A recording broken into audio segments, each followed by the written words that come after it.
Yes, a little out-of-the-way island. A little piece of paradise where every prospect pleases. Where he may be a king who rules supreme. Is it possible to find such a place? Some people do. This is Henry calling K3356. Henry calling Bart K3356. Come in, Bart. This is Bart. Bart, you know the people I told you about? Dressed in furs with long hair and spears? The ones I'm watching from the boat. Yes, Henry. I thought somebody was shooting a movie. It's not a movie. They're coming toward the beach. You better get out of there. I can't. I'm stuck. It's low tide, Bart. They're pointing spears at me. What am I going to do?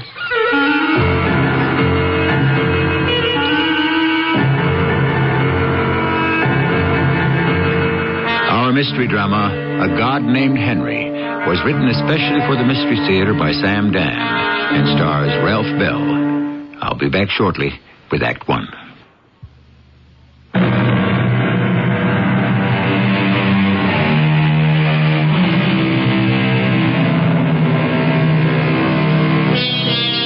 What is that proverb? The wheel that squeals the loudest is the one that gets the grease. Yes, and the fact is, the wheel that gets the grease isn't necessarily the one that does the work. Well, one of the quietest of wheels is the hero of our little tale, Mr. Henry Clay Fitzsimmons. And we shall see he gets no grease at all from anybody. Yes, come in, Henry. I understand you want to talk to me. I do, R.J. You know how it is today. Everything's gone up sky high. The prices. My wife was saying to me, Henry, it's getting to be impossible. Yeah, the bottom line is you want more money. I guess that's right. No, that's wrong, Henry. Wrong. Why do you suppose we have this inflation, this terrible, destructive inflation? Well, R.J. Because everybody's got his hand out for more. Well, it's just a door and I can't... Oh, I understand, Henry. But it's got to stop. It has to be turned around, somewhere, somehow, and by somebody. And do you know who that somebody is? You. Me? That's right, me. Every one of us is a me, and every one of us has got to say, I am going to stop it. R.J., I am... Why do I say this to you, Henry? Because you were just promoted production foreman. You are now a part of management. You and I are the management team. We have to set the example to the labor force. Make do, Henry. That's going to be the slogan around here. Make do or do without. We're fighting for our lives.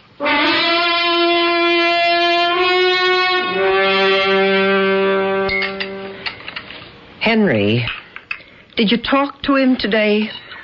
Talk to who? Who do you think? R.J. Oh, yeah. Well, what did he say? About what, Dora? About what? About the price of flower pots in Patagonia. I asked for the raise. And? He said no. Well, did you quit? How could I quit? How could you ask for a raise unless you're prepared to walk out? Dora, it's all very well for you to say quit. Where would I get another job? Go out and look. Other people have been out of work for months. I don't want to hear about other people. Sit still. I'll answer it. Hello? Yeah, this is R.J. Is this Dora? Why? Do you think he might be living with some other woman? Is that R.J.? I love your sense of humor, Dora. Is Henry there? He's in the middle of dinner, R.J. Yeah, well, this is very important. Will you let me talk to him? Hold on, please. R.J.? Henry, I would have gotten in touch with you earlier, but I was busy at the club. We just got a rush order from Grand National. They'll need a couple of thousand cases by noon tomorrow. Oh, I don't know how we can do that. The number 3 production line is down. Well, how long would you need to make it operational? 4 or 5 hours. Well, I think you'd better go in and do it tonight. Tonight? Oh, boy. They're the best customer we have. You're part of management, Henry. You can understand the problem. Yeah. All right. I'll go in. I knew I could depend on you. Night work, huh? You can't say no to a customer like Grand National. You can't? Because if you do, they'll have to go somewhere else. I'd better hurry, Dora. Sure. What are you going to do tonight? Oh, I may go out. Where? I don't know. You going to go to a show with the girls? I'm sick of going to shows with the girls. What I'd like to do is go to a show with the boys. Well, what's that supposed to mean? Henry, I'm sick and tired of your working overtime, nights and weekends. I'm tired of being alone. Just a minute. I want to go places, have some fun. If not with you, I'm just going to find somebody else. Oh, this is serious. We have to talk about it. Yes. Let's talk about it right now. I can't. Why not? Because I have to go to work. That's the problem, isn't it? Listen, I could be finished with this thing. It doesn't have to be much past 9 o'clock. It's a great night. You could meet me down at the dock. We could take the boat out. You want to go sailing at night? You can go by yourself.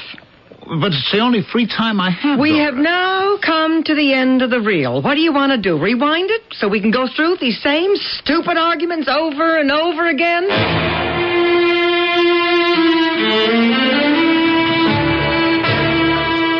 Oh, hi there, Henry.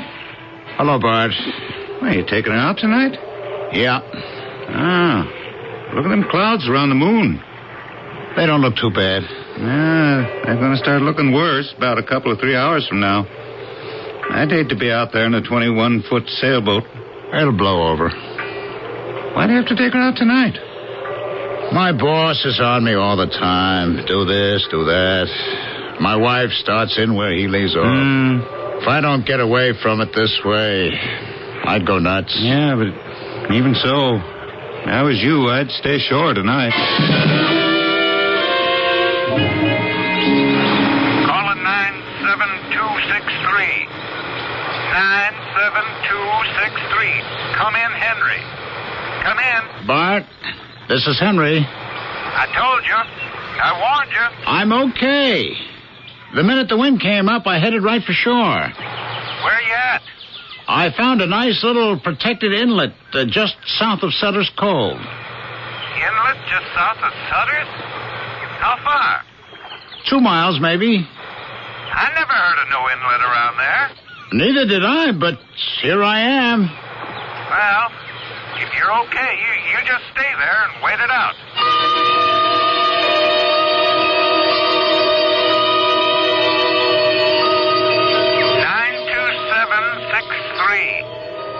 92763. Henry. Come in, Henry. What? Come in, Henry. Oh, the radio. Must have been dozy. Henry. Come in. Bart, I was asleep.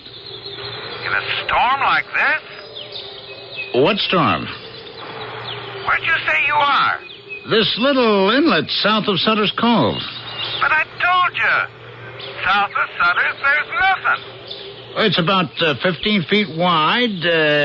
Goes in, as far as I can see, a couple of 100 yards. I'm tied up to some trees. Well, check to see if you're secure. Storm's getting worse. Are you kidding? It's a beautiful morning. There's hardly a ripple on the water. Hey, what's that? Henry? I hear something. Sounds like drums. Thunder, more likely. No, they're drums. I can see between the trees. There's a big cleared space. I see people. Hey, but they're dressed funny. They're wearing skins. Skins? Skins, for furs. And the guys have got long hair and beards. They're carrying spears. Henry? Hey, you know what this has to be? It's a movie. They're making a movie. I'll go watch. I'll call you back. This is Bart. Bart, they're not making a movie. Who's not making a movie? These people I'm telling you about, they're dressed in the skins with the long hair carrying the spears. I've never heard you this drunk in all the years I've known you. They're not actors. They're for real. There are no cameras or anything. Uh-oh. They're approaching the boat. I better talk to them. I'll try to keep you posted. Yeah, sure. You do that. Well, what can I do for you folks? Thera. Thera? Oh, you mean your name is Thera? Thera. Okay. You can call me Henry. Henry. Henry, yeah. You got it. So, what's it all about? Who are you folks? Hey, yeah, what are you doing? Well, stop it. You don't have to get down on your knees. Henry. Yeah, Henry, that's been established. I'm Henry. You are Henry. You speak English. Where did you learn? From Henry. Henry is God. What God? The God, Henry. He looks at us and he reveals to us English. Now the people can understand the God Henry in English. English. The words of God. Hey, friends, you just dialed the wrong number. I'm not a god or anywhere near it. I'm just some poor guy in a sailboat who happened to blunder into this place. Behold, Malana, she comes. Who's Malana? See, Malana, she carries her small child. She brings him to the god Henry. To me? What for? The child is dying. Oh, he sure doesn't look too good. It's all flushed. Must be burning up with a fever. This lady's his mother? Say, I better get this kid to a doctor. What do you say? Oh, I guess she doesn't speak English, huh? She is not permitted to speak with the god. Oh, no? Only I, Thera, may speak with the god Henry. Well, why is that? The people have chosen me to be his priestess. And how is it said in English? Concubine. Hey, listen, I got a wife. Gods have many wives. Well, never mind all that for now. That kid has to go to a hospital. I'll take him in the boat. No.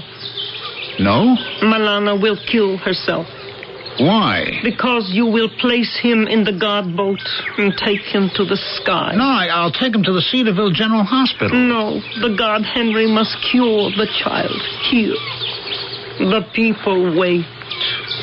Well, let's get this straight. I never said I was able to... Henry must cure the child, or the people will turn on their god. Turn on their god? What does that mean? Killed? Cure the child. But how? By a miracle. A miracle? How can you expect me to make a miracle? If you cannot make a miracle, it will prove that you are a false god. The people wait.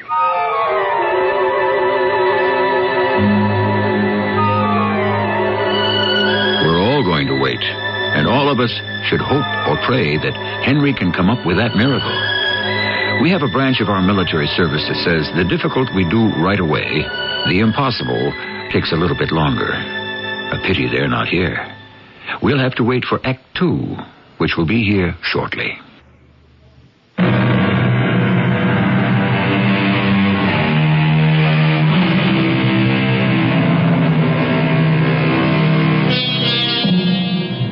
Consider the situation in which Henry Clay Fitzsimmons finds himself. He blunders into an island, or a place that seems to be populated by prehistoric savages. There is good news and bad. The good news is that they wish to worship him as a god. The bad news, if he doesn't perform an instant miracle, they will kill him as a devil. But But a miracle? Why should a miracle be difficult for a god? What do you want me to do? Cure the child. I'm not a doctor. You're even greater. A god. We just keep going round and round with this thing. The people wait. Shall the miracle begin?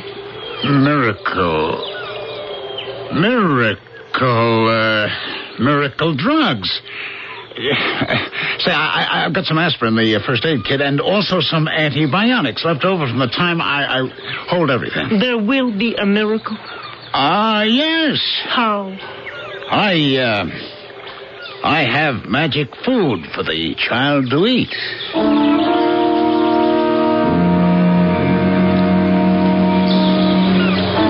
People, behold, see, the skin of the child is now dry and cool.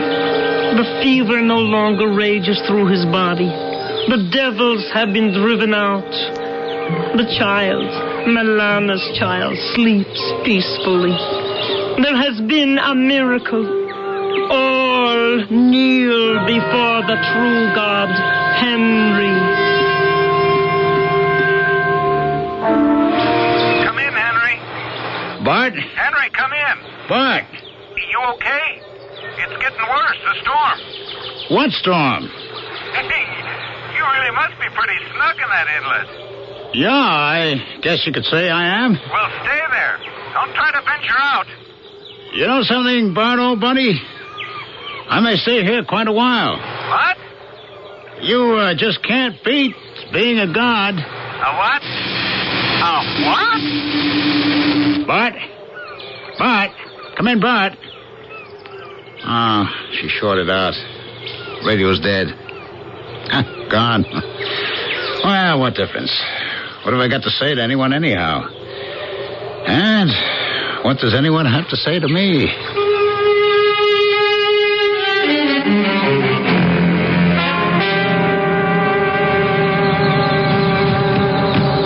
Thera, what are the drums for?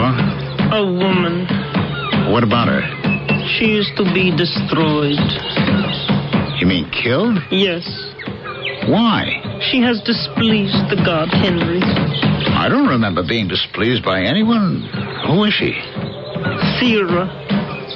That's you. Yes. I'm not displeased with you. Oh, yes. The god is displeased with me, and everyone knows it. What does everyone know? The god has been among us here for 1 month. A month? Have I been a month? How could that be? And he has not yet taken his priestess and concubine into his marriage bed. Oh. Nor has he told his people to prepare the nuptial cave. Yeah, Therefore, since the priestess Thera does not please the god Henry, the people must destroy her and select a new priestess concubine who will find favor in his heart. It seems to me you people do a lot of killing around here. Is there another way? Oh, I don't go for that. And if I'm going to be boss, there'll have to be some changes made. Get all the people together.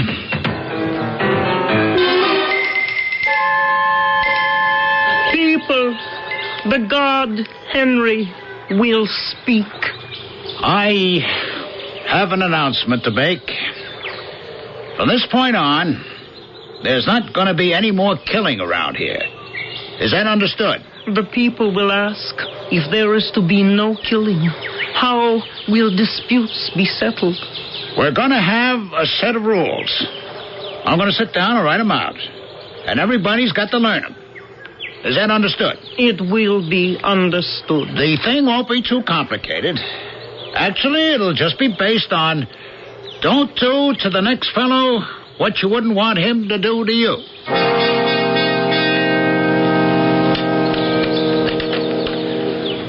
What is the god Henry doing? I'm trying to fix this radio. Oh, yes.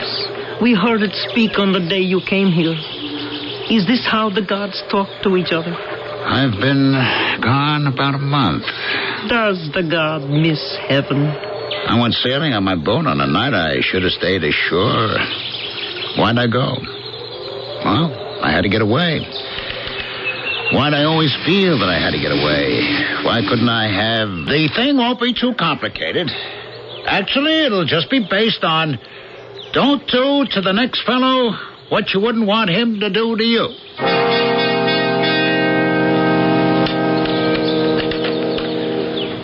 What is the god Henry doing? I'm trying to fix this radio. Oh, yes. We heard it speak on the day you came here. Is this how the gods talk to each other? I've been gone about a month. Does the god miss heaven? I went sailing on my boat on a night I should have stayed ashore. Why'd I go? Well, I had to get away. Why'd I always feel that I had to get away? Why couldn't I have a happy home, a happy job? But the god is happy now. Oh, yeah, why not? I'm placed on a pedestal. My word is law. I have a beautiful woman who keeps throwing herself at me. What am I trying to fix this thing for? What do I care about what's happening back there?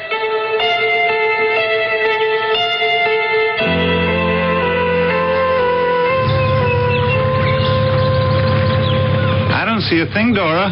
You? No, I don't. Now, shut her off. We'll drift for a bit. You spoke to Henry on the radio. He said he was here? Said he'd found an inlet about 2 miles south of Sutter's Cove. We haven't seen a thing. Bart, what could have happened to him? Well, it was a pretty bad storm, Dora. It lasted 3 days. Nothing could live out in the open ocean. Certainly not a 21-foot sailboat. Maybe something else happened. Maybe he became fed up with me and decided to disappear. Oh, now, Dora. I haven't been a good wife. What do you mean? You know what a good wife is, Bart. Don't ask me. I never got married. She's one who knows how to hide her disappointment. You marry a guy because you think he's... Well, you think he's a god. And then when you find out he's only a guy, you get mad at him. I thought he was all iron and steel, and it turns out he's just milk and water. No, I wouldn't say that, Dora. I would. The abuse he took from his boss. Oh, I should have let him alone. If he didn't have the guts to stand up for his rights, it must have made him feel miserable enough. Why did I keep rubbing it in? Didn't do him any good. Hey, Dora. You talk like you'll never see him again. Do you think we'll ever see him again? No.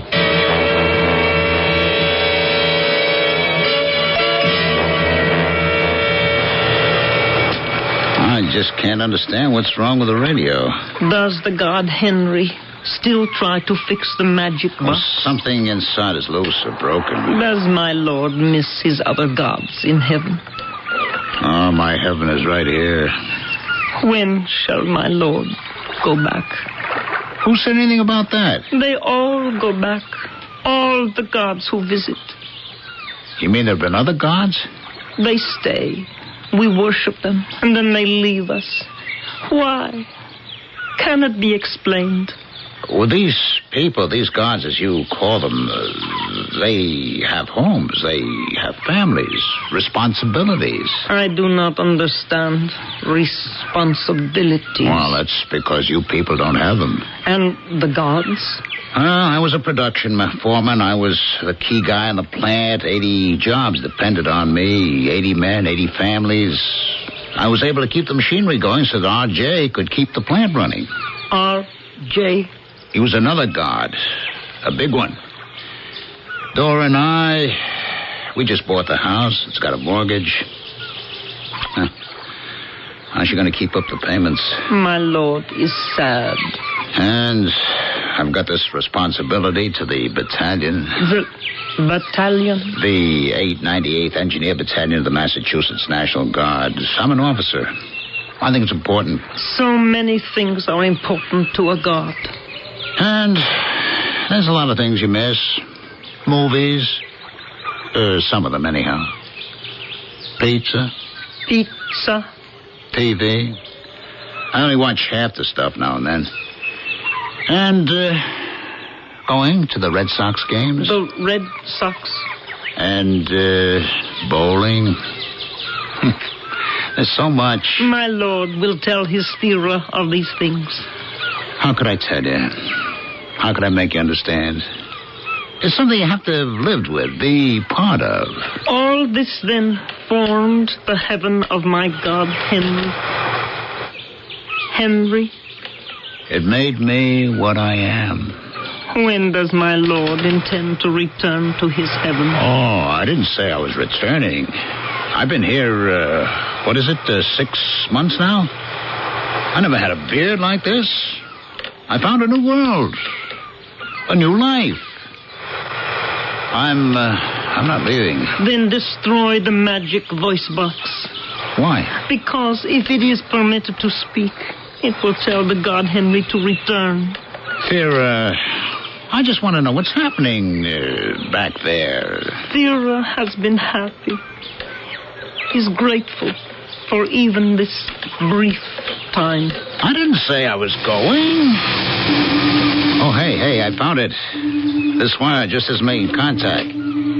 That's it. I don't know about the transmitter, but I ought to be able to receive. Good evening, ladies and gentlemen. This is Lou Bodie with the 6 o'clock news.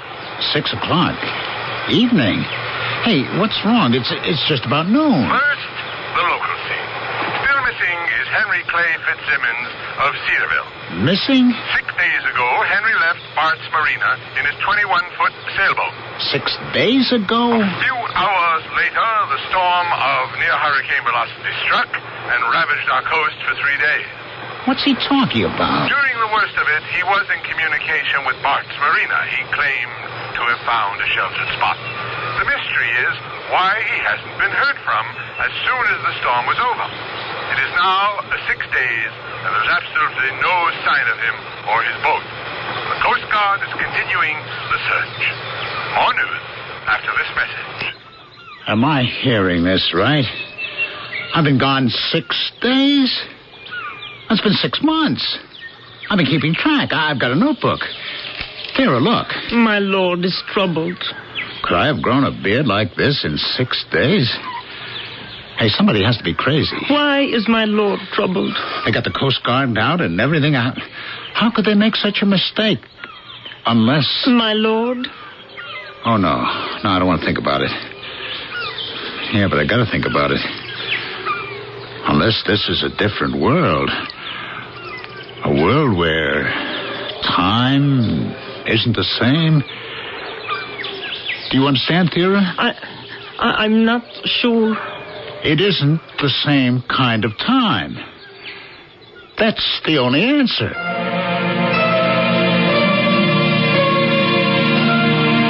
But that's the kind of answer that raises more questions. We thought there was only one kind of time.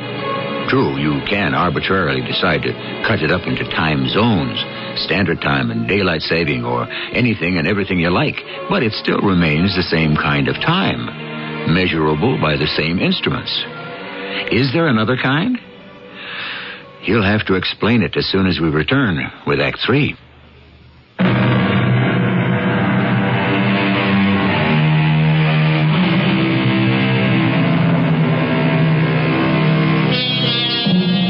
A book of verses beneath the bough, a loaf of bread, a jug of wine, and thou. Beside me in the wilderness would be paradise enow. Well, we cut Mr. Fitzgerald's poem up a bit to serve our purpose, but you get the idea.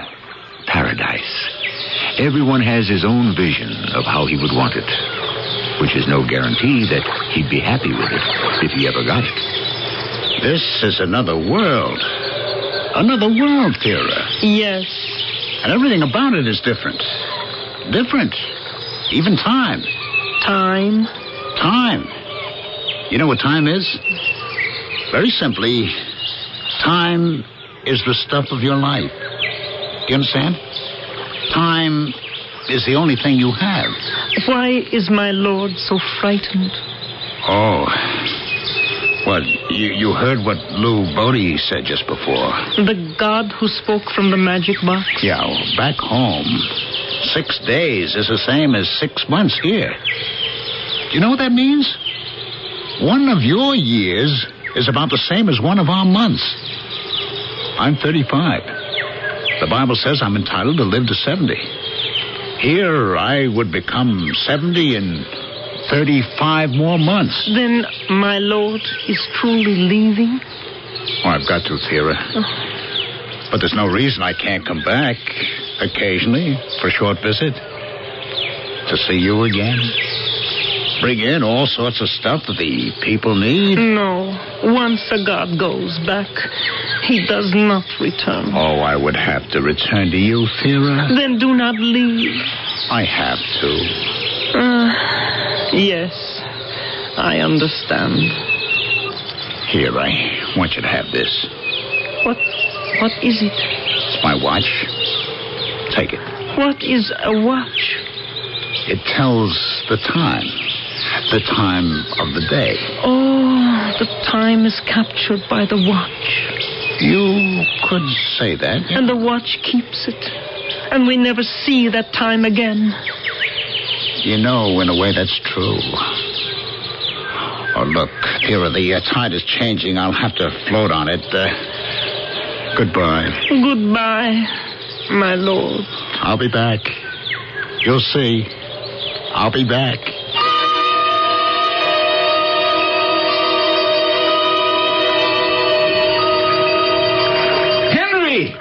Henry! Bart? Here, toss me that rope. Got it.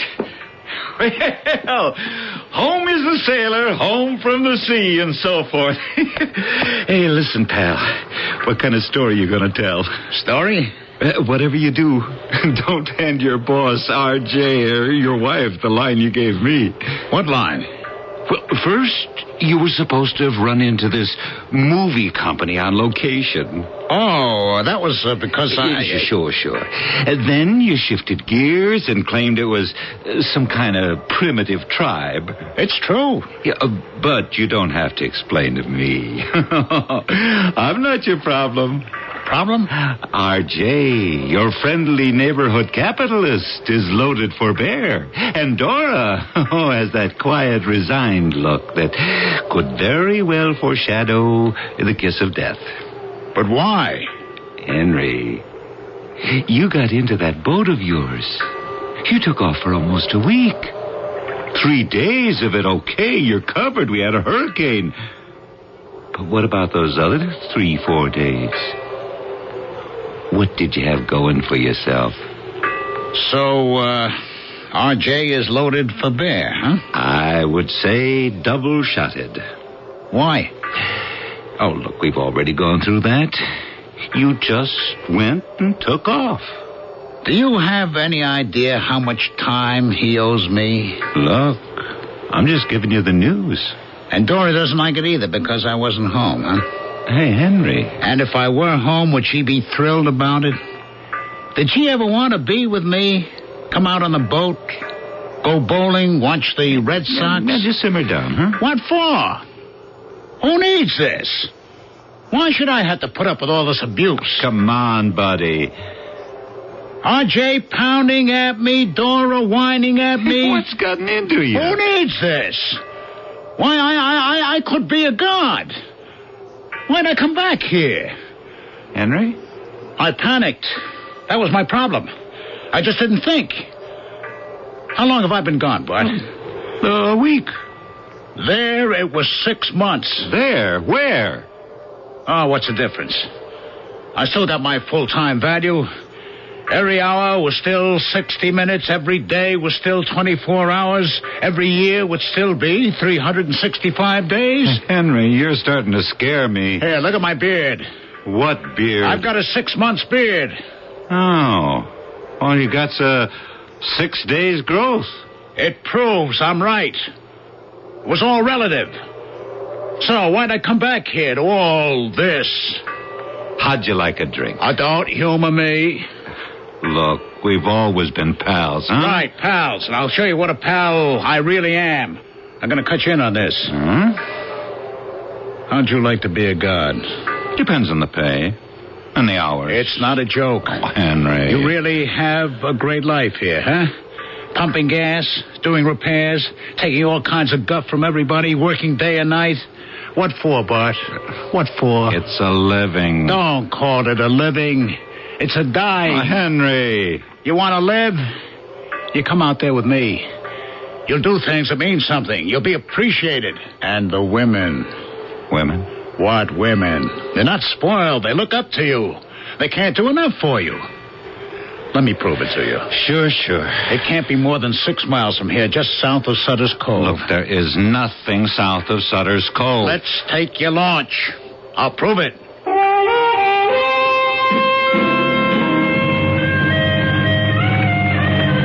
It has to be here. I know the inlet has to be right here. I don't see it. It was here. Look, Henry, I've been sailing these waters all my life. I never saw any inlet south of Sutter's Cove. Hey, I made a sighting, okay? The reef, Thatcher's Mountain over there, and this big tree. Right here, along the bank. Hey, give me the rope. Yeah. We'll tie up for a minute.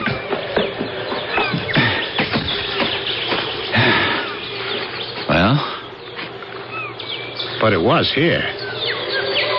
I tell you, it was here. Okay. I'm only asking. So what happened to it? Vera? Tell the people Henry has come back. The god Henry has come back. Vera? I don't think there's anybody around, Henry. Yeah.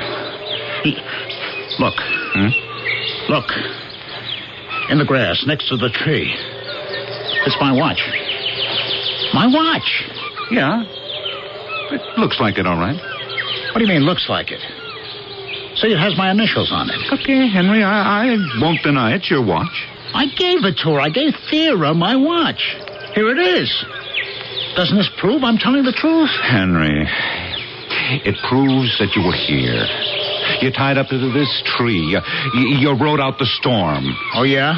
And what did I do with the rest of the time? Well, that's for you to tell me. The watch. How do you account for the watch? I'm not the one who has to account for the watch. Now, come on. Let's go back. You know what I think, Bart? There's another world.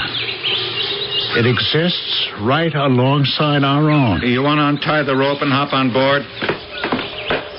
Maybe it's another dimension. Uh-huh.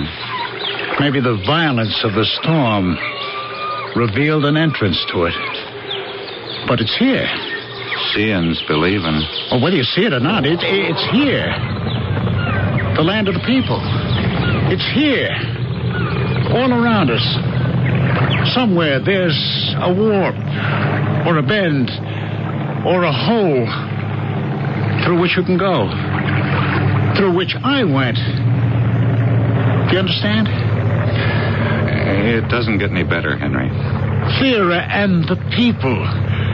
They could be standing right there, and we don't see them. And they don't see us. Bart, you've got to believe me. I believe you. That's because we're old pals. But don't spring this on anyone else, or they'll call for the guys in the white coats.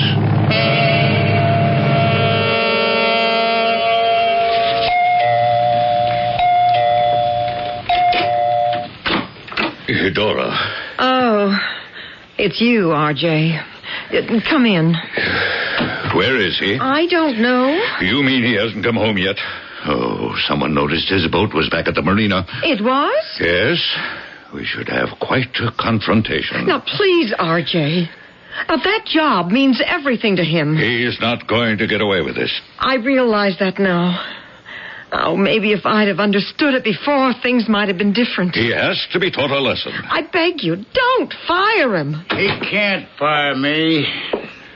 I quit. Henry! Where were you? What's the meaning of this? I don't owe you any explanations. Why, this is... Please, R.J. Henry doesn't look well. And you sit down, Dora. Now, that's no way to talk to your wife. Henry, that's really no way to talk to your boss. What do you mean, you quit? What are you going to do for a living? I'm not interested in doing anything for a living. I want to get rich. So I'm going to open a factory across the street from yours and put you out of business. Yeah, why, how bold. You think I couldn't, huh? All right, why bother? Why don't we just renegotiate, RJ? Henry, you're not feeling well. You see, RJ, he was on the boat all week. Probably became a little delirious. I haven't been feeling well for a long time, Dora, because I had a wife who felt I was a nobody. Henry, Why shouldn't she? I always acted as if I were a nobody. As for you, RJ, I made it possible for you to run your business with all that broken down, obsolete machinery. I kept the factory going with rubber bands and sticking tape. What are you going to pay me for what I'm worth? Or we're quits. No. Just sit down. We have to talk about this, Henry. I don't want to talk any more today. I want to go sailing.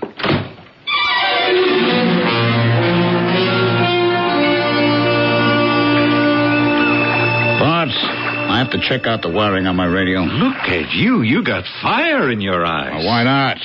All of us gods are filled with fire. Is that a fact? I guess the fire's what makes us gods to begin with. Uh-oh. Look who's coming down the dock. Excuse me.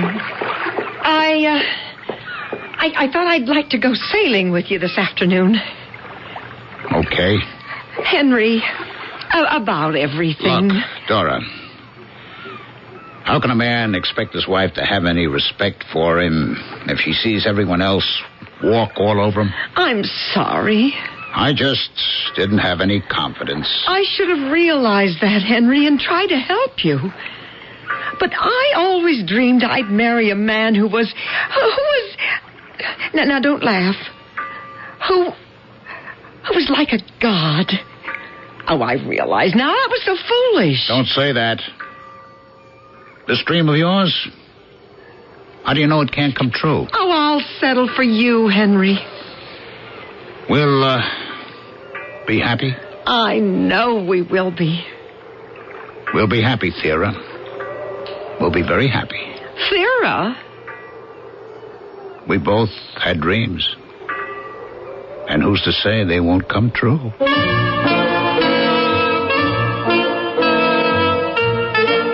Husbands, wives. Who was it that said, if you can't get what you like, you'd better like what you get? Thera, huh? Was she really Dora all the time? Was it all his dream? How can we ever know? I shall return shortly.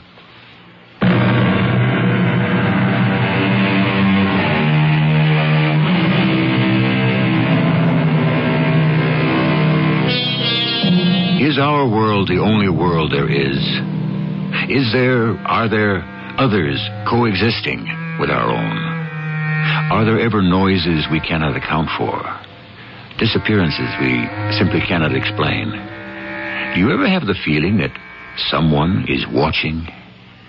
Is there an opening between the worlds? Who knows? If there is, it might not be advisable or safe to find it. Our cast included Ralph Bell, Joan Shea, and Roy Owens. The entire production was under the direction of Hyman Brown. And now, a preview of our next tale. Going into a spin. Why, Elizabeth? Why are you diving? You know, Justin, don't you? Say it, Elizabeth. Because I don't wish to live without you. I don't want any substitute. Final mind and power and order and what is best for mankind. I don't want any of that. I don't care about that. Let mankind take care of itself. Do you wish to be with me, Elizabeth, in my dimension? A universe of rays, of light, of knowledge. I want to be with you, Justin. I do. Even if it means extinction? Justin, save me from myself. Can you come back?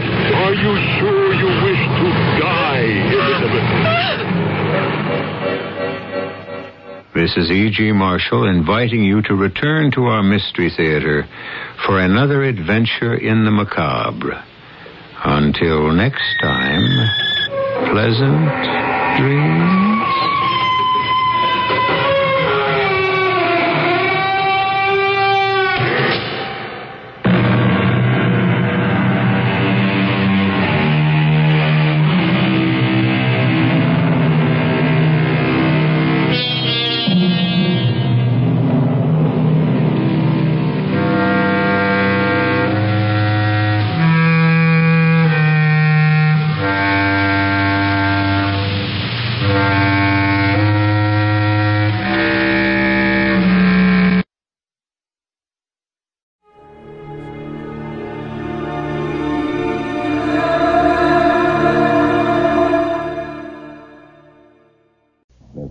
CBS Radio Mystery Theater presents...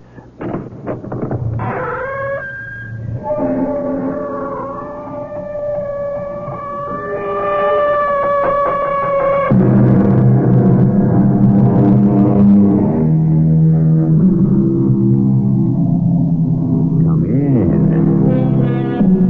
Welcome. I'm E.G. Marshall.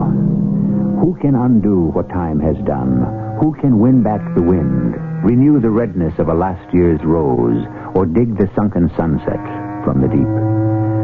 Time has an inexorable way of going on, no matter how hard we may try to stop it. And it keeps on unwinding at its own relentless pace, no matter how much we may wish it were yesterday or tomorrow. When can I get out of this hospital, Doctor? Soon, maybe. It was just a tiny wound. The enemy bullet just grazed the back of my head, just brushed by right here. Soldier, have you any idea how it happened that in the midst of battle you got hit by an enemy bullet in the back of your head?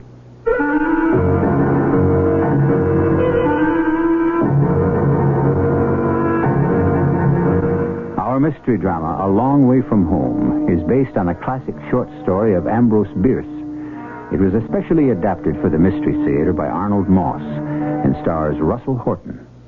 It is sponsored in part by Contact, the 12-hour cold capsule, and True Value hardware stores. I'll be back shortly with Act One.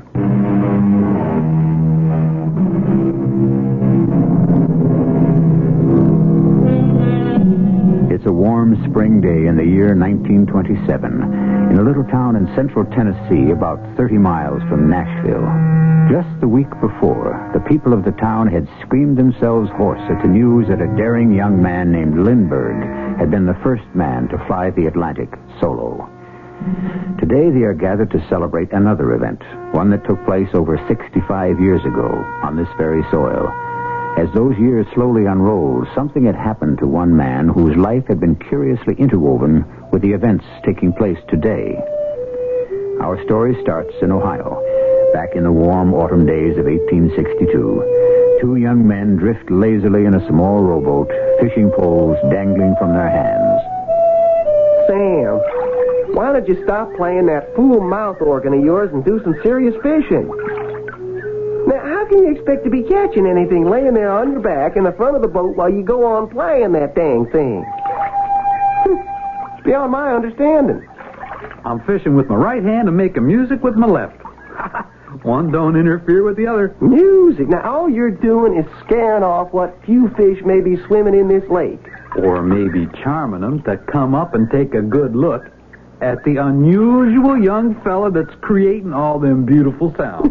I don't see that you charmed too many so far, Sam. Just one little bitty pike you should by right to throw back. And I don't see that you've done even as well. Well, maybe if you laid off what you call your music, I might. You want some tobacco for your pipe? Wouldn't mind. Light up your pipe and enjoy it while you can. With this war going on, that's the end of any tobacco we'll be getting from Virginia for a long time. This war, it's been going on for over a year now. We got to get into it, Sam. You know that. Yeah, I've been thinking the same. We're almost old enough. Anyway, we look old enough. We're healthy enough, and old Abe Lincoln says he needs us. Yeah, he's still putting out his call for volunteers. I've been thinking of the Ohio 41st. Me too. I was thinking of going down to the recruiting place tomorrow morning to enlist. Funny. So was I. Well, we could lie a little about our age. Hey, we'll go together. It ain't as if it's... Hey, Sam, wait a minute. Now, hold everything. I think I hooked onto the biggest darn fish in the whole state of Ohio. Oh, well, hold on to it. What in tarnation have I got at the end of this pole? It's bending almost in half. Well, whatever it is, it's going to bust your line. Ooh, and my pole, too. It don't seem to be jerking around, does it? Dang thing just pulls steady like some big old whale. Maybe you're hooked onto some big old log. Now, it ain't funny, Sam. This ain't no log. Oh, wait. It's coming. It's coming. Now, you get ready. When I get to the surface, Just you catch it with your knife. Unhook the blade. I'm ready. Now, once it's in the boat, whack it over the head with... Here it comes, Sam. Here it comes. Woo-wee. Look at them air bubbles rising out of the water. You ready? I'm ready. Here we go. No. Good Lord in heaven, no. You see what that is, Sam? Yeah, I see. It's the body of a soldier. An infantryman. And he's one of ours. Cut the line, Sam. I'll try. Cut it, Sam. Will you please cut it? I'm doing my best. It's just that I feel a little sick. There. You did it, Sam. See the body sinking to the bottom again. How do you suppose it ever got here? I don't know. From his looks, I'd say he'd been dead a long time. His face was all puffed up and bloated like. Yeah. Well, we better get back. More than enough fishing for one day. Pull into your line, Sam, and start rowing. And tomorrow morning, we go to the recruiting office to volunteer as soldiers. After what we just seen... Yes? Maybe, we ought to give the whole thing a little more thought. We made it. They took us. We are now soldiers of the great army of the United States. Report back here in 24 hours. It's what the man said. I can't wait to get into one of them fine blue uniforms with that dandy little cap. Oh, then they're going to issue us rifles. And take us on a long train ride south. Hey, that's the best part, I heard. Best part? The train. It stops at every station on the way to wherever we're going. One of the fellas told me. Why is that the best part? Every time it stops, they feed you. Bread and cold meat, coffee, pickles, cheese, and pretty girls with pink cheeks and shining eyes. They smile at you. Sometimes they come right up to you and even kiss you. Ooh, yes, sirree. We're going to be treated like real heroes. What's this fella like? The one we'll be serving under, this Colonel Hazen. You hear anything about him? Well, only that he commands the 41st Ohio Volunteers and fought the Indians in the West. A young feller. Oh, did real good, they say, at the Battle of Pittsburgh Landing. Reckon we're filling in for some of his troops. The ones that didn't make it back. Reckon so. Say, what's wrong with you? Nothing. Well, you're acting real glum. Like you wasn't so pleased about being accepted. No, I'm glad we done what we done. You still got the body of that soldier we fished up yesterday on your mind, ain't you? No, I ain't. Hey, it could happen to anybody. Me, you. But then again, the fella running next to you could drop with a couple of ounces of lead in his belly and nothing ever touch you. Once we actually get into battle, what do you think it'll be like, Sam? Hard to say. Think you'll be scared? Coming under enemy fire? Hard to say. Maybe. Well, then what? Well, seems like I'd have one of three choices. I either go forward without being touched, or I get hit in a fall, or what? Nah, I don't think I could ever do that. Do what, Sam? Turn around and run in the wrong direction. No, I just couldn't do that. How do you know you couldn't, Sam? How can you be sure?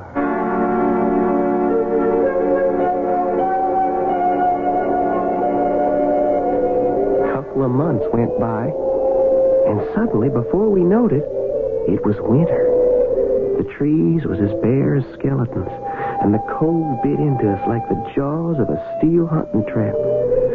We was somewhere in Tennessee with the first light of dawn. The fog began to lift, and we could see the whole army of the Cumberland. Our army in front of us, stretched out for what seemed like miles. Rumors of the coming battle had been spreading through the camp. Sam, don't you ever stop playing that dang mouth organ. Gets me all upset. Now, it really does. Besides, you're going to wake up the whole company. Oh, just a little music in the spirit of Christmas. Are you plumb crazy, Sam? Christmas was over almost a week ago. What's the difference? It's a good tune any day of the year. Even today, the last day of 1862. December 31st. Say, you sleep any last night?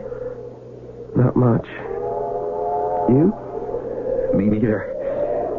Too excited, I reckon, about what could happen today. You know something, Sam? Laying down there in the grass, the night was so still, I could hear my heart a-beating. And every blade of grass pressing against my cheek was telling me how sorry they all was. For me. For all of us. Now, you gotta stop thinking that way. You just gotta. It's not good for you. Yeah. I couldn't tell anyone else, Sam, but... Well, I can tell you. I am scared. Real scared. Well, now, I'll tell you something. What's that? So am I. Scared right down to my bones. That's why I keep on playing this here mouth organ. To keep up my spirits. And I'll tell you something else. What's that? So long as we stick together, the two of us, keeping an eye on each other, protecting each other, well, then I ain't half as scared as I might be. Yeah. I know what you mean, Sam. Today could be the biggest fighting of the whole dang war. But we're going to watch out, each for the other, no matter what happens. Ain't we? No matter what happens. The words was hardly out of our mouths when all hell broke loose. The Confederate troops had retreated to this area some 30 miles south of Nashville. Our boys, with a much bigger force, had been tailing them for days.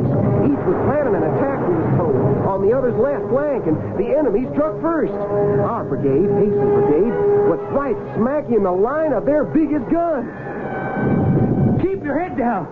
The minute their fire lets up a bit, we'll make for cover on that big rock over there. We gotta get to the top of the hill, ahead of us.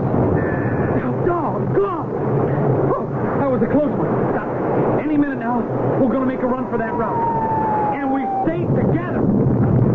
The rebel guns was shooting fast and furious as foot by foot. We dragged ourselves across the bodies of our own dead, firing as we went. We could hardly see where we was going, what we was shooting at. The smoke was that thick. All of a sudden, Sam sprang to his feet and started to run forward. Here they come. Right at us. We'll stop them. Now, let's go! No! Sam, what's the matter? I've been hit. Hit bad. You just keep going. Straight ahead. I can't help you, Sam. There's nothing I can do to help. I know that. What's the matter with you? Where are you going? I'm going this way. But the enemy's over there. Ahead of us. You're running the wrong way. The wrong way.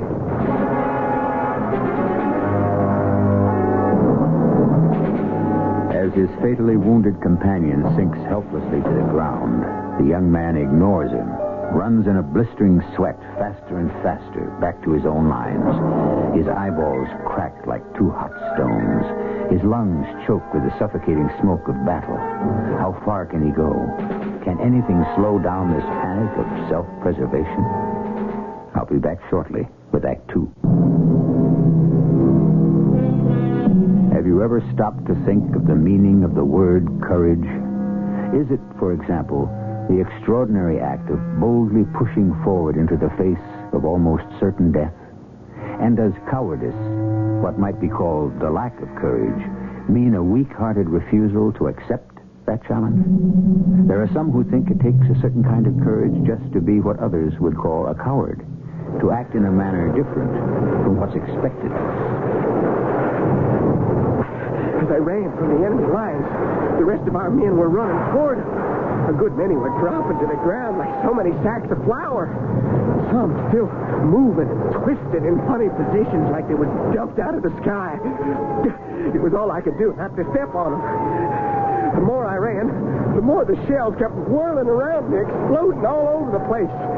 Every little lead ball was searching for me, a ball of death with my name on it.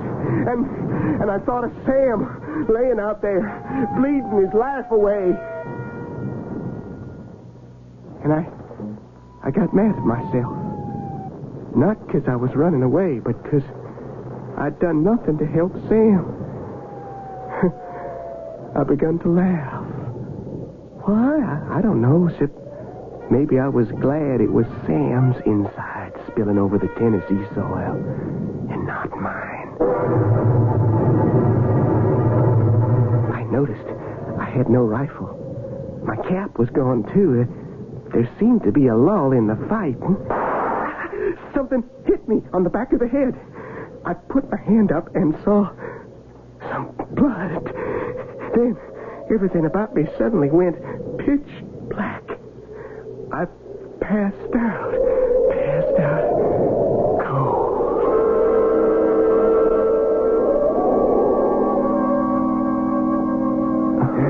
Hold still, young fella. Unless you want to lose an ear. Yeah. There we are. Who are you?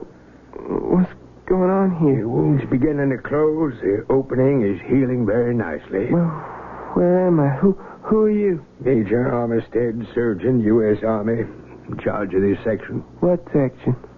Of this base hospital. Army hospital? Yeah, you're a very lucky young man. If that bullet had hit half an inch to the left or to the right, you wouldn't be here. What bullet, Major? The one that you got in the head during the fighting. But, we're taking good care of you. You're going to be all right. Was just a little wound, wasn't it, Major? I didn't feel no pain, just a little buzzing noise. Now, you get some rest, son. But I gotta get back as soon as I can. Of course, I understand. I gotta get back to my company.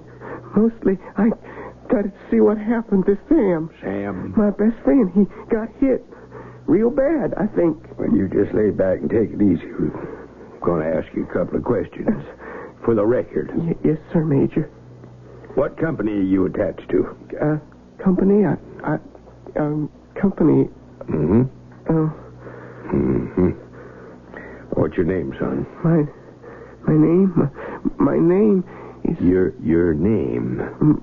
What do your friends call you? What does Sam call you? I can't remember. We try real hard. I can't remember. See? When can I get out of this here hospital, Major? Soon. Maybe. How soon? Can't quite say. Well, not yet. A bullet just grazed the back of my head. Just brushed by right here. Keep your hand away from your head and don't put your fingers on that bandage. One last question, soldier. And try to remember. Yes, sir? Have you any idea how it happened you got hit by an enemy bullet in the back of your head?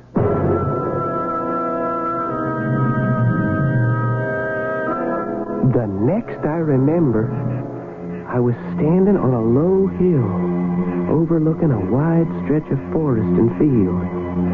I had no idea how much time had gone by. It was a warm summer night. By the full moon hanging low in the west, I knowed it was near the hour of dawn. A light mist lay along the earth. Nowhere could I see any sign of life, except for 2 or 3 little cabins in the distance, and the sound of dogs barking far off somewhere. I felt strange and a little lonely. Suddenly, a light blinked on in one of the cabins. I made my way toward it and knocked on the door. Open the door, please. I mean no harm. Who are you? Where'd you go? Just some information.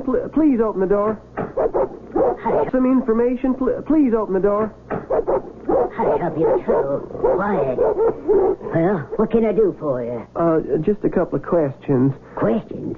At this time of the morning, what's the matter with you, mister? Well, excuse me if I woke you up. You ain't said what you wanted. Now make it quick, and better not try no funny business, else my two dogs will rip you to pieces. Well, you see, I'm a soldier. Soldier? Yeah, serving under Colonel Hazen in the Federal Army, the Army of the United States. Well, you sure don't look like no soldier to me. Where's your uniform? Well, that's just it. In the middle of all that fighting, it got ripped up, muddied up, and they took it from me. They took it. Who are you talking about? Who is they? Well, those people up at the hospital. Oh, that's where you're from. What do you want to know? What's been happening? Happening? Like what? Well, where are the armies? Which side won? Which armies you talking about? Ours and theirs. I gotta know which side won. Besides, if they catch me out of uniform, they could hang me, thinking I was a spy. But when they see this bandage on my head... What bandage? Then they'll know I ain't a spy. They'll know I've been discharged from up there. Now, you look here. You woke me up. I got work to do. I can't stand here all morning talking to the likes of you. Well, then can I talk to your master? My master? The man who owns this farm, this plantation, whatever it is. But I ain't got no master. Oh, you one of the lucky ones? You already been freed? Look, I'm going to have to shut this door, mister. If only I could find my regiment. If I only knew where I was. Sorry, mister, I can't help you. But I will tell you one thing. What's that? The hospital's up that way. You better turn around and get back up there by yourself. Or before you know it, they're going to come after you and put you there. There was no sense asking any more questions of an ignorant old woman anybody could see wasn't quite right in the head. I got back on the road and started walking again. A faint gray light was coming up on the horizon. Then, like he come from nowhere... Good morning, sir. Huh? Oh, good morning. I salute you, sir. Oh, why do you do that? Oh, excuse me. Sitting up there on your horse, I thought you were a cavalry officer. Cavalry officer? No, I'm still in Malton. Doctor's still in Malton. I'm a physician. Been up all night with a very sick patient way back in the hills. That's why I took the horse. Haven't I seen you someplace before? Well, I don't reckon so. I'm a soldier, Ohio 41st, Colonel Hazen's Brigade, Army of the United States. Oh, that's why I saluted you. I took you for one of our officers. I see. Would you happen to know which side won?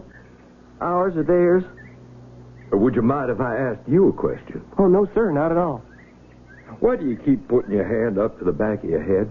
Oh, I was wounded in the battle. Nothing very serious, just a glancing blow from a bullet. No blood, no pain. I got separated from my friend, Sam.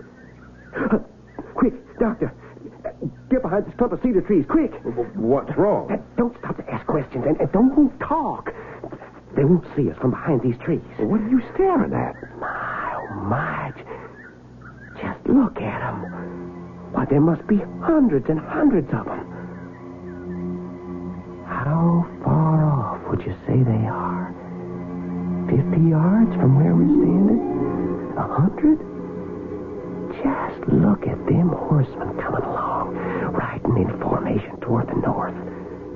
And behind them, all them foot soldiers marching slowly in column, their rifles aslant on their shoulders, gleaming in the morning sun.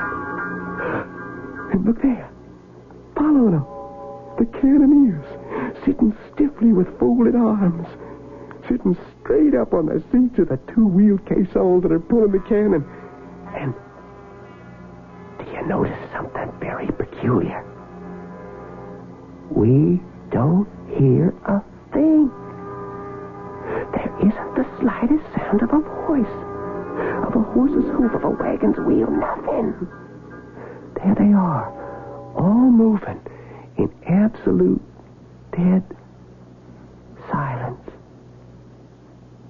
Why is that? Talk to me, Doctor. Say something. Well, what do you want me to say? Oh, thank the Lord I hear you. I hear you and I hear my own voice, for For a minute there, I thought I'd gone deaf. You know, Doctor, if them men are what I take them to be, we've lost the battle, and that's the Confederate Army moving north on to Nashville. To Nashville? Only I can't figure out why they don't make any noise. The whole danged army, men, horses, artillery, moving along, and not a single sound. Well, you know, some people think there could be an explanation for that. Well, there could? Uh-huh. Something called acoustic shadows. What's that? Well, now, if we were both standing on one side of that big oak tree over there and I was talking to you, and as I kept on talking, I circled the tree, there would be a moment or two when I would be on the opposite side of that tree where you wouldn't hear me. At least not hear me as well.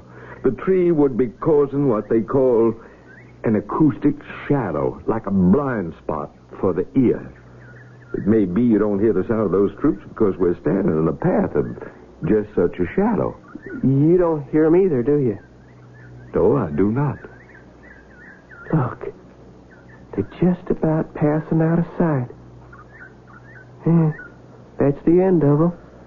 I think it's all right now to come out from behind these trees, don't you? Yeah, I better get out of here real fast.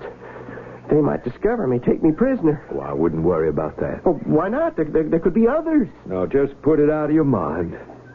May I ask, if you'll allow me, a personal question? Just how old do you think you are? Well, 19, going on 20. Why? What's that got to do with anything? Well, I just thought I'd ask.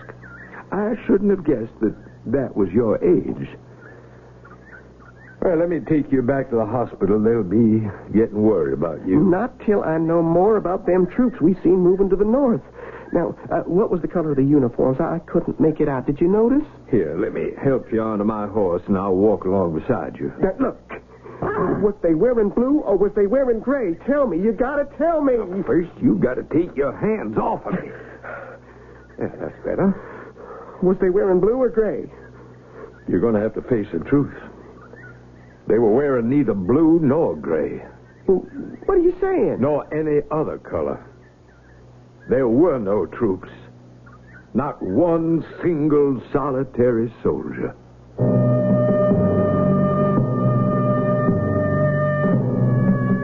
In the devastation that follows in the paths of war, one cannot begin to evaluate the extent of the destruction. Young lives are snuffed out in an instant. Families are destroyed, and often minds, too delicate, perhaps too unready to withstand the shocks of war, collapse and are shattered as completely as any body can be broken, which may well be the case with our young friend. I shall return shortly with Act 3.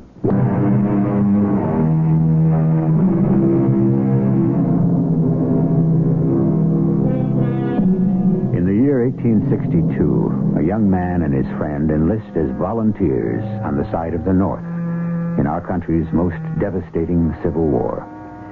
In their first exposure to battle, the friend is fatally wounded. The young man runs away from the battlefield, receives a head wound for which he is treated at an Army hospital. Sometime later, he finds himself wandering about the Tennessee countryside, trying to discover the whereabouts of his regiment. He meets a physician from whom he is trying to get this information. Let me take you back to the hospital. It's less than a mile from here. Well, why should I go back to the hospital? The head wound I got is all fixed. You were not discharged from the hospital, were you? Well, not exactly. You left on your own, didn't you? Sneaked out in the middle of the night? Am I right? Well, there wasn't no sense in my staying there any longer. Anyone on the staff see you go? Not a soul. You walked out of the hospital before, haven't you? You won't tell nobody? Oh, trust me. I'm only trying to help. Well, once before. I walked out once before, and if they send me back, I'll do it again. Yeah, but why? I'm sure they treat you very well up there. Because I got to rejoin my regiment. Can't you get that through your head? I've done something bad, and I got to get back. Most of all, I got to find Sam. Let me take you back to the hospital. Here, you get up on my horse. Get your hands off me. Now, don't you dare touch me. Now, come with me. We'll take good care of you. I got a good idea how you'll be taking care of me. You just better take care of yourself. Please. I don't even believe you're a doctor. No, I ain't going back to no hospital, and you, sir, for all I care, you can go straight to hell. I left him standing there, and I went on anxiously down the road. It was still early, but I begun to feel the rising heat of the coming day. Kept looking about me on all sides for some sign of my company, any sign of Colonel Hazen's brigade. In some curious way, the surroundings seemed familiar, but there was a funny kind of fuzziness over everything. Something else was odd. On every side of me was fields planted real neat and careful. Not a single sign of the battle, not the slightest mark of war. Coming up right behind me was a little buggy with a bright red fringe around the top of it, drawn by a chestnut mare stepping along real proud. Oh, a very pretty young lady, 19, 20. She was at the reins. Morning. Which way you headed? Can I give you a lift? I was going that way. Oh, toward town. I guess just about everybody's going to town today. Jump up here beside me. I'll give you a ride. Oh, I appreciate your kindness, ma'am. Here, let me give you a hand. No, I don't need no help, ma'am. Thank you just the same. Where are you from? Ohio. Ohio? You're a long way from home, aren't you? Reckon so. That's a real pretty dress you're wearing, miss. And a very becoming bonnet. Oh, you like it? Thank you. You don't think I'm being forward for saying so? Oh, not at all. I'm very pleased. My grandmother would be just as pleased to hear you say so. Your grandmother? Mm-hmm. You don't say. This is her dress. Been in the attic for years. She let me wear it only because today is so special. Same with the buggy. Been in the family forever. My name's Mary Jo Campbell. Pleased to meet you. What's yours? May I ask you something, Miss Campbell? Oh, certainly. Have you seen any of our troops around? Troops? Oh, you mean for the celebration? No, I mean soldiers, Union soldiers, Federal Army. Union soldiers? Well, you can tell me if you have. I'm doing my best to find them so I can rejoin them. Oh, you're from back there, aren't you? Back where? The hospital? Oh, I was for a short time. A little scratch of a wound back of my head, but they fixed it real good. Oh, they did? Well, here, I rubbed my hand over the back of my head real hard like this. Yeah. You see any blood on the palm of my hand? No, not a bit. Like I told you, it was nothing. What's that? What? That sounds like a troop of cavalry passing by. And that's the infantry. And the gun carriers of the artillery. And they are going north, headed for Nashville. That's the same army I saw back there. The silent ones, the ones I couldn't hear, only now I hear them, but I can't see them. Where are they? You see them, miss? No, I do not. But you did hear them, same as I did. Well, yes. Yes, of course I heard them. Oh, I'd give anything to know for sure whether they were our boys or theirs. Hear that? Well, I'm not sure. Listen. You know who that is playing? Sam! Sam, is that you? Where are you, Sam? Fishing with my right hand. Making music with my left. Where are you, Sam? Toss me some of that Virginia tobacco, will you? I just hooked into the biggest darn fish in the whole state of Ohio. Hold on to it. Doing the best I know how. But you didn't. You didn't. I didn't what? You didn't do the best you knowed how. We promised we'd stick by each other. And you ran away. I didn't mean to, Sam. I didn't mean to. But you did. You left me there, and dozens of others, on the battlefield to die. You saved your own skin by running away. I was scared, Sam. Scared to death. We was all scared. I'm sorry, Sam. Real sorry. You gotta believe me. Sorry? Sorry? I can't hear what you're saying. I'm telling you, Sam. I'm telling you, I'm sorry. I'm sorry. Take it easy. Everything's going to be all right. Oh, that's you, miss. I'm still right beside you. Oh, I reckon I must have been shot, and I thought I was seeing an old friend of mine. Maybe it was only in my head. I hope you'll excuse me. Of course. I never do like passing through this part of the road, even in broad daylight. Oh, well, why's that? Well, I always get the creeps. A funny kind of cold chill every time I go by that old military cemetery. Over there on the right. Cemetery? Oh, sure. Getting kind of warm, isn't it? Well, that's to be expected. Tennessee this time of the year. In December? January? It's May. The end of May. May? Yes. January, February, March, April. That would mean I was up in that hospital for 5 months. 5 months? What's that, miss? That's not in my head, is it? No, that's the Army Band. All the way down from Washington, D.C. Just for today's celebration. What are they celebrating? Oh, you'll see. You'll see when we get there. See, Jack?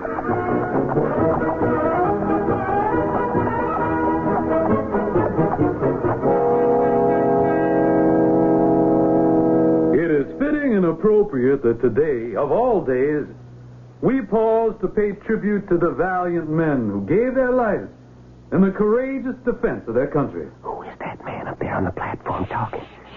That's the United States Senator. We can all be pleased, I know I am, that you good citizens have had the imagination to come here in the dress, in the costumes, with the horses and buggies of so many of our grandmothers and grandfathers.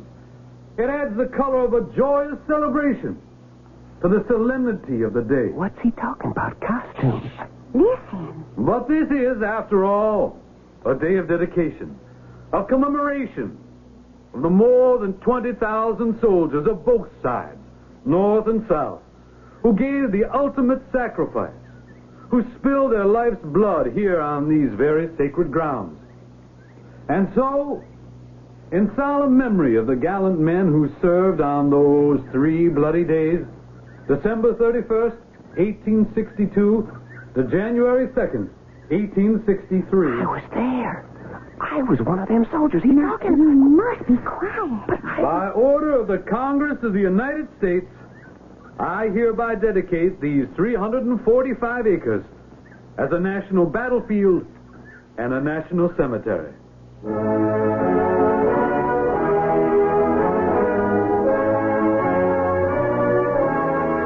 I made my way through the crowd of people best I could, trying to get to the platform to tell that senator who I was. In my hurry to get there, I tripped and stumbled into a big pool of clear water left over from last night's rain. As I tried to get to my feet, I caught a glimpse of my face in the water. And what I saw filled me with horror. I was looking at the face of a very old man. The skin was like old brown wrapping paper. The hair was white, snow white. I raised a trembling hand to the back of my head, looked at the palm. No blood. How strange, I thought, that a little bullet that just grazed the skin and a couple of days in the hospital could do this awful thing to me. Or could it be that I was in that hospital longer than I figured? Longer. Much longer. I feel so sorry Sorry for him, Doctor. All the other Civil War veterans are gone, so far as we know. Sorry for him, Doctor. All the other Civil War veterans are gone, so far as we know. He was the last of them. Do they have any idea at the hospital how old he was? Well, this is 1927. The battle was on New Year's Day, 1863. That's over 64 years ago. If he was, say, 20 at the time of the battle, that would have made him about 84, 85. Do the hospital records show the nature of his battle wound? Well, we dug up the old records from the first hospital. He was admitted New Year's Day, 1863. A bullet had gone into a delicate part of his brain, too dangerous to remove.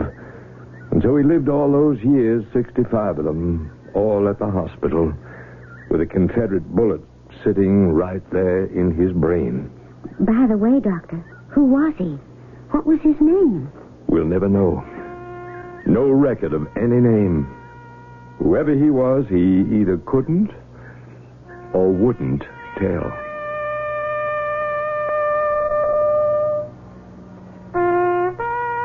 My name is Might Have Been. I'm also called No More, Too Late, Farewell. The body of the old man was placed among his comrades in arms, and he became another of the nameless dead that already rested under the sod and the dew, waiting for the judgment day. Love and tears for the blue, tears and love for the gray. I'll return in a moment.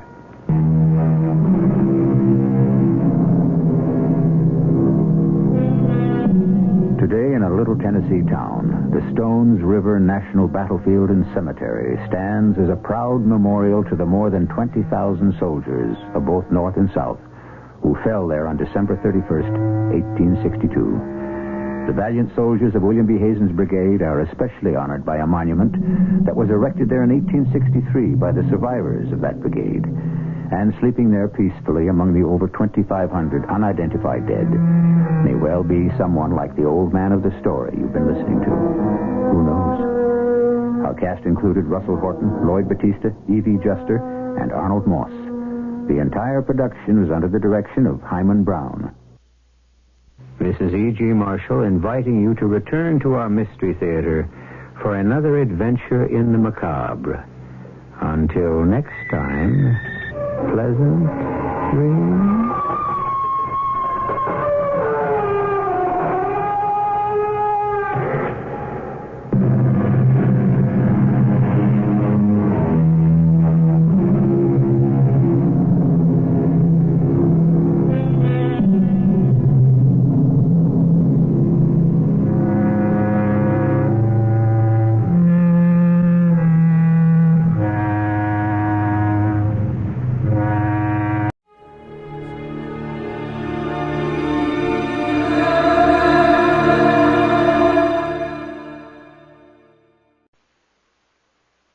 CBS Radio Mystery Theater presents...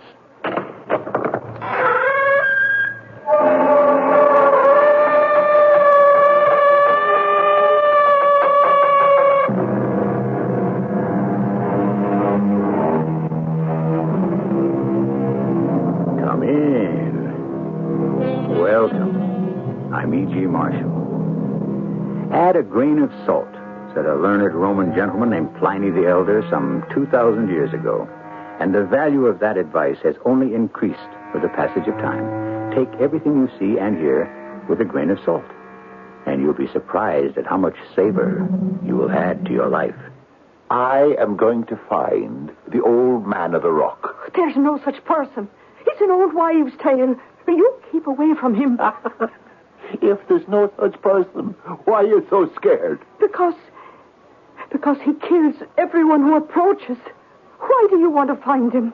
Because he knows where all the money in the world can be found.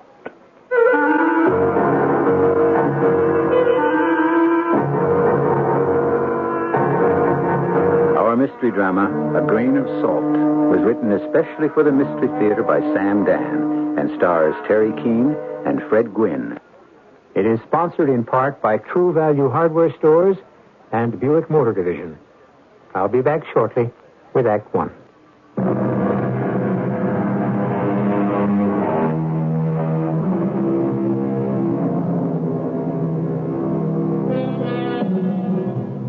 goblins and ghosts, pixies and elves, kelpies and banshees, spirits and sprites, the good folk, the bad folk. Oh, I could go on and on, but you get the idea.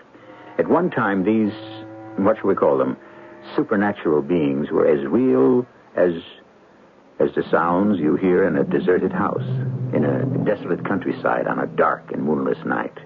And nowhere were they more real than on a certain enchanted island that was gracious and green and filled with soft, lilting music and covered with a magical mist. But we run ahead of ourselves. We're not there yet. We're still on this side of the Atlantic, in a large city on the eastern coast, perhaps 70, 80, or even 90 years ago. Are you the sergeant? Well, I'm a sergeant. Sergeant Smith. Are you the sergeant they told me to see? Are you the sergeant they told me to see? Why, it sings. Your mother comes from County Donegal. She does not. Then Monaghan or Cavan. Sir, I have not come to discourse on genealogical or geographical situations. Ah, but it is the place of my own origin. With the name of Smith. Of my dearest mother's. Me father comes from England. That, sir, must be your own private sorrow. And bear it bravely and in silence like a man. Well then, Miss or Madam? Miss, if you please. Miss Katie O'Neill. Miss Katie O'Neill. Oh, it sings like a ballad. Are you a maker of music or an officer of the police? The two need not be mutually exclusive. Well, then I might have done better to consult Mr. John Philip Sousa. He conducts his orchestra in the park this evening. Would you do me the honor, Miss O'Neill? Is this how you spend the taxpayers' hard-earned dollars, Sergeant Smith, attempting to romance every young maiden lady that requires the assistance of the police? Oh, not every young maiden lady, Miss O'Neill. Then shall we come at last to the facts in the case? Ah, then. We have a case, have we? Well, proceed. Which is exactly what I was doing. This noon, not half hour past, I was standing at the corner of 5th and Main, and... Why are you not writing this down? I'm gazing into your eyes, Miss Katie O'Neill. Aren't you ashamed, Sergeant Smith? Of what? Attend to the facts. There's work to be done. You were standing on the corner of 5th and Main. I was.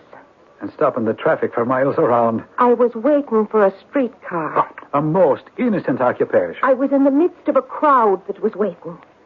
Suddenly... Yes? Suddenly, there was this tug on my arm. Tug? It was more of a pull. Oh, a pull? But a gentle pull. Ah, a gentle pull? Yes. So gentle, so soft, so light, as a thistle or a hummingbird's wing. Are you writing that down? Was that as light as a thistle or as light as a hummingbird's wing, Miss O'Neill? We must be accurate in these matters. Make it as light as either or both. Well, would you happen to know specifically the weight of a hummingbird's wing or a thistle for that matter? As you know, police work is an exact science. And then... Yes. And then? And then I looked down at my arm, and... And? And my pocketbook was gone. Your pocketbook was gone? It had been taken from me. What did you say? Who did it?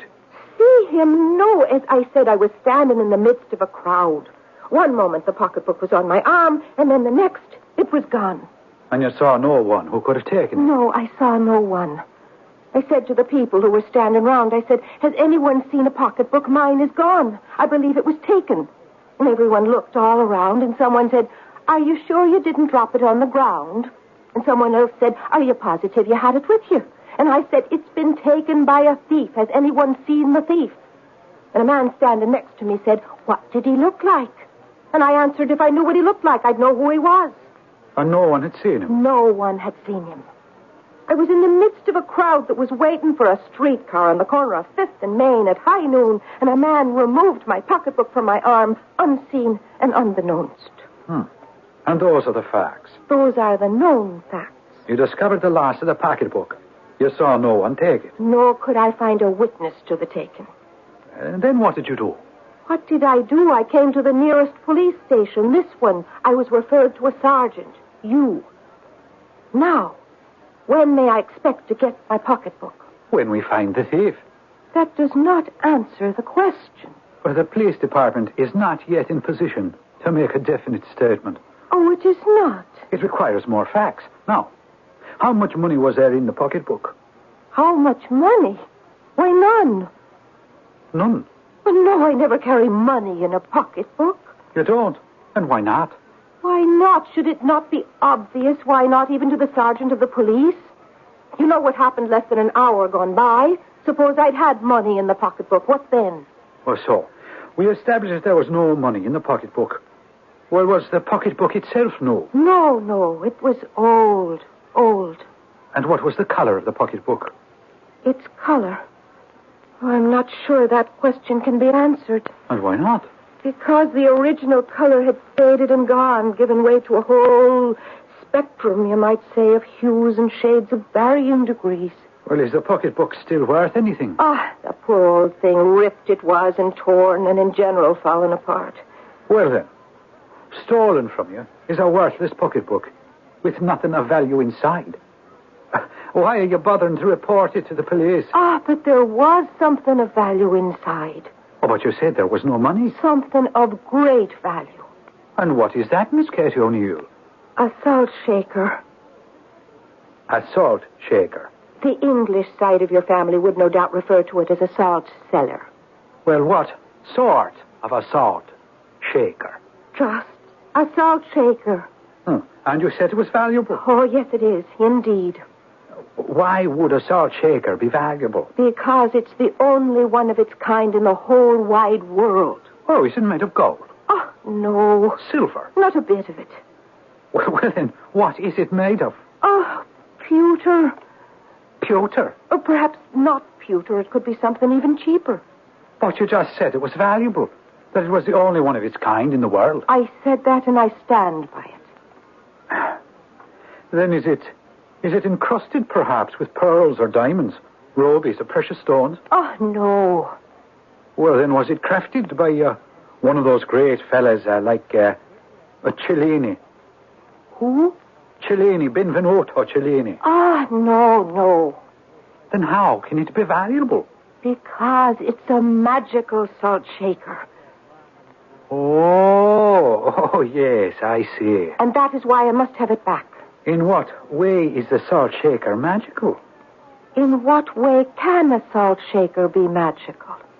Well, The question only has one answer. Well, suppose you tell it to me. And you are a sergeant of detectives? Well, now, Miss Katie O'Neill, what is your game? You come in here with this blather about a magical salt shaker. But it's true. Why would you be carrying a salt shaker in your pocketbook? Why? Because I never know when it might be useful. Well, it would seem to me that the only time you'd require a salt shaker would be at meals. Is that so? It's most probably so. And would you take your meals at a table? In someone's home or in a restaurant? Is that not so? I agree.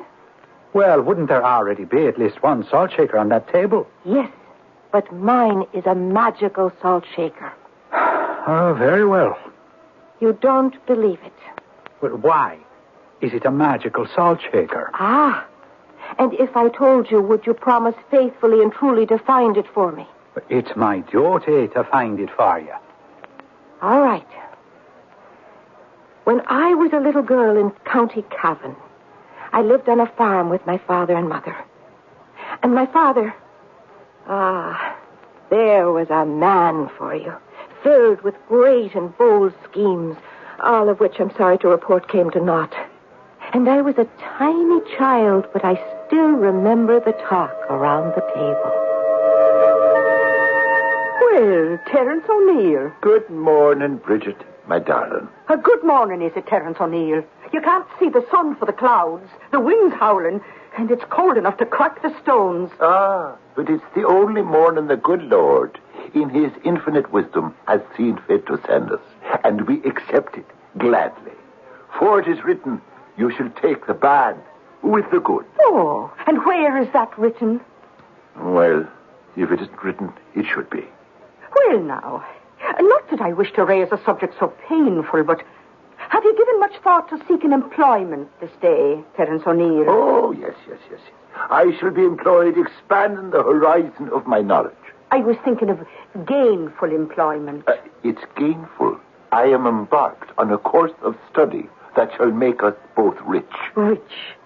You don't believe it? Oh, no man ever got rich by looking through books. That's because you have to find the right books. That's how it would go. My father would spend the days reading his books and walking through the fields and the forests, nodding his head, thinking, studying, considering. And then finally, one day my father came home and he had a very old book in his hand, and he was very excited. Bridget! Oh, yes, it's Bridget. And did you expect me not to be home? Bridget, listen to me. Oh, I listened to you once, and that was the undoing of me. Oh, marry me, Bridget, darling, and you shall wear silks and furs, spangled with cloth of gold and sparkling with diamonds and pearls. And so you shall. Oh, of course. No, Bridget, I'm serious. About what? About the promise I made you. About the wearing of the silks and the furs and the diamonds and the pearls. Oh, well, bring them in and I'll put them on. I will. When? Tomorrow. Tomorrow? Yes. Oh, my poor Terence, it's gone to your head as I knew it would. Bridget, I am not crazy. It's here in the book, right here. It tells how to find him. Find who? The old man of the rock. Oh, have you taken leave of your senses?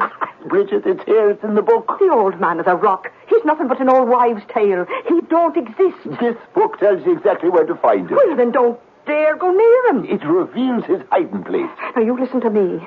The old man of the rock, he'll make you his slave. No. Not if you know the magical words. What magical words? The magical words that make him your slave. I don't want another word said about that in this house. You can make him your slave, and he'll grant you your wish. Whatever you want, he'll make it come true. The old man of the rock. Tomorrow, I'll go to him. No, Terence. I don't want to be rich. You do. Oh, please, Terence, promise me. Please. But, Bridget, I believe I've never seen you so frightened before. But it's because I've never been so frightened before. But what are you afraid of? The old man of the rock. But you should be afraid. Didn't you say he was nothing but an old wives' tale?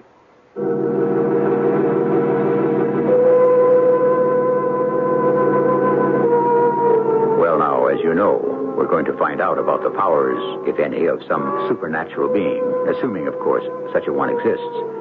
It all began with a stolen pocketbook in America, somewhere. And suddenly we find ourselves in Ireland, somewhere. But it's a good place to be for our purposes. And the tour shall resume as soon as I return shortly with Act 2.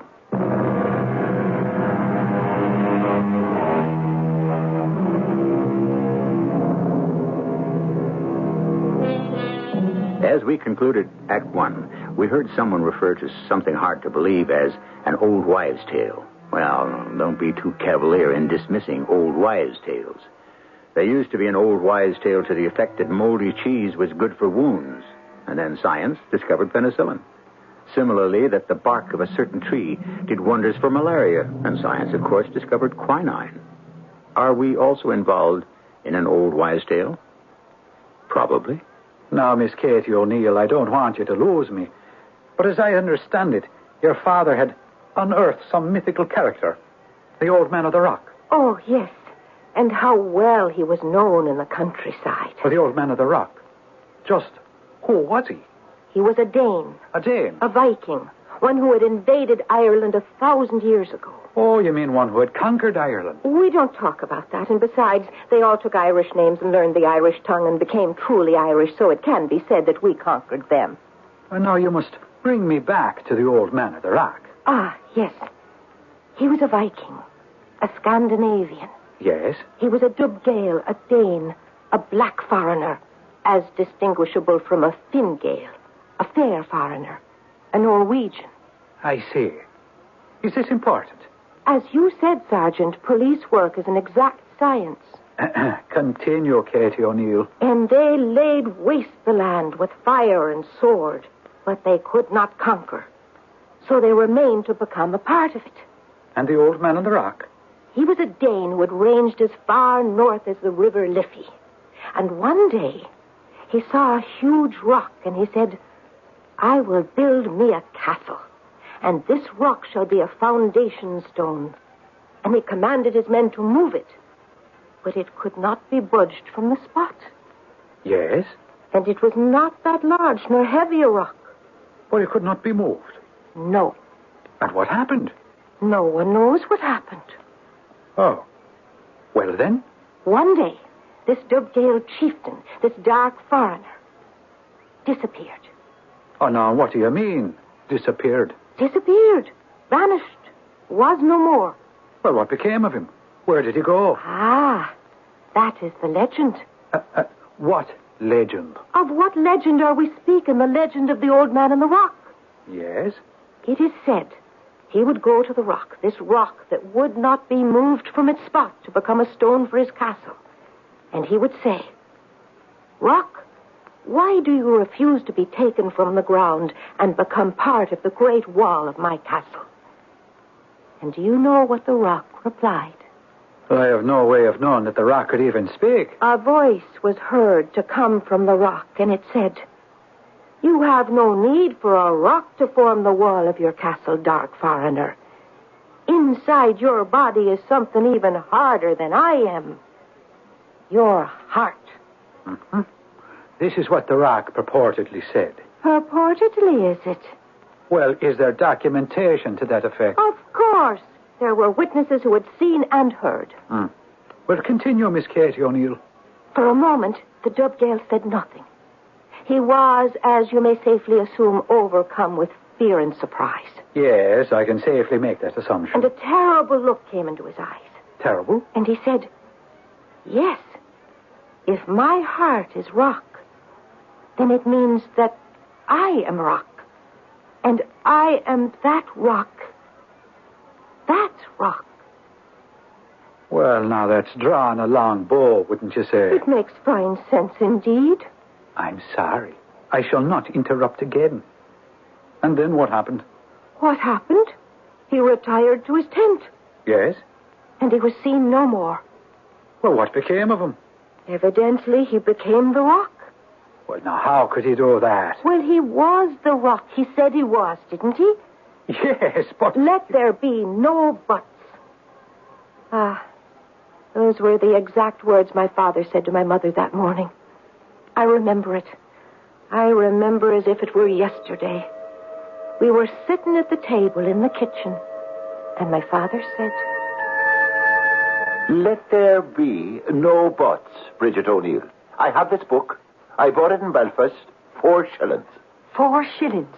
And I have had no meat on this table in 6 months. And a good thing. Meat is conducive to the gout. Only rich people get the gout. We are in no danger here. We are in great danger. Danger here. We are in great danger. Tomorrow we shall be rich. Oh, do not speak this way in front of the child. She will think her father is mad. Oh, it is just his way of talking, Katie. He means no harm. Of course not. I mean only good. Yes, this book. See, it is 400 years old. For 6 shillings, you're entitled to a book that is brand new. The book, you see, it says the Dubgale entered into the rock where he had time to repent his many sins. Oh, ate your fish. It wants salt. Oh, Katie, pass your father the shaker. Thank you, child. I can't seem to get any salt to come out. Well, shake harder. This wretched salt shaker. Well, it is a damp day. Why don't you get a new one? For 6 shillings, I could have had one of silver. Yeah, well, tomorrow you shall have one of gold. Yes. Pure gold. If I can find the old man of the rock, he will... He will lead you straight to the devil. No. That is the old wives' tale. You see, he has had a change of heart. Too much slaughter and pillage has sickened him, has turned his heart to stone. Who says that? This book right here. His heart is a heavy burden inside him. He seeks to lighten it by doing good for good people. And so, if I can find him... If you... Yes, this book tells how to find him. Well, why didn't the person who wrote the book find him and become rich? He could not. Why? Because he was a monk who had sworn a vow of poverty. Poverty? He gets 6 shillings for every copy of the book. He doesn't get the money. He's been dead these 400 years. Well, the person who sold you the book, Why doesn't he go to the old man of the rock and get rich? He can't. Why not? Because the book is written in Gaelic and he cannot read it. Now, in this book are detailed instructions on how one may find the rock. One must wait for the first moonless night of the month, which happens to be tonight. Terence O'Neill. One waits for the first sound of a nightingale. Nightingale? There are no nightingales in these parts. There are when one seeks the old man of the rock. One listens. I do not care how keen your ears. You cannot hear a nightingale where there are none. One does not listen with the ears, but with the heart. I see. I'm happy. Now you understand. Oh, my poor Terence. You were not intended for poverty. It has turned your brain. And I have helped. Now, Bridget, what do you say? Oh, I shall help you be happy. I shall neither scold nor nag, my darling Terence. I shall support these delusions. Bridget, we shall be rich tomorrow, for I shall find the old man of the rock. I shall find him. Where are you going? To the old man of the rock, my darling Bridget. Good night. Oh, Terence! Oh, that man, he'll catch his death. Child, Katie, child, he didn't even take his hat. Here, run after him and see that he puts it on his head. And I did. I ran from the house, but I did not wish to catch up with my father. For if I should, he would take the hat and tell me to go home. And of course, I would have to obey him. So what did you do? Something naughty, no doubt. Oh, yes. I followed him in the dark, through fields, through the woods, keeping far enough behind so he couldn't see me, but close enough to hear him read from the book. And you shall hear a nightingale's song. And he stopped, and he listened. And I stopped, and I listened. And of a sudden, I heard it. And what did you hear? What are we talking about? The nightingale's song. The nightingale? Yes, the nightingale. As soft and as sweet and as silvery clear. Well, are you positive it was a nightingale? Ah, yes. On what evidence, Katie O'Neill? For after all, you never heard one before. On the evidence of my heart. Ah, yes. The only true evidence there is. Well, I must let you continue uninterrupted. And my father laughed, his great, joyous laugh, and he said, "The nightingale." And we follow her dulcet tones to a tree, a patriarch of the forest, an ancient oak. Its limbs are bare, but the heart still beats truly within. Oh, yes. And beneath this oak is a rock, a large-sized rock, great enough for the foundation stone of a castle. And was that the rock? My father stood before the rock, and I could hear him say, "Old man of the rock, I approach with clean heart and a soul that is free from malice. Old man of the rock, hear me. I come to seek your aid. Therefore, I bid you, materialize from within the stone and lift the weight from your own heart. Dub Gale, dark foreigner, appear before me." Oh, calls me dark foreigner. It's you. It's true. You. Where did you come from? Oh, you've seen where I came from. The rock. Old man of the rock. I believed it. I believed it truly. That is why I have appeared. And why have you come to me? I want to be rich. All men desire riches. It was for wealth that I try give Lodnar sail from Daneland, a Viking pirate. But I've learned better. Oh, I do not ask to be rich for myself. You do not? For private gain. Is that a fact? I want riches for what they can do. And what can they do?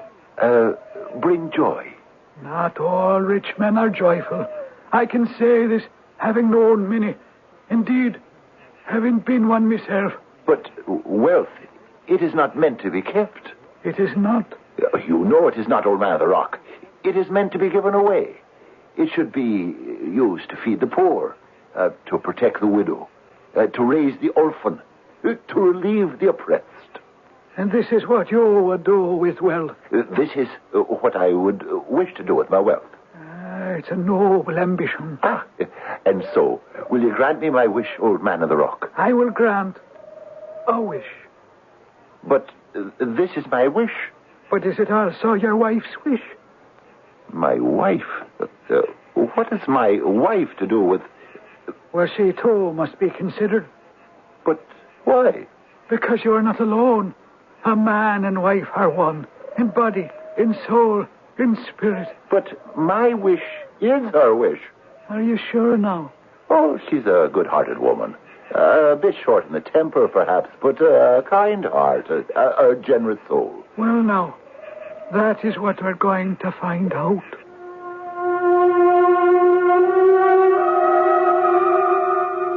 And we shall find out all about it in Act 3. Here we have the old man of the rock, this Viking turned Irish. Ah, well, those were days filled with action and magic. And so are these, if you know where to look.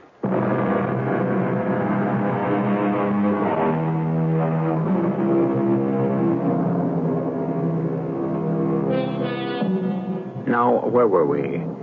In a police station, almost 100 years ago, listening to pretty Katie O'Neill telling handsome Sergeant Smith about a purse that was stolen from her. And to make the tale complete, she must go all the way back to Ireland, many years ago, and an encounter between her father and a mysterious being known as the Old Man of the Rock. And so this mythical character, he emerged from the rock, did he? Emerged, materialized, 'tis all one. And you saw it? With my own two eyes. And I still cannot decide whether they're blue or green. Oh, but pray, continue. And so they had this confrontation. My father, Terence O'Neill, and the Old Man of the Rock. And what happened? The old man explained how it would have to work. Being rich is a complicated business. It seems rather simple to me, old man. Does it now?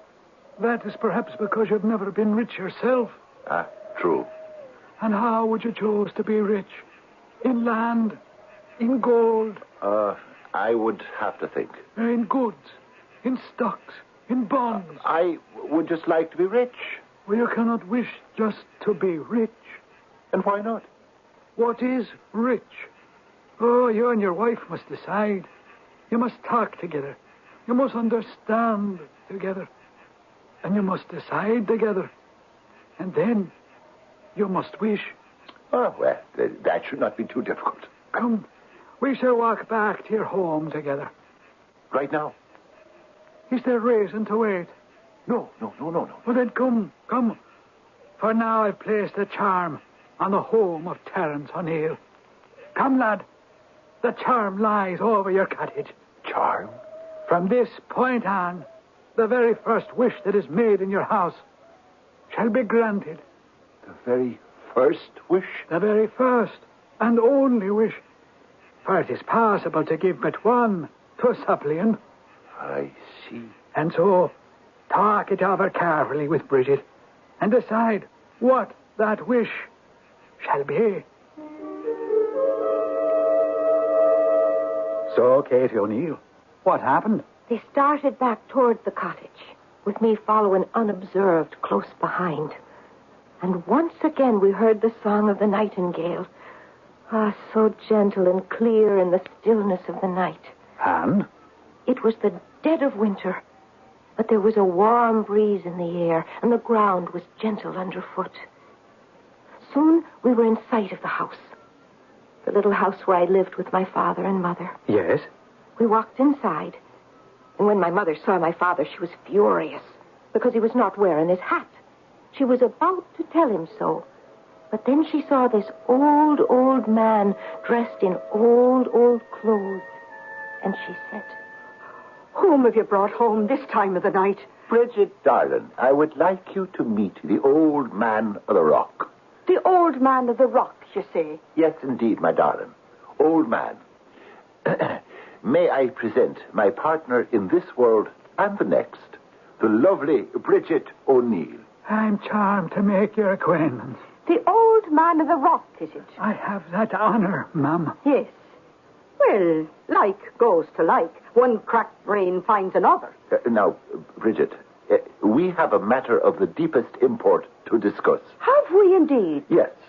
It concerns becoming rich. Oh, well, that can wait a day or two, I'm certain. If not a year or a lifetime. And so, Bridget, you and I must discuss... You and I must discuss your lack of manners, Terence O'Neill. When a guest is brought into the house, he must be served a cup of tea. I would be grateful for a cup of tea, Bridget O'Neill.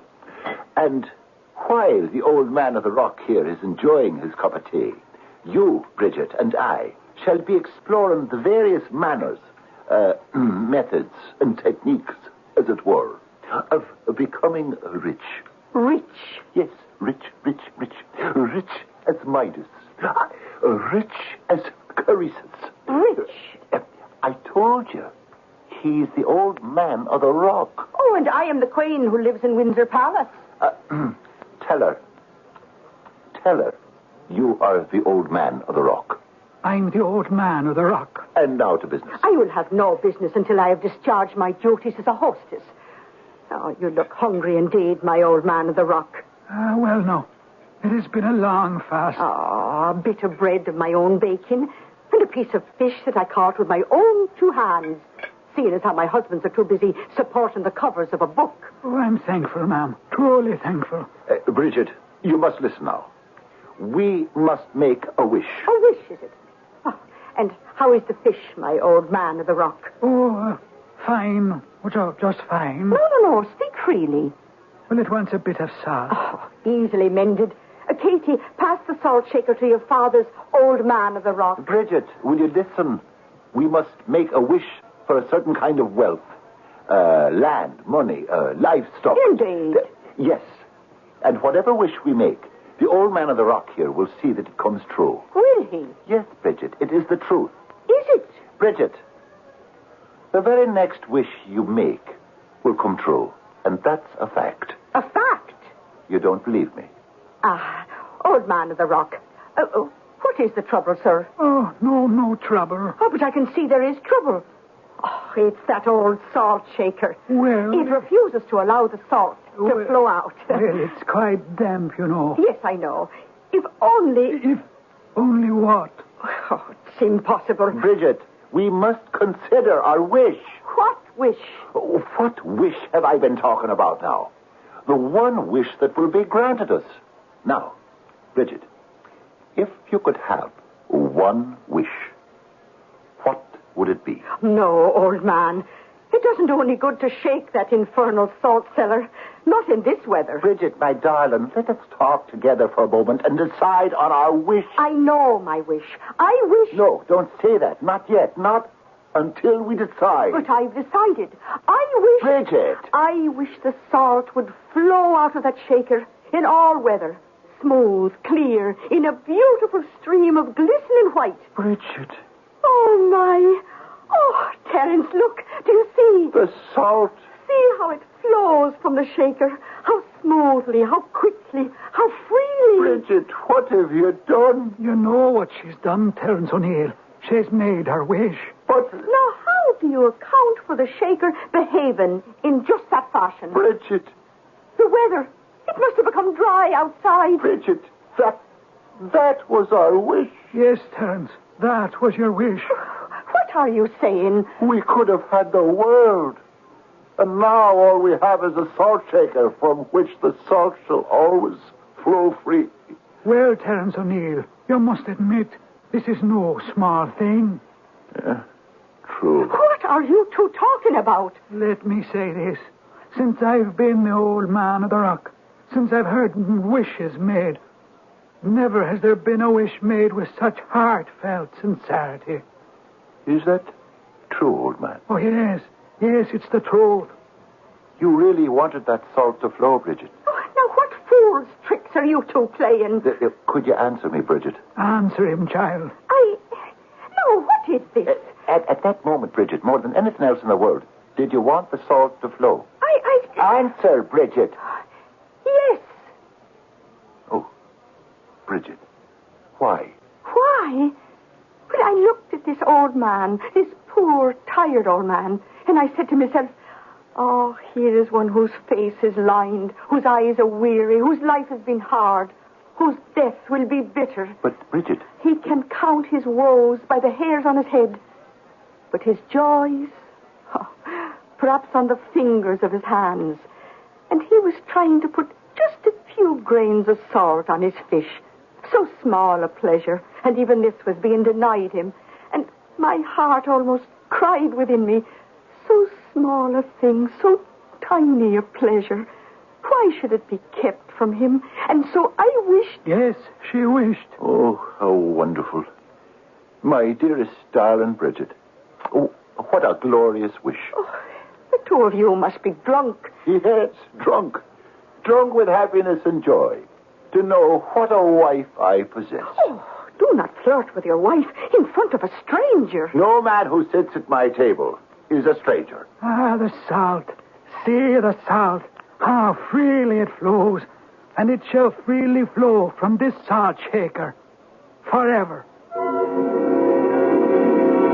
And that's why it's a magical salt shaker. Yes, even a police sergeant can see that. A grand tale. But a true one. And the further history of this remarkable artifact. I was sent to America. This salt shaker was the gift of my dearest father, Terence O'Neill. And I have kept it with me from that day to this dark and infamous day when it was so cruelly stolen away. Oh, I'm touched by your story, Miss Katie O'Neill. And what will you do? It's a most difficult assignment. Miss O'Neill, shall you promise me something? First, I must hear. If I return your salt shaker, shall you accompany me to the park this evening to enjoy the concert by Mr. John Philip Sousa and his band of stalwart United States Marines? And how do you intend to find my salt shaker, Sergeant? Well, the salt shaker is magical, no? Yes. Then I shall exercise powers of magic to bring it back to its rightful owner. I shall be waiting at the oak tree near the bandstand, my good Sergeant Smith. And if you have the salt shaker, you may approach. However... Oh, there's no need for however, Miss Katie O'Neill. By my magical powers, I shall have the salt shaker ready for its rightful owner. Miss Katie O'Neill. Ah, 'tis you. Approach no further unless... But I have it. See how freely the salt flows. Oh, Sergeant Smith. Sergeant Smith, you worked magic. Magic, of course. And shall you tell me the magic? Oh, that cannot be revealed. And shall you tell me the magic? Oh, that cannot be revealed. But it's great magic. Shall I tell you the magic? You see, I happen to know that all pickpockets, purse snatchers, and thieves of that ilk have their territory.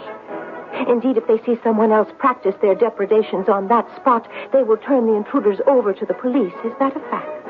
You're telling the story, Katie O'Neill. And so, what you did was to ascertain which thief is the regular, shall we say, at Fifth and Main. And you told him to produce the salt shaker, or else. Miss Katie O'Neill, what a suspicious nature you possess. But I retrieved the salt shaker. Yes, you did. From which the salt will always flow. And that's magic.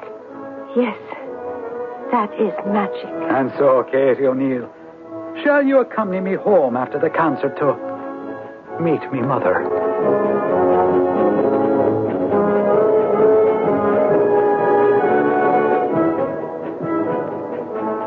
Shall you accompany me home to meet me mother? An old-fashioned line from an old-fashioned ending to an old-fashioned story. And so, the romantics in the house have had their innings. We've had love and magic. And I shall return with more.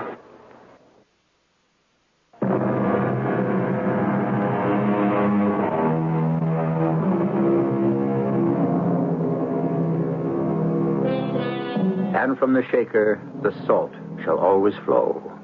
And so shall the blessings. If you had one wish, what would you really wish for? All the money in the world? Do you really want or need all the money in the world? Think again, and think deeply. What is it you would really wish for? One of the things I always wish for is to meet you here 7 times each week. Our cast included Terry Keane, Fred Gwynne, Bryna Rayburn, and Lloyd Batista. The entire production was under the direction of Hyman Brown. This is E.G. Marshall inviting you to return to our Mystery Theater for another adventure in the macabre. Until next time, pleasant dreams.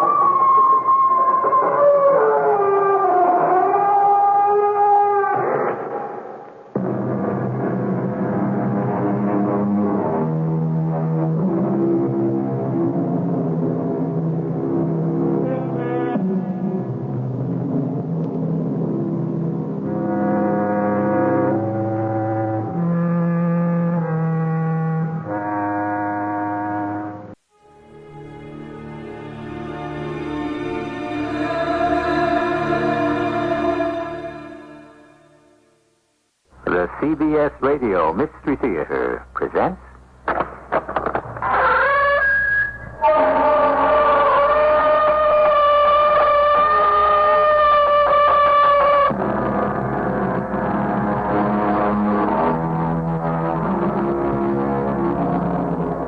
Come in. Welcome. I'm E.G. Marshall. I suppose it's because of mass communications, but it seems to me a certain kind of person has passed from the world scene, a vanished breed. The great international personalities in the arts, Caruso and Jenny Lind, F. Scott Fitzgerald and Ernest Hemingway, Garbo and Sarah Bernhardt, and the incomparable entertainers, Edith Piaf, Josephine Baker, Judy Garland, and Lilo Richter. This story is an exercise in nostalgia and international intrigue. Come back with me to 20 years ago. You know my name, but you haven't told me yours. My name? Yeah. And it better go with a monogram on that bag, L.R. Well, why not? The name is Laura Roberts. Very nice try. But it won't wash. Suppose we try again and see if this gun won't improve your memory.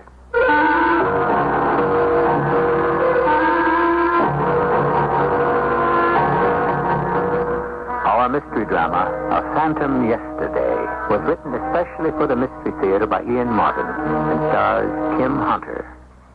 It is sponsored in part by Buick Motor Division and Contact, the 12-hour cold capsule.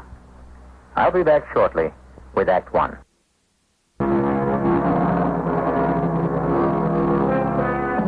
In 1960, Berlin was a city ravaged by the boundary scar between the West German Republic and its communist counterpart in the East. But the scar had not yet been made permanent by the infamous Berlin Wall. It was a time of seething underground politics, with the neo-Nazis still holding to the hope that through terrorism they could find their way back to power. A sad time for the immortal Lilo Richter, to make her first return engagement to her native land, as her agent Mark Dana was expressing it in no uncertain terms. That's crazy, Lilo. Why? Why now? With everything only half set up. Darling Mark, don't be a wet blanket. Tomorrow I'm in Paris to pick up the recording award. Why not go to Berlin for that limited 10-day engagement? Oh, I can think of a million reasons why not. The city is a powder keg, more than ever since Herr von Schlager has been kidnapped. The club you want to sing at is second-rate. Hans Traeger is my friend. More than that. If I had a command performance before the Queen of England and he asked me to come sing for him, I would go to Hans. Okay, I get the picture. I know you fought a good fight together, shoulder to shoulder. Don't talk about that. There is no way you can know just how I feel about the Nazis. Oh, no? How many of your relatives were marched to the ovens? My parents were the only Ordonskis who were lucky enough or smart enough to get out on time. I'm sorry, Mark. I'd forgotten. The war is over, Lilo. With Germany cut in half, and Russia forcing East Germany to build a wall to split it forever, Sometimes I wonder. Well, it's nothing for you to get mixed up in. That's why I am against this German engagement. Well, I might be too. I might be afraid to go back, except for one thing. And what's that? Gil is in Berlin. Uh-huh. I thought that was over. With Gil, it is never over. Yeah, but you split. You haven't seen him in a year. With us, that could be only a day.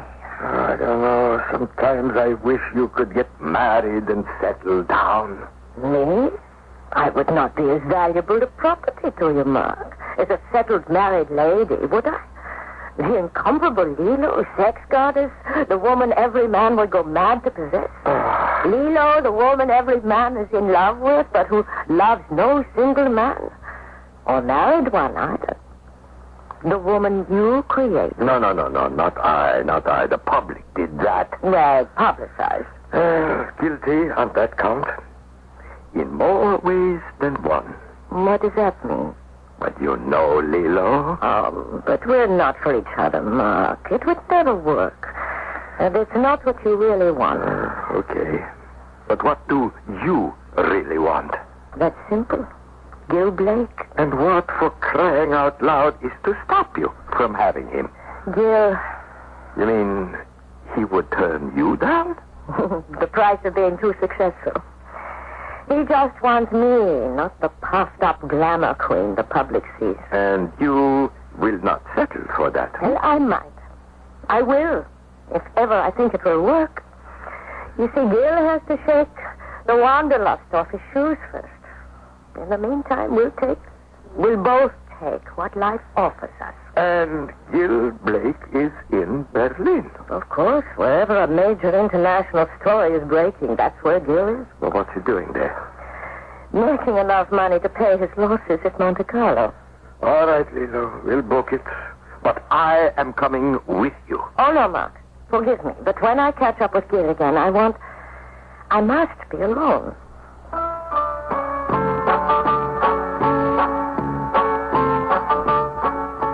His name is Gil Blake. He writes adventure and spy stories, or lives them. Readers buy his spy stories, psychologists say, because they want to identify themselves with the hero, to dream of living dangerously, if vicariously. To be in the center of high adventure is not what it is cracked up to be. Danger, yes, but most of it is tedious and exhausting. Like my old days in the underground in Germany, when to be anything but a Nazi was to expect torture and death. But the real Gil Blake is something else again. My man, my Gil. In spite of all of our quarrels and separations, I have no doubts about calling him as I do now. From Paris to West Berlin. Hello, Lilo. Yes, Gil. I'm coming to Berlin. When? Tomorrow, for 10 days. I sing at the Odeon. Where are you staying? That's up to you, wouldn't you say? Well, not here with me. Oh? I mean, the town is jammed, and this place is forget it. Where? The Wagner. Good Lord. Is that still standing? Barely. Look, give me a chance to rustle up something better if I can find the time. Why not? Well, I'm sitting on top of a powder keg of a story. It has to do with von Schlager and a sickening new movement here in Berlin. What? I can't talk over the phone. Look, what flight? Where do I meet you? I get to Berlin a little after noon. But forget that. I must go straight to rehearsal for the opening tomorrow night. Why don't you concentrate on finishing your story, and as soon as I'm free, I'll come to you. You still love me? At this moment, with all my heart. This moment? What about the others? Lilo, where have you been since I left you? What have you been doing? No questions. I will answer them all tomorrow night when we are together. How? How else? From this woman who loves you. You will come to my opening at the Odeon, and I will sing a special song just for you. Look, Lilo, promise me that... Tomorrow in Berlin, darling. Everything. Tomorrow is a day just filled with promise. Auf Wiedersehen.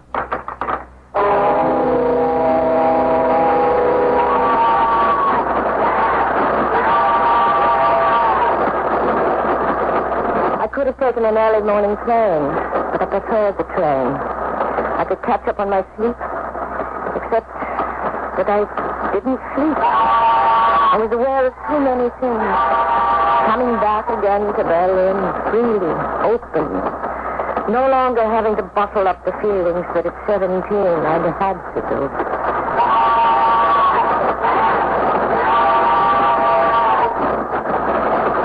The next morning, my first step was to take a cab from the station directly to the Odeon and rehearsal.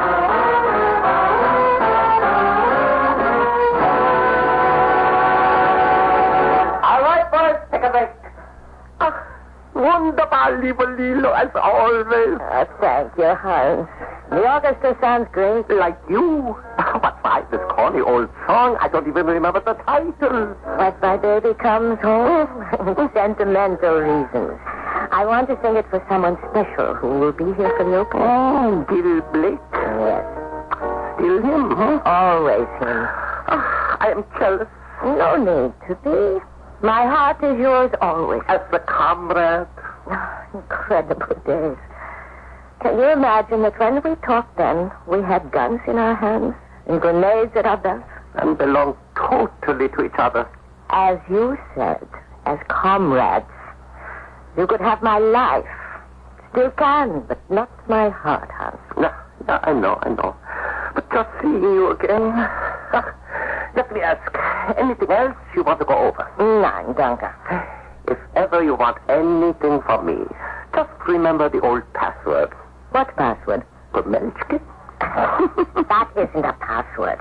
It's what you call me, and I resent it. You should now. But you were a little overweight at 17. I was. Some femme fatale. You grew into it. I envy that lucky man, and I hate him. Is he here in Berlin? Yes, I'm going to him now. Can I leave my baggage and pick it up later? You have only to ask me anything, and it's yours. Or whistle, and I'll come. Oh, dear Hans. The kiss of death. Dear Hans. Go find the man you love.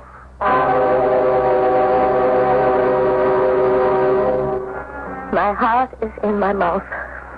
Childish for a woman of my years and my experience, but that's what Gil has always been able to do to me. I'm on my way to a grubby old hotel in a forgotten district in Berlin where he's finishing an article. But when that is finished, and I pray that already the last page is out of the typewriter, life will begin again. I walk down the hall of the somber old Hotel Wagner, dimly lit, uncarpeted, heavy with the faint but acrid smell of old dust. The doors are dark, and the paint is drying and beginning to peel. The numbers are faded, 21, 22, and here is his door, number 24. Behind it, I can hear the click of his typewriter, and in the stillness, I can almost hear the pulse beating in my throat. Gil, in a moment, we will be together again.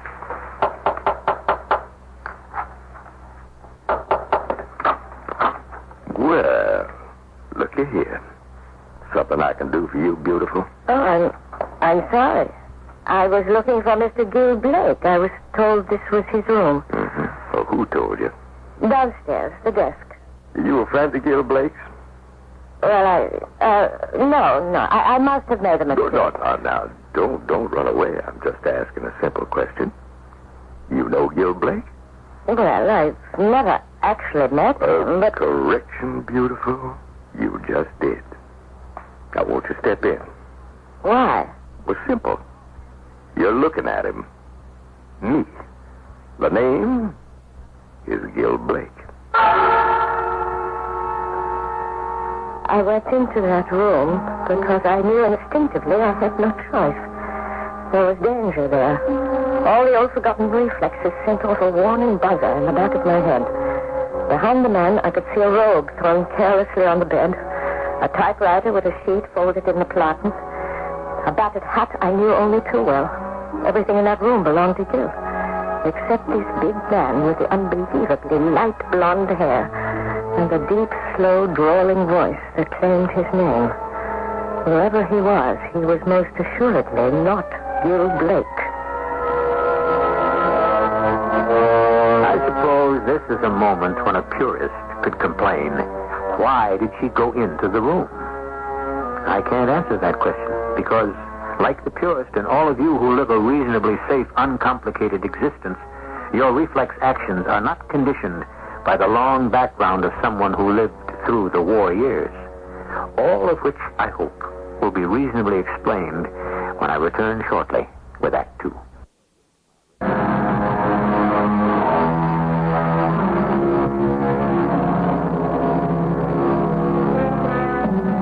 Most of you, I'm sure, like me, have grown up in a world that didn't pose much more danger than the automobile or some distant fear of an atomic holocaust. We're simply not adapted to hazard. But people like Lilo Richter and others of her generation and background grew up with trigger impulses and instinctive reactions to terror that are as primitive as a wild animal. Reactions, incidentally, that are neither false nor premature. I walked past the big man who held the door open for me, into the room that should have been Gil's, the room that held every physical evidence of his presence except Gil himself. I thought I could scream for help, I could run, I could get away, but I knew I was lying to myself. Old instincts from the underground years rang alarm bells to tell me I couldn't, that I had walked into a trap from which I couldn't escape. The best I could do was maneuver, play for time, for a much bigger stake than my safety, for Gil's life, or any hope of ever seeing him again. And the door closed behind me. So, you are Gil Blake? That's right, ma'am. Are you surprised? What makes you think so? Just something in the way you looked. My looks don't please you? No, you know better than that, ma'am. You want to sit down? I'll clear this chair. Don't bother. I'll sit on the bed. Cigarette? Thanks. You smoke German cigarettes? Why? Yeah. When in Rome. Well, anyway, American cigarettes are not that easy to come by. I should have offered you one of mine. Well, next time around. Well, now, getting back to the matter of looks, how come you look so surprised when you met me? Oh, that's easy to answer. I was surprised. Mm-hmm. Well, why? Well, you're a writer, or so I was told. That's right. So? I had a different picture of writers. Small, round-shouldered, like mice with glasses. Sensitive, pale, wispy. Not so physical. Is that bad in a man? No, not bad. Not bad at all. Just what did you want with just what did you want with me? I sing at nightclubs. I'm opening a new act. I was told that you were a writer who might do some special material for me. Someone who might help me. When do you open? Tonight. What club? The Odeon. When did you arrive in Berlin? This morning. That's so. Where are you staying? Oh, my baggage is still at the club. I left it there after the rehearsal today till I could make sure of my reservation. I really should be going to make arrangements. Now, what's your hurry, baby? You got time. Wasn't there that little matter of something you wanted from me? Little help?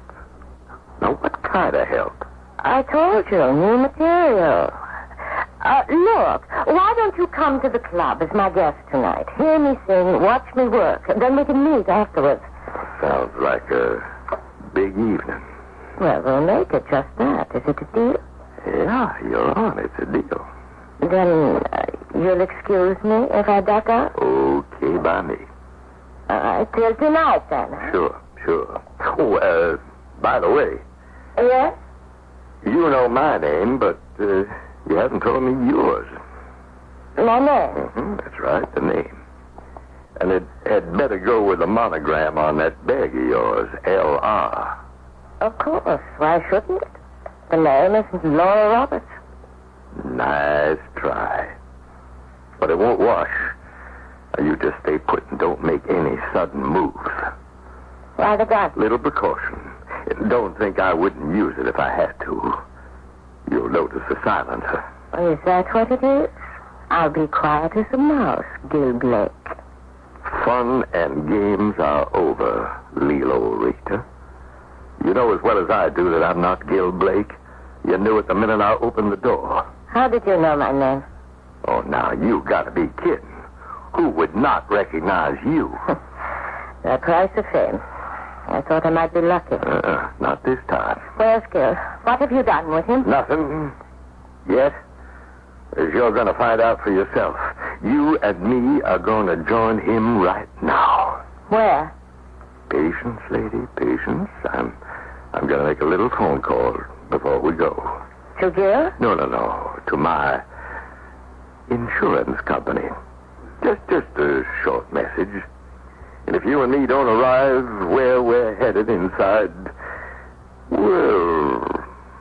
a certain time limit, we won't be able to join your boyfriend anymore.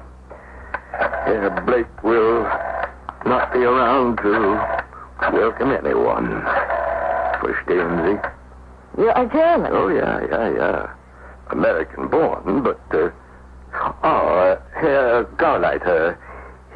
Herr Gauleiter, here is Joseph.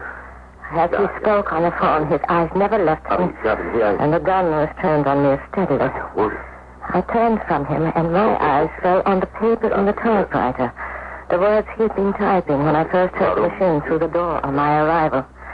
As I read them, I could feel them burn into my brain. To whoever it may concern, when you find this, I shall be dead by my own hand. For my own reasons, which I prefer to keep my secret. Enough that I don't live anymore. And what better proof can I leave you than the body which will have led you to this note? Signed. It wasn't signed yet.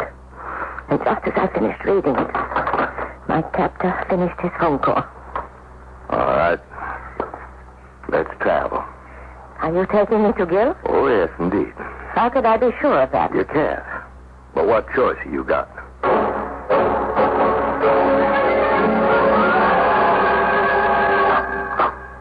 As advertised, the man himself. You and I can wait for later. Oh, Gil. Lilo, how did you get trapped in this? Never mind that now. Aren't you glad to see me? Under these conditions? No. Yes. Oh, darling. Oh, Gil. Gil, what have they done to you? Nothing so far. But you, how did you get mixed up in it? I came to your hotel room. The big man who just brought me here opened the door and claimed to be you. Oh, it's been so long you couldn't tell the difference? I won't answer that. What did you do, just walk in? I knew there was trouble. I could smell it. And I had to know what had happened to you. Why didn't you run? I couldn't have. It was like the old days. If you ran up against a stormtrooper, the only chance you had was to bluff it out. And this big man with the white hair... Tune? The one who brought me here. Yeah, that's him. He pretended to be you. And I thought if I played along, I could find out what had happened to you. Who is he? A real charm boy. American citizen till the war started. From 1938 on, he was going to organize the South for Hitler. Then Uncle Sam booted him right in his Nazi sympathies and sent him back where he came from. But if he's been a Nazi, why wasn't he arrested after the war? Where has he been since? Crawled into a war with the rest of the vermin. He's a particularly unlovely specimen. So I've been finding out. Why are you being detained? What is going on? After you called me last night, I was working on the story I dug up. I had a long piece, background stuff, holding out the carrot, ready for the big revelation. And I chained myself to the typewriter to finish it before you got here. But you know me, I ran out of fire. No cigarettes? It was 3 a.m, but who cares? Berlin never shuts down, so I went out hunting a cabaret, a cafe, anywhere to buy a pack. And I got myself lost in this old district. I just checked the sign that said Honigwaberstrasse. And when I started to cross the street, this crazy guy in a car nearly knocked me down. Why, you stupid Teutonic cowboy? You know you nearly knocked me on my... Hey, just a minute, Mac. I got something to say to you. I have nothing to say to you. Out of my way. Hey, just hold it a minute. Let me pass. What? You have knocked off my hat. Listen, Mynheer. You nearly knocked me off. But never mind that. All I want to ask is... Hey, wait a minute. I know you, don't I? Sure, you're... This car. Grab him. I got him. Now, should I? No, not yet. So, you know me, huh? Well, now that I get a better look, no, I was I was mistaken. I could wish that you were. For both our sakes. But you are not. And you have recognized me, no? No, you just look like someone, I guess. That is a very bad guess. For you. The driver of the car left us, and your blonde-haired bully boy hustled me inside this house with a gun on my back. For what good it does us, the only thing I noticed was the number. 68. They threw me into this room, and I've been here ever since. And that's the story.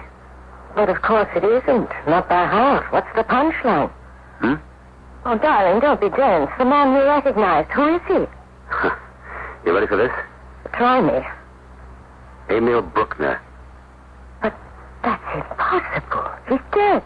It seems that old Nazis never die. But the whole world has been hunting down every rumor that he could possibly be alive. Mm-hmm. And only yours truly found him. But how can you risk being here in Berlin? Because he has a nice, easy refuge in the East half. With the Russians? At the moment, he suits their purposes. To stir up all the trouble this side of the line he can. But he has bigger fish to fry. What? We have a fellow prisoner in the next room. Who? Von Schlager. How do you know? Morse code. Tapped out on the wall. And I know a lot more than that now. What? Von Schlager's being held for $6 million ransom, which will be paid tomorrow night. The money to be used to arm and equip a Nazi terrorist force in Berlin. And as soon as they have it, Bruckner and the rest of his dirty crew will vanish back into the walls. When they vanish, so will Von Schlager? Has to be. They'll take him back to East Germany? More likely kill him and dump his body in the Spree. Emil Bruckner, Beast of Buchenwald, and 100 other Stalags still alive. If we can just get word to the authorities. If we don't, we'll be keeping Von Schlager company in the river. No, Lilo. He might get rid of us, but not you. He can't. Why not? You're different. Am I, Gil? So different. And so special. Oh, Lord, when I think it's because of me you've been dragged into this. Beautiful. This man here would like to talk to you. Bruckner.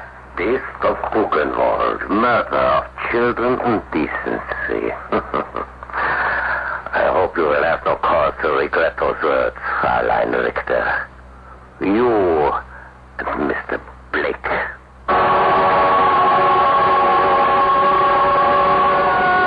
Emil Bruckner is not a large man, but the menace and the threat he projects make up for his size. His eyes are as hard as agates, cold as steel. The stench of the prison camp still surrounds him. He is a man totally devoid of conscience or pity. I shall return shortly with Act 3.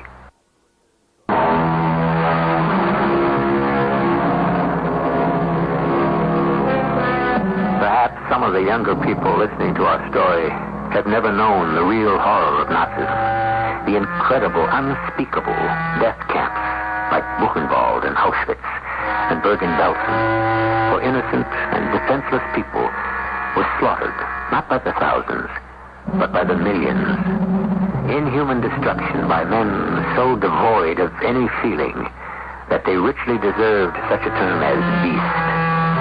Men or a man like Emil Bruckner. I warn you, Brian. I told you to shut up, Blake. Now, don't tempt me. I'd just as soon clean up the whole thing right now. Well, it would be a new experience for you, Mr. Kuhn, cleaning up. Come on, will yourself. I will handle this. Jawohl, Herr Gauleiter Bruckner. You must forgive yourself, Fräulein Richter, and Herr Blake. He is impulsive. I have an apology. The room is wired for sound. So I have been listening to your private conversation. An unfortunate occupation for a man of culture, but necessary. Well, I hope you enjoyed what you overheard about yourself. Foolish to pretend I did.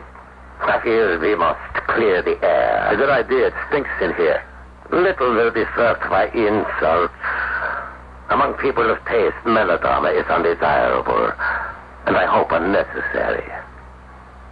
The problem is simple. I have some business here. I need 24 hours. During this time, I must ask you to be my guest. And after that? When I leave, you will be free to leave. You are not afraid we will go directly to the authorities? Once I am back in East Germany, what do I care for authorities here? You know what a manhunt would be started if the world knew you were still alive? No more than already exists when I'm supposed to be dead. It's all too simple. Life is always simple, my friend, if you make it so. Oh, there is one little thing Fräulein Lilo must do for me. What?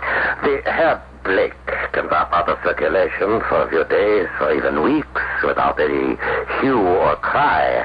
Aber Sie, Fräulein, that is a different story. You would always be missed. Obviously, if I don't open at the club tonight, I have to be missed. Naturally. But a phone call explaining that malady of the throat, perhaps, preventing you from opening for 2 more days or so. And if I don't make such a call? Joseph has a suicide note, which is still in Herr Blake's typewriter. We can take him there to sign it and leave him in such a condition that he carries it out. Don't let him fake you out, Lilo. The note could be extended to include you both. Shall we say a love pact? But I am sure all this will not be necessary. One phone call, and you are both safe. I'll make the call. Lilo, it's a trick. I must trust him. You have the number? 524689. Get it, Joseph. Jawohl, Herr Gauleiter. Hallo? Hallo? Geben Sie mir bitte 5, 2... I hope I can trust you, Herr Bruckner. 9. You can trust me. I promise you will both be safe. Give Fräulein a telephone, Joseph. Bring me the extension. Thank you, Herr Kuhn. Hallo, Odia. Hans? Ja? Wer ist das bitte? This is Brunel's kin. Who? Lilo. What's the matter with your voice? Laryngitis. You? The same old trouble. Just like the old days. You know how terrible it was. The old days? Oh, yeah. Oh, that's terrible. Pomelchkin. The same old trouble, Hans. I can't make it tonight to open. Where are you? At the doctor's. Oh, well, how soon? I don't know, a few days. Where are you staying? I'm not quite settled. I'll let you know. I don't know what to say. Will you let me know about rehearsal before we open then? We won't need any.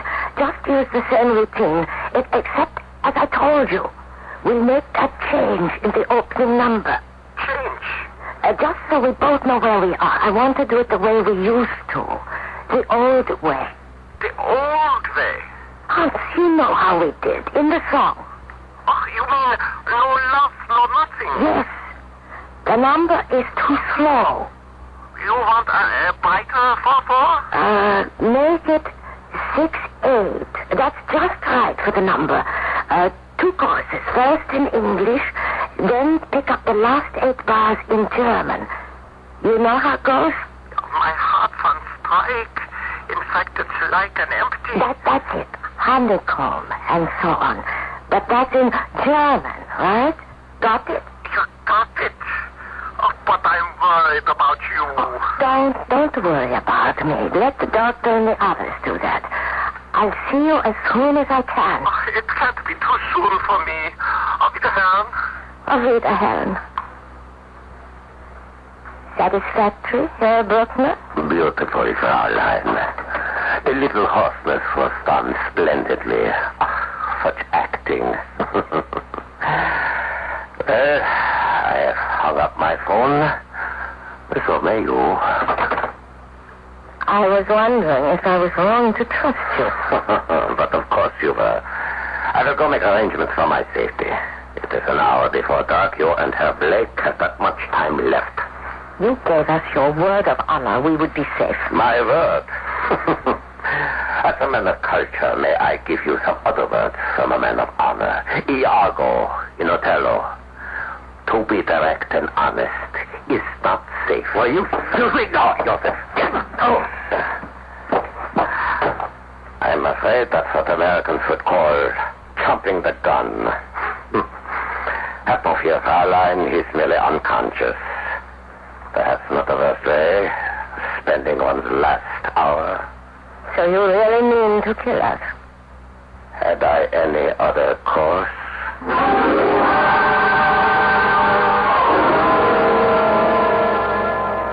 Gil. Oh. Gil. What? Lilo. Where are we? What? Oh, Kuhn, he struck me. Yes, hush, my love. Are you all right? Oh, yeah, sure. Great shape.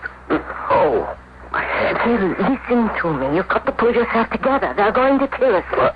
Kuhn and Bruckner. They're only waiting until dark. He said an hour. We only have 15 minutes left. Oh, I don't want to die. Not now. Not when I found you again. I don't want to die either. Help is on the way. Do you understand? What? But how? We must hold out until then. But first, I found the mic behind the picture. Can we disconnect it? Yeah. Let easy. Lead me to it. Where? Here, behind this picture. There it is. Mistake, darling. There it was. Now what? Now we can't be heard. We must barricade the door. The desk, maybe. Yeah. Help me drag it over. Does the door open in? Yes. Oh, that's good. I'd hate to waste the effort for nothing. Now, did you say something about help? I hope it's on the way. No, don't tell me the Marines have left it. There. Now, let's get those chairs and brace them against the desk. What kind of help? And how? The phone call to Hans. I gave him a message. What message? I didn't hear anything. What is he, psychic? We are old companions from the underground days. Remember I said I was to Melchkin and told him the laryngitis was the same old trouble? Yes? I never had laryngitis in my life. Melchkin and same old trouble were our passwords for danger. Did he get it? I'm sure he did. But what can he do? He doesn't know where to find us. I hope he understood. With Bruckner listening, I had to be careful. Can we put the tables on the desk? Yes, every little bit helps. How did you tip him off? That song. Our song. What? Baby Comes Home? Yes, I told him I wanted to do it in 6/8. Any musician knows it can't be sung in that tempo. Here. Oh, God, this table is heavy. Wait a minute. I'll upend it. There. So suppose it can't. Well, remember you told me the number of this house? That's right, 68. But the street name. Here. That ought to hold. But not for long. How would he know the street? Remember I said pick up the last 8 bars. My heart's on strike. In fact, it's like an empty honeycomb. So? But I said in German and emphasized the last word. Well, I still say, so? Honeycomb in German is Honigwaber. That was the street sign you saw, wasn't it? Yes. Honigwaberstrasse. Oh, Lilo, you're not only beautiful and brainy, but you're a honey. If Hans was bright enough to... Open that door! Let him sweat. Sounds nervous. I can only wish him a total breakdown. It's barricaded the door. Get back it down! Here. They must get them. They need them as hostages. Dear Hans, he did understand. Dear darling, are you all right? I'm kind of dizzy, you know. No, not now, dear. Not now. Dear. I feel like someone just hit my head. Hans and the police are here. Nothing to worry about. Yes, there is. What? Who's going to move all that furniture and let the guys in?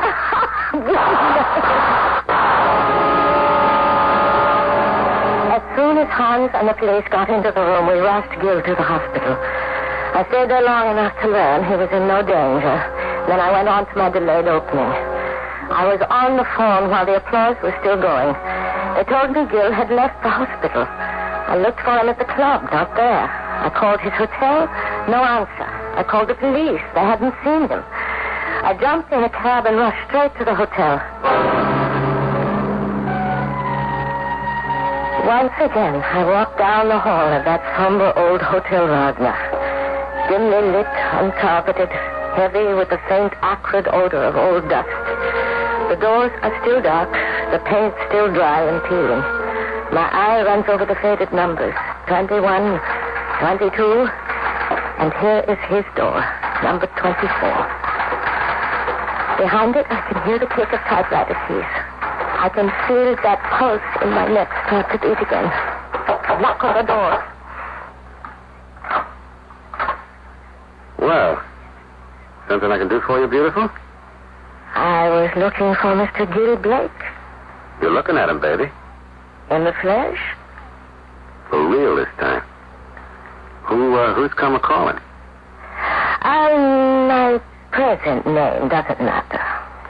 Just my future one. Mrs. Gil Blake. I'm not even going to invite you in. Before you change your mind, you and me are heading for the nearest place we can make that legal.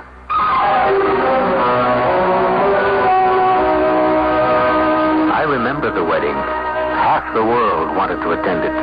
But the nearest they wedding, half the world wanted to attend it. But the nearest they got was the headlines in the paper. Lilo finds her man, while the rest of us men mourn. Oh, well, there's nothing truer in the world than the old cliche, you can't have everything. But the dream was nice while it lasted. I'll be back shortly.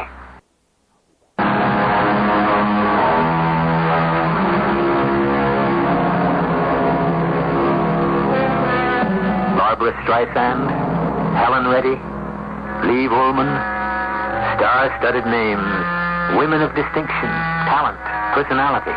But somehow, can they really measure up to Darbo, Dietrich, Lilo Richter? Are these demigoddesses really a vanished breed? Or is it just a luster of memory? I leave you to make your own choices. I know what mine is. Our cast included Kim Hunter, Michael Tolan, Arnold Moss, and Roy Owen. The entire production was under the direction of Hyman Brown. And now, a preview of our next tale. Billy! Billy, come back! Oh, I must go after him. Excuse me. Please excuse me. Sadie, I have a sneaking idea that Billy is in love with her. I've had that idea for some time. Are you for it? How can I be against it? How does she feel about him? I don't know. I don't know where Billy went. What is wrong? Oh, nothing, I'm sure. Well, didn't he like my cooking? Of course he did. We all do. You know, I never see your friend Svengali anymore. Doesn't he come here to play the piano? Svengali? Yes, you know, the one who cured my terrible headache that day. Yes, we know. Svengali. Listen, Shelby, take a tip from me. It's not wise for you to be interested in him. Radio Mystery Theater was sponsored in part by Contact, the 12-hour cold capsule, and Buick Motor Division. This is E.G. Marshall inviting you to return to our Mystery Theater for another adventure in the macabre. Until next time, pleasant dreams.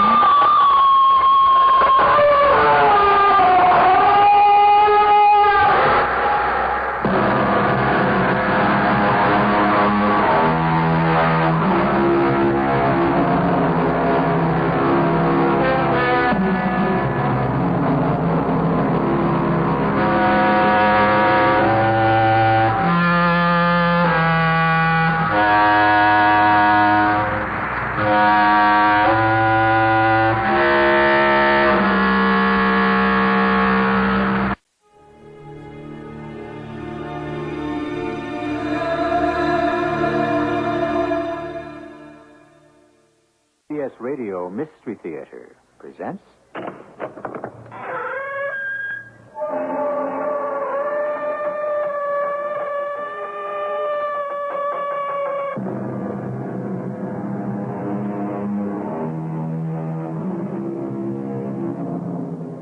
Come in. Welcome. I'm E.G. Marshall with another tale of the macabre. The world as you and I see it is only one world. There are others. One person is uneasy about a seemingly normal death. Another can relate to someone far away through extrasensory perception. Still others have seen apparitions and swear to it. Then there is the world of your very own. Your dream world. What about a nightmare? Well, young Paul Chapin experienced a living nightmare not long ago in Amsterdam. Are both of you crazy? It is you who must be crazy, Mr. Morris. I am not Mr. Morris. I'm Paul Chapin from New York. This guy, whatever you call him, concierge, this guy, Bernard, he checked me in last night. He stored my attaché case in the hotel safe. That cannot be true. This is room 822. It is assigned to Mr. Morris. Mr. Paul Chapin was in room 821. And Mr. Chapin checked out this morning at 8 o'clock.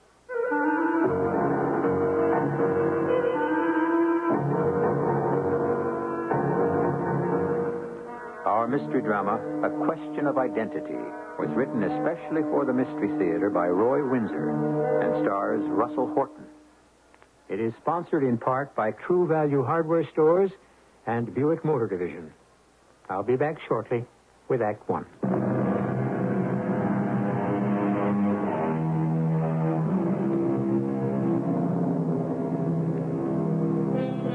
I don't think you'd think twice about who you are, and nobody is likely to ask.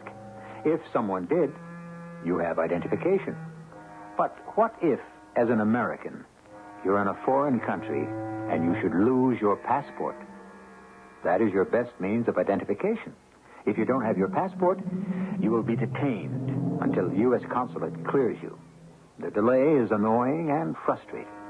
It could be costly, as Paul Chapin found out in the story you are about to experience. It begins in the office of a Mr. Mork, a dealer in jewels. Sit down, Paul, sit down. I can take it standing up, Mr. Mork. Hey? Take what, young man? Well, I know business is bad, and you can't keep me on any longer, and I understand. Paul, I didn't ask you to come in to dismiss you. But business... We're not going out of business, not just yet. The market will pick up. What do you think of these? Wow. How many are there, Mr. Mork? About 1,000. Lovely, eh? Uncut, as you can see. 1,000 uncut diamonds. Oh, it's a fortune. Once they're finished, allowing for that cost, we could profit $100,000. That'd be nice, eh, Paul? Oh, it sure would be. The finishing is very important. Oh, of course. Mr. Von Sutter in Amsterdam does excellent work. Oh, you're shipping them to him? No. You're taking them to him. Me? Why not? You've worked into the business very nicely. I'm confident that you will negotiate a fair price for his work. Well, Mr. Mork, I don't speak the language. He speaks English. Oh. Okay, I'd enjoy that. Taking them is safer. Well, guess I'm off to Amsterdam. Good. You'll carry the diamonds in this small attaché case I have it here in the drawer. Uh-huh. What's the chain for? Oh, I get it. I handcuffed the case to my wrist. Great. I guess if the diamonds are missing, I will be, too. That's right. It's a precaution. You don't object to it, do you? Oh, no, not at all. Real spy stuff. I kind of like it. So, when do I leave? Tomorrow morning. Now, I go straight to Mr. Von Sutter? No. You won't arrive until around 6 Amsterdam time. There's a reservation in your name at the Hotel Hearts. The manager is Hans Capel. I know him from the past. Now, you check in with the concierge, Bernard Groot. He will take care of you. Mm-hmm. Capel and Bernard. Okay. Anything else? I mean, I'd see Von Sutter the next morning, right? He will be expecting you at 9. Now, what about customs, Mr. Mork? You'll have no problem. I have the necessary papers in order, and a man from Von Sutter's will meet you and help with your clearance. And then he'll drive you to your hotel. His name is Otto Vogel. Mm-hmm. Ask for him. All clear? Yes, sir. Boy, wait till the gang hears about this. You're joking, of course. Well, yes, I meant after I come back. Well, even then, Paul, it would be wise to be discreet. In the jewel business, remember that the word is private. Oh, I know. I'm sorry. Your trip is not an ordinary one. It could be dangerous.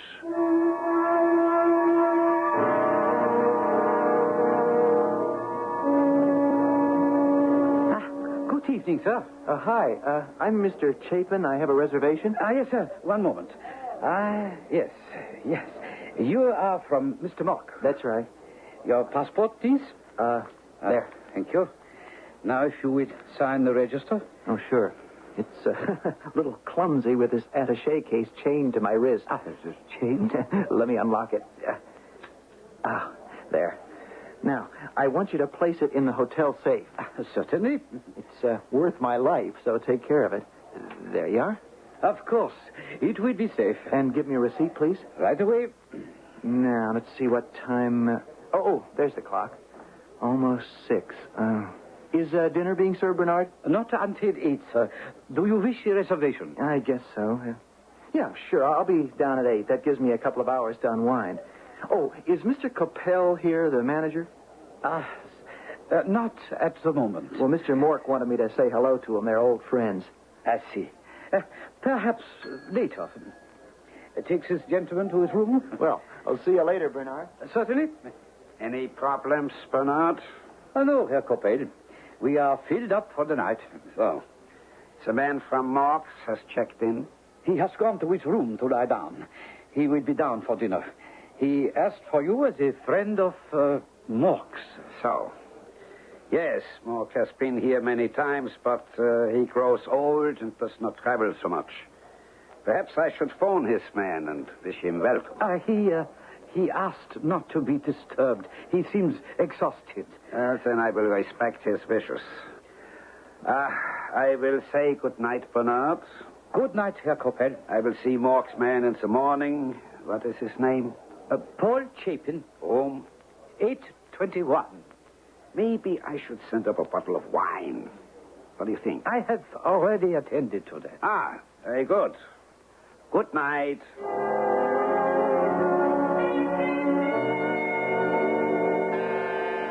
1 second, please. Oh, hi. Good evening, Herr Chapin. I have for you the compliments of Herr Coppell, the manager. Well, come in. Yes. Look at that, a basket of fruit. How nice. And wine. Yeah, and 2 glasses. One for me and one for you? Oh, no, sir. For you and Herr Coppell. Oh, the manager. Yeah, I asked for him, but Bernard said he wasn't in. Oh, well, he comes back, and he comes up soon to make you welcome. Well, that's very nice. Miss... I am Hulda, sir.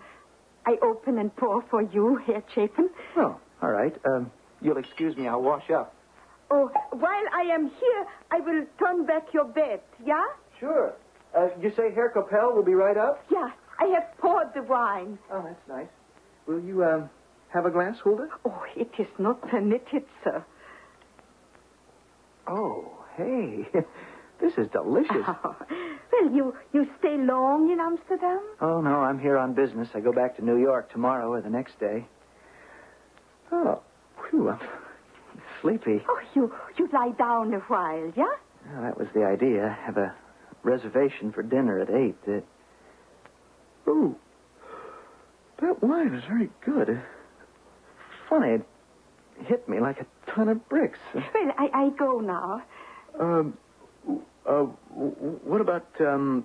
Oh, I see him and say you have fallen asleep. Good night now, Mr. Chapin. Oh, night.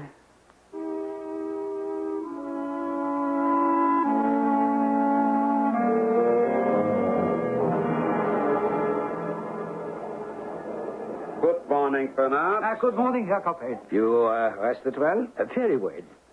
For a change, court relieved me on time, so I left at 8 o'clock. Well, I go now to see Herr Chapin. Chapin? Oh, he checked out a few minutes ago, Herr Coppell. Checked out? Without taking breakfast. So? And no dinner last night. He canceled his reservation. No. He slept around the clock? You spoke to him? No, but the cashier did. He paid his bill and left. How very odd. He was in Rome. 8:22. 8:22. I thought you told me 8:21. I don't think so, sir. You can see on the keyboard that the key to 8:22 has been replaced. The room is now unoccupied. The guest in 8:21 is still here. You see? Yeah. And he is? The guest in 8:21 is Mr. Elmer Morris, another American. 8:22, 8:21. I'm all mixed up. I cannot understand this, Mr. Chapin. Did he not phone down to thank me for the wine? No, sir. Ah, that's rude. Yeah? You said nothing to him? Well, he came to me with his receipted bill and asked for his passport. His hat was pulled down, and he was in an unpleasant mood. I tried to speak, but he said, please, please, please, so I became quiet. Then he left. Well, it certainly is a puzzle. Do not concern yourself about it here, Coppel. Excuse me. Bernard speaking. Bernard? Say, Bernard, what time is it, old buddy? It is 8:15, Mr. Morris. I can't find my watch. 8:15.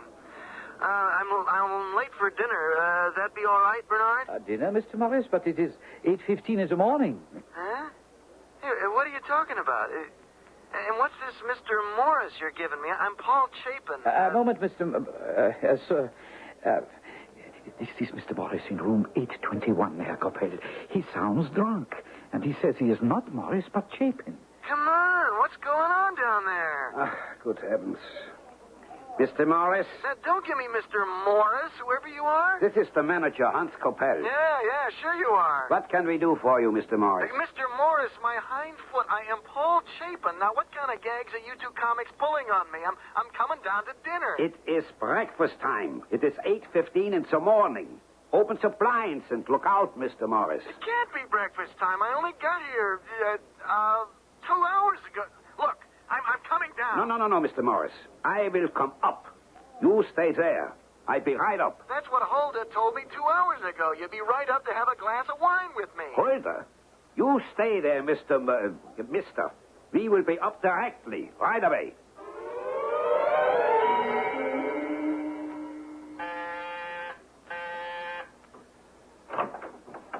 Oh, come in.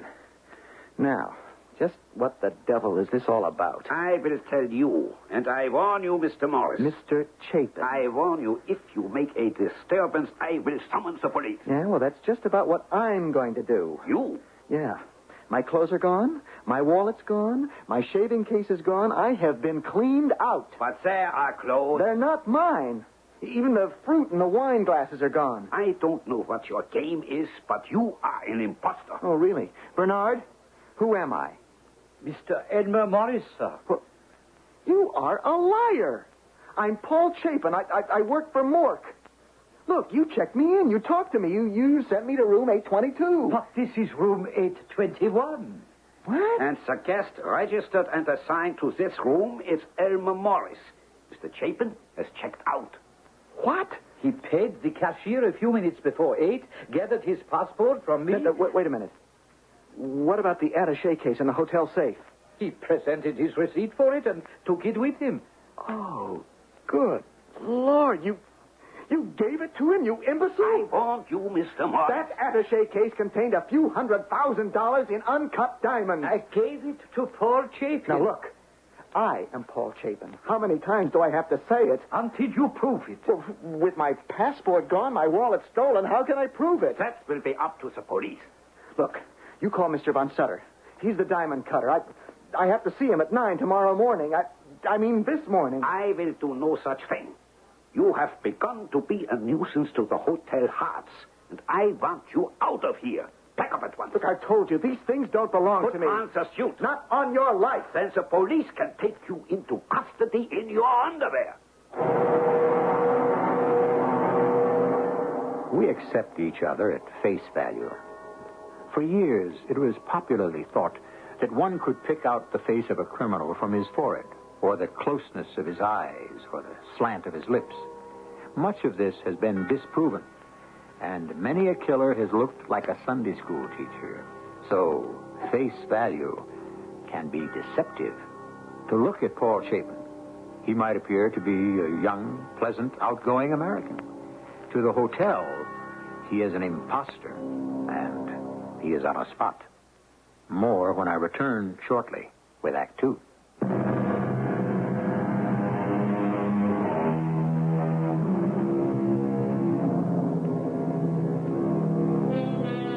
According to civilized law, a person is innocent until he is proven guilty. Does it work out that way? Not all the time. Just being charged with a crime rubs off on the person accused, and, I fear, he's always tainted with it. Well, we know, I think, that Paul Chapin is innocent. His problem is that he has lost his identity, and he cannot prove who he is. Of course, the concierge, Bernard Groot, knows. He went crazy, Hulda. Oh, poor Bernard. The lip is so swollen. He knocked down Coppel and then me. Then he runs into the hall yelling he's been robbed. At last, the police arrest him and take him away. Oh, well, I am glad Mr. Chapin lost his temper. It creates time. Now, the passport pictures. The police were taken in? Yeah. I changed them. On the Chapin's passport is the picture of Mr. Morris. Chapin cannot prove who he is. Well, not for a day at least. And then he will be too late. And Mr. Morris? Well, by now, perhaps the diamonds have been sold. By tonight, we get our money. And Morris receives half the value. That is right? Yes. And Morris splits his half with us. Why does Morris receive only half? Who is getting the other half? Oh, that I do not know. Morris has a partner? Oh, no. He works alone. I have helped him in the past. Hulda, I am in danger. This Chapin will come after me. Huh? It is I who handed the attaché case over to the wrong man. The police will be suspicious. They know that I saw Chapin. Oh, for only moments. Do not worry. You were deceived. Well, that is what I will maintain. But if the police swallow that story, Chapin will not. He would come after me. I must go away until he is out of Amsterdam. When I get my money, I will leave. Then the police will become suspicious. No, you must return to the hotel. But you are confident that we will receive our money? Oh, yeah. Who is the other man who gets half of the sale? I repeat, I do not know. Maybe Mr. Morris double-crosses him. Huh? Maybe. Then we get double the money. You think Mr. Morris might do that? Oh, he's been known to do that before, Bernard.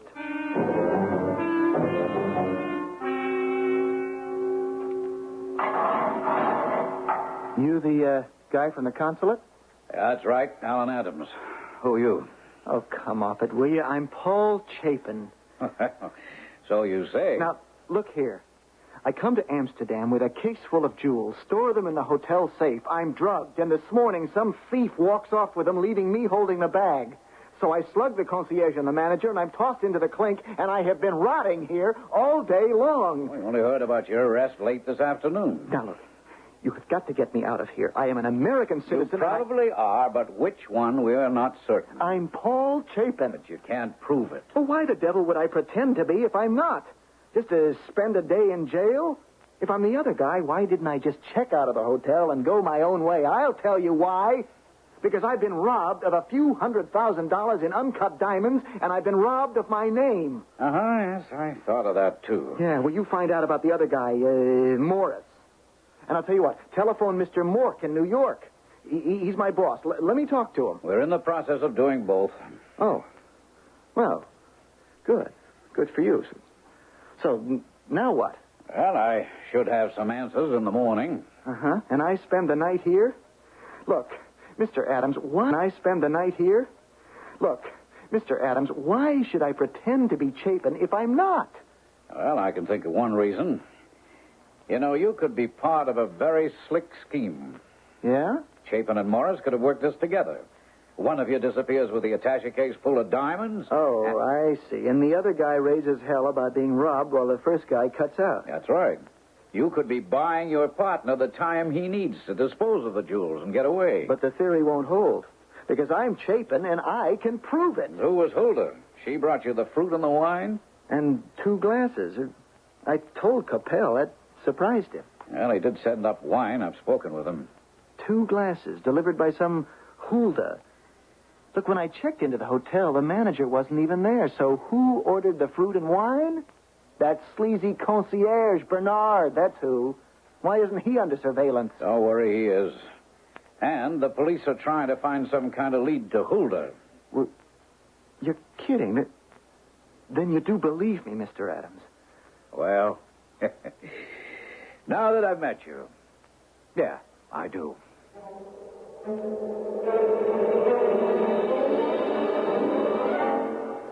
Good morning, Bernard. Good morning, Herr Coppel. You have new glasses, I see. Yeah, that crazy man, my head and neck will ache for a week. Herr Coppel, look, coming into the lobby. Herr Adams from the consulate. Good morning, Herr Coppel. Bernard. Not so good, Herr Adams. Look at Bernard. His lip is cut, and I have a headache. Today we charge your Mr. Morris with assault. I wouldn't advise that quite yet, Herr Coppel. May we talk for a few minutes? Oh, yeah. Come into my office. You wish, Bernard? No, just you. Your excuses, Bernard. After you, Herr Consul. Thank you. Sit. I have some important information for you, Herr Coppel. Yeah? I've been in touch with the FBI in Washington. Good. Mr. Elmer Morris is a well-known jewel thief. Of course. Oh, there's no of course about it. If the man in jail were Elmer Morris, why did he invite arrest? I beg your pardon. Well, I mean, the man doesn't have the diamonds. He assaulted you and Bernard, and he's in jail. Does that fit a notorious thief? It is a scheme. Chapin is his colleague. I think not. We have a detailed description of Elmer Morris, and he's not the man being held. That man is Mork's young assistant, Paul Chapin. You're in pretty serious trouble, Herr Coppel. I could not have made a mistake. The room, the clothing there, the passport. You cannot blame me or Bernard. I'm not blaming anyone, but the thief had inside help. My employees? Including Hulda? Hulda? Oh, yeah. Well, we have no Hulda on the 8th floor. She brought fruit and wine and 2 glasses to room 822. You ordered them. Not the fruit. Bernard sends up the wine. But wouldn't someone from room service, a waiter, deliver the wine? Well, yeah. That is usual. So then who is this Hulda? Someone conspiring with Bernard? You accuse Bernard? He has been concierge for years. A trustworthy man. Did he know that Chapin was checking in and who he was? Well, I think perhaps. I received a note from Mr. Mork. Whom you know quite well. Well, in the past, he has stayed here often. And you know that he's a dealer in jewels? Yeah. So you and probably Bernard knew that Mork's assistant was arriving in Amsterdam on business. Well, it is logical to think so, yeah. Bernard saw Chapin? That is correct, when he checked in. And Bernard turned over the attaché case to someone that he thought was Chapin, huh? That is true. A concierge? A concierge has a good memory for faces, no? You think seriously, Herr Adams, that there has been funny business? Oh, without question. Chapin walked into a carefully laid trap. And Bernard? He'll be questioned closely by the police. You know, sir, I am outraged by what you have told me. The thieves must be caught. Oh, they will be, Herr Coppel.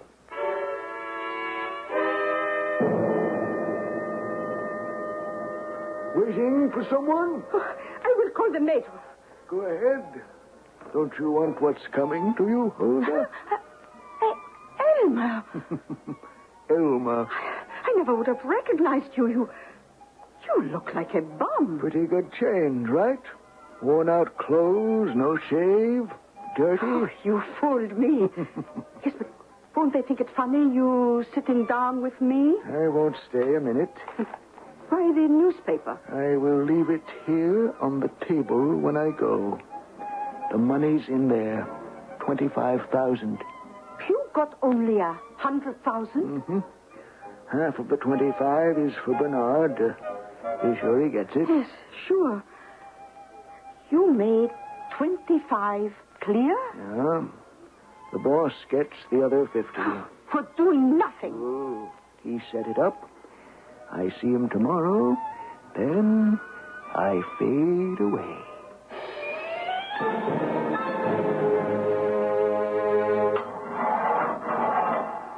Well, the American Council to the rescue, I hope. You're free. Oh, here's a raincoat. You better put it on until we can get you some decent clothes. Oh, thanks. Say, how'd you get me sprung? Elmer Morris is real. He's a known jewel thief. And he set up this thing with Bernard and Coppell? Well, we don't know that yet. Coppell is innocent, but we think Bernard was in on it. The police will know soon enough. Did you speak to Mr. Mork? I telephoned him, but he wasn't there. I left a message for him to return my call. Does the office know about the theft? Not from me. You know what's funny about all this? How could I have been set up this way? Only Mork and I knew he was sending me abroad. Why didn't he just mail the uncut diamonds? Well, because he wanted me to negotiate in person with Von Sutter, the diamond cutter. Oh, yeah, but that can be done by letter or by telephone. Prices are pretty well fixed. Von Sutter's is a little higher, but he's one of the best. Say, what's Mr. Mork like? Oh, he's a fine old man. Treats me like a son. When he called me in about the trip, I thought he was going to fire me.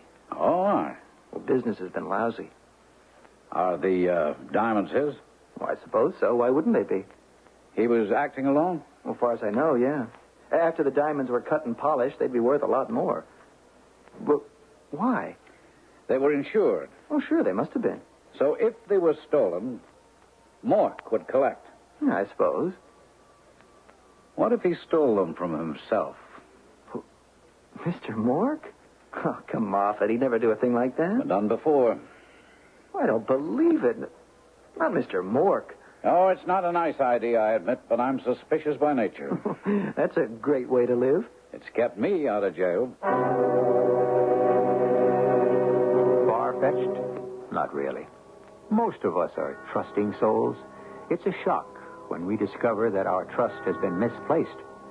I never thought so-and-so would ever do a thing like that. You said it. All of us have. Paul Chapin trusts his employer. He has no reason not to. For that matter, neither do we. There really are international jewel thieves like Elmer Morris who work their clever schemes. The attaché case filled with uncut diamonds is gone. And so is Mr. Morris. I'll be back shortly with Act 3.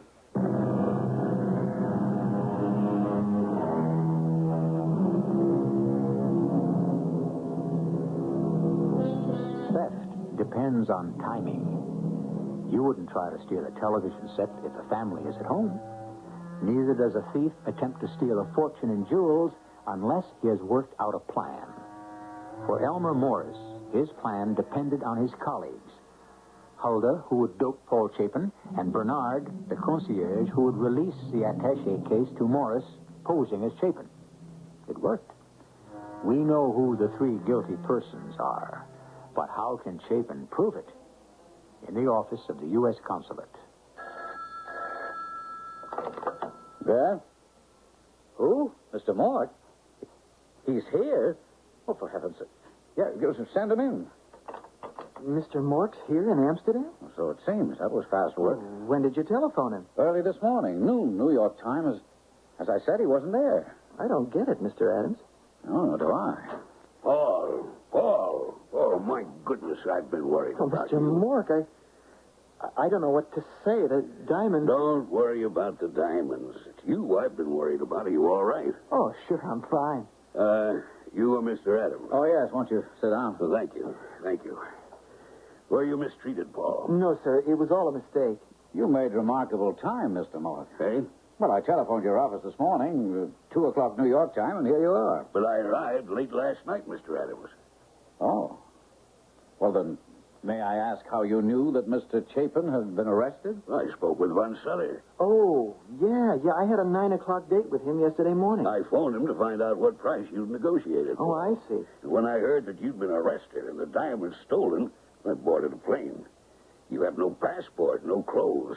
Now, I have some here in this suitcase, yours, which I picked up at your home. Oh, that's great. Thank Tomorrow, we'll return to New York.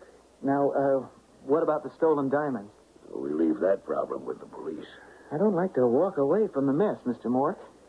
There's nothing we can do, Paul. Well, I could wring Bernard's neck. Bernard was a fool, but he's not a criminal. I've known him for many years. He handed that attaché case over to the other man, a jewel thief named Elmer Morris. So that's who stole the diamonds. Well, I know him by reputation. Bernard gave him the diamonds. You can't tell me that a concierge trained to remember faces could make that kind of mistake. Bernard knew me. He knew I wasn't the guy that was checking out. Well, have you questioned Bernard and Capello? Oh, yes. And? Well, as you've said, Mr. Mork, the problem is one for the police.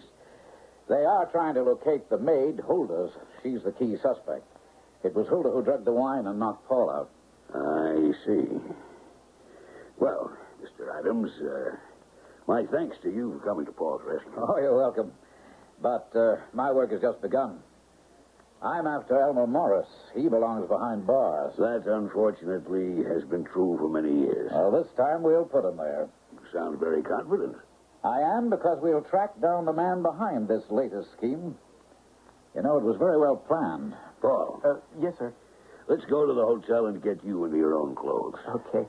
Say, thanks for everything, Mr. Adams. Oh, that's all right, Paul. I'm sorry you won't be in on the wrap-up. Yeah. Still like to corner that Bernard and beat the truth out of him. You've already beaten him up once, Paul. That's true. That's funny. Come along, Paul. Oh, yeah, okay. I'll return the stuff you loaned me, what I'm wearing later in the day, say 5 o'clock? We can send them by messenger. No, I'll bring them back. I'll be here, Paul. Once again, Mr. Adams, our thanks. You're welcome.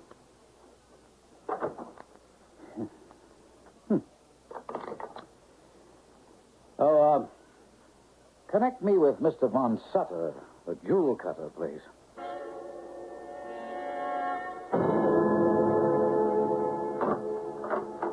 I brought back the clothes, Mr. Adams. But that's not the real reason I'm here. You figured it out. How did Mork know I'd beaten up Bernard? All right, I'll ask you one. How did Mork know that the diamonds had been stolen? Well, he said he'd talked to Von Sutter. Ah, but so did I talk to him. Mork had not talked with Von Sutter. Then that's that. It was Mork's scheme. That's right. Oh, what a fool I've been. Well, you can still be a hero. What if you're in on the arrest? Well, what if I am? The police grab Mork, he confesses, and it's all over. Ah, not just Mork. What about the man who stole your identity? By now, he's probably in Miami. Oh, we don't think so. He's right here in Amsterdam. Well, why? That doesn't make sense. Oh, but it does. He has to settle with Mork. Now, you and I walk in on them, and the police back us up. We walk in on them? Why not? You're staying with Mork, aren't you? Yeah. All you have to do is tip me off when Mork leaves you and the hotel. He won't want you along. But won't the police be watching the hotel? Oh, of course, but Mork's clever. He might give them the slip. Well, why don't you just have him arrested? We want to recapture the money, whatever's left of it. Oh. The others have been paid off? I'd say so. Hulda and Bernard? That's right. Once we catch Mork and Morris, we'll bring in the others. Well, what'd you say, want to try? Sure.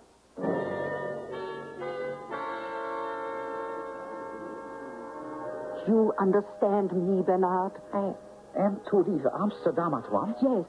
Mr. Morris told me that the boss lied to the United States consul and that he is suspicious. Now, I am being followed. What about me? We have to be careful.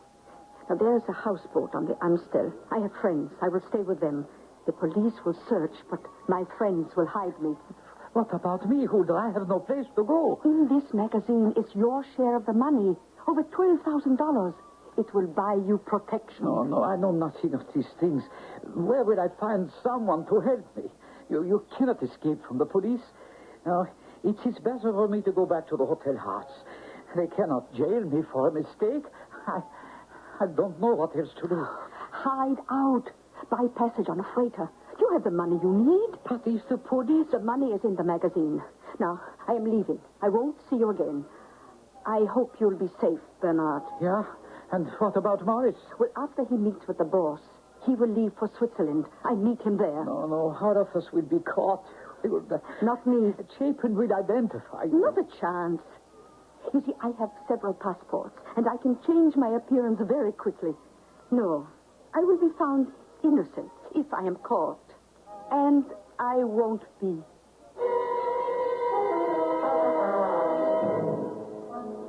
You must think I'm some fool, Mr. Mork. No. But I did tell you in New York to be careful. I never thought I'd walk right into a trap. It's happened to others, Paul. Men will do strange things for a fortune in diamonds. I'm only afraid that loss is going to put us out of business. Well, I had them insured before you left. It was a stiff premium, but we will regain more than half their value. We'll be all right. I hope so. I've spoken to Capel at the Hearts. He knows nothing about the theft. Bernard made a mistake. You think he's innocent? Bernard is not clever, Paul. Well, he gave the attaché case to Morris. Morris had your receipt? Stolen when he and Hulda stripped me while I was drugged. Exactly. Morris and Hulda are the ones who should be arrested. Bernard is innocent. Morris is an expert jewel thief. Hulda works with him. You know that? I suspect it. Now, shall we go to dinner? Well, sure. There's a fine Japanese restaurant near the Zyder Kirk. You'll enjoy it. It sounds fine. Good. After dinner, I will leave you. Oh? Yes, but not for long. I must apologize to Von Sutter for the trouble he's been put to. You're going to see him alone? Yes. No reason for you to meet him now, and he might say some sharp things to you. Okay. Whatever you say. Well, then, let's go and enjoy ourselves. I'll try. I still feel terrible about the loss of the diamonds.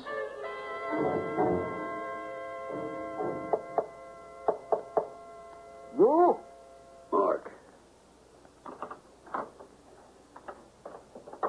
Yeah. Good work, Elmer. Not bad, except for Bernard. The wine? And the switched passport pictures. Look here. That's Chapin. Clumsy job of switching pictures. No matter. The two of you look somewhat alike. That's why I chose Chapin. The police are busy, of course. They won't find Hulda, but they'll break down Bernard. You're in the clear. You're leaving tonight? Yes, I'm booked as Chapin on a flight to Switzerland, but I won't be on it. Oh? I have another way to get out of Amsterdam. You weren't followed here? No. What about you? The only time I showed my face was when I met Hulda and paid her off, and I couldn't be recognized. You have my money? Yes.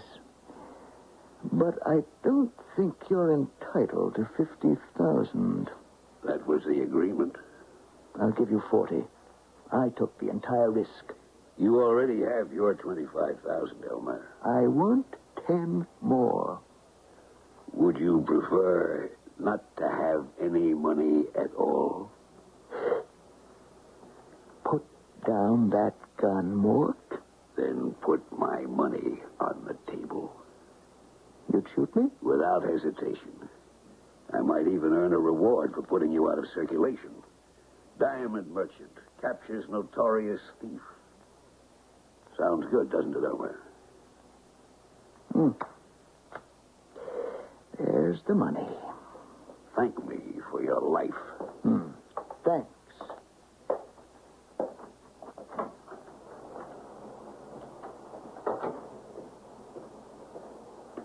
Grab him, Paul. What's the meaning? Keep your hands up. I have a gun. Cool it, Mr. Mork. Paul. Yeah. The village idiot. All right, Mr. Mork, come on along. The police will bring Elmer Morris. We're having a little party at the consulate.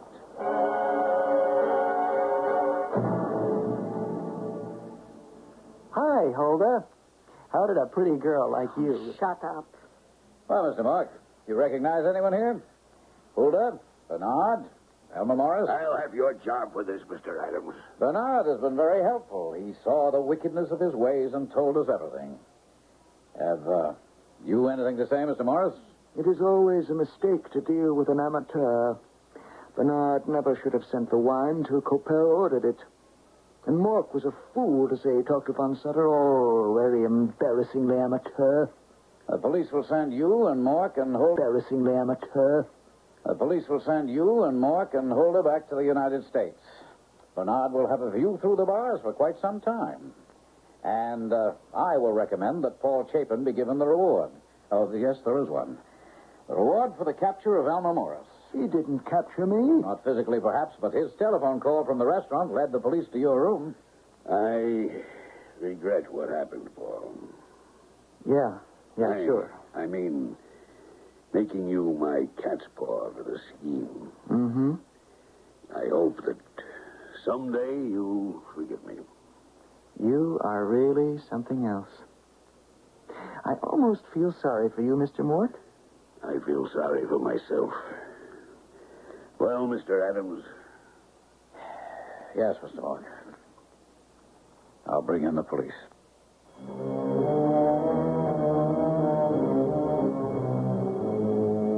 There's no reason to moralize over the obvious. Paul Chapin was duped by a man he trusted. Mr. Mork's shortcut to making a fortune failed because for every rascal in the world, there's a host of honest persons to unmask him. I'll be back shortly. This is E.G. Marshall inviting you to return to our Mystery Theater for another adventure in the macabre. Until next time, pleasant dreams.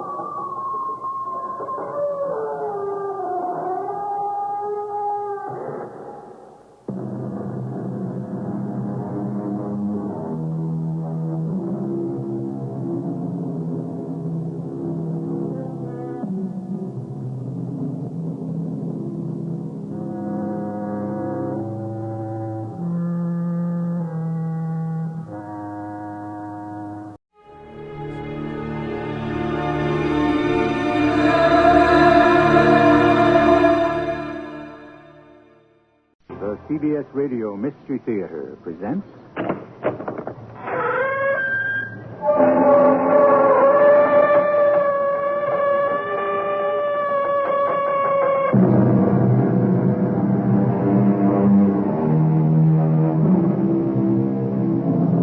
Come in. Welcome. I'm E.G. Marshall. Come behind the creaking door and leave your good judgment and reason outside. Here you enter with only your imagination, anticipation of strange and chilling things to come. Our story concerns Miriam Purcell, a woman who spent her life amassing a fortune in gold. Gold bracelets, gold earrings, gold coins, gold anything. She loved and worshipped gold. She loved it so much, it meant more to her than life. Miriam. What's the matter, Jason? I can't get my breath. My heart. Get the doctor. The number's on the phone. You can't miss it. Jason, relax. You'll be all right. I'm getting the doctor. Jason? Jason? Good morning. Terlisi, Delicatessen and Soubrette Market. Sorry. Wrong number.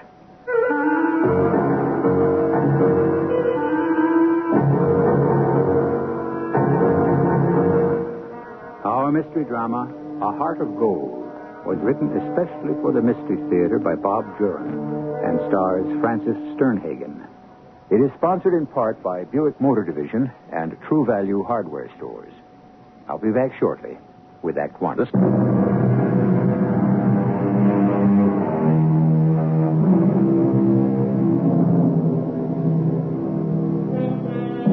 Most of us have a consuming passion in life.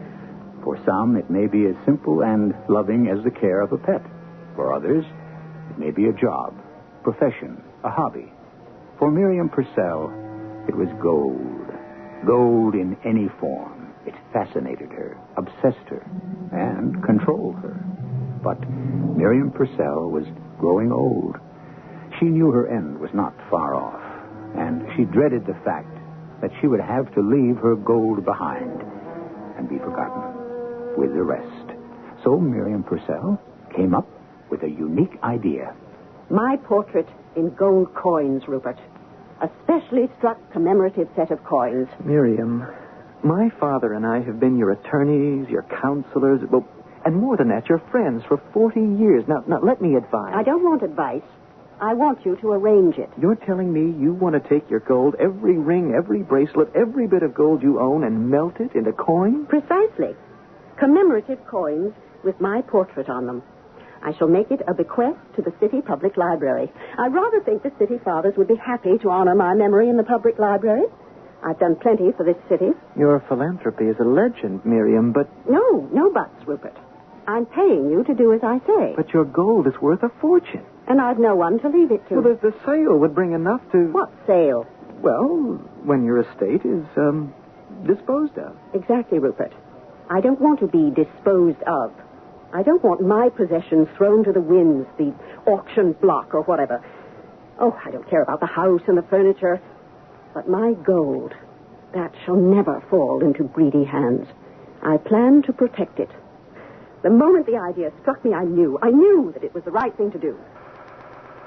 Very well, Miriam. You can handle it, Rupert. Find a place that does this sort of thing.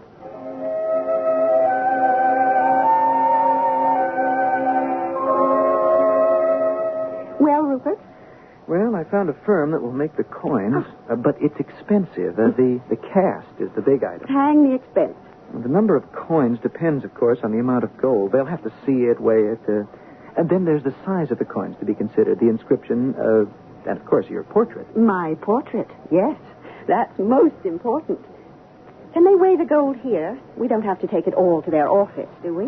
I didn't go into that. I don't know. Well, find out. I'll start getting it together. You are determined to go ahead with this, aren't you, Miriam? I certainly am. And now that I know it can be done, I'm going to delight Herbert Wilson and the other library officials by announcing my intent through the press. They can hardly turn my offer down then, can they?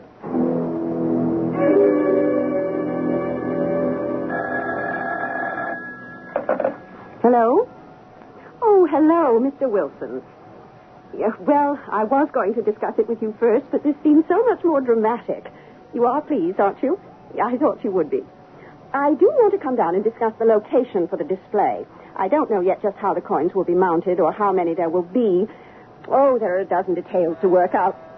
Suppose I call you as soon as my attorney works out the final preparations. Splendid, Mr. Wilson. Thank you so much for calling. There's somebody at the door. Yes, goodbye now. I'll be right there. Yes? Mrs. Purcell? How do you do? A pleasure to meet you at last. At last? My name is Elliot Roscoe. I've heard about your fine works, the Children's Theater project, the settlement housework. Well, thank you. But what is it that you want? My visit concerns your offer to the public library. I'm an artist, Mrs. Purcell. I am an artist, and I am here to offer to do your portrait. The one which will appear on the commemorative coins. And I'm prepared to do it for nothing. No payment at all.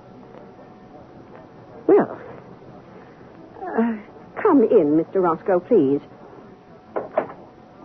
Come in and sit down. Perhaps we do have something to discuss. I read of your offer in the newspaper. It intrigued me. I believe my attorney was engaging an artist. He's handling all the details, but your offer does appeal to me. I'm willing to do the portrait for nothing. A gesture of thanks on behalf of the public who've benefited from your philanthropy. You do have a way with words, don't you, Mr. Roscoe? Words, and with a paintbrush. I've brought some samples of my work. I thought it only fair to show you my work before you've committed yourself to have the portrait done by me. Well, I'm delighted to see them, but I'm sure that we'll... It's just me, Miriam. Come in. Come in, Rupert. I have a surprise for you. Indeed. Well, that's certainly nothing new. Rupert, this is Mr. Roscoe, Elliot Roscoe. He's a painter. My attorney, Mr. Hyatt. How do you do? My pleasure, Mr. Hyatt. He was just showing me samples of his work. Oh? Come look at them, too, Rupert. He's offered to paint my portrait for the coins, free of charge. For nothing? Well, that is a surprise. As I said to Mrs. Purcell, a gesture of thanks for her kind works in the city.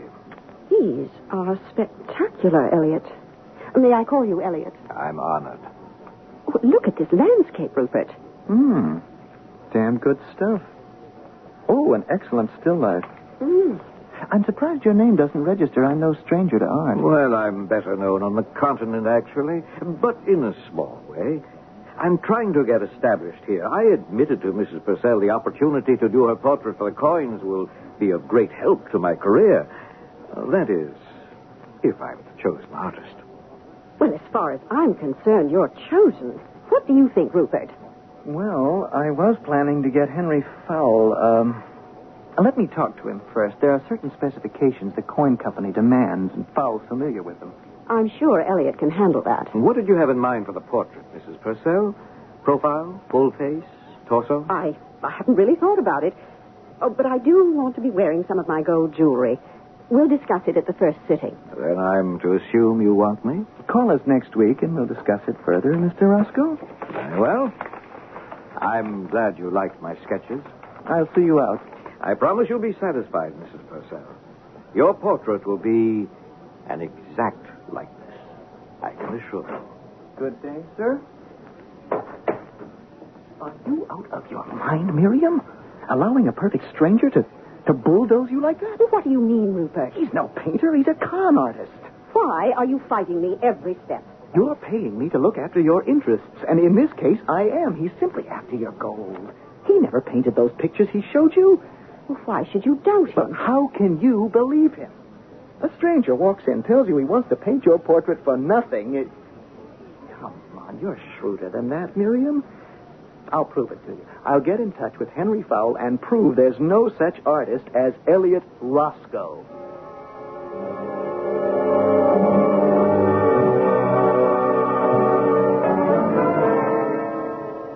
Well, I was wrong, it seems. Fowle says Roscoe's one of a promising new group of modernists. And Fowle's too busy to take the job anyway. So I wasn't born yesterday. No, there was something about Elliot Roscoe that made me trust him immediately.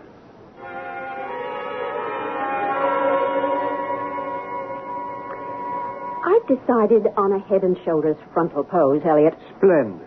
And I want just the trace of a smile. Oh, indeed. I intend to capture the real you, Mrs. Purcell. Now, look left, please. Good. Now, right. Raise your head slightly. Yes, splendid. How long do you think it's going to take? No more than a week. Now, straight at me. Fine. Oh, all right, sit. Just like that. Fine. When did you acquire your fancy for gold, Mrs. Purcell? Ever since I was a child, I think. When an aunt gave me a $5 gold piece. Oh, I still remember it. I still have it, in fact. It felt so warm, so heavy, so solid. I think I made up my mind then that gold was security. Sometimes, perhaps. Head up a little. Oh, that's better. Of course, I couldn't afford much until I married Mr. Purcell. That changed everything. Yes, he was obviously well off. Arthur was a millionaire 10 times over. Mm-hmm. Turn left, please. Good. Those are stunning earrings. Oh, they're my favorite of all my jewelry. These are not going into the melting pot. I want these to go with me to my grave. They must mean a lot to you. The first time I saw them, I knew I had to have them. And then they were given to me by a dear friend. Of course, the sentimental value exceeds the monetary worth. Yes, I suppose it does. I remember how thrilled I was when this dear friend offered them to me. Oh, how I remember. And I remember what I went through to get them. Arthur never knew, thank God. No one suspected. Least of all, Helene. I wonder what this artist would say if he knew what I was thinking. Thinking back to that party when Helene first wore those earrings. I wish we'd gotten here earlier, Arthur. The hors d'oeuvres are practically gone. Sorry, my dear, but business is business. I told you to go on ahead without me. And show up alone? You know me better than... What is it? Helene Connors. Over there talking to Max Longstreet. Well, she's our hostess. What's so unusual about... Earrings. I've got to know where she found them. Well, she spotted us. She's heading this way. All you have to do is ask. I may have to do more than that. Miriam. Arthur, I'm so delighted you could make it. Business as usual. Sorry we're late. Oh, no matter. Come on and enjoy yourself. Helene. Yes. Where did you ever find those earrings? Aren't they spectacular? Oh. Ed had them made especially for our anniversary. Solid gold. Solid. I'm liable to have earlobes down to here from wearing them, but I don't care. I'm envious. I wish they were mine. Well, perhaps we can have a pair made for you. I'll find out where Ed... Oh, Arthur, I'm afraid not. Ed made sure that these could never be duplicated. Oh, too bad. For Miriam, that is. Yes, too bad. Oh, there are the ledgers. I've got to greet them. Get some champagne. You've got to drink to our 25th anniversary. Well, I'll drink to that. I'll get some for us, Miriam. You circulate. I don't remember who was there that night, what we ate or drank, or when we got home. All I could think of were those fantastic earrings of Helene's. I simply had to have them. It wasn't just a case of admiration. It was physical. I had to have those earrings the way a starving man has to have food. I knew Helene wouldn't dream of giving them to me, or even selling them to me. I had to think of a way of getting them, because those earrings had to be mine. Those who fail to abide by the 10th commandment, thou shalt not covet, often make themselves miserable, wishing for something they can't have. And if they take steps to get what they want, they often have to resort to evil deeds. Miriam Purcell did just that, as we'll see when I return shortly with Act 2.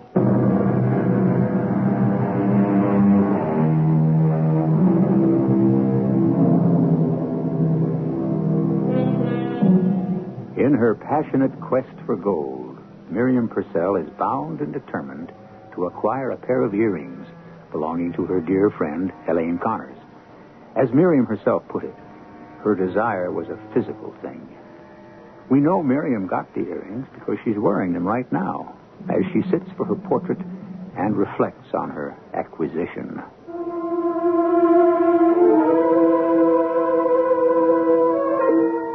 Much as I hated to do it, I decided first to lay my heart at Helene's feet. Try to make her understand how I felt about those earrings.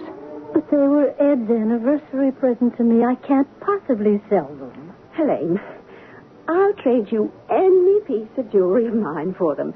Take anything. Something worth twice what the earrings cost. You can't understand. It isn't a matter of money. It's sentiment. Ed wants to see me wear them. And I want to wear them.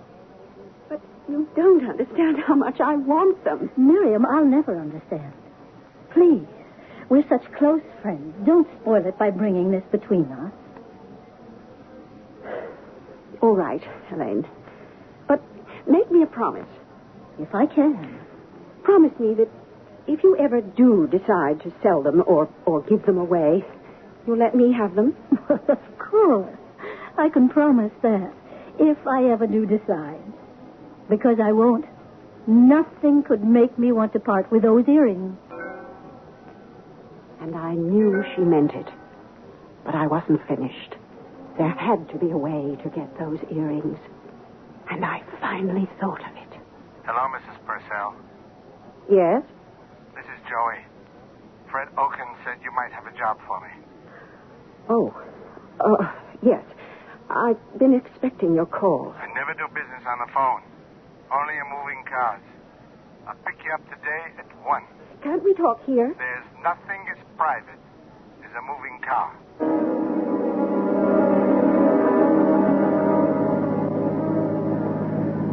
This is weird. I don't know if I can handle it.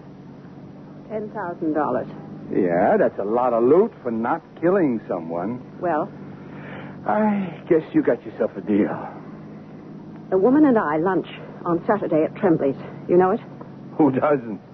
We'll say goodbye in front of the restaurant around 2. You can get a good look at her. Then the rest is up to you. Okay.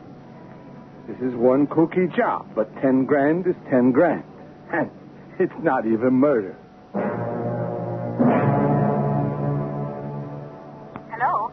Helene, darling. Lunch on Saturday as usual? Of course. I'm looking forward to it. Oh, Helene. Yes? Oh, could I ask you not to wear those earrings? They make me uncomfortable. Oh, they're too dressy for lunch anyway. Tremblay's at 12 then. See you there. Well, my dear, how was lunch with Elaine? The same as always. Darling, you seem so tense this afternoon. You're preoccupied. It's nothing. Well, it's not like you, Mary. I'll get it. Hello? Oh, hello, Ed. What? Oh, my dear. I can't believe it. What is it, Arthur? Do you want me to come to the hospital? Well, all right. Yes, let us know right away. Did they catch him? Oh. That's awful. Why, that's just awful. Yes, we'll wait to hear. Bye, Ed. What happened? Helene was attacked by a mugger on her way home this afternoon. Oh, no. That's not the half of it. She wasn't just mugged. The maniac cut off her left ear.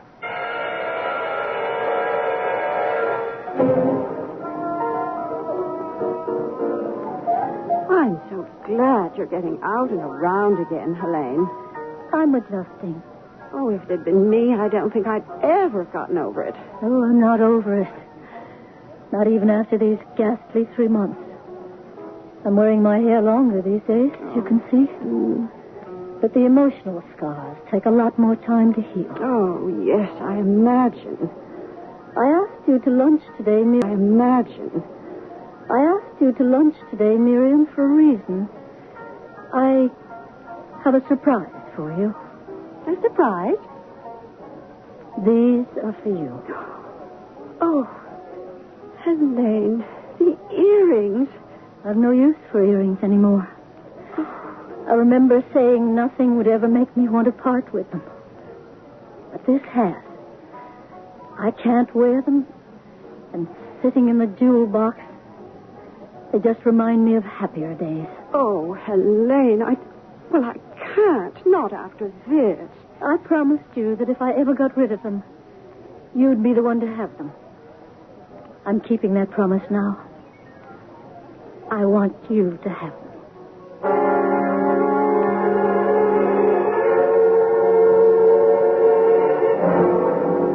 Such a pensive mood, Mrs. Purcell.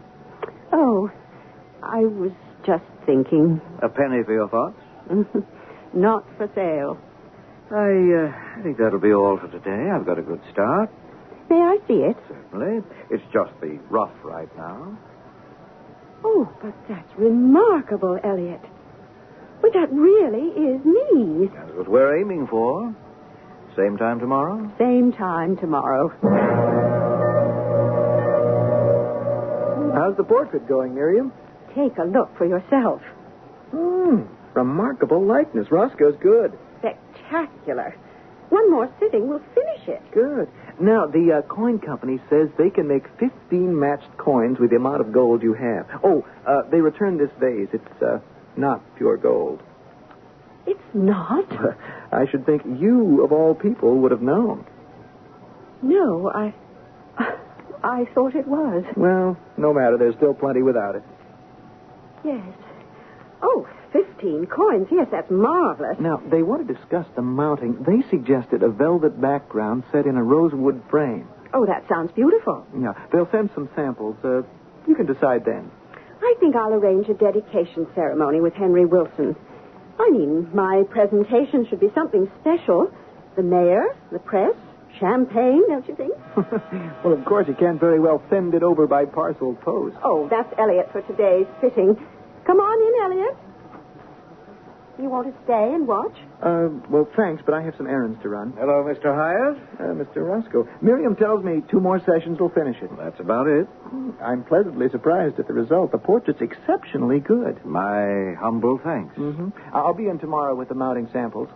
Good. Keep up the good work, Mr. Roscoe. You can depend on it. Good day. Well, Mrs. Purcell, to work, eh? Ready when you are, Elliot. Oh, let me get rid of this vase first. Oh, it's a handsome piece of work. Isn't it? I was surprised to find it's not pure gold. I thought it was. The design is entirely unique. It's almost a masterpiece. In a way, I'm glad it's not going to be melted with the rest. Perhaps I'll save it for my ashes after I'm gone. Well, let's think of brighter things. I'm very fond of that vase. It, too, was given to me by a very dear friend. I've no doubt you've had many dear friends, Mrs. Purcell. Someone as good-hearted and generous as you.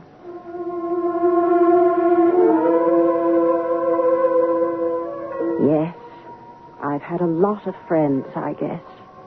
And Jason was a good one. He was much older. Arthur and I looked on him almost as a father. I remember how he'd come to the house and play chess with Arthur. Is it my move? Yes. Good grief. I was waiting for you. Getting forgetful, Jason. Oh, getting old. Nonsense. What's this about getting old? Jason thinks he is. Nonsense. Here's your brandy, gentlemen. I laid out some cheese and crackers, You're too. both very kind, but next month I'll hit 85. 85? I don't believe it. I don't feel a day over 80. I feel great, as a matter of fact. If it weren't for this heart of mine, I think I'd take up tennis. Well, anyone who survived 2 heart attacks shouldn't take up anything more strenuous than chess. Your move. Huh? Oh, so it is. Oh, Jason, before I go upstairs, I've been meaning to ask you something. Oh, certainly, Miriam. It's a favor. Would I do anything in my power for you and Arthur? Well, I'm giving a small dinner party next week, and I wonder if I could borrow that gold vase of yours for the table. Oh. Well, I realize how much it means to you, but I promise I'll take perfect care of it. It's so stunning. It's just the thing to, well, impress Arthur's new partner. Now, that's a family heirloom, Miriam. You can't ask Jason to do that. Miriam, I really hate to turn you down, but Arthur hit it on the head. I really can't. No, not that vase. Well, I understand. I hesitated asking in the first place. I'm really sorry, Miriam. No, it's all right. You two enjoy your game.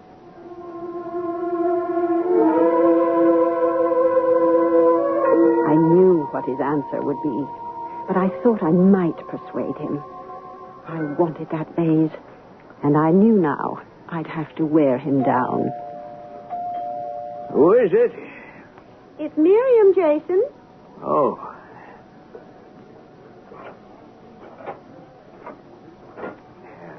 Double lock. Can't be too careful. Come in, Miriam, dear. Thank you. This is an unexpected pleasure. I've come to make another plea. Oh, about the vase. Yes. Oh, it's so handsome. May I hold it? Well, of course. But I can just see it now with chrysanthemums and bittersweet. Oh, Jason, may I, please? Well, Miriam, all right. Just for the dinner party. Oh, you're an angel. I want it back the very next morning. Now, will you promise me that, Miriam? Well, of course I'll bring it round that night if you like. Oh, no, the next day it'll be just fine. I'll never ask again either, Jason. It's just that this party is so special. Yes, it must be. I'll come by next Thursday, about 4-ish. Here you are, Miriam. And you'll take good care of it. Oh, you can count on it, Jason. I'll never let it out of my sight. And you'll have it back first thing tomorrow morning. I'll bring it round in a cab myself. You must, Miriam. And have a good party. It's a perfect evening, Miriam. You outdid yourself. Thank you, my dear Arthur. Chrysanthemums and bittersweet. It's beautiful. Even without Jason's vase you wanted so much. Oh, yes. Well, it wouldn't have worked anyway. His vase was really too small for the arrangement.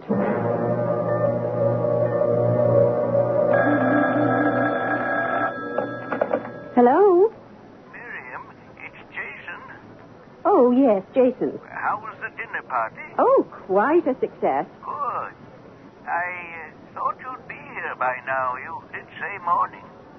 I said, what? You said you'd return the vase first thing in the morning. The vase? I don't understand. Now look who's forgetful.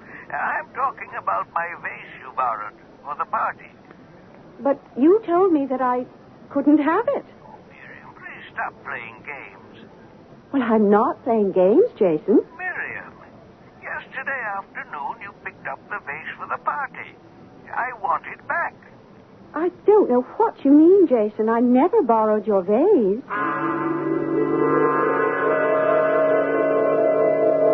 Everyone's raving about the party, Miriam. You've certainly made an impression. Arthur, Hmm? I think Jason's getting more forgetful than usual.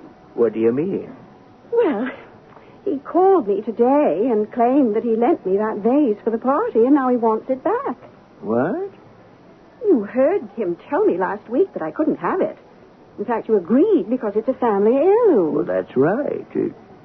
Now, why would he say he lent it to you? I can't imagine. But if he does press the issue, what are we going to do? Miriam got the vase she wanted, and she's put herself in something of a spot. I don't think Miriam considered all the aspects before she really tried to steal Jason's vase. And that's what she did. Oh, Jason gave it to her, that's true, but he did so in good faith. And we've seen that Miriam betrayed that faith. Jason isn't going to take this lying down, as we'll see when I return shortly with Act 3.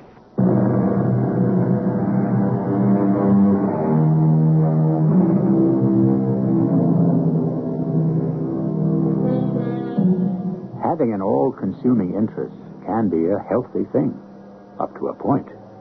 To the point where the interest takes over reason, and a person will stop at nothing to achieve the goal. Miriam Purcell's pursuit of her golden treasures has driven her to some surprising lengths. She's driven an old man to desperation with a lie. Jason's getting to be impossible. He called me again today, insisting he lent you that vase. Oh, I feel terrible. He's such an old and dear friend.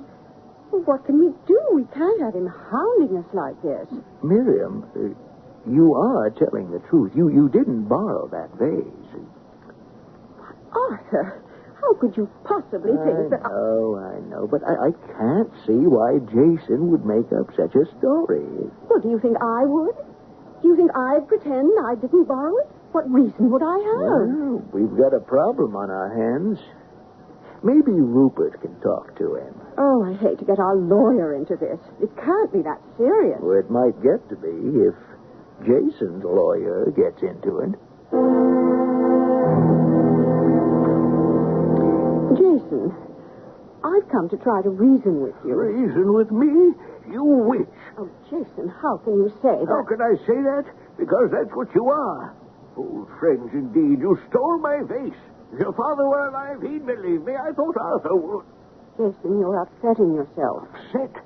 You don't know how upset I am, how much more I'm going to be. I'm not letting this go, Miriam. I know you have that vase, and I'm going to get it back if I have to take you to court.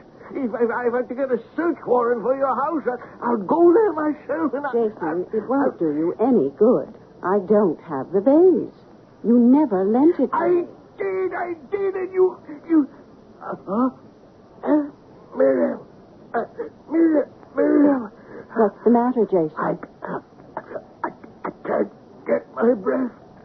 Do you want me to pat you on the back? My heart. Get my doctor. The number's on the front of the phone. You can't miss it. Don't you think you're making too much of these spells? Please, Miriam. Please call the doctor. Please. Oh, very well. What's the number? On the front of the phone. Oh, yes. Jason, lie down or something. I'm getting the doctor. Jason? Jason? Good morning, Carlisi's Delicatessen Soubrette Market. May I help you? Jason? Hello? May I help you? Oh, sorry. Wrong number.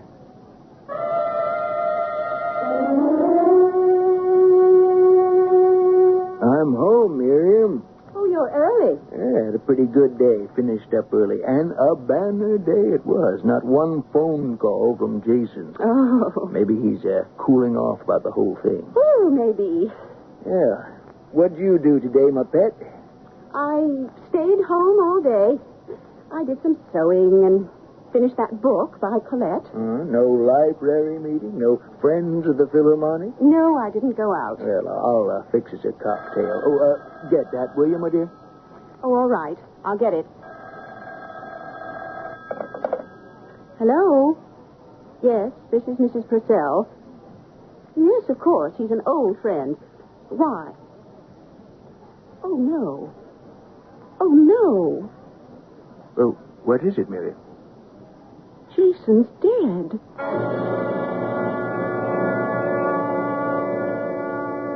Poor Jason. Well, it wasn't totally unexpected. He'd had 2 heart attacks before. I'll miss him, though. So will I. I wish we could see him, to say goodbye. They decided to close the casket. Rupert told me his face was a mask of pain when they found him. Oh, how awful. Yeah. He had a long and happy life, though. I hope I live to be 85. Now, chin up a little. Getting tired? No, not really. I'm almost finished. We won't need a session tomorrow. I can finish the last details at my studio. How long before the coins are ready? 4 to 6 weeks. Well, that does it for today. So we're finished.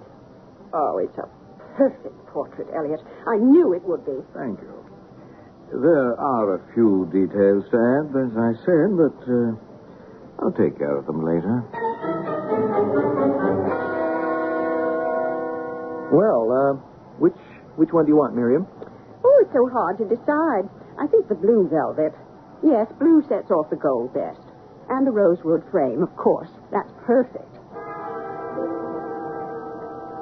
What's holding us up, Elliot? The coins should have been ready a week ago. We're having trouble getting the right impression.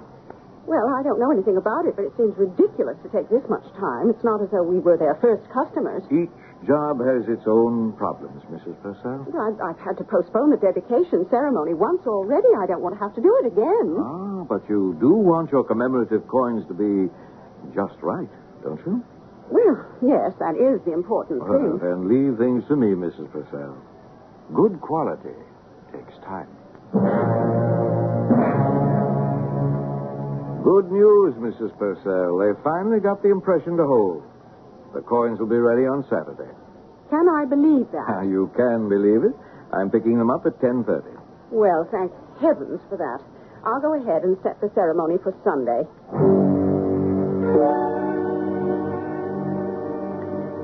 But it's almost noon. Where is Elliot?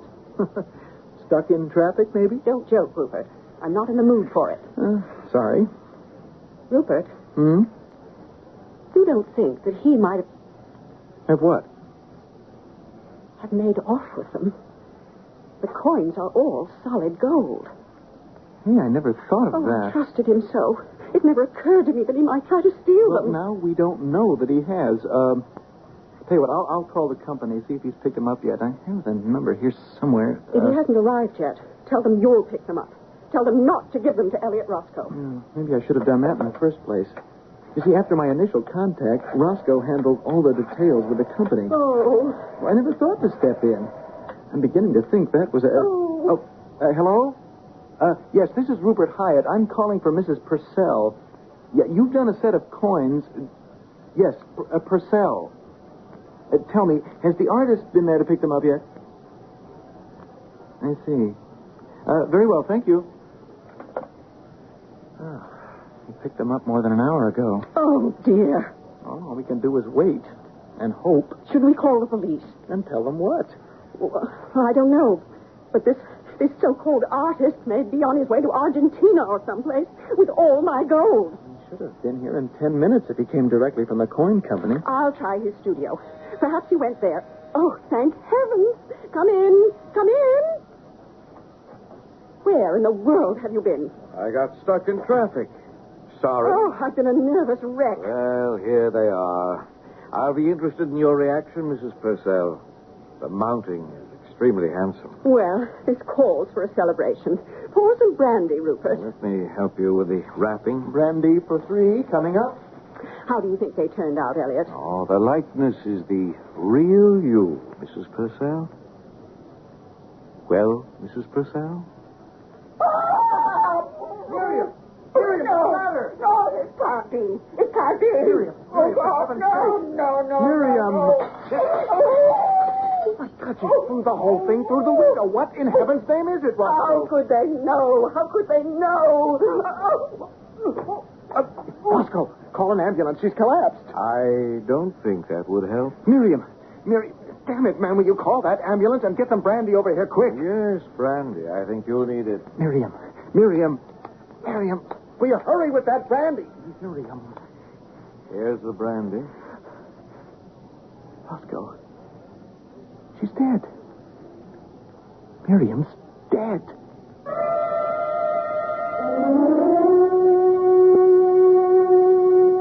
Miriam going like that. I just can't believe she's dead. The shock. Yes, the shock. She was opening the coins and then... What's the matter with those coins, Roscoe? You know. Yes, I know. Well, I'd forgotten about them when Miriam collapsed. She threw them out the window. I was so upset I never gave them another thought. You know, they must still be in the courtyard. Come on.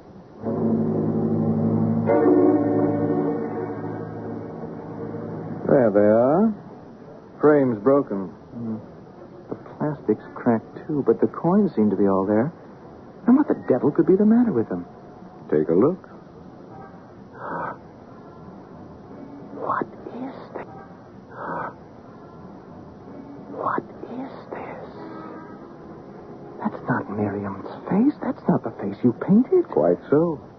It isn't the portrait I painted. Well, are they somebody else's coins? I don't understand. No. This is Mrs. Purcell's order. Her gold, her coin. Did she understand? I don't know what you mean at all. This is ridiculous. It's the face of an old man on these coins. A face twisted in pain. Yes. The face of someone dying, perhaps? This is ghastly. I refuse to accept. And do you notice something else? What? Look closely at each of the coins.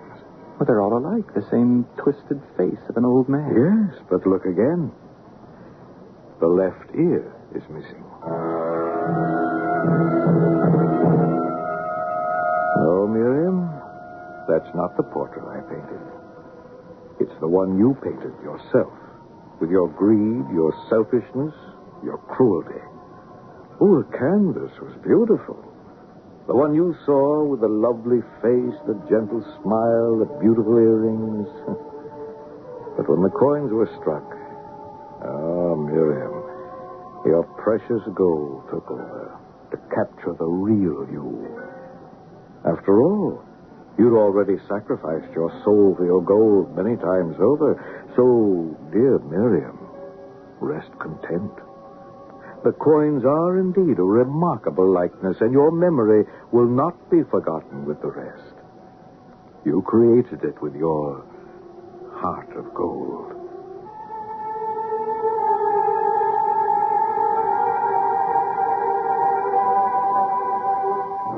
The face we present to the world is a mask that hides the true self. Oh, that's not to say all of us are villains at heart, but all of us have some little deep, dark secret, some concealed desire, some hidden wish that we want to keep from the world. Miriam Purcell's mask of goodness fooled everyone, except Elliot Roscoe. Curious he should turn up so suddenly and offer to do the portrait. I wonder where he came from. I wonder who he was. We'll speculate further when I return shortly. Now, a question for the Shell Answer Man on saving money. How much can I really save by carpooling? Up to $600 a year. If you're spending $70 a month on gas and parking, splitting it 4 ways can really make a difference. $600 worth of difference. Wow, it really adds up. Learn more about carpooling in the Rush Hour book. Look for it in leading magazines or pick up a free copy from a participating shell dealer.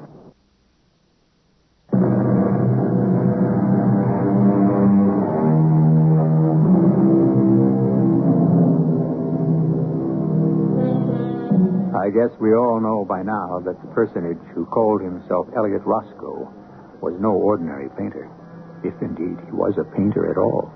He takes many shapes and many names. He chooses his profession to suit the occasion. He found Miriam Purcell a perfect subject for his art. She had all the qualities that appealed to him. No wonder the portrait turned out to be such a remarkable likeness. Our cast included Francis Sternhagen, Bill Griffiths, Russell Horton, and Ann Shepard. The entire production was under the direction of Hyman Brown. This is E.G. Marshall inviting you to return to our Mystery Theater for another adventure in the macabre.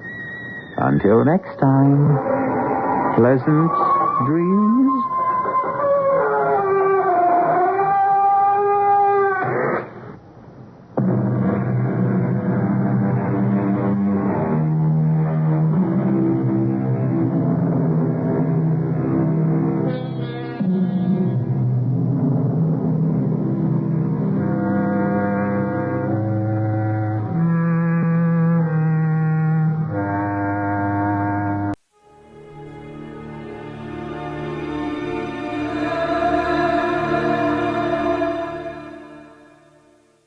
The CBS Radio Mystery Theater presents...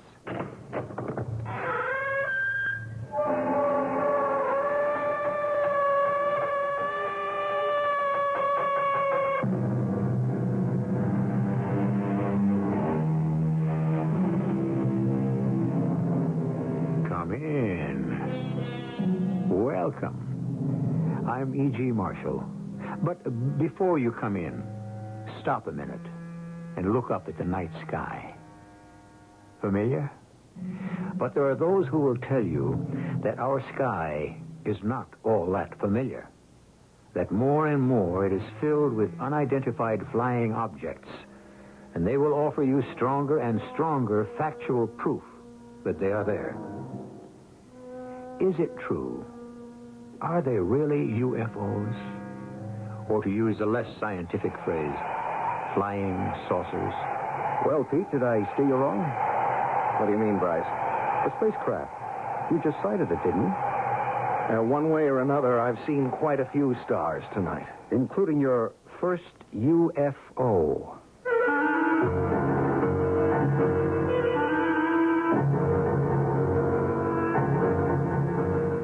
Our mystery drama, A Message from Space, was written especially for the Mystery Theater by Ian Martin and stars Tony Roberts. It is sponsored in part by Buick Motor Division. I'll be back shortly with Act One. Buick has some good news for procrastinators. Even though you've waited, you can still enjoy the comfort and luxury of a full-size Buick. Even better, your Buick dealer just might give you an irresistible deal on a 78 LeSabre right now. But do hurry, because a lot of other procrastinators have been waiting for this kind of news, too. Buick LeSabre. Yes, you can at your Buick dealers. Yes, you can. Yes, you can.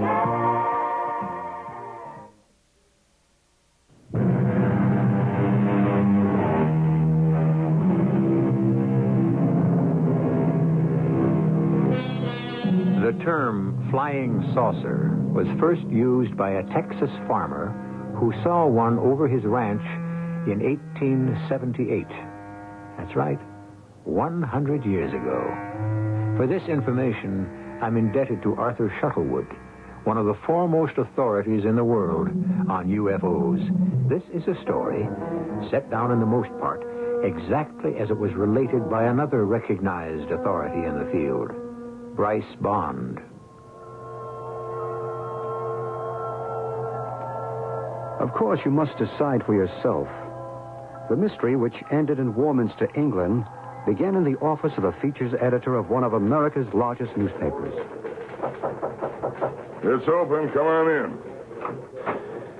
You wanted to see me, Prez? Come in. Come on in. Close the door. And don't call me Prez. Do I have to be that formal and call you Mr. Riley? I am your nephew. Well, you can call me by my initials like everyone else does. Well, I do. RX, prescription. Translation, Prez. All right. Anyway, you're not my real nephew, except once removed. You can't wriggle out of it, Uncle. They still grumble around the paper about nepotism because you had me promoted to your department. I grabbed you off hard news because you're a better feature writer. Now, I've got an assignment for you. Shoot. You ever hear of a place called Warminster, England? No, it doesn't spring to mind. That's in Wiltshire. It's one of the most ancient historical areas in Britain. Sitting right in the middle of burial mounds. They're called barrows. Some of them date back 45,000 years. Oh, it's a cozy little spot. Has it got any other claim to fame? Well, in this quiet little backwater country within the last 15 years, there have been hundreds of peculiar phenomena. Something cited, not by hysterics or nuts, reputable people, head postmaster, clerics, hospital matron, flyers, engineers, so on, you know. They all bear witness to their existence, to say nothing of many photographs which have been subjected to rigid spectrographic tests and others. Yeah, to their existence. To what existence? The objects that have been cited. UFOs. Flying saucers again? Visitors from outer space? Oh, you gotta be kidding. You don't believe in them? Of course not. Good. That's exactly why I want you to go to Warminster. Oh, wait a minute, RX. Look, I'm no scientist. What am I supposed to do? Take pictures? No. I want a series of articles for the magazine section. You know, color stuff. Lay it on as thick as you like. Debunk the whole crazy business. Well, that's okay by me. How do I go about it? Well, I'll give you some contacts. The rest you make by yourself. You have to get enough facts to prove the whole thing is nuts. It's duck soup. Thanks for the plum. At that point, of course, I hadn't yet met Pete Heron.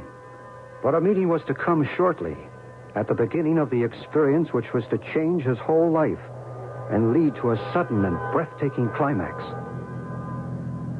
I was on my way to visit an old friend of mine in Warminster, England, but the nearer I got to the town, the traffic became unbelievable. Stop and go, in this quiet English countryside. A few miles short of the little town, I abandoned my taxi and decided to walk it. A decision I applauded myself for because the traffic had ground to a total halt.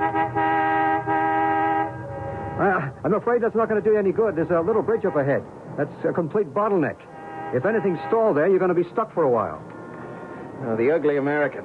I should learn the virtue of patience. Particularly the British variety. When they put up with things, they don't gripe, they grin.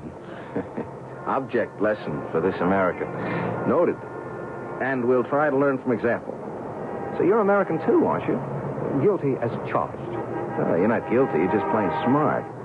I guess I should have had the courage and the good sense to hoof it, too. I can't claim either, only some prior knowledge. I had a taxi, but I bailed out when I saw the jam.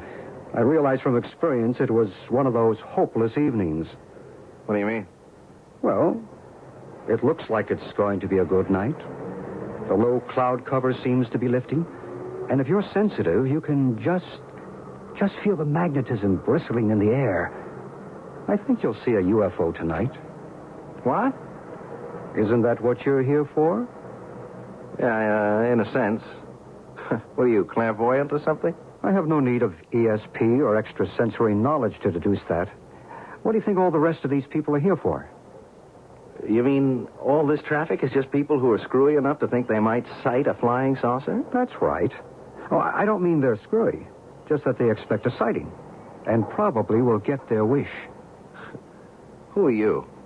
Oh, excuse me. I didn't mean to be rude.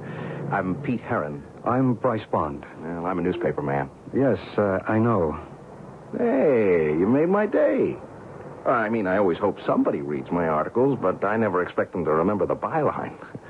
What do you do, Mr. Bond? Let's just say for the moment that I'm in communications, too. Radio and other media. You're here to do an article or a series on UFOs. Yeah, that's right. That what brings you here? In part. I have been here before. Well, then clue me in. You ever see any action? Oh, yes. Many times. Oh, you mean you actually believe you saw something from outer space around here? I didn't say where they were from. Just that I've seen them. And so I'm sure have a good many of these other folks in the traffic tied up here. Oh, come Look, what kind of people fall for this malarkey? People just like us. You're staying at the inn when you get to Warminster. Yes. You? Yes. Listen, you seem tuned in on this whole deal. Could we have dinner together?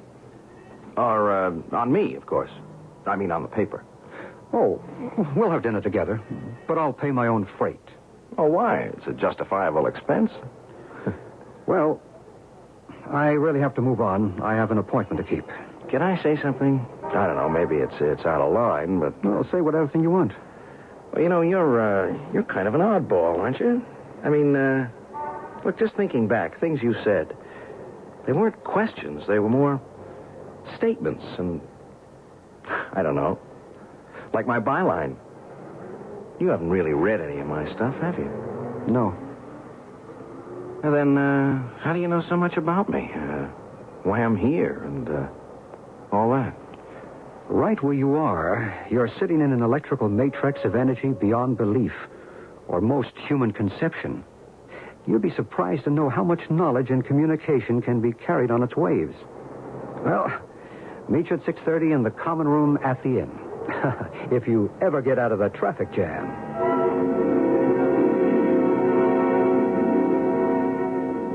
How about a brandy, Bryce? No, thank you, but don't let me stop you. Oh, I'll pass that, too. Look, please go on. Look, you were telling me about the magic triangle. Well, it's formed if you draw a line, say, from Glastonbury to Avebury to Salisbury and back to Glastonbury. Warminster lies right in the middle of it, at a point where all the ley lines intersect. The what? The ley lines. Invisible lines of electromagnetic energy. How do you spell ley? L-E-Y. It's an obsolete Old English word for a flame or a blaze or a fire. You can see the obvious derivation. Ancient people knew about these ley lines? It seems incontrovertible. This was a cradle of early English civilization. The burial mounds everywhere attest to that. King Arthur is supposed to be buried in Glastonbury. The Druids built their temple at Stonehenge. More than a temple as we know today, scientifically. Really a giant computer from which the dates, star shifts, eclipses, equinoxes, and solstices can be reckoned. Heaven knows how many other universal discoveries that we consider modern discoveries were common knowledge to these people 2,000 years before the birth of Christ. There's an even bigger one at the north of the triangle, at Avebury. And right in the center is this matrix of energy. But what is this energy? Electromagnetic, psychic, spiritual. Each man may have his own explanation. Well, why here? Why in this little dump? I suppose the best answer to that is why not? You're skeptical. Yeah, you're too darn right. Then it's time to go up to Cradle Hill and see for yourself. By the time you come down tonight, or tomorrow morning, you may have changed your mind. You want to bet? Perhaps I can't guarantee you a UFO, but I think I can guarantee you that you will see something that will change your mind. I went out into the soft but damp and chill English night with my new friend, Bryce Bond. Friend. There is something about him that's compelling. Some inner strength that kind of gets to you. We drove a few miles in my rented car and stopped beside a field. There was only one other car parked there. You can cut the motor, Pete. We'll go by foot from here on. Check. There's a flashlight in the glove compartment. Okay. I have one, too, but I don't think we'll need them. The moon's pretty bright. Shall I leave the parking lights on? Better not. We might be all night, if you're up to it. Oh, I'm up to it. Good. Let's go. Is there a gate or a road or something? We duck through the fence and across the fields. Well, the moonlight is pretty bright. Get through all right? Yeah. Where'd they all go, by the by? The crowd is over on Cradle Hill. This is Star Hill. Yeah, well, why'd you bring me here? It's a good question for which I don't have a definitive answer. In terms we both understand, can I call it a gut hunch? You got some antenna that sends you the message I might get to see something here? Give your own antenna a chance, and maybe you will. I think I'll let you climb the rest of the hill yourself. Then if anything does turn up, you'll know I had nothing to do with it. What's on the other side? Just some wheat fields and quiet, rolling Wilshire country. Plus whatever else you might see. You're on your own. The moonlight was bright, of course, but with that soft brightness that leaves everything just a little uncertain in outline. It was as if Bryce had walked away into water. One minute I saw him, and the next he was gone as the night swallowed him up. I walked on up toward the top of the hill with the corona of moonlight outlining it, and as I came over the top, I witnessed something which in all my dreams I could never have imagined.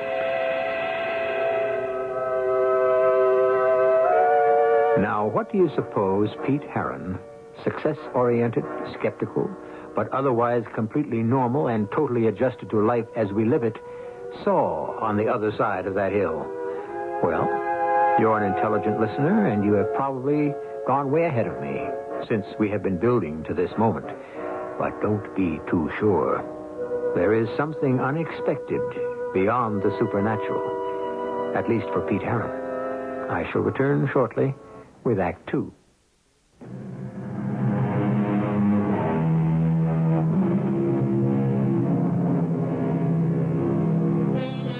Now let me see. Where were we? Oh, of course. Just coming over the brow of Star Hill in the moonlight, magically diffused through the damp, cool, early spring English weather. A healthy young skeptic, Pete Heron, sent by his newspaper to write a series of feature articles on the appearance of UFOs, seems about to meet the ultimate test, face to face. So, let's meet it with him. As I came over the brow of the hill, I'd been looking beyond to some gently rolling wheat fields, fading away out of the bright forelight to murky moon shadows. But in the middle of this dreamy landscape, below me and to the right, a strange thing was happening to the swaying waist-high wheat. Something like a giant fan spinning counterclockwise was laying a mirror image on the wheat below, which was blown back flat to the ground, trembling as if some whirling saucer from outer space was settling to a landing. And then, it was there, circular, perhaps 50 feet across. Light slits like portholes shimmering till the craft, or whatever it was, stopped spinning and came to rest. And suddenly it was glowing so brightly I had to shield my eyes and turn away. And when I turned back and opened them, there was still rings of overexposure exploding in front of my eyes. And the craft was gone. But something else was there. Hello? Hello. Did you see it? What? The spacecraft. What would you like to call it? The UFO? I thought I saw something, but... Hey, did you see it? Of course I did. Hey, where did you pop up from, anyway? What do you mean? I came here just the same as you. You did? Oh, yeah, that's right. Yeah, I parked my car right behind a little blue hatchback. That must be yours, huh? Excuse me, I'm sorry. I ought to introduce myself. I'm Pete Heron, World Features. A reporter. Yeah, right. Well, sort of. Feature writer, you know. Human interest. Color stories. Tongue-in-cheek. Or exposés. Debunking the bunkum. Yeah, something like that. You? You must be in the business, too, huh? Yes. You could call me a reporter. My name is Maru. Uh-huh. Who are you with? I don't think you'd ever heard of my outfit. Aren't you missing the real story? What? The thing. It was so bright, I couldn't look at it anymore. But Hey, it's gone. You mean you can't see it anymore? Yeah, if I ever did see it. I mean, self-hypnosis, induced delusion. You sure you saw it? Oh, yes. What did it look like to you? Just like all the others. All the others, huh? Oh, you mean you've seen spacecraft before, huh? Oh, yes. How many? I haven't bothered to keep a record. Too many to count, I should think. Here? Around here. And other places. What other places? Why should I tell you? You wouldn't believe me. Hey, wait a minute. Don't go. Why not? There's nothing more for me here tonight. There won't be any more. How do you know? I know. If you really want to write a good story for your feature editor, you'd better do a little more legwork. What do you mean? Go down and examine the field more carefully. Aren't you going down there, too? No. You see, I don't have to be convinced. You're the one who has to be educated. Hey, wait a minute. Don't go away sore. I'm not sore, but I have to leave. Well, I'll go with you. I prefer to be alone. But look, Maru, wasn't that it? Maru was the name I gave you. What's your other name? Maru was the name I gave you. What's your other name? Why do you ask? Well, it would kind of help so I could get to see you again. When you want to see me again, you won't need a name to find me. Maru, wait a minute. I had started after Maru, but a root or a rock ledge tripped me, and I fell headlong. I suppose I must have hit my head on something and been out for a while, because when I became conscious again, the moon had climbed to its zenith in the sky. I scrambled to my feet. There was enough light to see all the way down the hill to my car. It was still there, but the other car, the little blue hatchback, was gone. I turned back to where the illusion of the UFO had been and saw someone down in that wheat field silently surveying it. In the moon brightness, I could see it was Bryce Bond. So I went down to join him. Well, did I steer you wrong? What do you mean? The spacecraft. You sighted it, didn't you? Well, one way or another, I've seen quite a few stars tonight. Including your first UFO. No, that was just some sort of a hallucination. You still don't believe?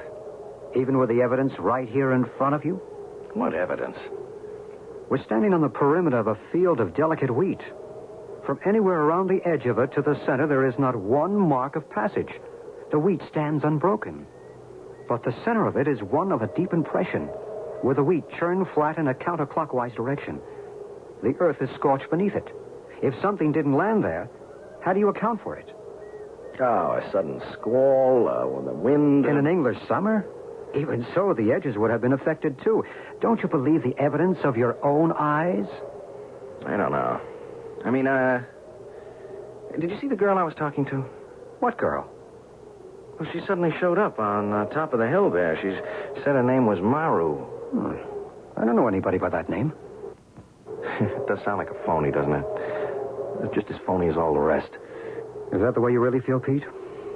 Now, look, I'm sorry, Bryce. I don't mean to be a dog in the manger. It's just that I feel like one. Hey, I took a fall up there. Gave my head a whack. Oh, let's have a look. You feel dizzy? No. Just, I don't know, a little woozy, I guess. We'd better get you back to the car and home to bed. Hey, look, I wouldn't kid you. I could use some shut-eye. I think I still have jet lag. I should have waited another day before I started out on my scientific explorations. You mightn't have been so lucky another night. Lucky? Yes. Whether you want to admit it or not, you did have some visions. I'm afraid in my book that's just what they were. My timing got out of sync. Maybe everything I saw was after I fell and hit my head. Including the girl? What did she look like? Oh, man, what a dream. Great violet eyes, skin like mother of pearl, long, dark hair, and she smelled like Like a mixture of roses and lily of the valley. Yeah, something like that. Like a summer garden. You have been fortunate. Well, yeah. At least I dream in Technicolor. You refuse to count your blessings. If that girl were for real, I might. I'll look for her tomorrow, but I don't even know her second name or what town she lives in. She was out of this world. Hasn't it occurred to you that is exactly what she must have been? I was too beat and my head ached too much to bother to reply or think about anything more. I let Bryce drive the car back to the inn and I hit the sack.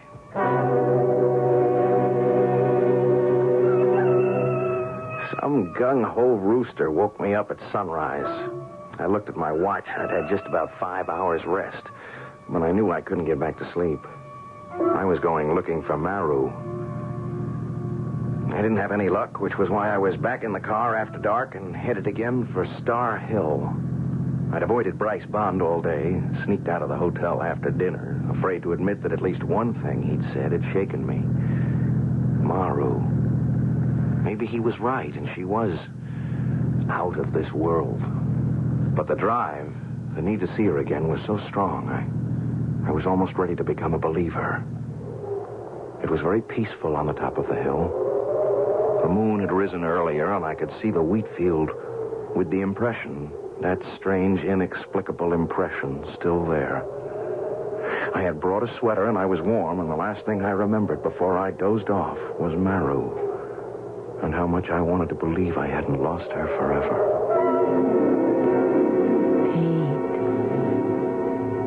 Pete. Oh. Maru. Where did you come from? I told you. When you wanted to find me, you wouldn't need a name. I've been hunting for you all day. Everywhere. You must have been looking in the wrong places.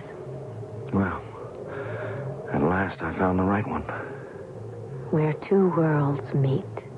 What does that mean? Just what it says. A point in time where the lines cross. What lines? Force, energy, communication. Maru, are you for real? I'm just as real as you. But you're not a reporter. Oh, yes. I've already written my account. That's where I've been today. What about you? I haven't had time. You were more important. Why? I don't know. Yes, I do. It's crazy. It doesn't make any sense, but I guess I'm in love with you. It makes all kinds of sense, Pete. What? You mean... You can't mean that you love me? And of course I do. That's what it's all about. Oh, I think you're putting me on again. Oh, no. I have to go now. No, wait. Where? There. The UFO. It's in the depression in the wheat field. But where did it come from? It's been there all the time. If you only looked hard enough. You see, the portal is open. They're waiting for me. Oh, no, but you can't go away. I must. They're calling me. What are you? What are you, some kind of a prisoner? Oh, of course not. Yeah, but who are they? What are they? What's inside that thing? Knowledge. Peace. Love. I don't believe it. Come see for yourself. Take my hand. I can't. I'm afraid. When you're filled with love, there's no room for fear. I can't, Maru. I'm still afraid. You are not yet ready. I must go now. Will I see you again? That will be up to you, Pete. Up to you. With lightning speed, Morrow was suddenly through that strange portal that closed like a mouth and became an indistinguishable part of the hull. Immediately, the thing glowed with a light so intense I had to shield my eyes. I heard a great whoosh, and the hum like a dynamo drummed in my ears, spinning away like some giant top into the vastness of space. When I could look again, it was gone. There was nothing left but the depression in the field, and I started to run towards it like a madman. I've never felt so alone in all my life. These words of Pete's, reported to me by Bryce Bond, still ring in my ears. The presence and reality of that strange UFO sends tingles up and down my spine. A reaction to the unknown. But nothing in this eerie otherworld tale could have prepared me for the astounding climax. I'll return with that shortly, and the rest of Act 3.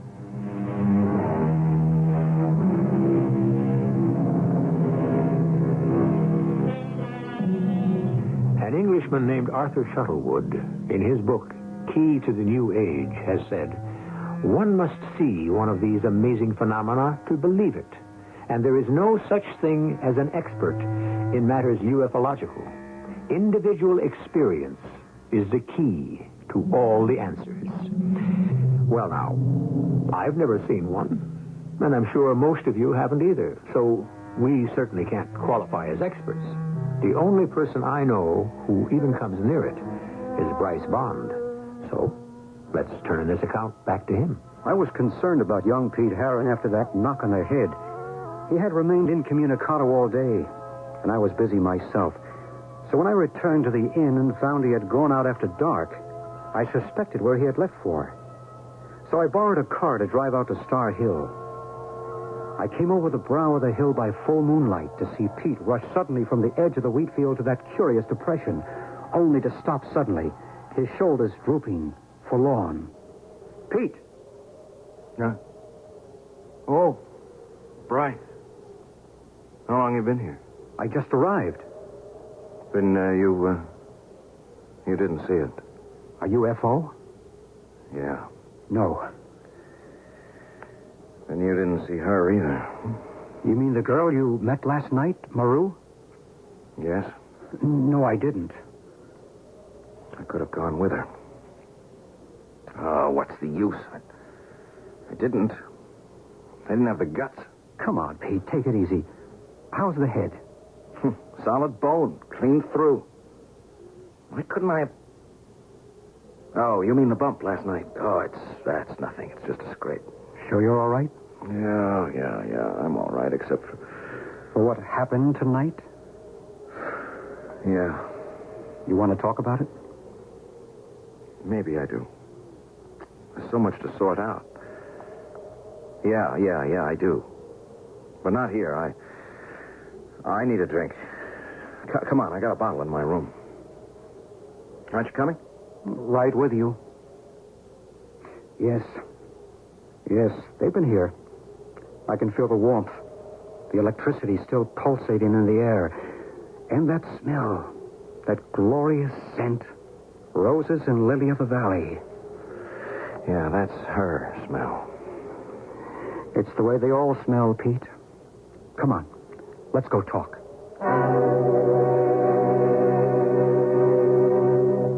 What am I going to do, Bryce? I never should have come up here.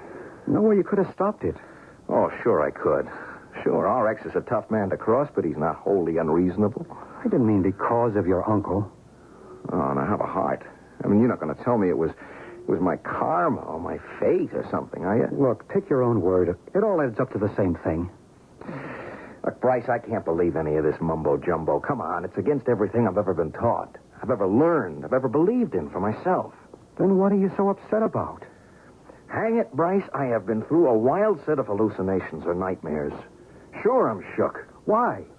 If that's all they were, just write them off. How can I do that? I'm beginning to think I've gone around the bend. That I'm a nut. Then what do you think caused these hallucinations? I don't know. What are you going to write about in your article? You're going to poke fun at all us certifiable nuts who run around saying that we actually see just what you have? I tell you what I want to do.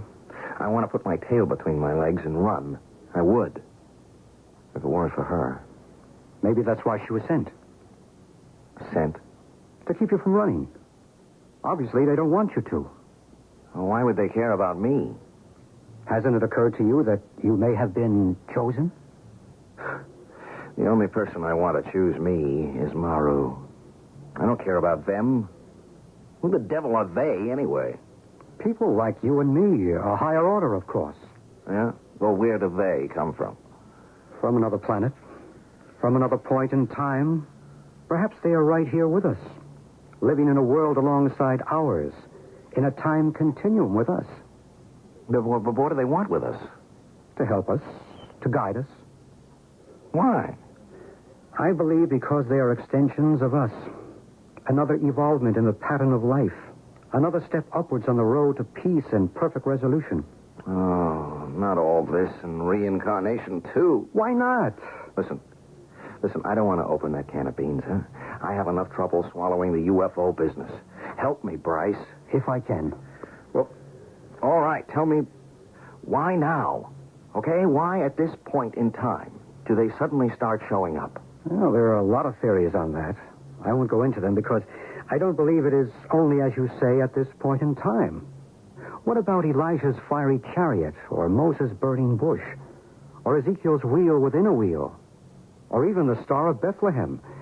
We know that no star could come into our system without overturning the axial tilt of the Earth, even a comet.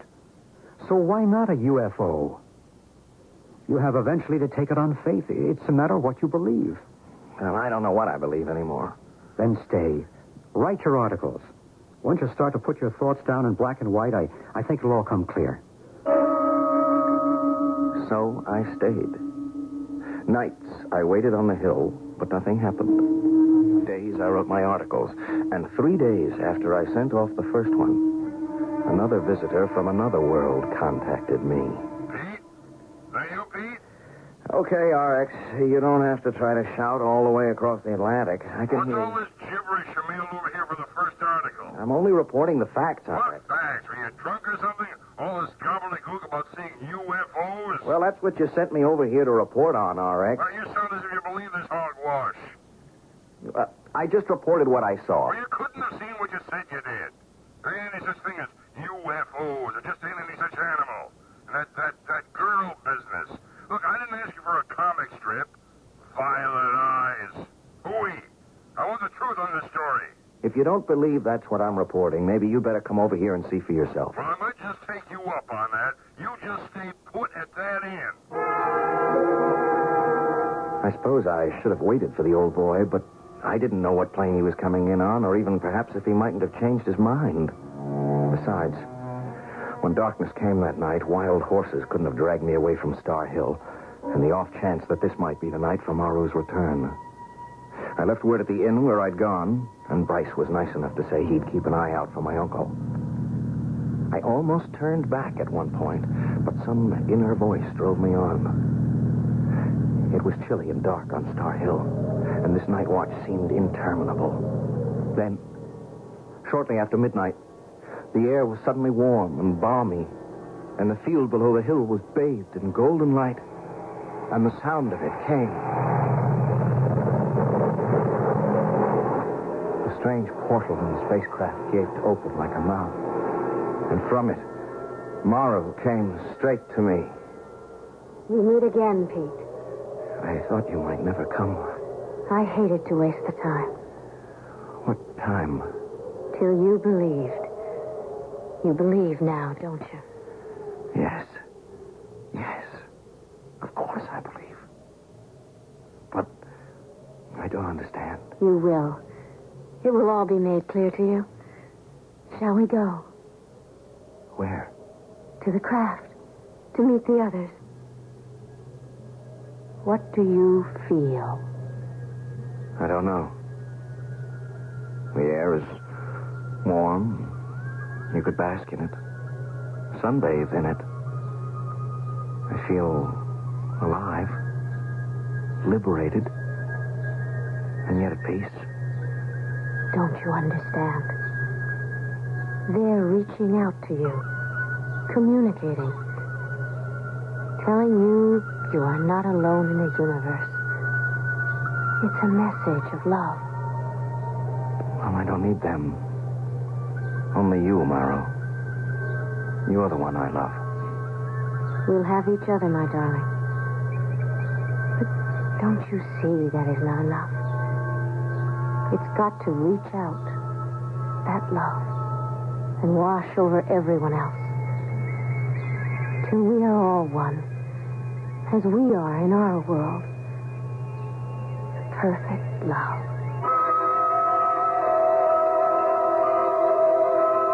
Confound it, Mr. Bond. What's that reckless young fool doing up there on that Devil's Hill? What are you people trying to do to him, anyhow? That's a sensitive boy for all he tries to act hard-boiled. We, whoever we are, we're not trying to do anything to him. What's happening to him is within himself. Ah, don't give me that double talk. How do I get to this witches' carnival? If you like, I'll take you there myself. I don't like any of it, but I'll make the best of it. Well, what are we waiting for? The top of the hill wore a corona of light, which I thought was the rising moon, and never afterward could convince him was anything different. For as we breasted the rise, we saw totally different things. There he is. Pete! Pete! Stop! What's that young fool doing? He's walking to the middle of that wheat field by moon. Young fool doing? He's walking to the middle of that wheat field by moonlight by himself. He's not by himself. Can't you see the girl with him? Oh, I may be old, but there's nothing the matter with my eyes. There's no girl. He's alone. Where does he think he's going? To the spacecraft that's waiting. The door is open for them. What are you talking about? What spacecraft? You out of your mind? That's an empty field. Don't be too sure. Watch. What I saw was Pete and Maru, hand in hand as they walked to that shining ship, outlined in the aura of golden light as they stepped through the portal. And suddenly... Good Lord. He disappeared. Like that, into thin air. Not into thin air, Mr. Riley. Listen. Listen to what? I don't hear anything. I suppose not. But then you didn't see either. Well, there's nothing to see. An empty field and Pete just vanished. What kind of a trick is this? No trick, sir. He just chose to go with a girl and love. Chose and was chosen. There was no girl. He was alone. Oh, no, Mr. Riley. He will never be alone again.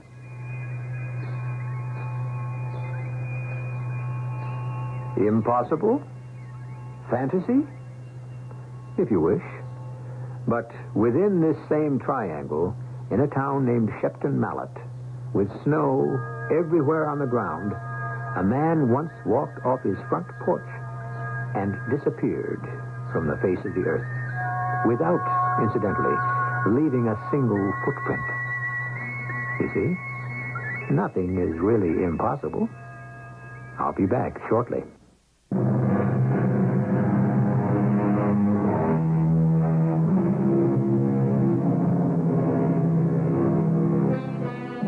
If it's a nice night tonight, wherever you are, or if not this one, the first one, when you can see the stars, step outside and look up. Is it the same familiar sky, or can you spot any unidentified flying objects wheeling with the stars? Perhaps you can't. But remember, you have many fellow human beings who think they can, and who are sure we are not alone. Our cast included Tony Roberts, Bryce Bond, Jana Rowland, and Joe Silver. The entire production was under the direction of Hyman Brown. And now, a preview of our next tale. Something about his appearance may have buried itself in your subconscious, and now it's been released into your dreams. Doc, he scares me.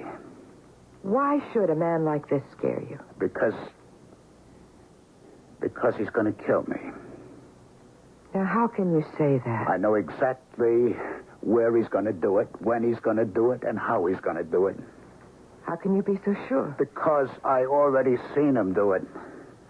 Every night for a week, I've been having the exact same dream, just me and him. He points his gun at me, and he kills me. But why? I don't know, and I don't care. All I know is he kills me. Now, you tell me. Am I or am I not crazy?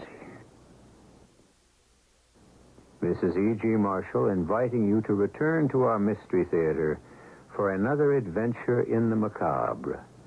Until next time, pleasant dreams.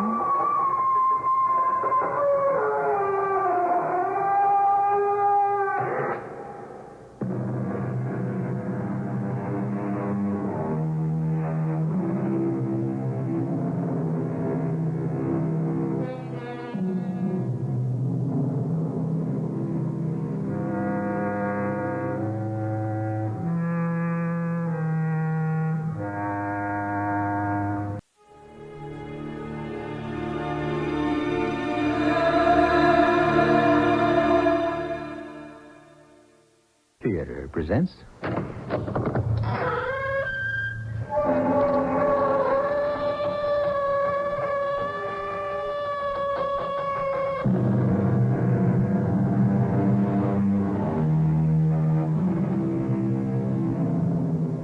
Come in. Welcome. I'm E.G. Marshall, your guide into the byways of the strange world of the macabre. Where the side road will lead us, I never know. No matter. We always come upon a person in some way obsessed. His problem may be an encounter with a ghost, or a creature from space, or it may be a tangible, realistic, bedeviling mystery. We're in a small office in a hospital in La Chapelle, Haiti. Beyond the open window, the birds sing. A doctor is speaking to a lovely young woman and her escort. I tell you with regret, Miss Reed, your cousin, Mademoiselle Duchamp, died. Oh, no. She was buried in the cemetery of Les Deux Soirs. Luke. Oh, I'm so sorry, Claire. I grew very fond of her. I brought her fresh roses every day. She loves the deep red ones. What? Please explain, Doctor. I don't understand.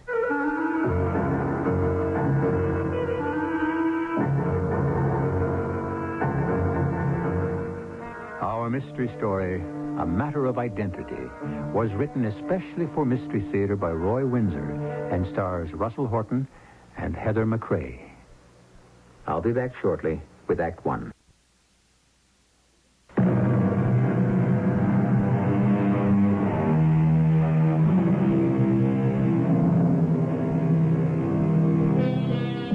I always bring you mystery, but I never know what form it might take. The mystery of personal behavior? That's the purview of psychiatrists. Retrogression, in which a person, for some uncanny reason, can recreate what happened hundreds of years ago? Baffling even to the experts. Then there is mystery that is tangible. What happened to a famous painting by El Greco that is found in the attic of an old farmhouse? Well, Claire Reed, an attractive auburn-haired young woman who lives in Ithaca with her father, a professor of anthropology, has a puzzle on her hands. Father? Oh, no, don't distract me, child. I have to. Oh, dinner ready? Something smelled very appetizing when I came from the seminar.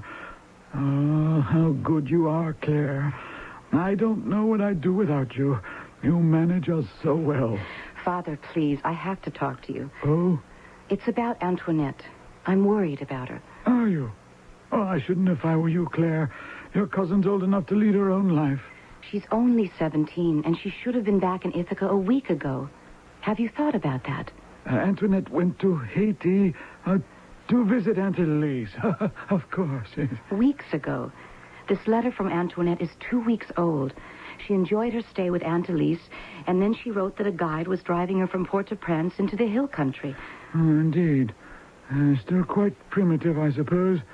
Rugged and remote. You've been there? Oh, yes, several times. I was teaching in Haiti when I met your mother. Oh, I still miss her terribly, Claire. Oh, so do I. Yes. I think something's wrong, Father. Well, you might speak to Luke. Luke? Luke Calloway. He's an important man in our embassy down there. Oh, for heaven's sakes, how do you know that? Well, we correspond from time to time. You and Luke? Yes, I've always been fond of Luke. I think you should have married him. Oh, Mother disapproved. Yes. I can't imagine why. No, you ask Luke to look into this Antoinette thing. Would you speak to him, Father? Me? Oh, well, all right. Well, you might tell him that I'm flying down at once. Well, can't you leave the art museum on such short notice? I intend to. There's something very wrong about Antoinette's silence.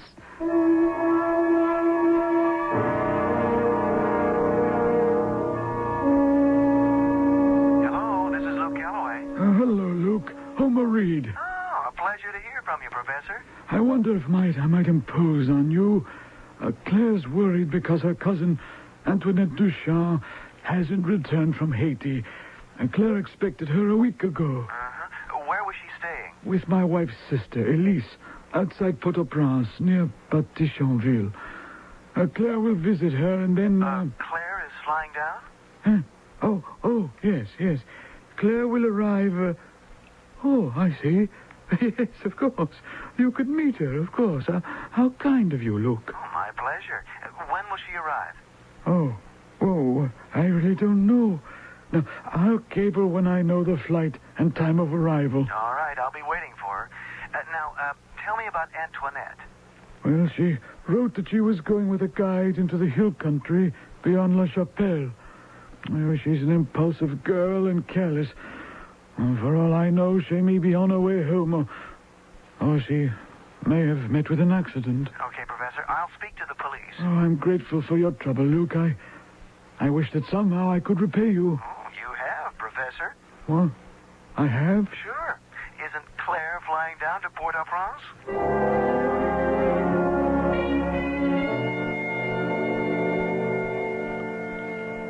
Bonjour, Monsieur Calloway. Oh, good morning, Lieutenant, Fouchot? It is that. There is something that we can do for you. Oh, I don't know, Lieutenant. There's an American girl, Antoinette Duchamp. American? Well, Haitian, but an American citizen who lives with her uncle in Ithaca, Professor Reed. Oui, I know of him, monsieur. He was in Haiti for several years, yes? Well, he is the uncle. Mm-hmm. Now, Antoinette came down on a visit and seems to be missing. Her cousin is flying down to investigate. An accident, perhaps. Perhaps. Antoinette went with a guide to La Chapelle and from there went into the hill country. I see. All right. I will make inquiries. By the end of the day, I will have information for you. I suppose there could have been an accident. Well, what can happen in the hill country is unpredictable. I know that. Many of my people cling to the old superstitions. They have customs of their own, and they do not want to be spied upon. When someone disappears in the hills, I am always fearful.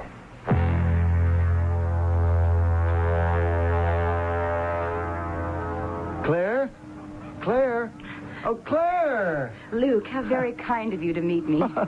You remember my name. I've never forgotten it. And you. Oh, it's been 2 years. Oh, here, let me take your bag. Well, how are you, Luke? Oh, quite well, thank you. My work is light. I've become used to Haiti. It's an interesting island. And you, hey, still Miss Reed. What's the matter with a young man around Ithaca? I keep busy at the museum. I'm assistant to the curator. Oh, no young man? Just an old one. I keep house for Father. Uh-huh. Oh, that's my car over there. You have a chauffeur? Oh, of course. Don't forget, you're out with the government. Oh, I'm impressed. No, don't be. It's your money that pays my salary and his. Well, then this is an official welcome. Well, I couldn't presume to have made it unofficial. Your mother sent me packing, remember? I found that out later, Luke. Water over the dam. Ah, here we are.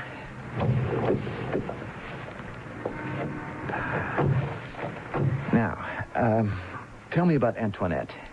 I'm convinced that something's happened to her, Luke. We expected her home over a week ago. No word from Aunt Elise. Silence. Antoinette's just vanished.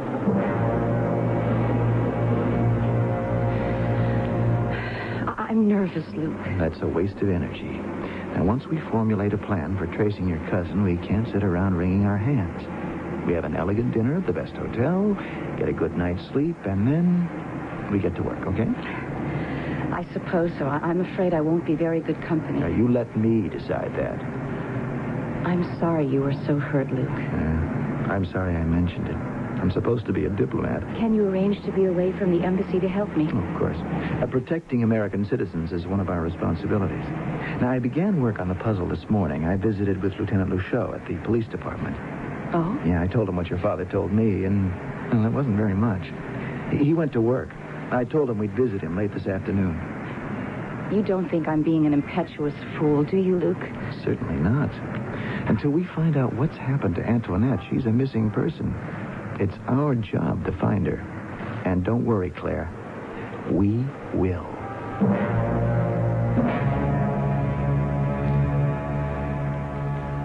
Mademoiselle, I am most happy to make your acquaintance. Thank you, Lieutenant. I am aware of your father. He lived here for several years and, if I recall, married a lovely English woman, yes? That's right. My mother died a few years ago. And the professor? In good health. He's the head of the anthropology department in Ithaca. Splendid. And the missing girl, Antoinette Duchamp? Well, she lives with us. She came here on a holiday. Any clues, Lieutenant? I have one, but do not excite yourself. We have made a thorough check of all automobile accidents between here and La Chapelle. There is one that may provide the clue we seek. She was in an accident? The car was in an accident. Heavy rain, a rock slide. What about my cousin? And there was no trace of her. But she wasn't alone, Lieutenant. There was a guide. Also missing. We have traced the automobile.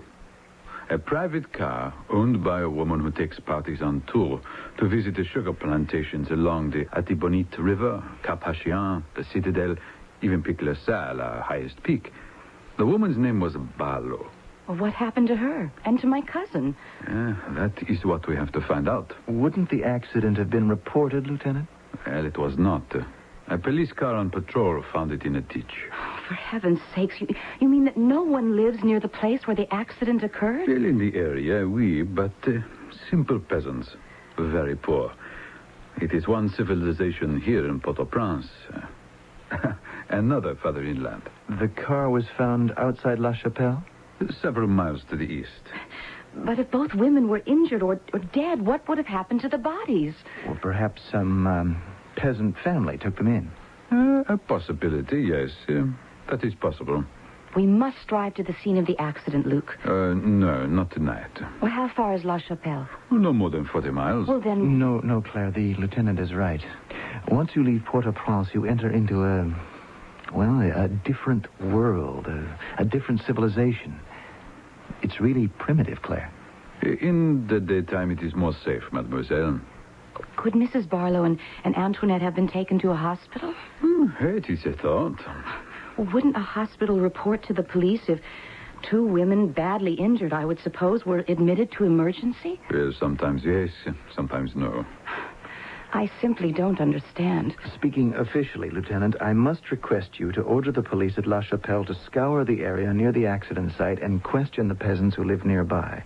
Now, there has to be evidence somewhere that will lead us to the solution of this puzzle. Well, I will request their cooperation. More I cannot say.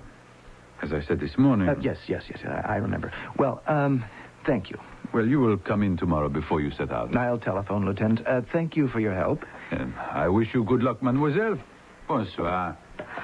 It's hideous, Luke. I'm frightened. We'll sort it out. I think she's dead. Now, we don't know that. Put that thought out of your mind. It doesn't make sense that the two women have an automobile accident and then disappear. Up to you. But it's happened. Luke. Yes? Stop, please. What is it? Luke, what did Fouchot mean when he said, "as I said this morning," and then you cut him off? What was it he said this morning? I really can't say. It's nothing important. You mean you won't say? Is that it? darling. Don't darling me, Luke. Tell me what Fouchot said.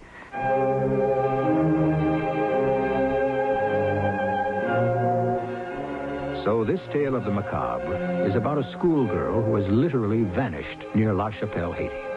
Hardly a supernatural disappearance. If it is realistic, there has to be a rational explanation. It is not a phenomenon. It's fact. What troubles our friends is uncertainty, which gnaws away at them. We'll rejoin Claire and Luke shortly when I return with Act Two.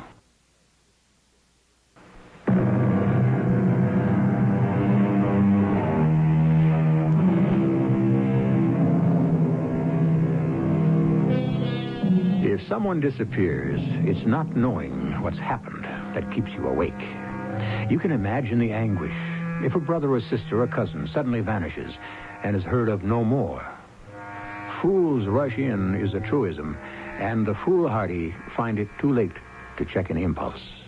Of course, that's not strictly true of Antoinette Duchamp. She wanted to see the hill country, and she had a guide. What became of them? It's the next morning. I don't know what to think, Luke. The police haven't got a lead. It takes time because the peasants don't like to be questioned. The police make them nervous. Well, someone must have seen them lying in the car. Mm-hmm. Unless they weren't badly injured. They might have crawled out, wandered away. But where to? It doesn't make sense. This is a civilized country. The natives aren't cannibals, Luke. No, but they're not all that civilized. Now, I don't want to alarm you, but... You can't. I'm beyond being alarmed. I am convinced that Antoinette is dead. Well, let's drive back to La Chapelle. No, not La Chapelle, Luke. Let's return to Port-au-Prince. I'll feel more comfortable there in my hotel. I can go over the heads of the police if we have to, Claire. I don't want to, but I can make it clear to Fouchot that this is a continuing investigation. Not like the one about the young anthropologist who disappeared into the hill country and was never seen again. Oh? Is that what Fouchot was referring to when he said, as I said this morning, a missing anthropologist? Well, that was years ago, 25 or so. It was at the time your father was teaching here. Any explanation? This is a strange island, Claire. Haitians are a superstitious people. Now, many of them, especially the peasants and those who live in the hills, cling to their ancient beliefs. Voodoo? Yes. Yes. Voodoo's a West African word that means God or spirit. They believe that the spirits of the dead live in a world of ghosts, but that they can visit the world of the living to bless or curse people. Why would someone who believes in voodooism capture that young anthropologist? To bring him before one of the witch doctors. Then what happens? I don't know. But you've heard, haven't you? I know nothing about their religious rites, Claire. Human sacrifice? I don't know. Well, could that have happened to Antoinette? Let's just hope she was killed in the accident. It makes my flesh crawl, Luke. Don't think about it. I'll drive us back to Port-au-Prince.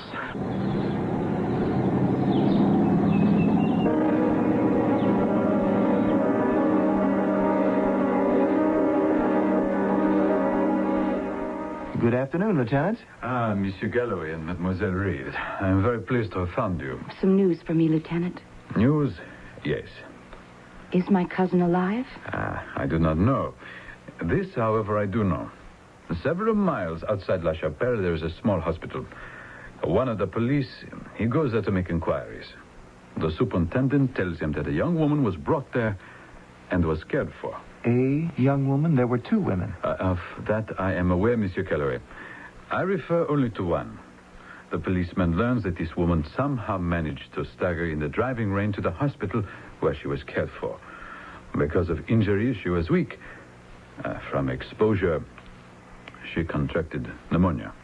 Well, go on. Is she alive or did she die? I regret to tell you... Antoinette. She's dead. Why did you say you didn't know, Lieutenant? Because I do not know, Mademoiselle. There was no identification. There were two young women. Only one reached the hospital. She remained alive for several days. Then she died. Father Howard administered the last rites, and she was buried in the local cemetery. You see? Forgive me. Yes, I see. You don't know if the dead woman was my cousin or Mrs. Barlow. Precisely. Well, there's one way to find out, Claire. We have to speak with the doctor who attended her. The hospital is named La Deschois. The doctor's name is Lachaud. Thank you, Lieutenant. Good work. I thank you, too, Lieutenant. May I ask you one more question? Oui. You said there was no identification. Doesn't that strike you as peculiar? Whoever found the car, there must have been a purse, maybe two, even a small overnight bag. When the police came upon the car, it is empty. That is what is reported to me. It is possible someone came along and stole anything of value left in the car. I cannot say. A purse? Well, the peasants are poor. Money is tempting. Oh, come on, Claire. Bonjour, Lieutenant. Bonjour. You have my sympathy. There's something very wrong here, Luke. Yes, I agree. No identification at all? Well, if there was money in the purse, The policeman who found the car? Not unlikely. The policeman who found the car? Not unlikely. And now identification is just about impossible.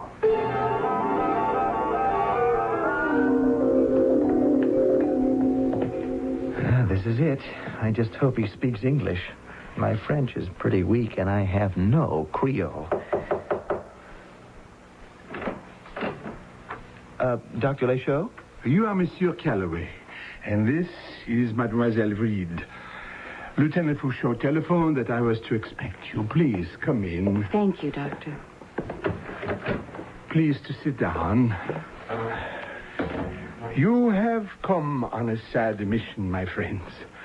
We did everything which we were capable of doing to save your cousin's life, but it was not possible. It was not enough. In the end, she slipped away. She was at peace. Can you describe her for us, Doctor? Describe her? Yes, there were two young women in the car that was in the accident. And the other woman? Mrs. Barlow, a guide. Oh, I see. I did not know that, monsieur. The young woman I took care of had dark hair and a very attractive face. Her eyes were striking, blue-gray and large. She was slight, no more than 120 pounds. Less after the first week. Claire? Yes, that describes Antoinette. Generally, I was never aware of her eyes as being unusual. Lieutenant Fouchot told us that she was buried in the local cemetery. Oh, that is so, monsieur. I attended the funeral. She is at peace. A lovely young woman. I am so sorry. Doctor, there was no identification? None. We did not even know her name. You said Antoinette. Antoinette Duchamp. A French woman? Her mother, Elise Duchamp, was English. She lives outside Petitchonville. I will have to speak to her to decide what should be done with the body. You would exhume your cousin? Well, that would be up to my Aunt Elise. Doctor, may I ask a question? Did you make a study of the woman's clothing? I don't know that anyone did. I understand what you mean. Labels? Yes. In her blouse, her dress, her skirt, shoes. Oh, that could still be done, Luke, if she's exhumed. Leave her in peace. Do not defile the grave. Is there anything else that you can tell us, Doctor? No, nothing. She was a fine young woman. During those brief times when she was rational, she would thank me for the roses I would bring her. You brought her roses? Every day. She loved the deep red ones especially. For their fragrance? More for their color. It reminded her of something, the roses, I mean. As if she associated them with some pleasant memory. A young man's remembrance, perhaps, on a birthday. Claire, what is it? You have a strange look on your face. Impossible. What are you talking about? Impossible? What's impossible? Thank you, Doctor. What's come over you, Claire? Have I said something to offend you, mademoiselle?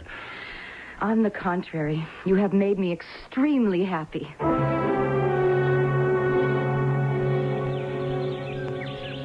Luke, did you hear what Dr. Lachaud said about the roses? Oh, of course. Antoinette loved their deep red color. She couldn't have. Huh? Antoinette wasn't allowed to drive a car, and she never could appreciate a red, red rose. Well, why not? Because, dear Luke, Antoinette was colorblind. Incredible. My cousin, Antoinette, cannot see the colors red or green. It's a condition named daltonism. She sees red and green as gray. Can you imagine Antoinette enjoying and requesting roses? Gray roses? So the poor woman who struggled from the accident to the hospital was Mrs. Barlow. But, mademoiselle, when Dr. Lachaud described the dying woman... Well, it was a pretty good description of Antoinette. She and Mrs. Barlow must have looked alike. But Mrs. Barlow had been married and was divorced. Still, Monsieur Calloway, when a person is ill, even a younger woman can appear to be aged. Lieutenant, will you run a check on the guides in Port-au-Prince? But of course. Perhaps I can locate Mr. Barlow. His former wife must have relatives, yes? Oh, poor woman. Yeah, we've gotten somewhere. The dead woman was Mrs. Barlow, not Antoinette. Now, what happened to her? Well, you interrupted me yesterday morning, Monsieur Calloway, when... It's all right, Lieutenant. Miss Reed and I talked about the other possibility. Oui? Is it possible that someone kidnapped my cousin? Yes, it is possible. The young anthropologist... I know about him. He, too, just vanished. We searched for him for months. The police were not successful. So you concluded that he was the victim of a religious cult? The voodooists? Yes. And my cousin? We speculate and hope. We have informants in the hill country. I will inquire of them.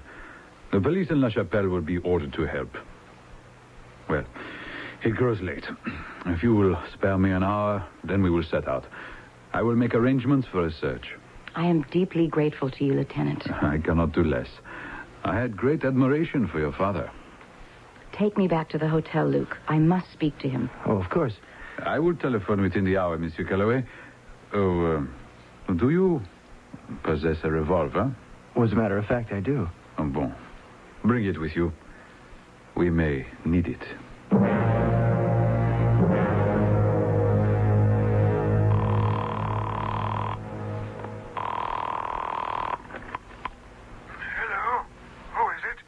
Father? Is that you, Claire?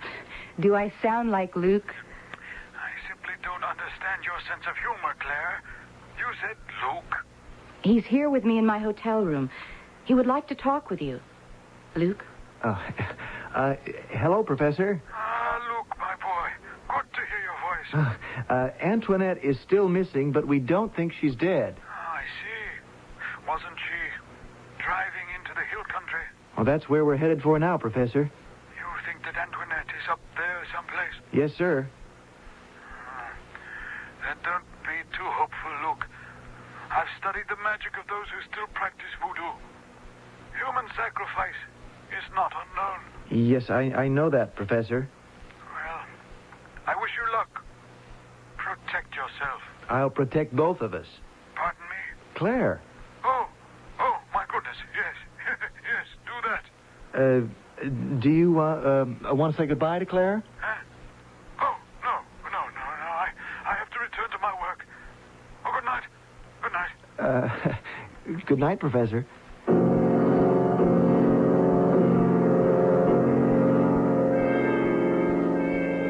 Did Father understand even vaguely what we're facing? Not vaguely, Claire. Clearly. He knows this country. He said not to be too hopeful. He's convinced that Antoinette's in the hands of the voodooists. Yes. And you, Luke? Well, I am hopeful. I don't know their rigmarole. I suspect that a human sacrifice is a big occasion. And maybe we're in time to prevent it.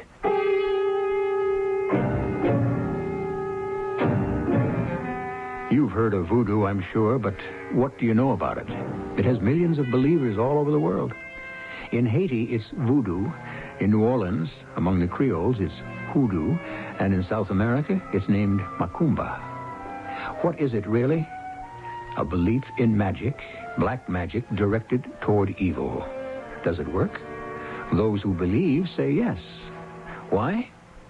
I'll explain when I return shortly with Act 3.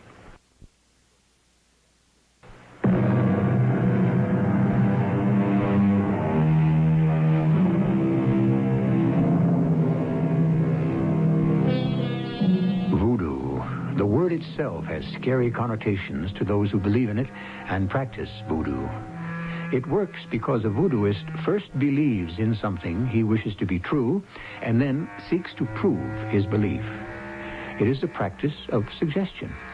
Even those who do not believe in it have become victims because the unconscious minds of most of us harbor fears and superstitions. Now, Luke and Claire open the door to her hotel room. May I come in? Certainly, Lieutenant. What is it? Before we leave for the hills beyond La Chapelle, I will show you something. Here in this box. You see? Oh, what in the world? A photograph of a man's head and his arms and legs drawn beneath it like a cartoon. Who is it, Lieutenant? What is it? Early in the afternoon, I telephoned Professor Reed. I suspected, you remember, that some harm may have befallen your cousin, mademoiselle. Your father agreed with me. And I think that Monsieur Calloway, he also concurs, yes? Yes, I do. But what's the point of this weird cartoon figure with a real man's head? Who is he? That is the young anthropologist who, many years ago, vanished in the hills. But what's the point of it? The purpose? It is a device to remind those who may have borne away Antoinette Duchamp that we suspect some sect, the Obey probably, of this other disappearance. Is that clear? Well, not to me, it isn't. When the young anthropologist, he vanishes, we search long without results. It was wilder in the hills then than it is now. But we did put great fear into the minds of many peasants. And you hope to startle someone into admitting that Antoinette has been captured. Yes, but even more. We remind the tribe or sect that if harm comes to her, the police will avenge her. This drawing will be a surprise.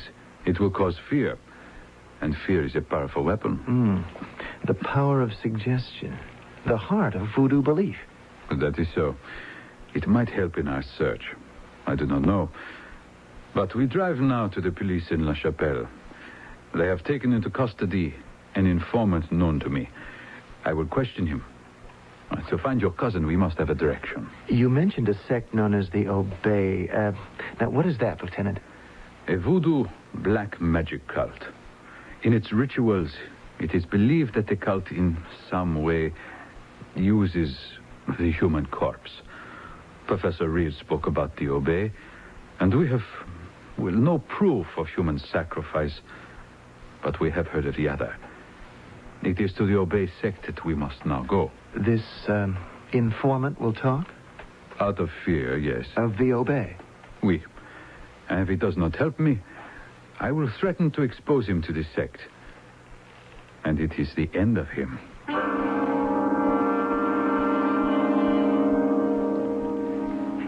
Bonsoir, Etienne. Bonsoir. You have helped me in the past, oui? Oh, do not be afraid. They killed me. They obey. Eh? Why do you say the Obey? The policeman asked me where to find the hoopful. I say, I do not know. The Temple of the Obey? You do not know where it is hidden in the hills? I have heard. I do not tell you. They kill me. Look at this, Etienne. Mon Dieu. The face of a man, the drawing of his body and limbs. Who is the man, Etienne? You have seen this man, eh? Many years ago? Etienne, did the Obey destroy this man? I cannot help you, Lieutenant. You can help me. First, this man, years ago. He vanishes. Now, a young girl. She vanishes. I am searching for the young girl. You will tell me where to find her. They take her soon to the Baji. The Baji. The altar place. Now, where is this temple and the Baji, Etienne? I cannot tell you. No, then you will go to prison. The Aubé kidnapped her. Is that not so? Well, is she dead? Does the witch doctor prepare some evil rite over her dead body? Answer me. I point the way into the hills to the temple of the Aubé. And I will protect you from them, Etienne. No, you cannot. I will die. The Papola will cast a spell over me, and I will be dead.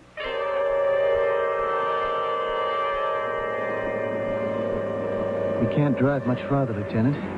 The road's overgrown with weeds. And there are rocks from the last of the rain. Well, go by foot. We'll never get out of here. Do not be discouraged.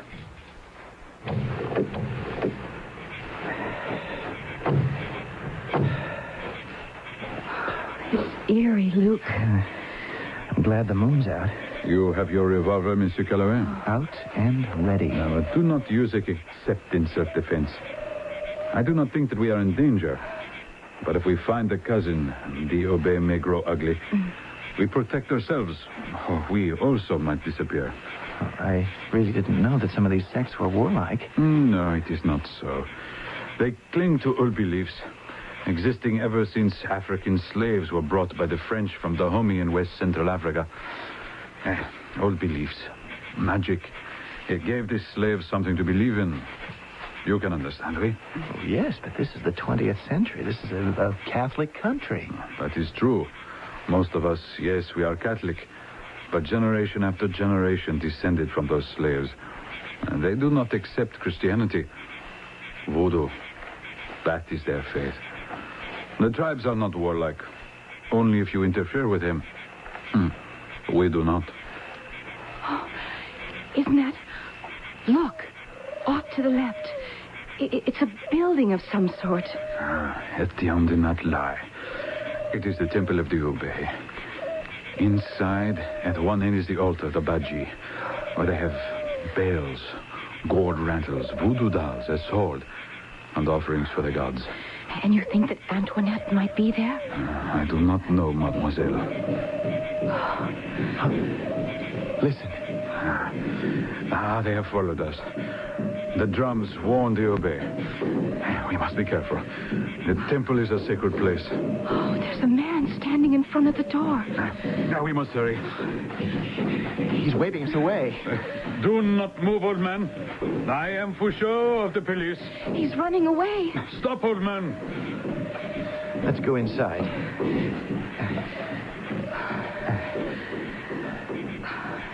Holy mackerel. Look at this place. Oh, and smell the incense. Look, tied to the serpent's post at the altar. Oh, Antoinette!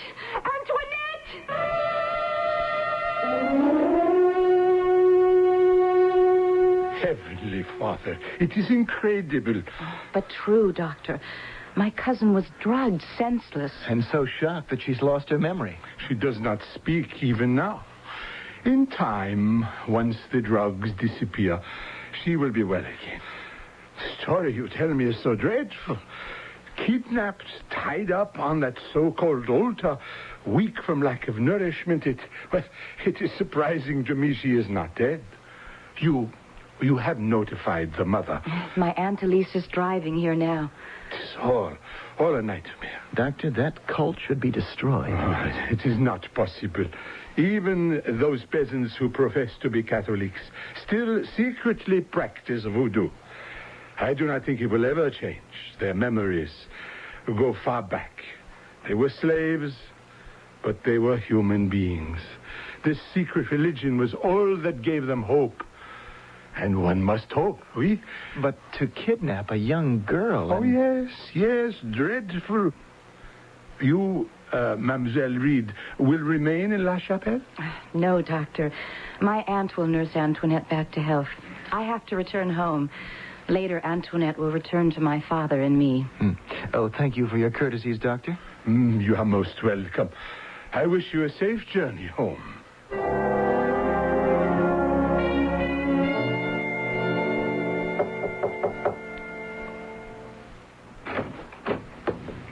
Good morning, Miss Reed. You're in a happy mood. Come in, Luke. Oh, why shouldn't I be? I see you're packed. Yes, I'm on the 1 o'clock flight. And back to Ithaca. But back to what? Why, to Father. And to my job. I, spoke to the doctor at the hospital and then to Lieutenant Fouchot early this morning. Oh, that was thoughtful of you. Mm-hmm. And Antoinette? Oh, better. She's still weak, of course, and puzzled about where she is. No remembrance of what happened to her. Maybe a week or more before her memory returns, if it does. You know, sometimes it remains a blank. No, I didn't know. Is this why you're so nervous? Well, I didn't want it to upset you. So, you're returning home. Of course, I'm returning home. Do I have to say it for you, Luke? Say what? A couple of years ago, my mother discouraged you from visiting our house. Well, you got the impression that I wanted to discourage you. Then you got stiff-necked and disappeared into the diplomatic corps. Yes, that says it all. It doesn't say anything. Yes, that says it all. It doesn't say anything. Do you love me? Do I? Well, of course. Well, why don't you say so? I love you, Claire. And? Claire, will you marry me? Of course. Well, now, wait a minute. What about your job and your father? Will you let them stand in the way? Oh, Claire, come here. Luke. Well, that wasn't all that hard, was it? Oh, yes, it was. I didn't think I had the courage. Oh, I have loved you so much, Claire, ever since I first met you that I didn't have the courage to risk being turned down a second time.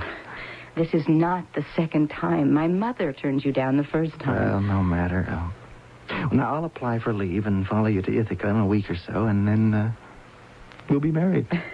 And return to Haiti? Oh, I don't know. Oh, your career, Luke. No, you're my career, darling. Well, maybe I'll leave the Corps or apply for a transfer or find an administrative position in the university. We can decide on that together. Claire? You really will marry me? I've wanted to for a long time.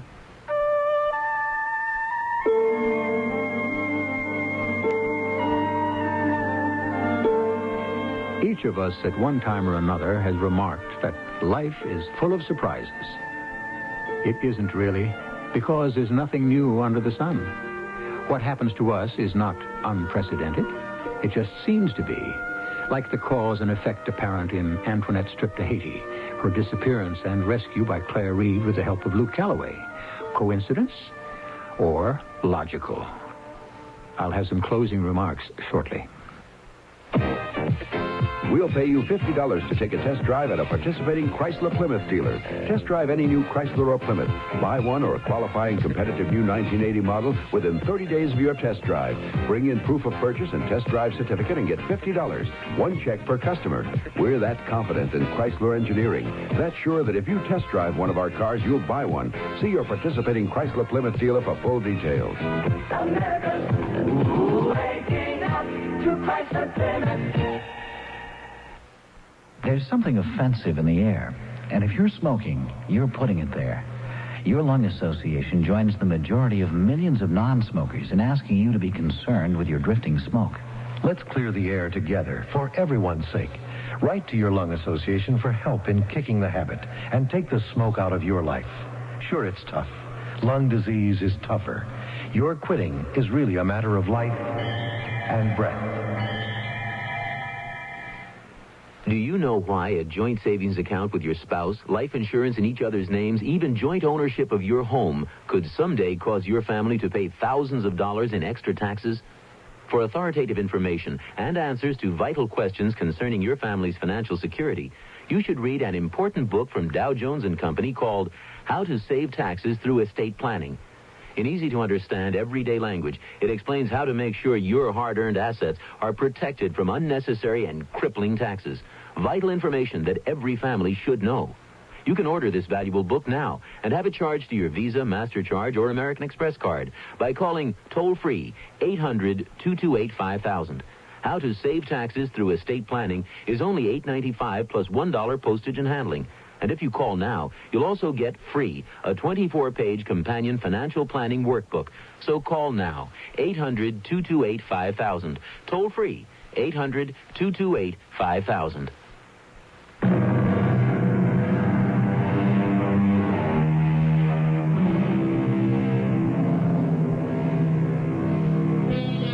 There is a divinity that shapes our ends, according to Shakespeare. That is why, upon reflection, we may wonder about the twists and turns that our lives have taken. If is a big word. If you hadn't been transferred to another city, would you have married the person you did? Destiny or free will? Which? It's worth considering. Our cast included Heather McRae, Russell Horton, and Lloyd Battista. The entire production was under the direction of Hyman Brown. This is E.G. Marshall inviting you to return to our Mystery Theater for another adventure in the macabre. Until next time, pleasant dreams. The American GI Forum National Veterans Outreach Program provides many services to veterans. Some of these are employment services, home loan information, educational benefits, disability information, and discharge upgrading. Many Vietnam veterans were exposed to Agent Orange. This was a defoliant that was sprayed into the jungles to expose the enemy. At the time, the veterans were told that the defoliant was harmless to humans. Now, many years later, there is concern about the after effects of Agent Orange. Some veterans are suffering from rashes and deformed offspring. Veterans that are concerned about Agent Orange call Gilbert Barella at 837-9115 or come in to 1554 Pennsylvania. That's 837-9115, 837-9115. Stay tuned for the CBS Mystery Theater.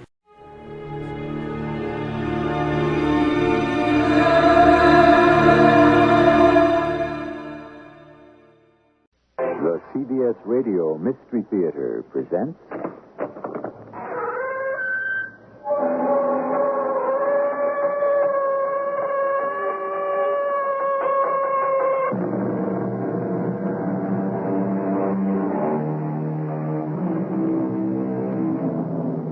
Come in.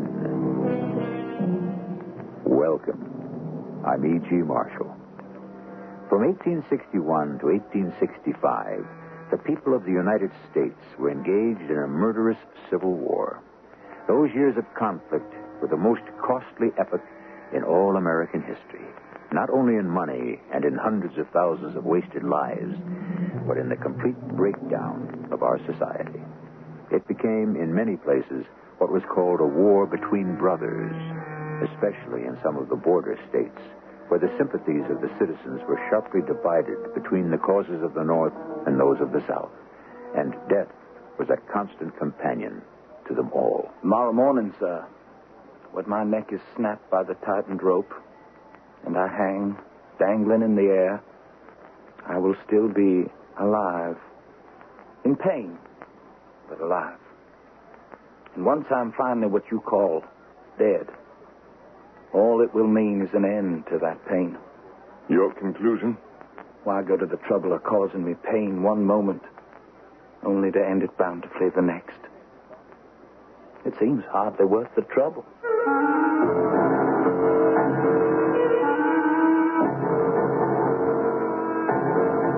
Our mystery drama, A Matter of Conscience, is chiefly based on the Ambrose Bierce classic short story, Parker Addison, Philosopher. It was especially adapted for the Mystery Theater by Arnold Moss and stars Christopher Tabori. It is sponsored in part by Buick Motor Division and ARM, Allergy Relief Medicine. I'll be back shortly with Act One.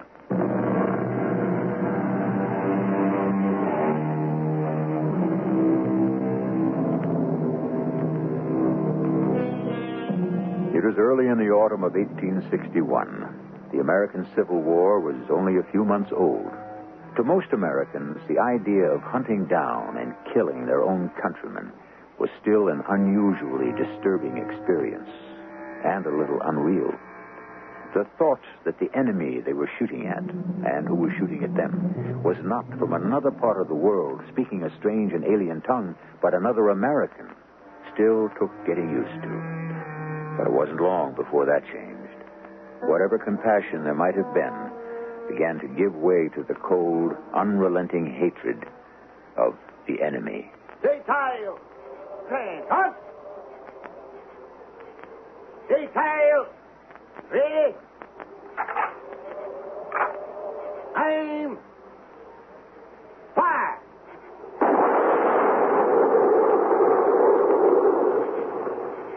Corporal, have your men pick up the body of the prisoner. Convey it to the place which has been designated. Assign 4 men to dig the grave, then bury the body immediately. By order of the Commanding General.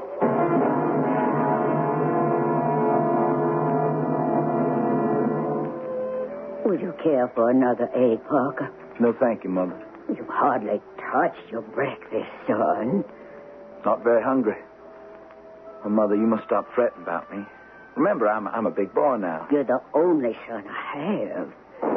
And with your father going off to the war, you're the only man left in this big house. That won't be for long, Mother. What are you saying? I can't stay out of the war much longer. Parker, you're so young. I need you, Parker. I need you desperately. So before you decide to do anything rash... I'm going to have to leave you, Mother. I, too, am going off to war. Parker, no. I've already signed up. When do you go? This morning. This morning? The Union regiments that arrived last night have taken the town. The Southern troops were badly beaten. They're in retreat. I know that. But just the same, I wish I had waited. But obviously, there's nothing I could have done to stop you. Thank you, Mother. I, your father, all the rest of the boys in gray will be very proud of you. And I'm sure Lorinda will be the most proud. I'm not so sure. Have you told her your decision? Not yet, Mother. I wanted you to know first. Well, she has the right to know. Lorinda's going to be your wife. Mother, it's quite possible you all may not be so proud of me. Why do you say that? My deepest convictions, what I believe about this war, are not, I fear, exactly the same as yours and Father's, or even Lorinda's. We all have a right to our opinions. That's what we've always tried to teach you. And if your philosophy differs a little from ours... My philosophy differs more than a little, Mother. I've signed up with the Union Army. I'm a sergeant in the Army of the North. I waited for my mother to burst into a flood of uncontrollable tears. Instead, her jaws hardened into 2 iron bands. Her eyes became burning coals of fire. After a silence I thought would never end, she finally spoke. Parker Anderson, am I to believe what you have just told me? That you have joined the enemy? I've been struggling with my conscience for weeks. My sympathies, Mother, are with the North. Then we'll just have to get along without you. Parker, you're a traitor to your country. And a traitor to your loved ones. You must do what you conceive to be your duty. But your father and I taught you. It's been our way of living, always. But I never for a moment dreamed... I'm not ashamed of my decision. Don't try to make me, please. I understand. Now, I would be most grateful if you would leave this house. At once. Wish me well, Mother. I can't do that, Parker. Not to the enemy of my country. Not to a stranger. mother's words lashed across my face like the sting of a whip. I knew it was utterly useless to try to justify, in her eyes, what I was about to do. Within an hour, I was standing at attention before Colonel Herman Braille of the 4th Indiana Infantry. Mr. Addison? Correction, sir. With your permission, Sergeant Addison. I beg your pardon. You signed up with us yesterday, did you not? Yes, sir, I did. I understand you're a local boy. You live right here in this town? That's correct, Colonel Braille. And still you wish to fight on the side of the Union? On our side? What might be called the side of the enemy? Yes, sir. Why? Call it a matter of conscience, Colonel. I have searched and examined the issues of this war carefully and most seriously. My sympathies are completely and unwaveringly with the side of the North. To the point where, if it were necessary, you are prepared to give your life for our side? A correction, Colonel. My side. Yes, Colonel. I have a fairly well-developed sense of duty. Only fairly well-developed, Sergeant Addison? Well, you might call it slightly above average. At ease, Sergeant. And please be seated. That chair over there. Thank you, sir. Sergeant Addison, a couple of questions. Yes, sir. Have you any thoughts on how you might be of the greatest service to the Union cause, to the Army of the United States, and more specifically to this regiment? I'll leave that decision to my superior officers, sir. I'm aware of that. Without intending to sound boastful, I can say that I'm a first-rate shot around rifles since I was 8 years old. Nice name. And for whatever it may be worth, I've had as much schooling as any boy my age. Very good. I've been riding since I was 5. I know horses. Excellent. And you surely know this part of the country fairly well, would you say? Much, much above average, I would say. There's hardly a foot of ground within 30, 40 miles of here I wouldn't recognize as well as I would my own face. And then I think my question has probably been answered. How you might be of greatest use to this army. Sergeant Addison, we need certain information very badly and in a hurry. By sometime late tomorrow night, the hour is not yet set, we pursue our attack on the enemy with everything we've got. I follow you, sir. We give him no relief. However, after yesterday's battle, we're not sure how many of his troops he may be able to regroup or what fresh forces he may have in reserve. He may be preparing to counterattack in strength. I understand, sir. At the moment, we're not sure exactly who would be attacking, what specific regiments, their number, their disposition, their morale. We have only an approximation of all this intelligence. We must fill in the blanks as fully and as quickly as possible before we dare move. Yes, sir. Sergeant Addison, do you think that you could get this information for us? I could try, Colonel. I would do my best. I would not order you to do this, understand? Should you refuse or hesitate, I would not hold it against you. I volunteer, sir, to try to get the intelligence you require. Spoken like a brave soldier. We will provide you with a Confederate uniform, rank of sergeant, I believe. You'll be supplied with false identity papers, a name other than your own. You'll represent yourself as having been separated from your own company and regiment in the confusion of yesterday's battle. Maybe even that you were wounded. Yes, wounded. Good idea. Then what, sir? You will slip unnoticed, we hope, beyond the enemy lines under cover of darkness. Tonight. Once you have penetrated those lines, we'll give you 12 hours to gather your information and make a safe return. And should I not return within 12 hours? We'll assume that you're in fairly serious trouble, Parker. If you should be so unfortunate as to be discovered to be taken prisoner as a spy, The only questions you're required to answer under the Articles of War are... Name, rank, army identification number. Nothing else. Oh, one more thing. If you're taken, there's nothing we can do to help you. We won't even acknowledge you. You're as good as dead. Johnny Reb, with no disrespect to your former friends and countrymen, is especially sensitive to being spied on. You're right about that, sir. Particularly by a man they would regard as a turncoat, the lowest, vilest kind of traitor. Hardly worth the rope by which they'd hang him to the nearest tree. I'm not unfamiliar, Colonel Braille, either with the concept or that behavior. I promise to do my best to avoid such an uncomfortable and embarrassing end. One slip, and you're finished. Remember that. Here are your false papers. They were all prepared. I knew I could depend on you. Thank you, sir. I salute you for your courage. Let's see now. Who are you? Oh, yes. Sergeant Shelby Worth of the 7th South Carolina. Well, I sure do appreciate them kind words, sir. Now, be careful, Parker. The next time we meet, I do not wish to see you hanging from the limb of a sycamore, a rebel rope around your neck. That would not be very amusing. No, sir. Death is not usually very amusing.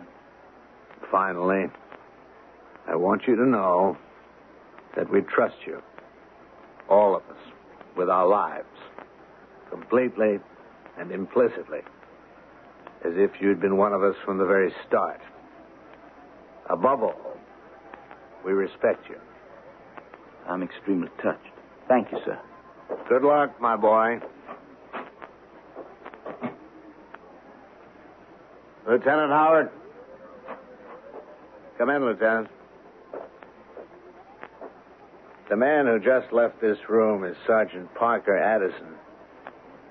You're to watch him like a hawk every minute that he's here.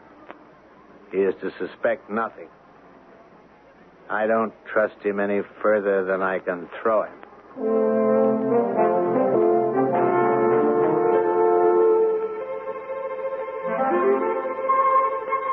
A man who can turn his back on his friends, his family, and his country is a man with whom we may have small sympathy. At the same time, he is a man whose deep moral convictions many of us are compelled in some strange way to admire.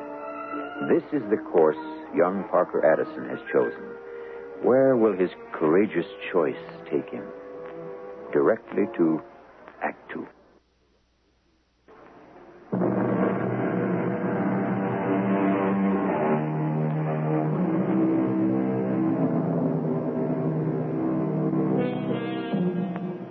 As night began to fall, Parker Addison, in the uniform of a Confederate sergeant, slipped unnoticed through the Southern lines. There was enough of the lingering daylight for him to see that the fighting of the previous night had been hard and murderous. The taste and smell of battle were still in the air. Among the splintered trees lay wrecks of men and horses. Stretcher bearers hurried about, carrying away the few who showed some signs of life. The dead were piled up like so much cordwood, while trenches were being dug to receive them. I raised my hand to my head. It was crudely bandaged to give the appearance of a serious wound. I limped slightly, as though I had taken a shot of grape in the leg. Before long, I joined an endless moving line of suffering men, their faces drawn, their ragged uniforms spattered with crimson. A grizzled old soldier hobbled up to me. That were a pretty good fight last night, weren't it? Yes, it was. Never seed our boys put up such a fine scrap. Never. That they did. Even if we did take some of a licking. Well, we can't win them all, old man, can we? Well, ain't that the truth? Well, where were you hit? Piece of shrapnel caught me here, right here over my right eye. It give you much pain? Enough. Hoping I don't lose my eye. Oh, then I caught a little grape here in my leg. How about you? Why, I took a big one here in the groin. Blood just keeps a pouring down into my boot. Where you from, Sergeant? South Carolina. Got separated from my regiment. You? Kentucky, 7th, Company C. You lads hurt bad? Bad enough. If 1 out of 10 of us is still a living, we'll be doing pretty good. 1 out of 10. Well, how about the others? The other companies? From what I heard, we're not in very good shape. Not good at all. Where do you think you boys be now? We couldn't say. Did you have any cavalry support or artillery? Oh, we did, but... Who is your commanding general? Well, commanding general... Now, you just wait 1 solitary minute, mister. You're asking a lot of questions. Questions that ain't really none of your dang business, so it would appear. Oh, I didn't mean to... What makes you so dang nosy, anyway? Soldier, you're absolutely right. It is none of my business. Why, I was just hoping that things were not quite as bad for all of us as they seem. Well, I can understand that. You know, a couple of weeks back, a young fella come along out of nowhere, just popped up, started his smelling and his sneaking his way around our company, poking a lot of questions at us. What happened? We poked one too many. Turned out to be a dang Yankee spy. But, we took good care of him, we did. You did? Oh, you should have seen him flapping around in the wind, strung up on the branch of an old oak tree. Funniest sight you ever did see. Any idea where this column we're in is headed? This column of the Walking Dead. Word was passed along that there'd be some kind of field hospital somewhere up ahead. A couple of miles more, maybe. Oh, I see. The Army surgeons will do their best to patch us up and put some of us together again in good enough shape to get us back to fighting. That is, if we live long enough to get to ever see them surgeons. We kept limping along in the black night. The whole long, struggling line of us. Suddenly, down near Whitewater Creek, we blundered onto a hastily thrown-together field hospital.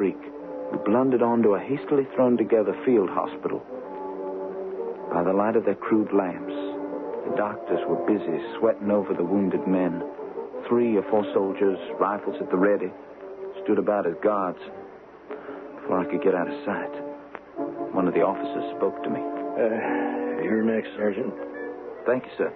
Now, what seems to be your trouble? Now, if you don't mind, sir, I'd just as soon took care of my old friend here. Oh, I think he's in much worse shape than I am. Now, you sit down on this log. Now, bring the light a little closer. No, please take care of the old fella. I can wait. He's been hit in the groin, and he tells me that... I will make the diagnosis, Sergeant. Now, sit down. Now, first, let's get these filthy rags off your head and see what you've been hit and how. Just how badly. Well, it really isn't all that bad. Will you stop being a hero, Sergeant? Now, we got all the heroes we need piled up out there like so many fallen logs. Now, you just sit still. The wound, it doesn't trouble me all that much. Now, look, Sergeant. Some of these men are on the brink of death. Now, if your wound doesn't trouble you all that much, now, please tell me what in heaven's good name you're doing here. Now, why aren't you with your regiment, Sergeant? Worth, sir. Shelby Worth. See, I just got separated in the last night's little fracas. Oh, how? Well, I can't really say. One minute I was with my boys, and the next I just wasn't. Mm-hmm. I see. Now, just hold still while I snip these stinking rags off your head. And I really would rather you did. Sergeant, you let me see your papers. I don't believe I can do that, sir. Just as I became separated from my company, well, somehow, in a way I can't explain, my papers got separated from me. Who are you, Sergeant? Who are you? I just told you. I was hit by shrapnel last night. Sergeant Worth, whoever you are, you weren't hit by anything. There isn't so much as a scratch any place on your head. Now, you stay where you are. Hey, where do you think you're going? I'm getting out of here, but fast. You hold on there. Sentry, After that man, the one who's running. Over there. Shoot. To kill. Only the velvety darkness of the night saved me. That and the fact I knew exactly where I was. Like a rat scurrying around in a trap, frantically sniffing out the one opening that would mean freedom, I began to run in the direction of my home, my pounding heart ready to burst inside of me. When my feet would carry me no more, I dropped, exhausted, and lost consciousness. Parker? Parker? You all right? Where am I? Who is that? It's me, Lorinda. Lorinda? Oh, yes. Oh, what on earth are you doing here? I had a feeling. I can't explain it. That you might be in trouble. Serious trouble. I came to look for you, my darling. I don't understand how you found me. Well, anyway, one thing's certain. You got to get out of here. I'm going to stay with you, Parker. No, that's crazy. You can't. We're right in the middle of the fiercest fighting of the war. You must stop talking. You must rest. And then you got to come back with me. I can't do that, Lorinda. We're at war. I'm a soldier. I can see that. Your uniform. No, you don't understand. This is not my uniform. Not yours? How can that be? I can't talk about it now. We're in the gravest danger here. You've got to leave, Lorinda. Not without you. I won't. Parker, I love you. I'm going to be your wife. I know, my darling. And I love you, but please go back home. I'll take good care of myself, I promise. I'd be much happier if you came with me. You'd be safer. Parker, come with me and rest.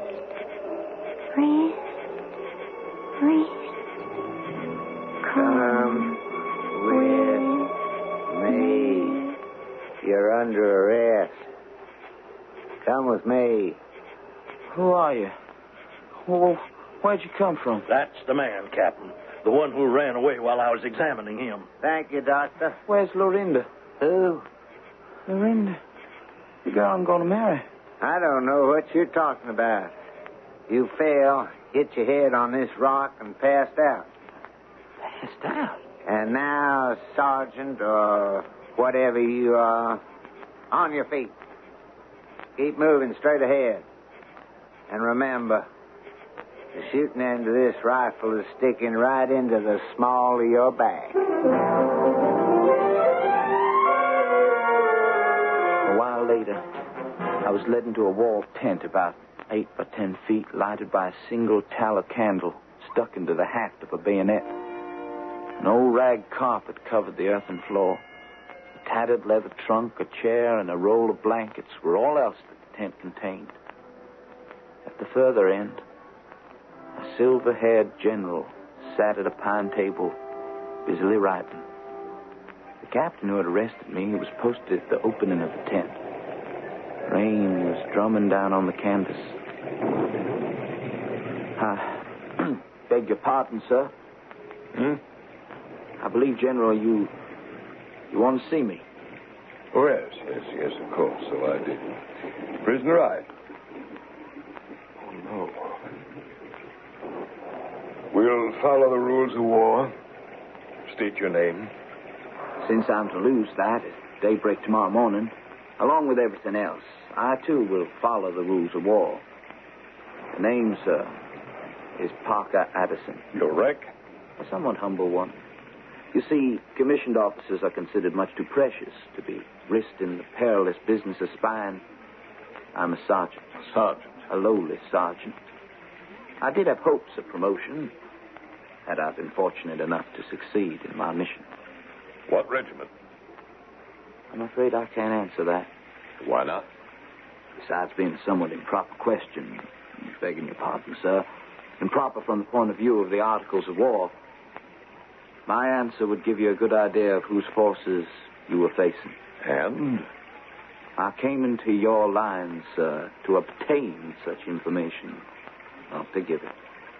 You admit, then, that you are a spy for the Union Army? It would be useless as well as untrue. to deny it. That you came into my camp disguised as you are in the uniform of a Confederate soldier. True. Would the General permit me to ask a somewhat personal and perhaps irrelevant question? Well, what's that? I noticed that there's a large nail driven into the tent. There, where the captain is standing on guard. Yes. From it is suspended a sword belt supporting a long saber, a pistol in its holster, and, if you'll permit me to say so, absurdly enough, a large, long-bladed, double-edged Bowie knife. Well, what of it? A most unmilitary weapon, wouldn't you say? Perhaps a souvenir of my days as a civilian, when I would go hunting in the company of my son. I once had a son. I'm sorry, sir. Thank you.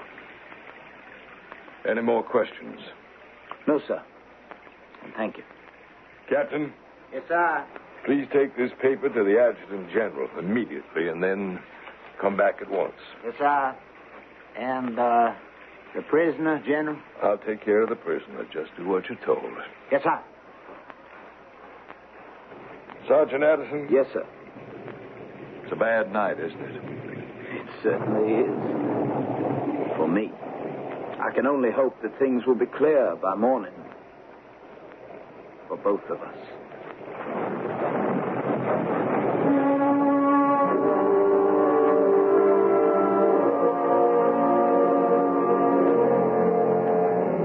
In times of war, an ordinarily gentle person, in almost no time at all, will often be transformed into a hardened, impenitent mechanism who can sleep soundly on a hill that trembles with the thunder of great guns, play cards among the dead faces of his closest friends, or, without blinking an eye, calmly and coldly assign another man to what? I shall be back shortly with Act 3.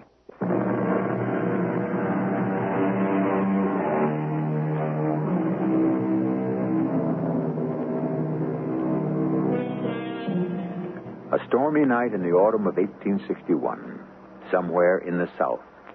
One of the earliest battles of the Civil War has just been fought. The driving rain cascades in torrents upon the canvas of the Confederate general's tent. The elderly officer sits at his rough pine table. He has just given a folded paper to a sentry with the order that it be delivered immediately to the adjutant general. The general's young prisoner, a spy for the North, stands before him at attention. You are aware that what you have done is a capital offense, the punishment for which is death? I am, sir. Can you guess what was written on the paper I just handed the sentry? I'm usually not very good at guessing, sir.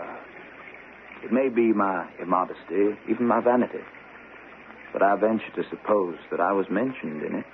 Your assumption is quite correct. The memorandum to the Adjutant General is an order to be read to the troops. It concerns... my execution. Correct, sir. It also contained notes for the guidance of the Provost Marshal in arranging some of the details of that rather special event. Special, sir. It's not every day that a Northern spy falls into our hands, particularly a Northern spy who was born and raised right here in the South. I hope, General, that the Provost Marshal will arrange the spectacle with taste and with intelligence. I'm sure he will. One question. All you like, sir. Have you any arrangements of your own that you might like to have carried out? Any messages to your friends, your family, your loved ones? Do you wish to see a chaplain? A chaplain? At daybreak?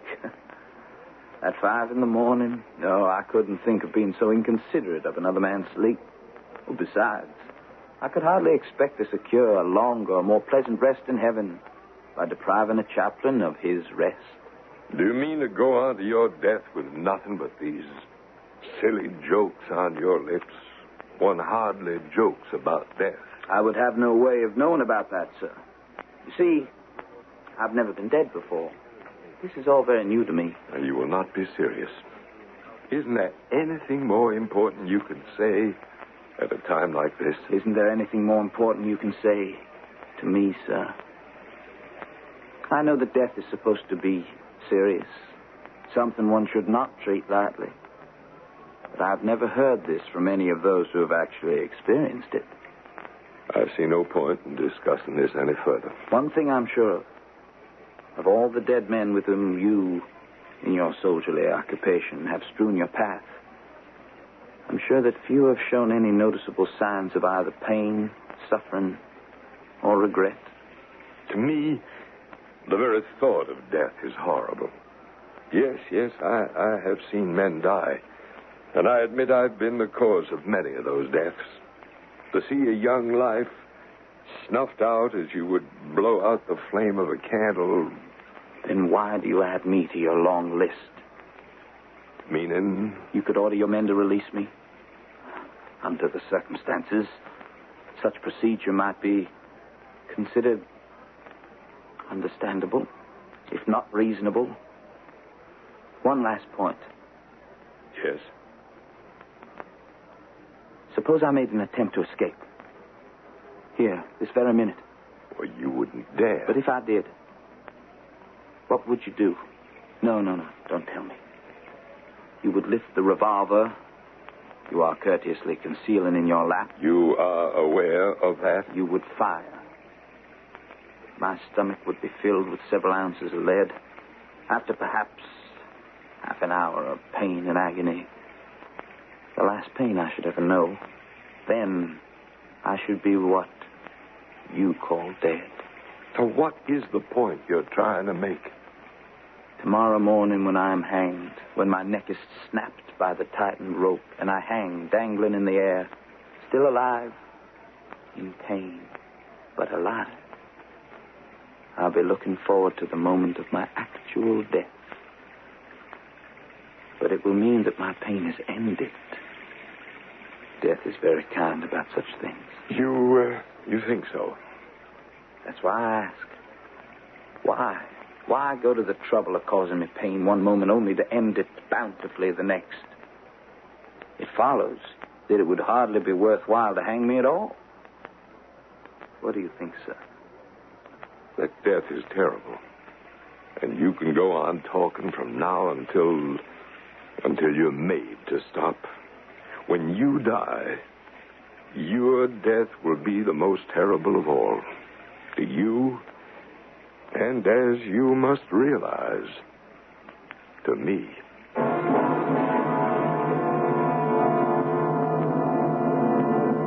There was a long silence. The storm had ended. The general sat there impassive, as if his eyes were mounting guard over me, while his mind concerned itself with other matters. Finally, he drew a long breath, shuddered, as if he had wakened from a dreadful dream, and, as though talking to himself, kept repeating, "Death is terrible. This man of death. Death is terrible." General, you sent for me? Huh? Who's that? Captain Hesterlick, your provost marshal. Of course. Come in, please. Thanks, sir. I got your message from the adjutant general. Yes, of course. Captain Hesterlick, this is the Yankee spy who was captured inside our lines in a Confederate uniform. He has confessed. Yes, sir. I believe the storm has passed. Yes, sir, it has. It's clear night, moon shining. Good. As I wrote the adjutant general, you're to take a file of men, conduct the prisoner to a firing squad, and have him shot. Shot? Yes, sir, at once. No, you can't mean what you're saying. No, I'm not to die until morning. I never said a word about your dying in the morning. Of course you did. No, it was you who have been speaking in terms of tomorrow morning at daybreak, not I. That was an assumption of your own. You die tonight. But why? Why are you doing this? General, I'm to hang. I'm not to be shot. Well, it'll take at least 2 hours to erect a gallows. You wouldn't hang me from a tree, would you? And certainly not shoot me. What difference does it make? Spies are hanged, not shot. I've my rights under military law. Captain Hesterlick, proceed with your orders. Yes, sir. Prisoner, face the opening of the tent. The point of my saber is quite sharp. Now forward, toward the tent opening. It was 3 short steps to the tent pole. I sprang toward it like a cat. seized the handle of the long Bowie knife that was hanging there, thrust the captain aside, leaped upon the general, and with the fury of a madman hurled him to the ground. The table was overturned, and the candle was extinguished. Help me, Captain, help me! The provost marshal pounced on me. In no time, the three of us, a welter of limbs and bodies, fought and clawed at one another in the pitch-black dark.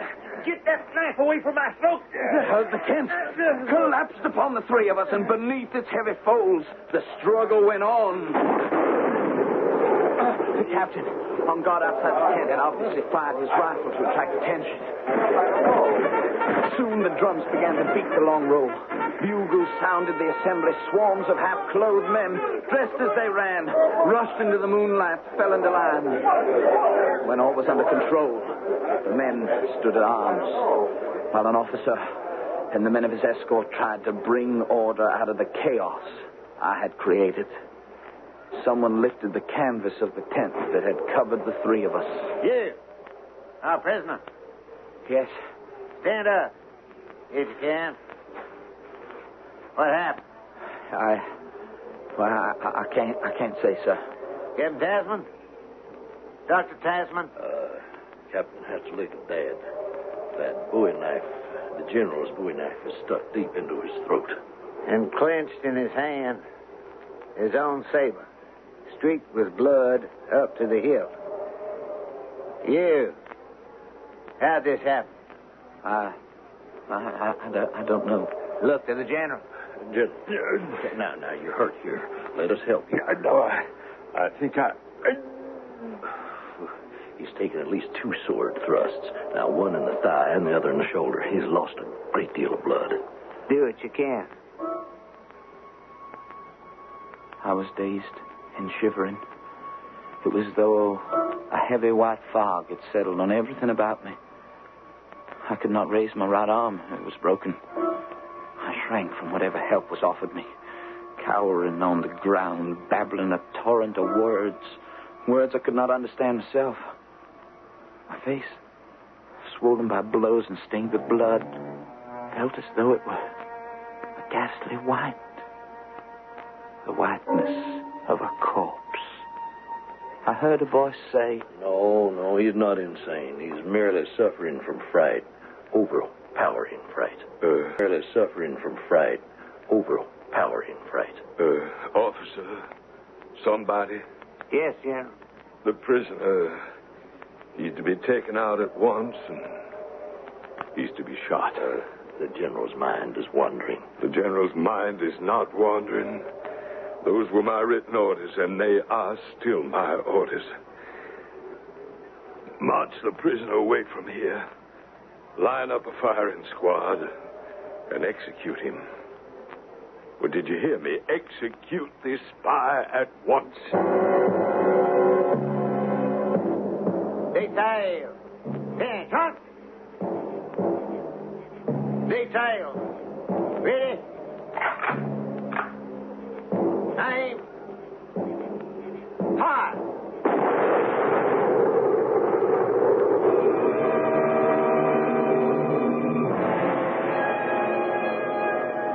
General, your order has been carried out. The prisoner, Parker Addison, is dead. How silent everything is. How very silent. Is there anything else, sir? Make sure the prisoner's body is taken to his home and placed in the family's burying ground. Where would that be, sir? The prisoner had no identification. His home is quite near here. But he was from the north, a Yankee. No, he was not. You knew the prisoner, sir? The man you have just shot to death was Parker Addison, my son, my only son. And my body is to be placed next to his. Of course, General Addison. Of course. Thank you, Captain. I feel so calm. No suffering. No pain. Maybe this is what epoch meant by death.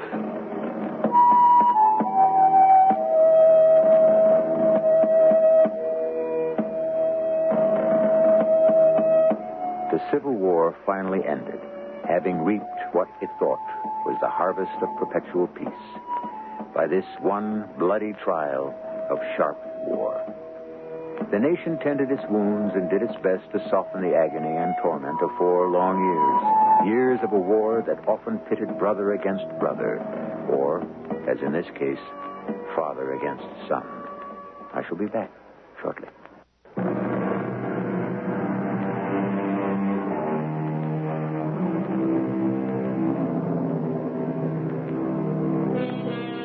Ambrose Bierce, the author of the short story on which this dramatization was based, has been praised for being among the few American writers of the past 100 years with the uncanny ability to reveal man as a proud but helpless figure in the clutch of a ruthless destiny.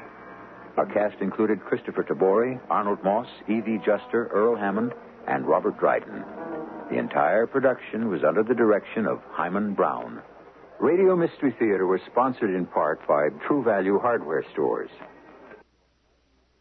This is E.G. Marshall inviting you to return to our Mystery Theater for another adventure in the macabre. Until next time, pleasant dreams.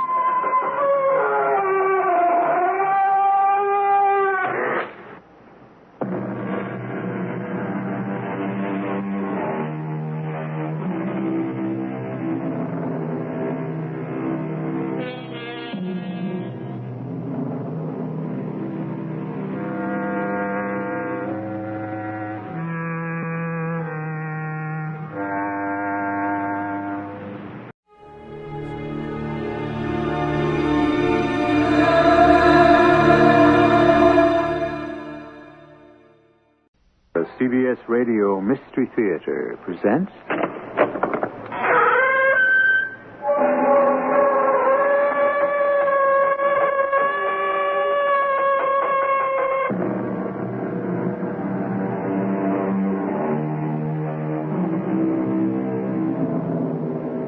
Come in. Welcome.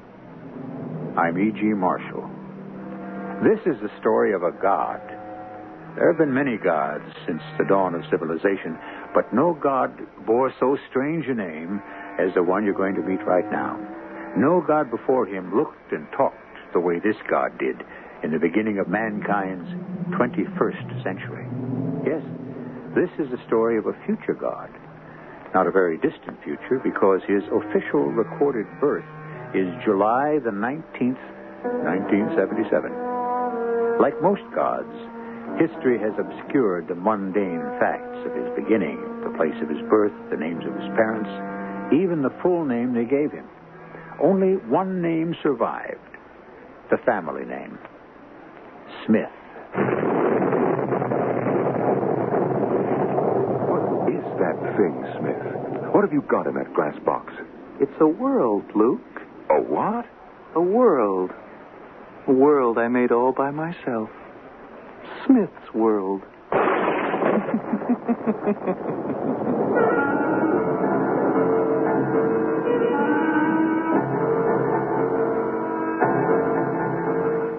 Our mystery drama, A God Named Smith, was written especially for the Mystery Theater by Henry Slessor and stars Norman Rose and Russell Horton. It is sponsored in part by Greyhound Package Express and True Value Hardware Stores. I'll be back shortly with Act One.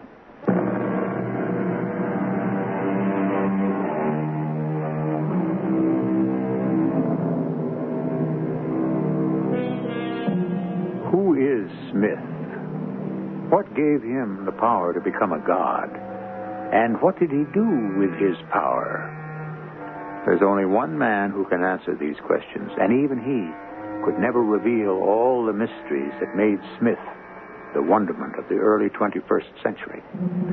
But when the biographers of Smith sought out the strange and wondrous facts of Smith's life, they came to Luke Wingate first. Go on. Have some. It's a rare vintage, 1979. I don't think so, Mr. Wingate. It's a long drive back to town. You don't mind if I help myself? No, of course not. Smith himself gave me this wine. A whole case of it. This happens to be the last bottle. That makes it kind of historic, doesn't it? Kind of. Well, go ahead. You want to know about the time that I first met Smith, I know you've answered it before, Mr. Wingate, but... But you feel obliged to ask it just the same. That's all right. Don't mind repeating myself. You met Smith in college, didn't you?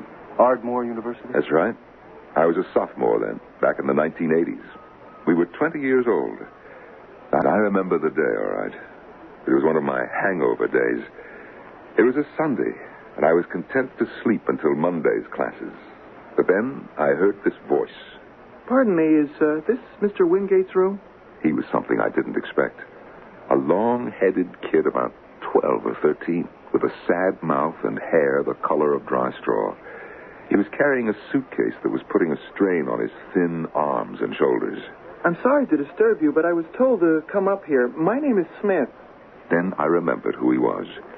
For a month, we'd been hearing rumors about a boy prodigy who was being transferred from Crowley College to Ardmore. Obviously, Smith had the misfortune to run into Gil Curtis on his first day.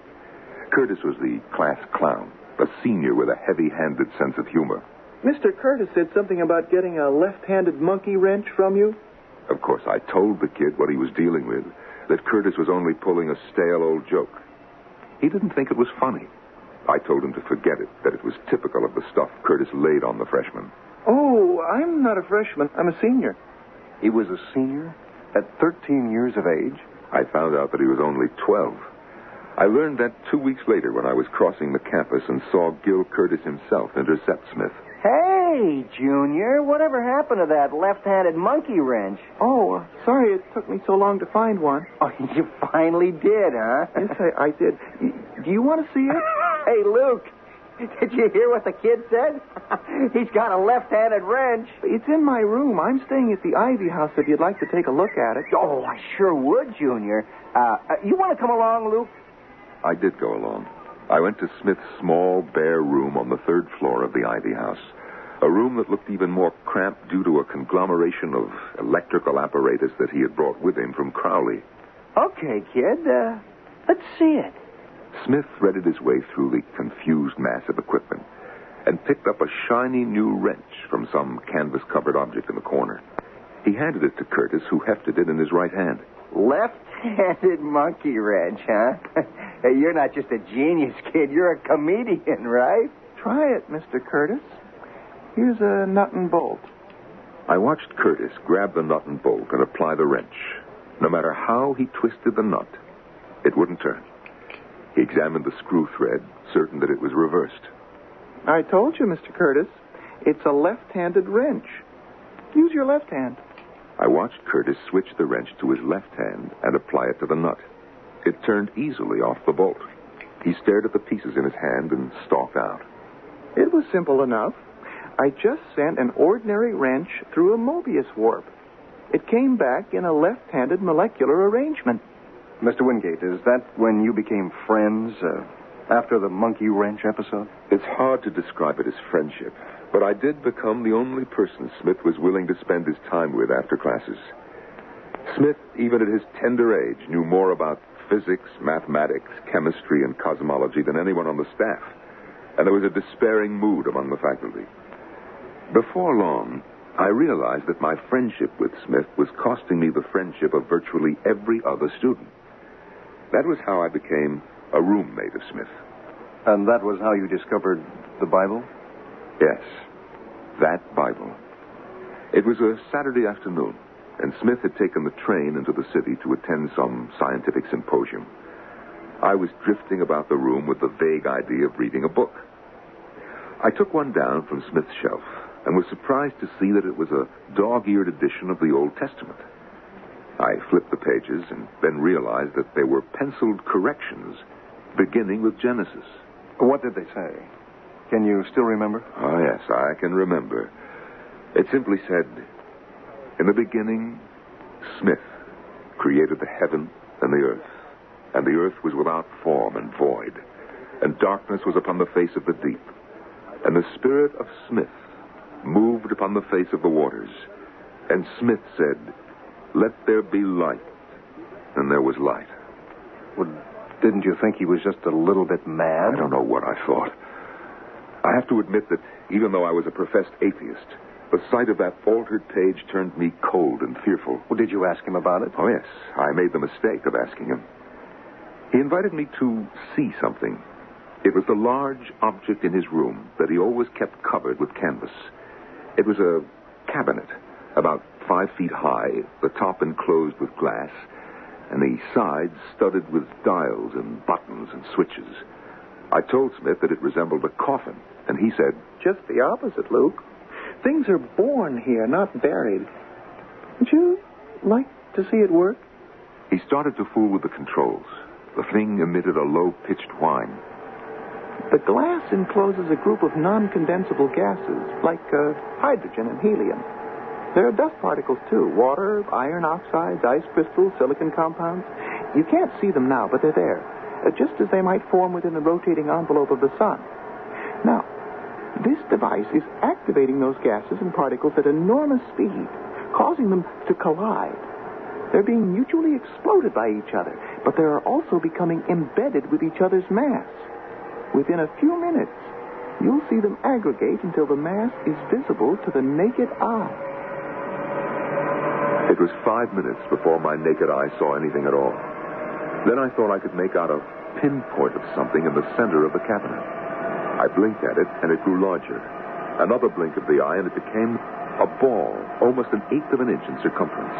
And then came a sound, like the crash of a lightning bolt. What is that thing? What have you got in that glass box?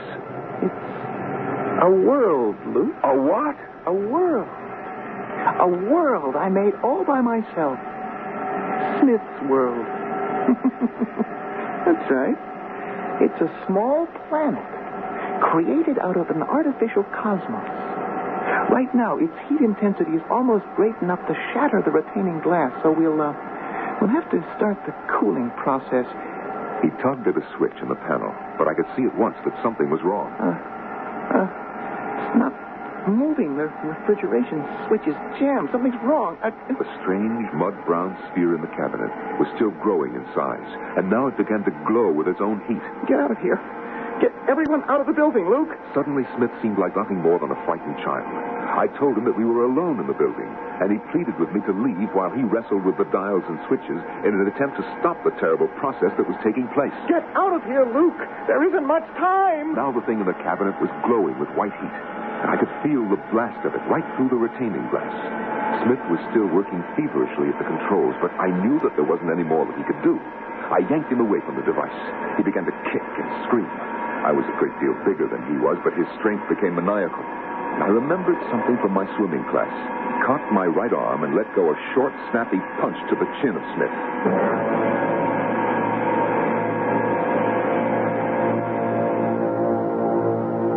You saved his life, didn't you? You know what Smith said later, of course, that I was his guardian angel the day of the explosion. He called it a miracle. The miracle was that nobody was killed. The entire building was demolished. The area was radioactive for a good 3 months after. And, of course, Smith was expelled from Ardmore. In fact, it was on the day of his departure that he told me the only facts I'd ever learned about his childhood. His father had died when he was 3.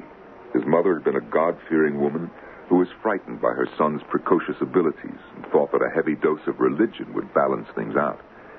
You know, Smith had learned the entire Bible, Old Testament and New, word for word.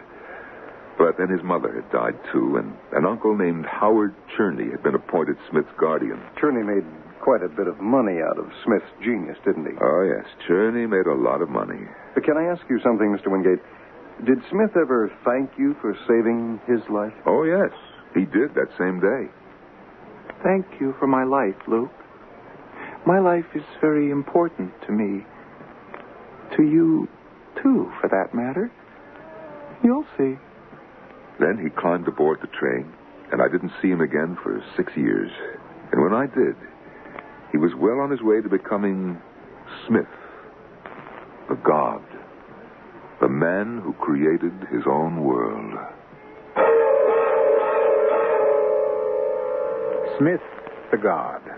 Can any mortal ever reach such a position? Even a scientific genius who can build worlds out of dust particles and electrical energy. Is that enough to qualify for the job? We'll find out how and when Smith made the attempt when we return with Act 2.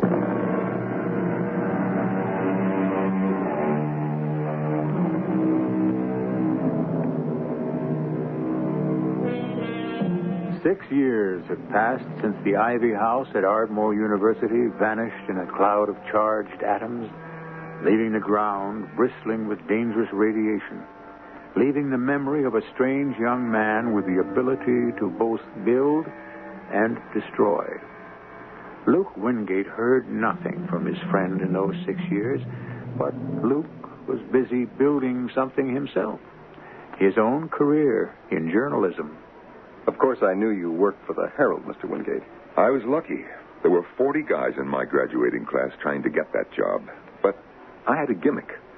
I used my association with Smith to develop a series of articles about the dangers of scientific experimentation. For 3 years, I became a full-fledged reporter. And after the 5th year, I finally earned a byline. The first person I told the news to was named Evelyn. Evelyn Wilson, of course. The actress. Yes. Young as she was ranked as one of the top actresses on the stage. She never made a movie, you know. Not that she wasn't asked. As a matter of fact, it was Howard Cherney who asked her. That was how Smith came into my life again, when I saw Evelyn with this older man and asked her who he was. Oh, Howard Cherney's filthy rich. He's some kind of patent attorney with something like 10 or 20 million. Oh, that's nice for you. He wants to produce a movie. Can you imagine? Starring me. Yeah. Cherney. Gee, that name's familiar. Smith had an uncle by that name. Oh, you mean that creepy college friend of yours? He became Smith's guardian after Smith's mother died. Maybe the patents are Smith's. Maybe my creepy college friend is a millionaire, too. How nice. You must introduce me. Sure enough, Cherney turned out to be Smith's guardian. A man who'd made a fortune on Smith's genius. Cherney told Evelyn that his nephew was living in seclusion in a suburb in upstate New York. I found out where and wrote Smith a letter. He replied at once and invited me to visit. Had he changed much? Well, he was taller, broader, but still a youth, not even 19 years old, but with eyes as old as Methuselah's. I congratulated him on his success, but he said, "Yes, I've done very well. I'm almost ready for it now. Ready for some real developments." I meant your inventions. Evelyn, the girl I wrote you about, she says that your uncle is loaded. I guess that you must be fairly well off, too. My inventions? My, toys, you mean? That's all they were, Luke. The only reason I bothered with them was to get money for equipment. How much does my uncle have? Oh, I don't know. 10, 20 million, Evelyn says. Don't you know? No, I haven't kept track of the finances. I've left that to him. I suppose I'll have to start thinking of money soon. I'll be needing a great deal very soon. What for? Well, you ought to know, Luke. You saw the original model. You don't mean that world-building machine. Come have a look.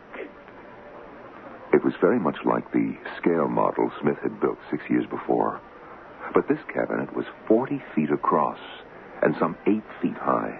The banks of dials and switches and relays and buttons were multiplied 100 times from the original.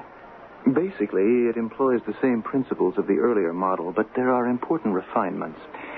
I've learned to create worlds with their own satellites in any orbital relationship I choose. But I have a far more difficult project underway now. I suppose I'm ready to concede failure. That doesn't sound like you, Smith. What could make you fail? Life. Life? Life? You mean you want to create people for these little worlds of yours? I've given up, Luke. I'll be satisfied just to create the new world itself. That's what I'm going to do. Build a world? That's right. A better world, Luke. A world without fault and a world without end. A world where nature is subservient to man and man subservient to God. A world where man can live in peace and harmony and in the comfort of eternal truth. How do you like my little speech? Smith, are you serious? Deadly serious, Luke. Within 2 or 3 years, I'm going out into space and add another planet to our solar system. Another planet? Another Earth. I can do it, you know. It's all a matter of time. And of money, of course. Enormous amounts of money. How much did you say my Uncle Howard has? Between 10 and 20 million. Yeah. Yes, that'll do for a start. Do you have any connections in the stock market? Oh, no. Doesn't matter. I can learn what I don't know. Luke, would you like to join me in this enterprise? Me? To do what? To assist me, to be my companion, my friend. I know it's a great deal to ask, but I'd like you to be on Smith's world, Luke. When I create it, people it, bring it to a state of perfection. No, Smith, I don't think so. You're being foolish, Luke. I'm offering you the opportunity to be my principal assistant, to be God's right hand. Thanks, Smith, but no. I like the world I have. And don't forget, I'm an old atheist, remember? I don't believe in gods. Not even when they're you.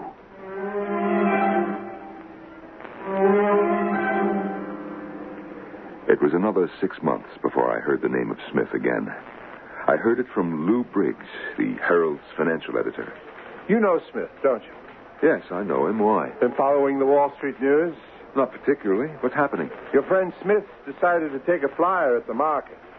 The talk on the street is if he keeps it up, he might make the biggest killing in the history of the market. You look worried about it, Briggs. Well, if he continues to be successful, he'll cause a panic. Excuse me, Briggs. Wingate. Luke, it's Evelyn. Oh, yeah. Hi. Wingate. Luke, it's Evelyn. Oh, yeah. Hi, how are you? I'm terrible. Luke, an awful thing has happened. Can you see me right now? What's the matter? It's Howard Cherney. He's dead. He shot himself. Something to do with the stock market. I didn't think people did that kind of thing anymore, but he did it. That was how Smith's uncle died. That was how the fortunes of thousands of so-called market experts were wiped out. But Smith had his millions, and Smith had his dream. And shortly after that, I had no job. I don't understand it, Luke. Why would the paper fire you? I'll tell you why. It's because Smith told them to. From what I heard, Smith bought a controlling interest in the Herald. One of his first acts was to get me canned. Oh, what's so flattering about that? I wrote Smith and accused him of getting me bounced. And this is the telegram he sent me. Oh. You're correct. However, greater employment opportunity awaits you immediately. Salary $100,000 a year. Reply at once if interested. Smith. Now, you understand? He's trying to buy a friend, Evelyn. Don't you see? You are going to accept. Aren't you, Luke? Well, 100,000's a lot of money. I couldn't make that in 5 years on the paper. Oh, with a salary like that, we could even get married, couldn't we? But you didn't marry, did you? No, we didn't marry.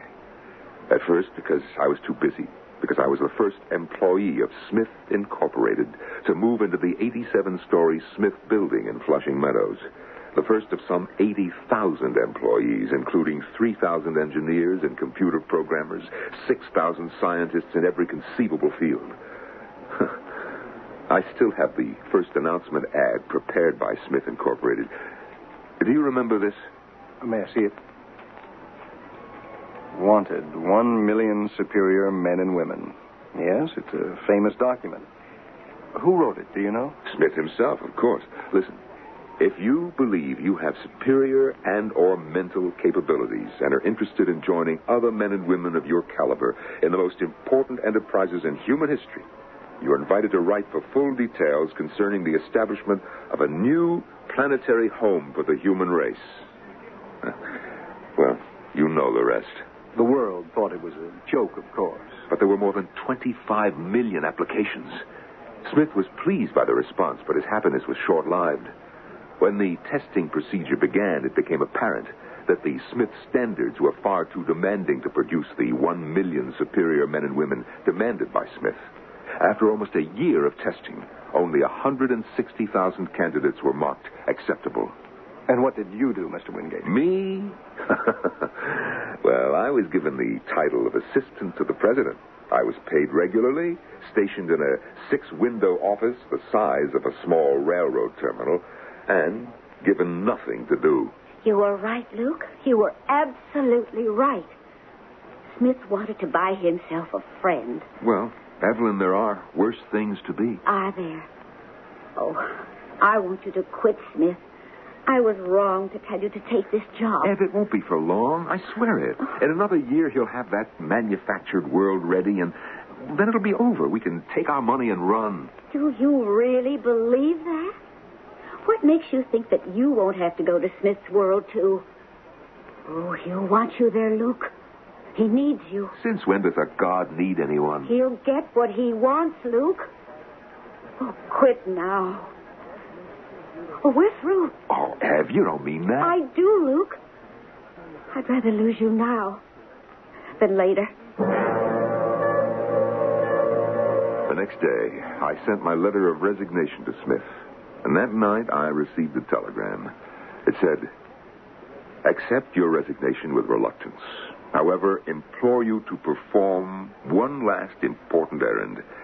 Please visit Dr. Martin Corcoran at Salo Laboratory, San Francisco, to enlist his interest in our enterprise." So you went to San Francisco? Yes, I went.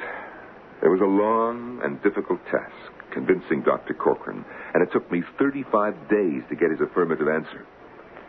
My first stop when I returned home was Evelyn's apartment. And there was something strangely different about her. Of course, there's nothing the matter. I feel wonderful. But you look different. What have you been doing since I left? I've been working, rehearsing. Rehearsing? Yes. I've been given a part in a new play. Oh, is that all it is? Oh, it's a wonderful play, Luke. The finest I've ever read. A chance like nothing I've ever had before. That's why I'm so excited. But, there's something I have to tell you about it. What? Well, it has something to do with Smith. Smith? He hired Arthur Trumbull to write the play. It's about, well, it's about Smith's world, I suppose. Oh, but it's very beautiful. Well, okay. If Smith's behind it, the play's bound to be a smash. I knew you'd understand, Luke. Yeah. What's the part like? I play Eve.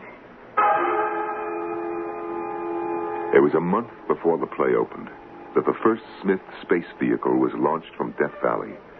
Its time of departure, its cargo, its destination, its purpose were all kept secret.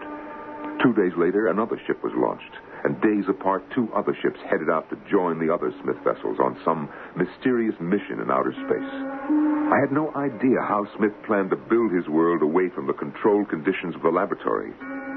But that was his problem. My problem was Evelyn. Few of us who were there will ever forget the first performance of Arthur Trumbull's The World. The excitement crackled like a tangible electrical force in the huge theater where the play was having its premiere.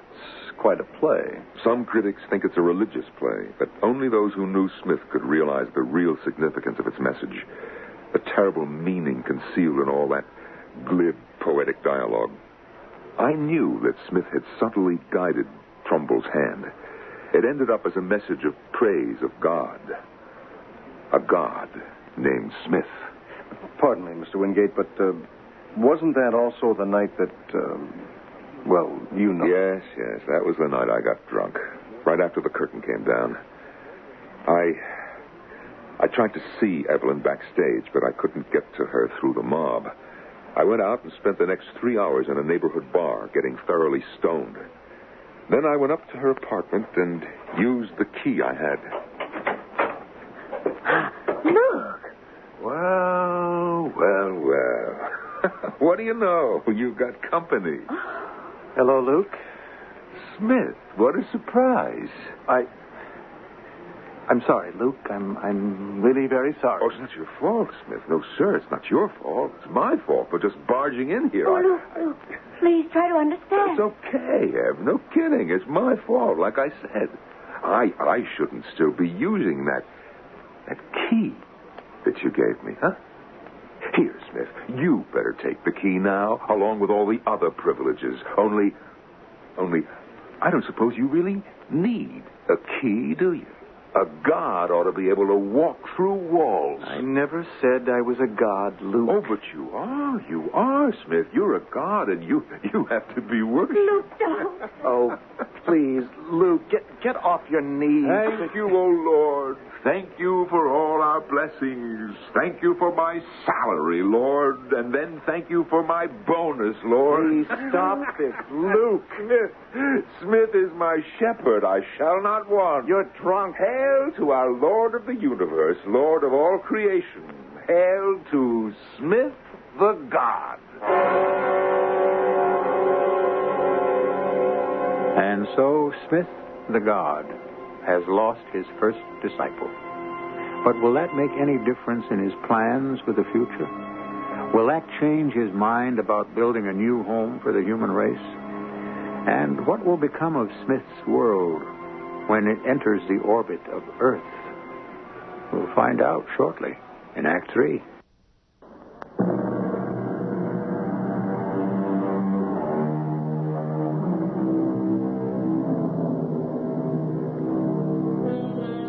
In the year 2009, Smith's world, a planet the size of Mercury, 3,000 miles in diameter, provided with an atmosphere perhaps even more favorable for the sustainment of life than our own, became part of the orbital pattern of the solar system, equidistant to Earth and the planet Mars.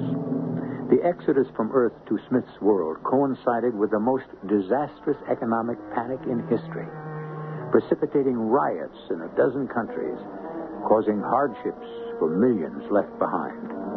It was a year of hell for many, but for Luke Wingate, it was a year of oblivion. Yes, it's true. I spent that entire year at the Boomsocket Sanitarium, but there was never any question about my sanity. I was nothing more than a Simon Pure alcoholic. After Evelyn made her decision to join Smith on his world, I sought solace in the brown bottle and drank myself into the place. When I left, I took a job with a low-circulation picture magazine and tried to forget. But of course, you didn't. No, I wasn't allowed to forget. Because one night, a ghost came. The ghost? A ghost figure standing at the foot of my bed, shimmering as if in waves of heat, staring at me with hollow eyes. It was Smith. Luke? Who are you? You know me, Luke. I am Smith. Now, don't be frightened. You're not seeing phantoms. This is merely an electronic projection of my own image, a purely mechanical trick. But where are you? I am on Smith's world in my own chambers. What do you want? I want you on Smith's world, Luke. I'm offering you paradise. Will you refuse me for the sake of Evelyn alone? Is that why you reject me? I won't worship you, Smith. You're not my God. I'm very sorry, Luke. If I ever start praying, Smith, I'll mention you in my prayers. I'll ask forgiveness for you. Forgiveness.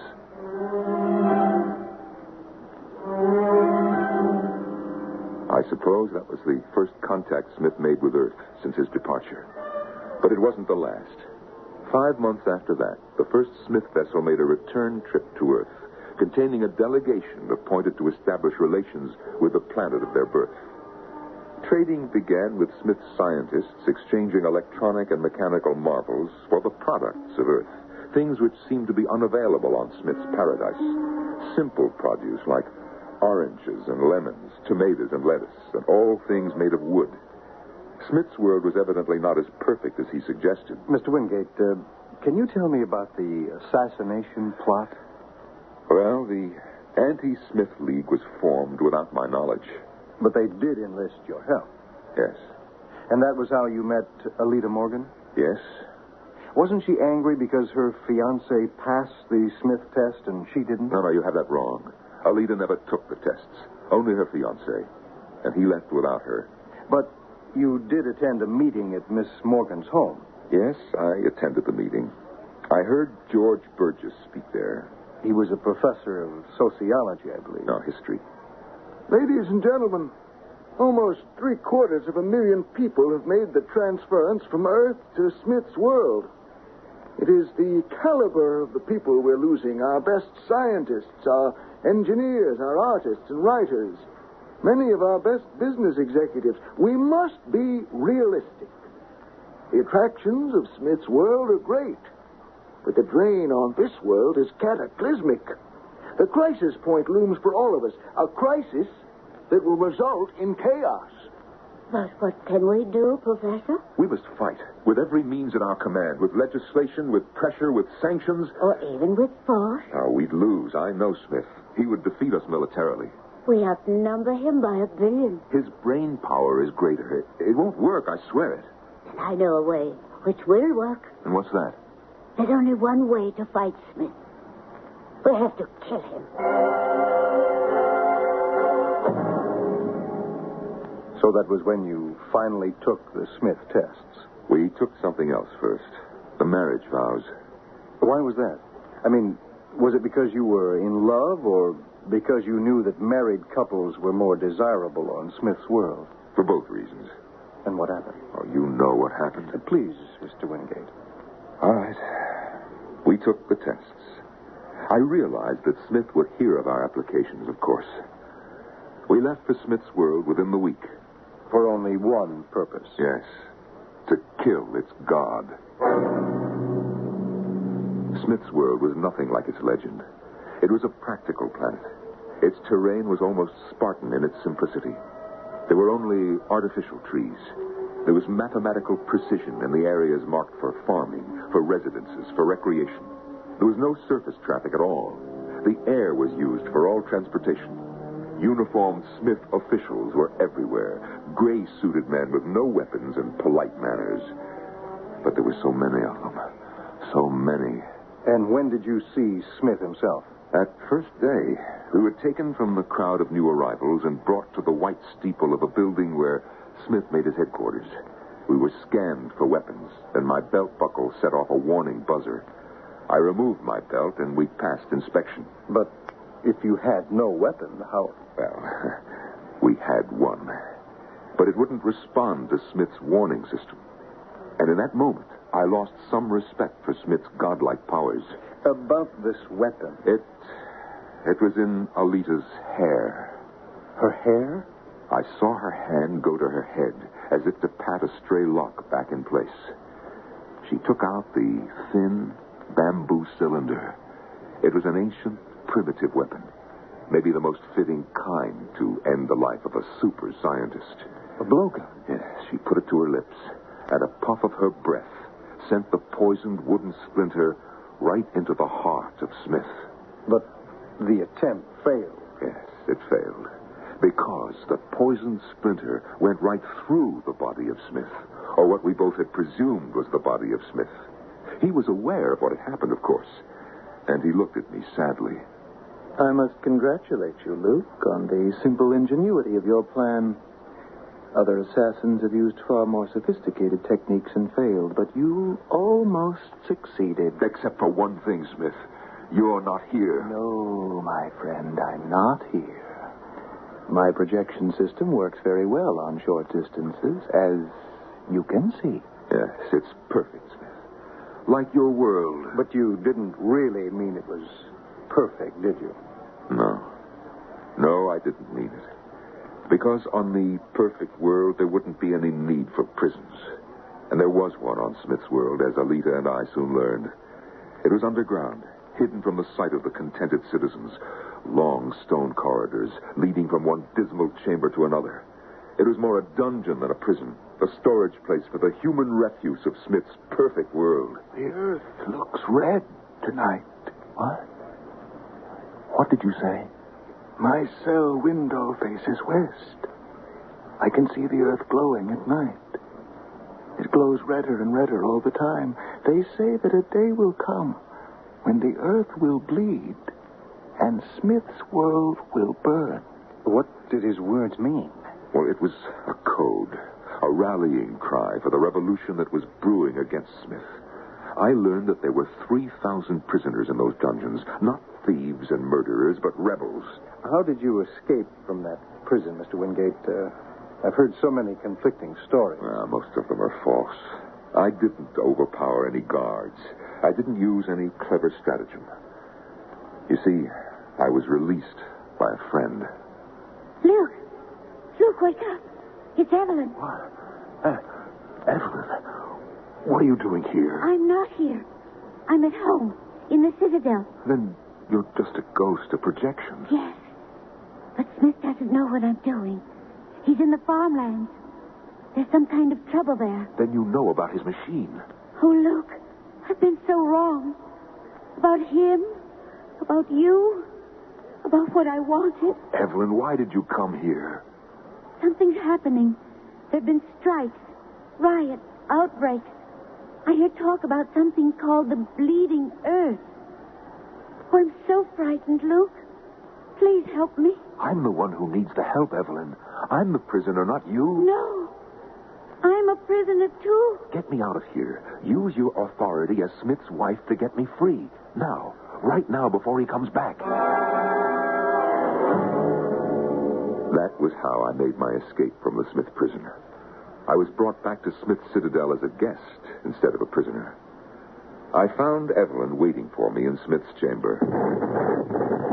Luke, what was that? I don't know.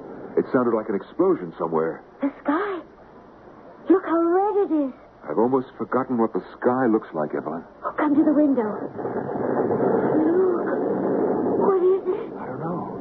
There must be flames somewhere, flames in the east. Oh, the farmland. They're burning the fields. Oh, those could be fuel storage tanks. Oh, Luke, I'm so frightened. You said that there was trouble on the farmlands? Oh, hold me, please. I'm shaking all over. Evelyn, listen to me. Luke, I'm shaking all over. Evelyn, listen to me. Luke, I was so wrong. I've missed you so much. I was so terribly wrong. Well. What's fair is fair, isn't it, Luke? Smith? That's what the Bible says, of course. An eye for an eye, a tooth for a tooth, even a kiss for a kiss. Your world is burning, Smith. Yes, I know. I've just seen the farmers put the torch to it with their own hands. It started then. Oh, Smith, has it started? The bleeding earth? You see the mistake I made, Luke? I should have developed my own form of life. Instead, I depended on the miserable ingrates who made a mess of the planet Earth, who were making a mess of my world, too. Is it really your world, Smith? Created by your marvelous world-building machine? Why are we just standing here? They'll burn us down, too. What about it, Smith? This is God's world, isn't it? Not yours. Your fine machine didn't really work in the limits of space. You didn't create Smith's world. Your ships captured this rock from the debris of space. They steered it into the orbit of the solar system. You're a great scientist, Smith, but you're not a god. Only God can make worlds. Smith, do something. I intend to. This citadel, this building, they'll come here finally. They'll storm it crying words of liberty. Oh, but they'll be terribly surprised. You see, this isn't a building at all. The only chambers are for Evelyn and myself. The rest of the structure is an atomic stockpile. If the rebels come here, they'll destroy Smith's world and themselves. Oh, good Lord, Luke. We have to get away. There's a helicopter on the roof. Smith, come with us. Look at him. He's on his knees. Smith, there's no reason for any of Smith's world to be destroyed. My God! Why hast thou forsaken me? He's praying, Luke. Why art thou so far from helping me? And from the words of my roaring, oh my God! I cry in the daytime, and thou hearest not!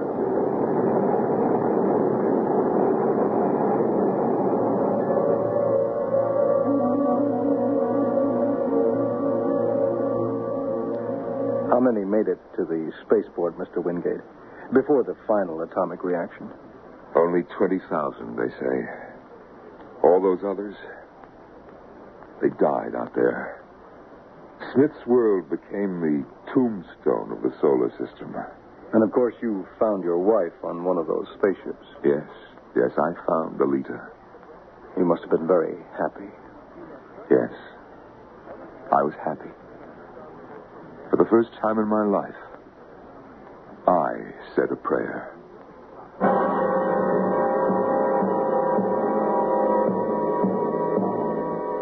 And so, Smith the god is no more.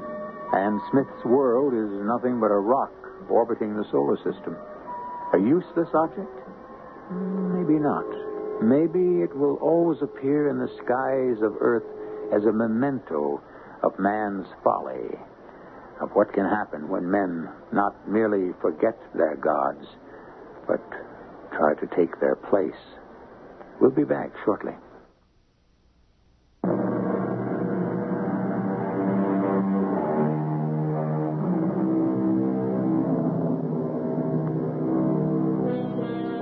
Smith wasn't the only person who ever dreamed of having a world of his own. We all rule our own kingdoms just by using our imagination.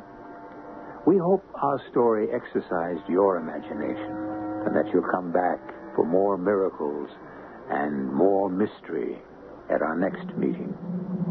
Our cast included Norman Rose, Russell Horton, Evie Juster, and Bob Caliban. The entire production was under the direction of Hyman Brown. Radio Mystery Theater was sponsored in part by Buick Motor Division. This is E.G. Marshall inviting you to return to our Mystery Theater for another adventure in the macabre.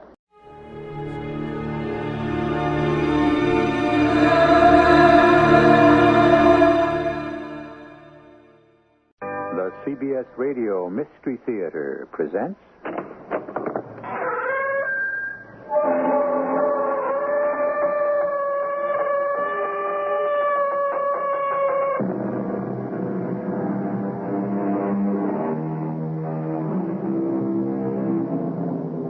Come in.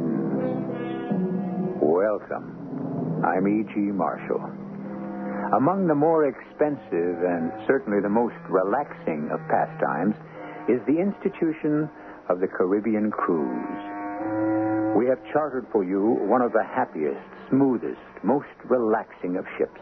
Everything special, everything happy, everything exciting and romantic, and just for you. Doesn't it sound enticing? No wonder people rush to get away from it all. Most people. Not quite all, as this story will bear out. Let's hurry and try to catch up to them, Sam. Why? So I can make certain. Of what? You may think I'm crazy, but that's not the same man. You're right, Millie. I think you're crazy.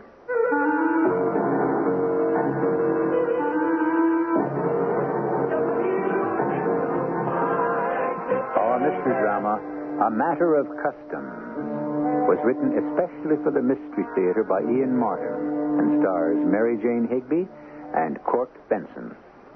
It is sponsored in part by X-Lax and True Value Hardware Stores. I'll be back shortly with Act One.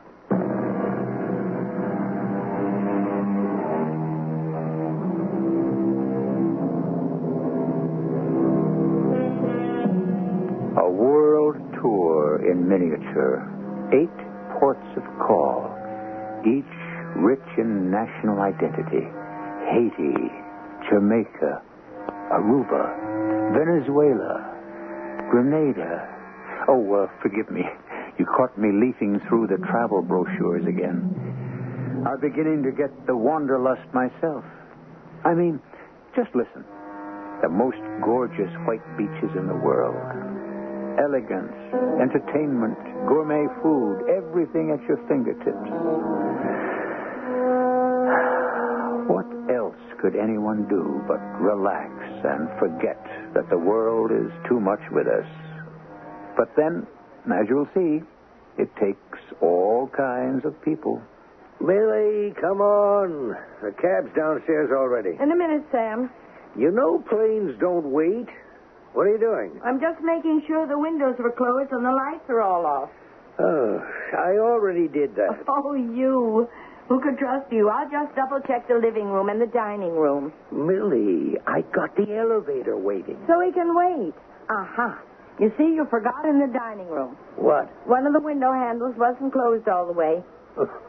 She looks like an angel and she acts like a snoop. That's your little wife. But what would you do without her, Sam? If you don't get a move on, Millie, you will be without me. You got everything. Why else would you put up with me for 35 years? I wonder I did. Got tickets? Yes. The passport? We don't need them, but yes. Credit cards? Traveler's checks? Yes. I've got them all. Your glasses? They're right in my pocket. The extra ones? I put some in the big bag. Just one more thing. What, Millie? Just this shopping bag. Millie, you can't take anything else. We're overweight already. What's in there? My detective novels. You know something? You should have been the first lady cop. Eagle Eye Millie. If I was a crook and you were around, I'd take the pledge. Oh, you're just buttering me up. But if I had the chance... Well, I'll give you one right now. What? One last chance to get going, or we're going to miss the boat.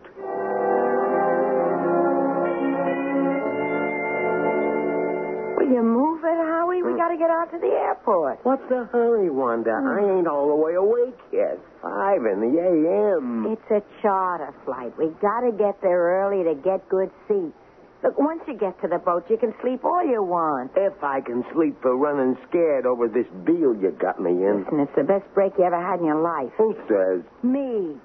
You weren't doing so hot on your own. At least I was clean. Yes, that's only because you were clean that they wanted you. That's why I could get you the break with the organization. Look, now, can we get this show on the road and you out of the bathroom? Okay. You get the elevator and I'll get the bags out on the landing. I'll help. I got my own cosmetic bag. And give me a sling bag. That bag, that's all I can take ashore, huh? It's got everything you need. Overnight stuff, change, your razor to shave the beard off. Look, you got your old passport with the right picture? Don't worry. It's my key back home. Unless. What do you mean, unless? Suppose the big man, suppose Louis Marino decides he'd feel more secure the less people know he's back in the U.S. of A. Suppose he took a notion to waste me. Oh, Louis wouldn't do that. Wish I was so sure. You can be. On account of the old days. What old days? Hey, wait a minute. Exactly how close were you in the old days with him you could be so sure?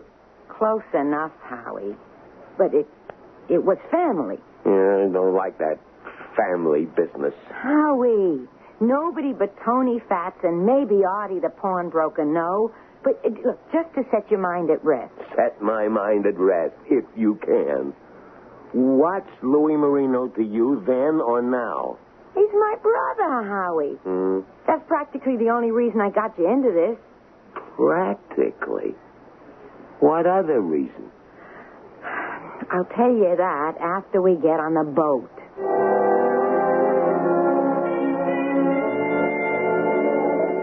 May I see your tickets, please? The guy already took them. I just want to look at the folder to get your seat number, sir. That's row 8, C and D. The 2 aisle seats, 8 rows back. Hey, wait a minute. We don't get to sit together? I'm sorry, sir. You're quite late. Just 6 more passengers, and we'll be taking off. They all have aisle seats, too.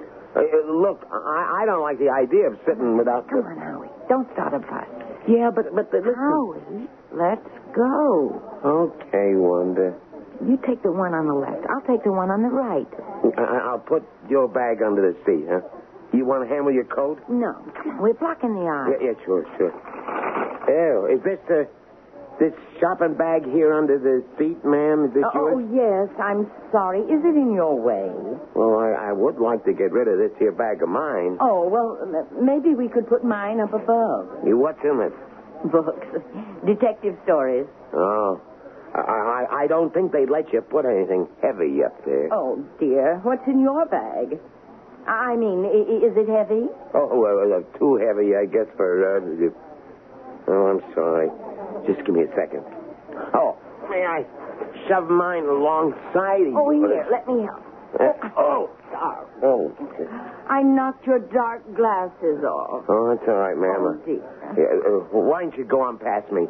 I'm going to have to look on the floor for my glasses. Oh, let me help you. What happened, Millie? Oh, this gentleman dropped his glasses, Sam. Oh, wait a minute. I have them. I didn't know you were short-sighted. I'm so sorry. Huh?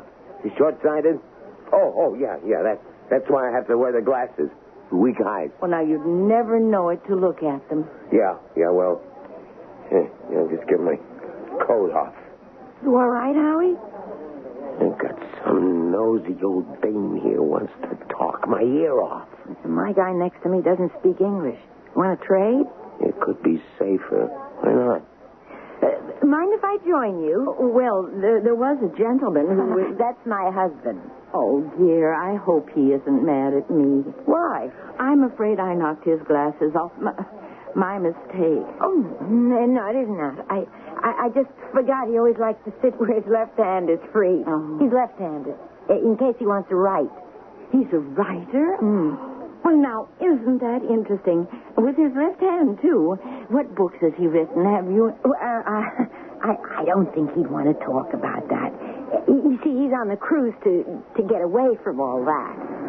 Good morning, ladies and gentlemen, and welcome aboard Flight 854. Your pilot is Captain Turner, and I am Kathy, your chief hostess. We're about to taxi to the takeoff circle, so we must ask you to put out all cigarettes, bring your chairs to the upright position, and fasten your seatbelts. It's such a nice cabin, isn't it, Sam? You say that again. Particularly under the circumstances. You mean because we got an outside room instead of inside? I think we got somebody else's cabin. Oh, so don't make waves, particularly on an ocean voyage. Oh, look. We have a porthole and all. Yeah, I know. We'll have to write the tour people and thank them. We got such nice treatment. Oh, and that reminds me. What reminds you what? You know the fellow I knocked the glasses off of? Who wouldn't sit with me on the plane but sent his wife to sit? Yeah, I remember him some. His wife lied about him. How? What way? Remember, she said he was left-handed? Well, he wasn't. Left-handed, that is. Who? The man whose wife sat next to us on the plane and never said her name. I'm lost. You don't listen. The man's wife said he wanted to have his left hand free because he was a writer. Yeah, well, if you say so. So how come when we came aboard with all the things to sign and all, he signed writing? Millie, I don't know. Maybe the guy is something or other. Are we on a holiday or aren't we? You know we are, precious. 35-year anniversary. Sure. So we'll concentrate on that. And count our blessings? And we have more than enough. This wonderful cabin on top of it all. Except I do feel a little guilty. Maybe we're doing somebody else out of what they should have. Well, if we are, we'll soon find out. Meantime, like you said, why should we make waves?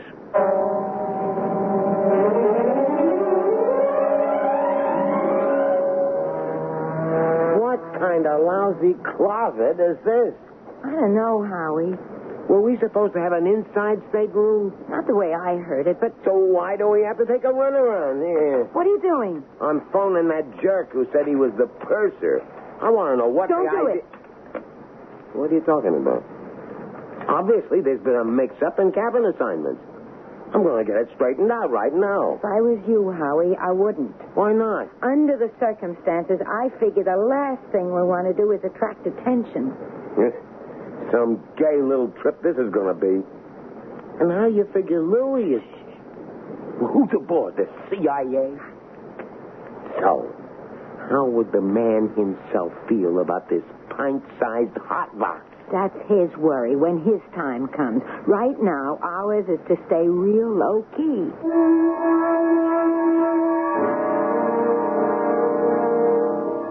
We remind you that today is not a tender day. You may debark straight to the dock. If you're not going on the tour, La Guaija itself is in... You have your glasses, dear? I don't need them. You better take them. Where are they? Millie, I can't keep on going through with this. I got to admit, I broke them. I got sat on them in the plane. Oh, why'd you turn off what they're telling us? Well, I'm tired of being told. I'd like to move around by myself. Well, you won't get far without your glasses. What's wrong with your extra pair? Well, I must have forgotten to put them in. Oh, I should have known. Everything I have to do for you. Haiti, Jamaica, Aruba, you didn't really see them? Who had much chance? The boat was so late. Well, you could have looked. Oh, come on. Let's see if I can't get my glasses fixed in Venezuela. Okay, Wanda. This is it? Howie, you don't have to sound like a movie before the big attack. Yeah, why not? Maybe I won't come back either. Oh, come on. Out of this, you and me are going to buy the whole future. For a lousy $1,000 they're paying to take this cruise? No. For a little deal I set up when we hit Caracas. A deal that's going to put us on easy street. You're not setting up some kind of double cross. No, Howie. My brother Louis will get his chance to sneak into the States, thanks to us. But just as long as we're playing outside the law, I'm going all the way. This is our chance to make a stake for the rest of our life. Oh. Well, that's something you never have to know. Just do as I tell you, except for one thing. What's that? When the switch is made, you and Louis are going to exchange clothes. Also, sling bags. You just let me handle the bags. Why? Because, honey, you leave me alone, and the future is ours.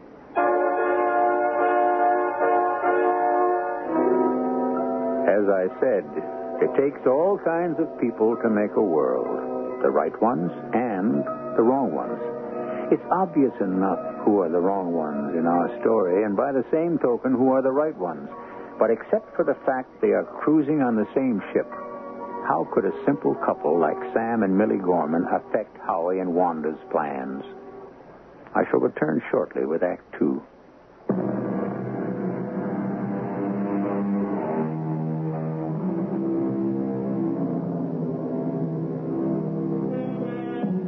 The travel folder says of the port of La Guaira, deep enough into Venezuela to capture the wild and wonderful flavors of the South American continent of contrasts.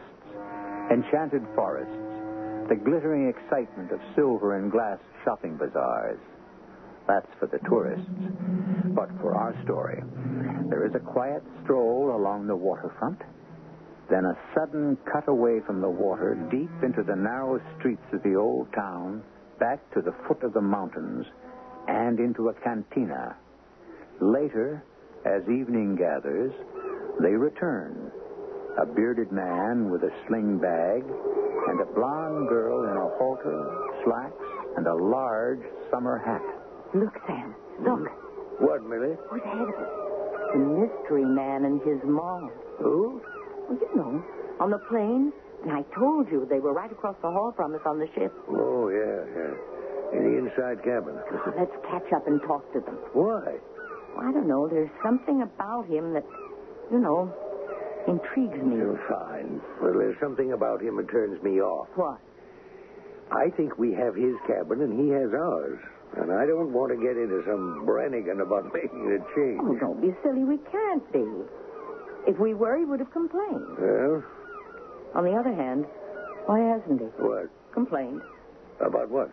About us being in his cabin if we are. Well, I thought you said we're not. I did, but if we are, why hasn't he? Why hasn't he what? Complained. Maybe I missed something. Maybe we both did. It's very mysterious. What is? Why does he keep to himself so much with his sexy wife? Maybe you just said it. No, I mean, you go on a cruise for fun. Why don't they mingle? You said he had a heart condition. Oh, I didn't. His wife did. Well, does it matter who said it? He's got the condition. Maybe he wants to rest. This is the very first time he's been ashore. It's funny. Take a good look at her and him. I'm looking. You see anything interesting? Look at his shirt, the shoulders. Material's too loose. That shirt doesn't fit him. And the hat, it's too big. It sits right down on his ears. It didn't this morning. Maybe he had a haircut. He couldn't. You know it was a feast day. The shops were all closed. Come on. Let's hurry and try to catch him, huh? What for? So I can make certain. Of what? Of what I'm seeing. He has the same clothes and a beard and dark glasses as the man that left the ship with her this morning. But... But what? Well, you may think I'm crazy, but that's not the same man. What's your hurry, Wanda? Take it easy. Play it cool. Nosy little dame. What? Don't look around. It's Mrs. Gorman. They're the ones I think got our cabin. The door's right opposite us. So? So, she's one of those little dames got to be friends with everyone.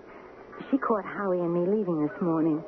What do you mean caught? Well, we both came out of our cabins at the same time, and she wanted to know, were we going to Caracas on the bus tour? So you told her no? Yeah. I said Howie had a cold and it had given him laryngitis-like. But we've been holed up for nearly 5 days, and I didn't want anybody to hear his voice again. You know, just in case. Hey, you're a smart kid, sister. Just the same, let's keep away from this snoop. Here's the gangplank. Let's get on board. You're sure it's all this easy to get back on board? Sure. You go ahead. All we do is hang our landing tags on a bulletin board. Watch your step, sir. Oh, what? Tide is up. The end of the boarding ladder's riding high. Please step down. Oh, yeah. Thank you. My pleasure. Have a nice time ashore? Oh, yes, thanks. Nothing like change, is there? What? From ship to shore. One comes back a new man, no?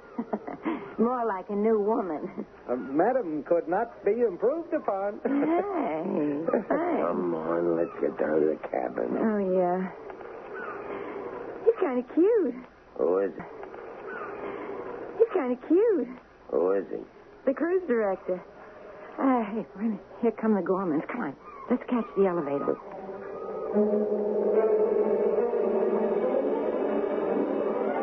Why'd you have to race me like that, Millie? I told you, Sam, I wanted to catch up with Mr. and Mrs. Rivers.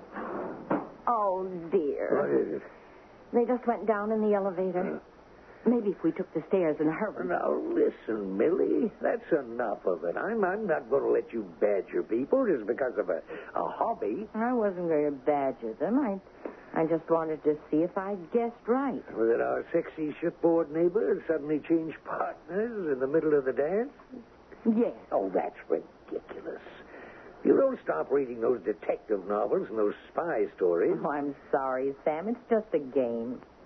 You don't really believe that's another man. No. But wouldn't it be fun if it was? And we were the only ones to spot it?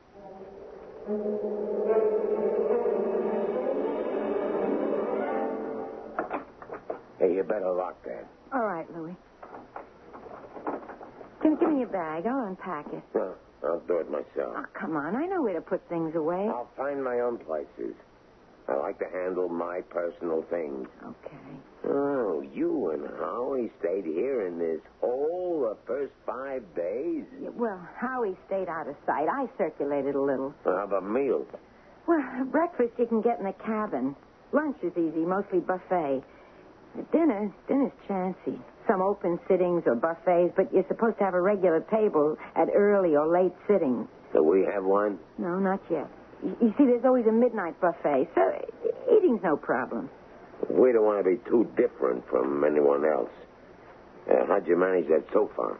Well, like Howie wasn't all that well, we said. He had a heart condition. Oh, great. So the way it is, I can hole up here, see nobody, mind my own business till I get home. Yeah, well, we get to St. Thomas, we got to pass immigration. Well, we'll sweat that out when we get there. And Fort Everglades is customs. That's a breeze. We ain't buying nothing. Well, yeah, it could be safer if we had a few things to declare. Oh, yeah. Well, you can have your shopping spree in St. Thomas. The other islands, we stay right here on board. Take no chances. Okay. So the way things stand, no problems. Yeah. I think maybe I'll take a little shut-eye. Here, let me get that bag out of your way. It ain't in my way. What's the big deal? I just wanted to... When I get ready to unpack the bag, I'll do it. Any objections? No, Louie. No. None. So go ahead, enjoy yourself. Maybe you ought to be seen around. I don't need you. All I need is to get back home. Then you're going to see waves when I really start to rock the boat.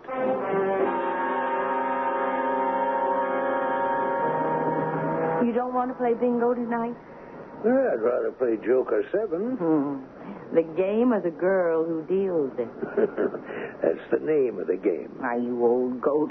She's young enough to be your grandchild. What pleases me most is she isn't. You ought to be ashamed of yourself, Sam. And so should you. The way you've been going on about our shipmates across the corridor. Oh, I'm just having a little fun. Doesn't mean anything. It's just like me. Having a little fun, it doesn't mean a thing. All right, Sam. You've made your point. I'm going to leave them alone from now on. That's great. We've made too many good friends on the cruise to pay any attention to two people who choose to be on their own. It's such a pity, though, the poor man is sick. Though, it is sort of the classic thing to do if you're up to any hijinks.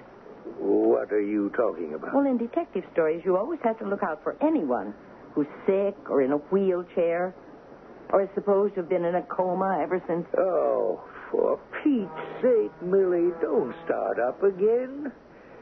Are you dressed? Yes, I am. Well, then come on. Let's get upstairs or topside or whatever they call it and dance. Yes, Sam. And you're going to forget that Mr. and Mrs. Rivers and forget they ever existed, right? Right, darling. I was acting silly. Come on, let's go dancing. After you, milady. Thank you, your earlship. I'm sorry. Oh, Mr. Rivers. Oh, dear, I've knocked your glasses off again. Oh, that's all right. What's happened to your voice? Millie. Oh, I caught a little cold, some laryngitis. Oh. Yeah, well, here are your glasses, Mr. Rivers. Yeah, thanks. I was just looking out to see if the air conditioning is... You got some in your cabin? Oh, yes. You don't, and you're not well. Oh, now, if there's anything we can do... No, that's all right. Maybe it's just I get, like claustrophobia. Yeah, I'm sure ours will come on again. Who are you talking to? A nose from across the hall. That woman. She could be dangerous. No, I don't think so. She's just a silly dame. But you're something else. What do you mean? You were real anxious to unpack my bag. The bag I switched with Howie, weren't you? Well, I just thought I could do something. Baby, you done plenty. I'm what's getting smuggled into the United States. You out of your mind to try to get this past customs too? Millie, what is it? I thought we were going dancing. What do you want to come up here on deck? Now, just don't say anything till we can get where we're all alone. Over there, by the rail. What is it? Now, you've got to forgive me, Sam. The voice is one thing. Maybe he could have laryngitis. But the eyes... The man on the plane, they were light brown. This man, they're dark. And I don't know, piercing, mean, cruel. They give me the shivers. What are you talking about? Mr. Rivers. Only it isn't Mr. Rivers. It's someone else. Just like I said when he came on the boat. Why? What are they up to? Oh, Sam, I'm scared. I'm really scared. Now, here is an adventure not listed in the advertising brochure and not planned for the cruise. Something very far from peace and serenity and relaxation, and with an underlying threat of a danger Millie Gorman, the amateur detective, could not even dream of. A danger that may be heightened because a desperate man is facing another threat to his security. This one posed by his sister Wanda. I'll return shortly with Act 3.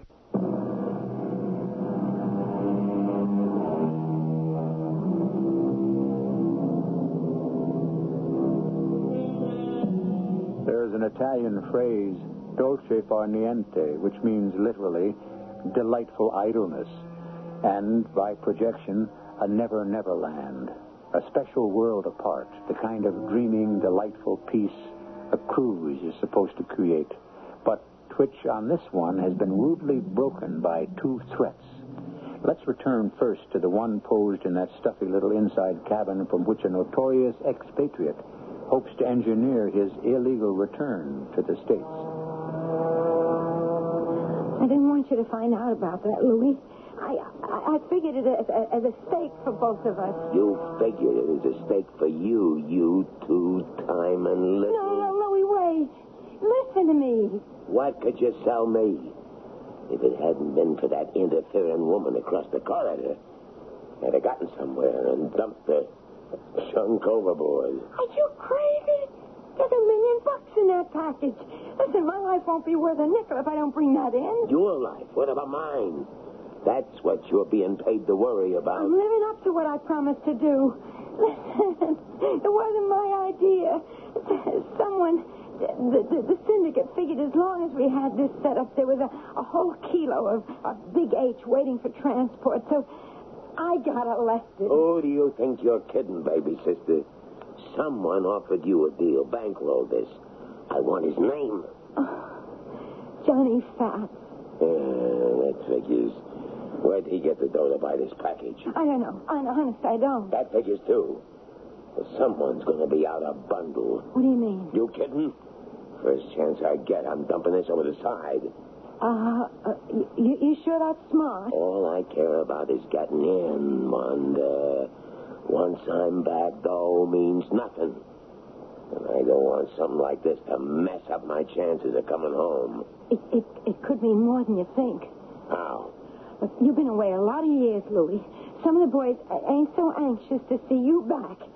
So it's a little insurance in case things don't go all your way and you have to get out again. Well, maybe you got something. Anyways, we got some time to think it over. Now, I'll tell you what I'll do, Millie. Tomorrow, when we get to Trinidad and go ashore, I'll have my glasses fixed. And then, as soon as I get a chance, I'll have a close look at Mr. Rivers. Well, supposing you don't agree with me. Well, then I want you to promise to stop playing detective and do what we took this cruise for. Enjoy yourself. But I am enjoying myself. Okay. So let's say you're right, Millie. Well, what are you going to do about it? Go to the purser or the captain? Say we got a stowaway aboard? Yes, or something like that. Only he isn't, actually. I mean, his passage is paid for. He's like a substitute. But why? Honey, I don't care. And neither should you. But he might be some kind of criminal. Oh, that's just what I mean. If he is, I don't want you getting mixed up. No, I got no right to be risking your happiness. You are retired at last, doing the things we always planned, looking forward to so much more. No, Sam, I'm sorry. I don't care who Mr. Rivers is. I just care who we are, and that we stay that way. I love you. I've made a career out of it. Never regretted it. I love you, Millie.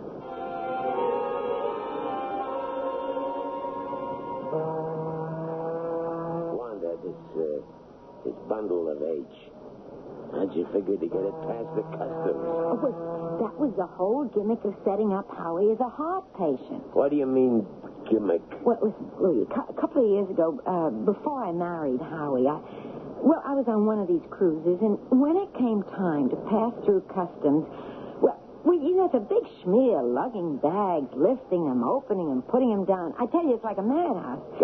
So there was this older guy, and he says, I gotta have a porter or a red cap or something. I'm not allowed to lift anything with my heart condition. So the guy says, wait a minute, I'll get you a stevedore. And along comes this guy with a car, and the heart man goes straight through. No questions. Nobody looks at his baggage even. So the fellow I was with says, hey, how about that? Anytime you want to smuggle something home free, how's that for an angle? One time you get a break. No, Louis. I asked around quite a bit. It happens a lot, no matter where you come from. Oh, maybe. Yeah. I don't know how long I can take this. Maybe you'd like to go ashore? No, why risk it? Yeah, but why not you? Trinidad, huh? I could use some rum, maybe, to forget this sweat bath. It's better at Barbados. Barbados is tomorrow. Trinidad is today. Yeah, why don't you go ashore? Bring back a bottle.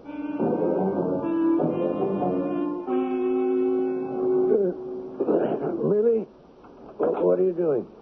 Oh, Sam, I thought you were taking a nap. Well, I was. But not now. What are you up to? Oh, nothing. Millie? Oh, I couldn't help it, Sam. The cruise is almost over. And except the time we saw her in Trinidad buying some rum, they've never been out of that cabin. I thought you were going to forget the rivers. Well, I try to, but it isn't so easy.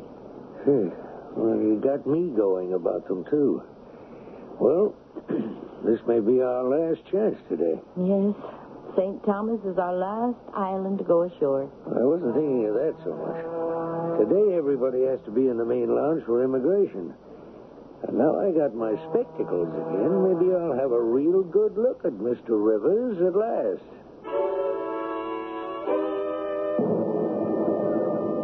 There they are.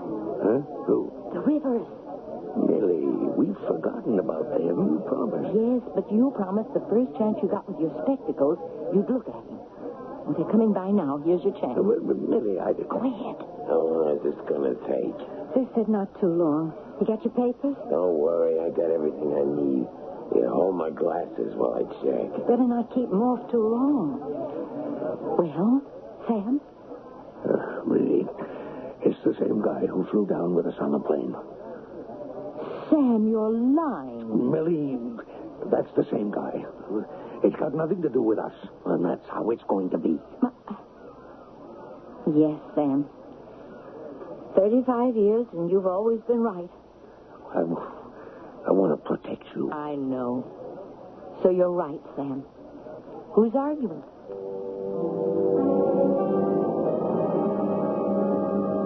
We've all cleared immigration now, and all that remains to do is go through customs, which we'll have to do when we arrive at Fort Everglades, Florida. Now, remember, you may bring in duty-free 1 quart of liquor, which you'll no doubt be buying today. Just one word of warning. Anybody with a little cache of grass or anything harder, forget it. You might fool the guys who inspect your baggage, but you can't fool Daisy. Who's Daisy? Special Operative K9. She's a dog. And don't try to bypass her. She knows. She's trained to sniff out the stuff. Well, that's all. Enjoy St. Thomas. A dog. Who figured on that? Junk. That's really all this is now. We have to ditch it. Maybe not. How about the rum bottle? We emptied that yet? Not yet. We're going to empty it now. Pour it down the sink. Good rum. Why? We dry it out. Put the heroin in it. Stopper it tight enough the dog can't sniff it. Oh, that's an awful chance. Not really. We won't be taking it through customs. What do you mean? I'll show you after we go ashore.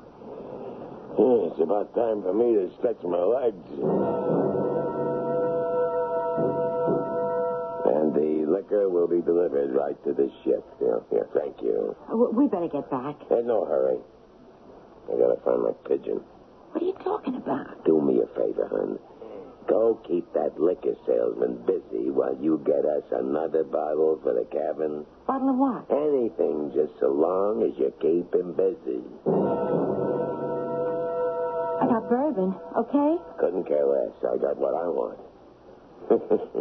Even more than I expected. Louis, what is it? Look there, our neighbors.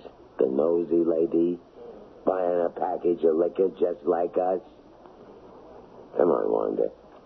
Now we can go back to the ship. Just a note for all of those who bought your quota of liquor today. Before we sail for St. Thomas, it'll be placed outside your cabins. Please check and make sure you have it. Now, more about our plan. Did we check our liquor?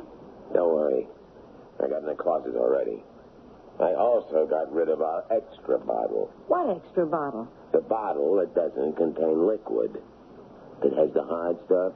Heroin? That's it. But where? You gotta keep the brain working every minute, Wanda. I lifted a bottle from the Gorman's package and replaced it with a hot bottle.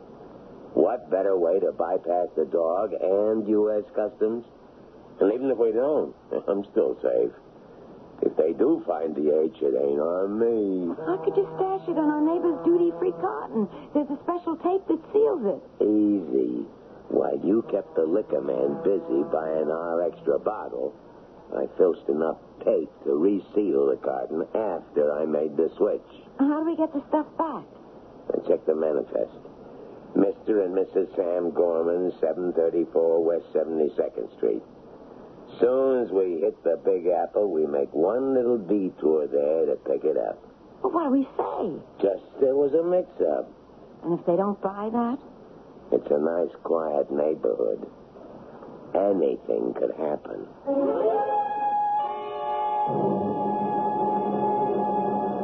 Such a wonderful cruise. Such a wonderful time. But, oh, Sam, how good it is to be home. Yeah. What's wrong? Well, I could have sworn I double-locked the apartment when we left. But I only had to use one key. Now, Sam, don't start to worry the moment we're... Well, who could that be? No one knows where... I'll get it. Now, wait a minute. Now, just let me handle this. Yes? Oh, hi, Mrs. Gorman. You remember us from the cruise? Oh, yes. Mr. and Mrs. Rivers, won't you come in? Well, just for a minute. You see, there was a mix-up in some of our baggage. You got our liquor package instead of yours. Oh, really? I mean, you're sure this one here is yours? Yeah, I mean, you're sure this one here is yours? Yeah, I'm sure. And that's what I'm taking away. Well, now, just a minute. This package has my name on it. Let's not argue, Mrs. Gorman. This is a gun, and I want what's mine. And that's what you'll get, Louis. Freeze. You're covered all over. 6 guns. You're a big fish, Mr. Marino, and as long as you picked up the bait, we want to make sure you don't get away. I know I promised, Sam, but won't you forgive me? How did you know to call the cops? And how did you do it without me knowing? Well, while you were checking through customs, I called them. How did I know to? Sam, I just can't help it. I just noticed things. The special seal on our liquor package was suddenly on backwards. So I steamed it off to have a look. That's when I knew. How could I tell you? You wouldn't have let me do what I did. Millie, I'm a retired man. I want to enjoy the quiet I thought I'd earned. Couldn't you? Yes, Sam. I've had enough kicks. Well, I'm ready to retire, too.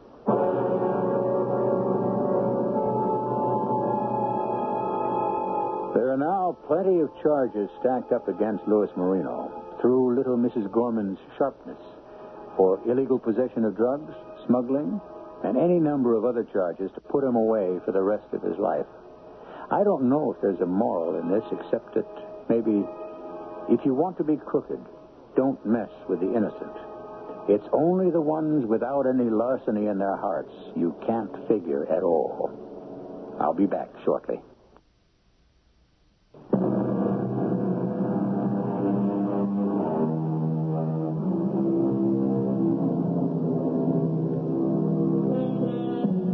This is what is generally known as the hedge, except, honestly, in this case, it isn't. We have brought you a story that might happen on a Caribbean cruise. To the best of our knowledge, it never has, except this once, in imagination. We urge all of you listening to consider that it would never happen on your cruise, through that romantic sea, and with all the delights the islands can bring you. Our cast included Mary Jane Higby, Court Benson, Joan Copeland, and Leon Janney. The entire production was under the direction of Hyman Brown.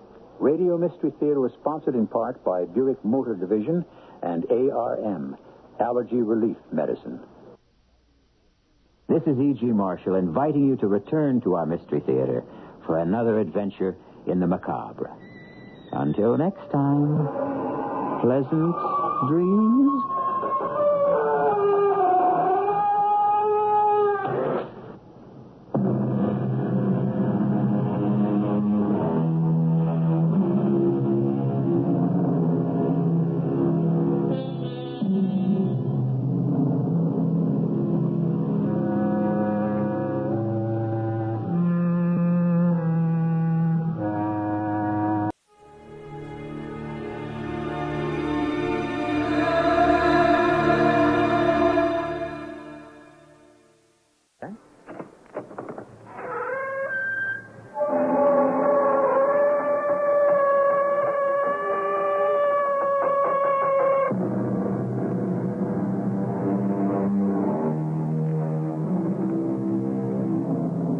Come in.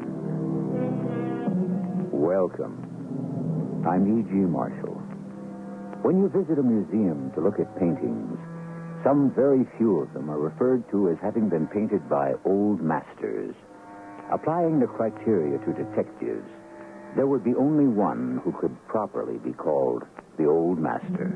He is, of course, Sherlock Holmes. But how many of you know that Sherlock Holmes once failed?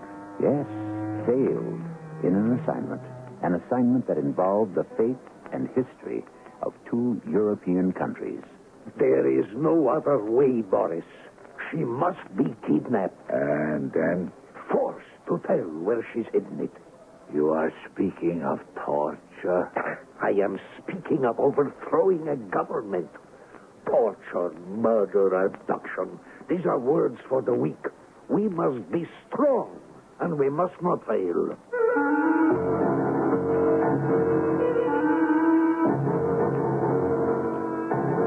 Our mystery drama, A Scandal in Bohemia, was adapted from the Sherlock Holmes classic, especially for the Mystery Theater by Murray Burnett, and stars Kevin McCarthy.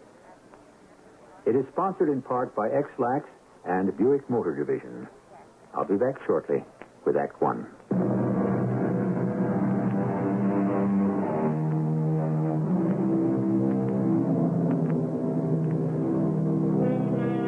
Sherlock Holmes looked upon love as a nuisance, an emotion that could only unbalance the beautiful analytic machinery of the mind, or, as his creator, A. Conan Doyle, put it, grit in a sensitive instrument.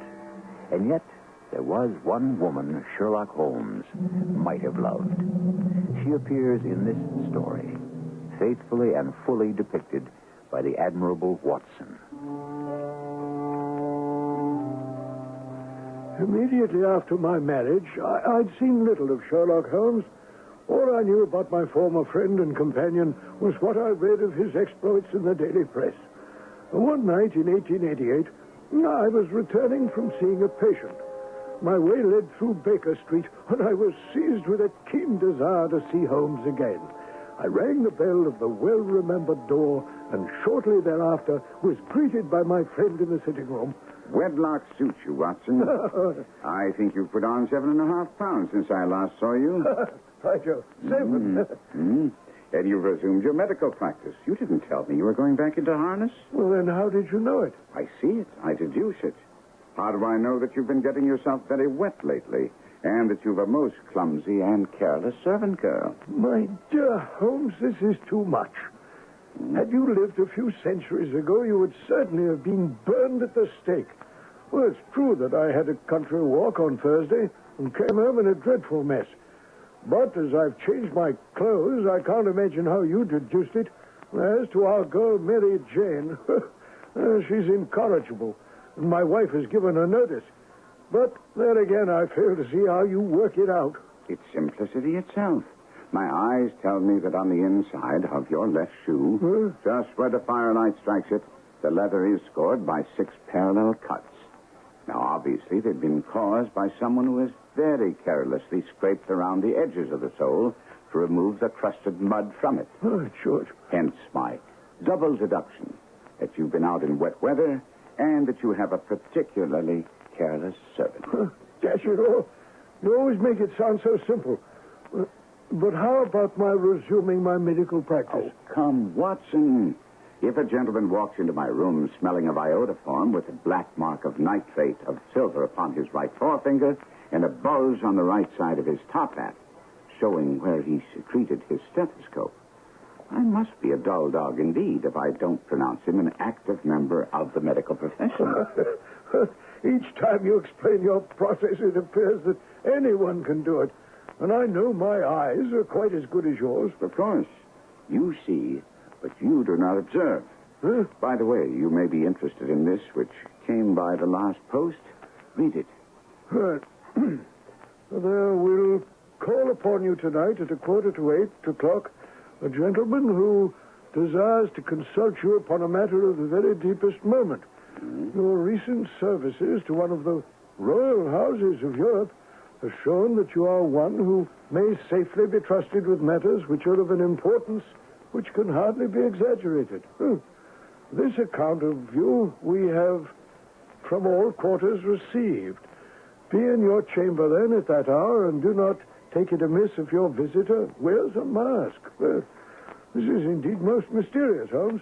What do you imagine it means? Well, it's a capital mistake to theorize before you have data, but we do have the note itself. What do you deduce from it? Well, the man who wrote it was presumably well-to-do. This paper can't be bought under half a crown a packet. It's peculiarly strong and stiff. Peculiar? That's the very word. Hold it up to the light and tell me what you make of the initials woven into the texture of the paper. I make out a large E, a small G, a capital P, and a large G, and a small T. No doubt the name of the maker, perhaps his monogram. Not at all. The large G with the small T stands for Gesellschaft, which is German for company. Oh. It's a customary contraction. P, of course, stands for Papier. And now for the EG, let's take a look at our Continental Gazetteer. Eglau, Eglonitz, here we are. Igria. It's a German-speaking country in Bohemia, not far from Carlsbad. Remarkable as being the scene of the death of Wallenstein and for its numerous glass factories and paper mills. Now, Watson, what do you make of it? The paper was made in Bohemia. Precisely. And the man who wrote the note is a German. That's only a possibility, Holmes. He could have purchased the paper. No, Watson. Note the peculiar construction of the sentence. This account of you we have from all quarters received.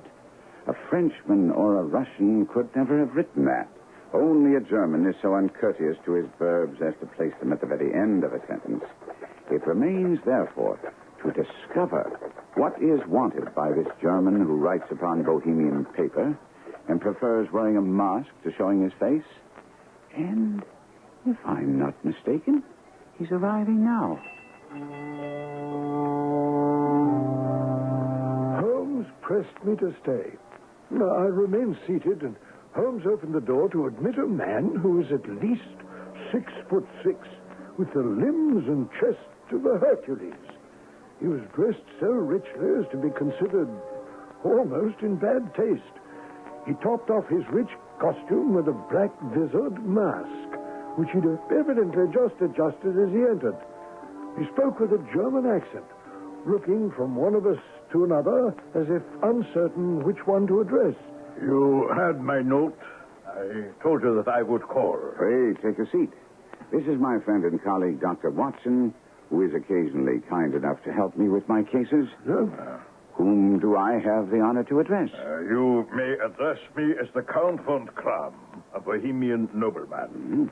I understand that this gentleman, your friend, is a man of honor and discretion, whom I may trust with a matter of most extreme importance. If not, I must communicate with you alone. It's both or none. You may say before this gentleman anything which you may say to me. And I must begin by binding you both to absolute secrecy for 2 years. At the end of that time, the matter will be of no importance.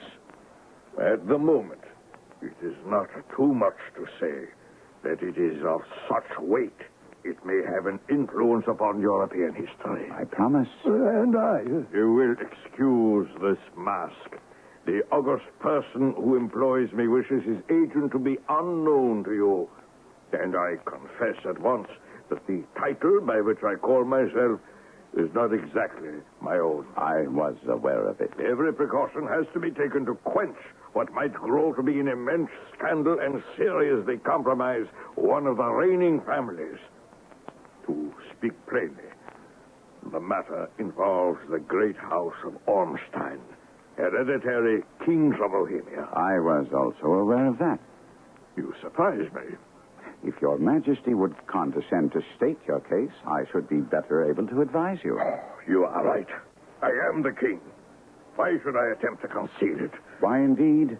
Your majesty had not spoken 4 words before I was aware that I was addressing Wilhelm Gottsreich von Ormstein, Grand Duke of Kassel-Felstein and hereditary king of Bohemia. And you can understand I am not accustomed to doing such business in my own person. Yet the matter is so delicate, I cannot confide in an agent without putting myself in his power. I come incognito from Prague to consult you. Then pray consult. Briefly, these are the facts. Some years ago, during our lengthy visit to Warsaw, I made the acquaintance of a well-known adventuress, Irene Adler. The name is no doubt familiar to you. Will you be so kind as to look her up in my index, Doctor? Oh, yes, gladly, Holmes. Your index is complete, Holmes, but not in the best of order, so I'm glad that her name starts with an A. Here she is. Thank you. Now, let me see. Born in New Jersey, 1858. Prima donna, Imperial Opera of Warsaw. Contralto, retired from the stage, living now in London.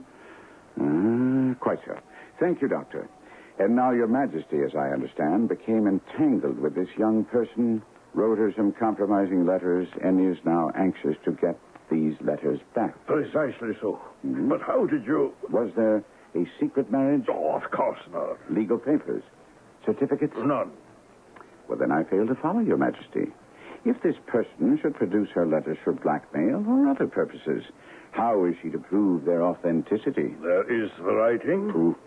Forgery. My private notepaper. Stolen. My own seal. Imitated. My photograph. Bought. We were both in the picture. Oh, dear. That is very bad.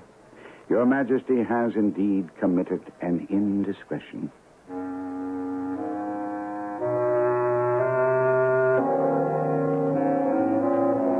And so, as this story, A Scandal in Bohemia, shows, Holmes was not unknown to royalty, and royalty, despite masks, could not stay unknown to Holmes. We'll be back with the pressing problem of the King of Bohemia and meet Irene Adler, the woman, shortly.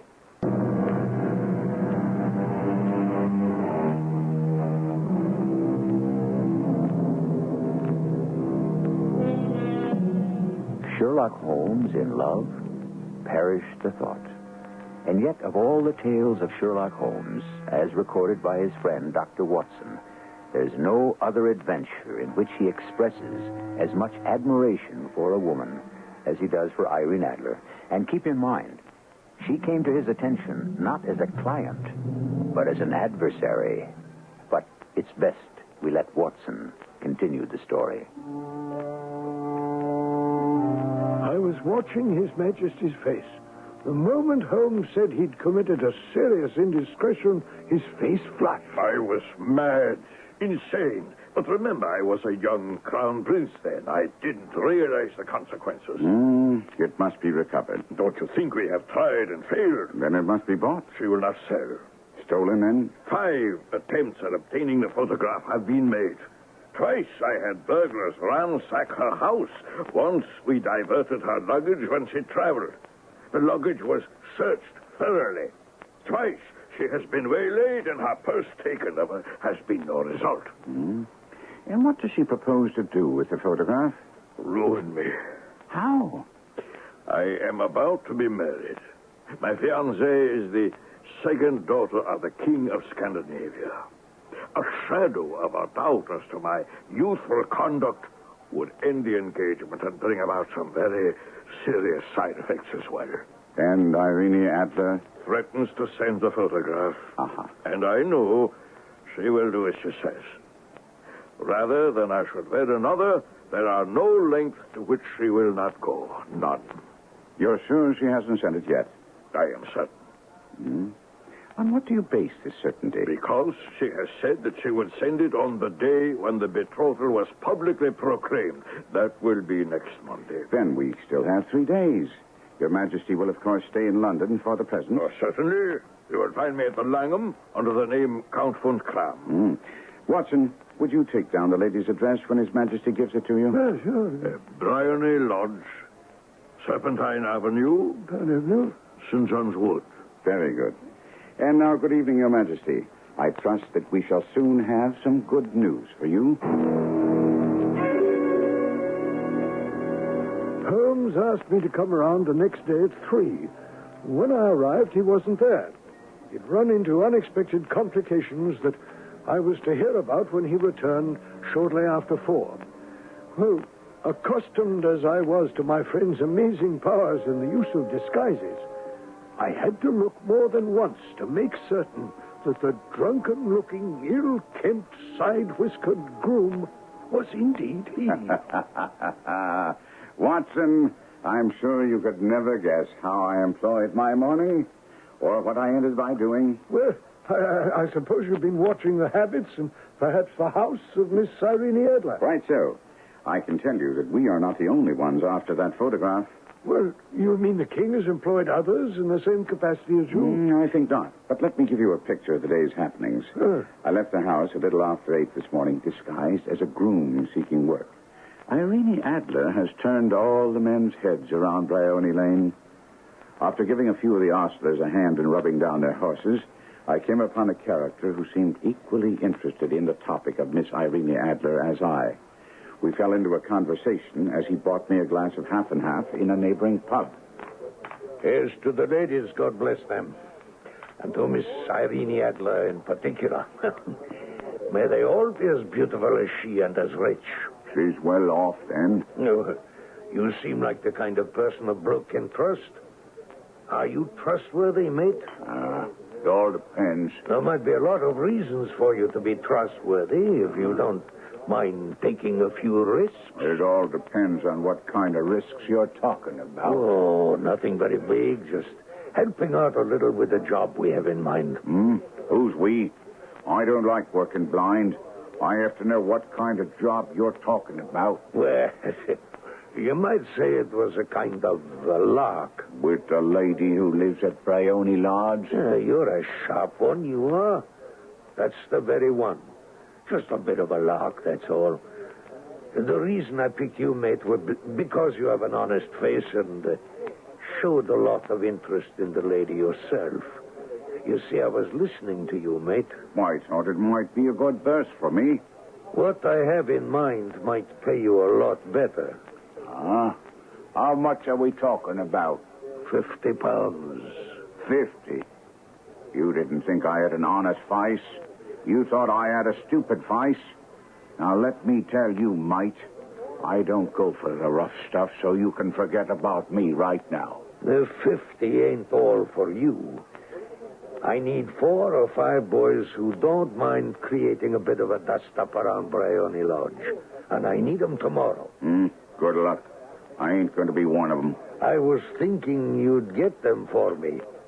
You look like a fellow who might know some chaps who don't mind a bit of fun and... You keep on about a bit of fun. Yes, you keep on and on about that.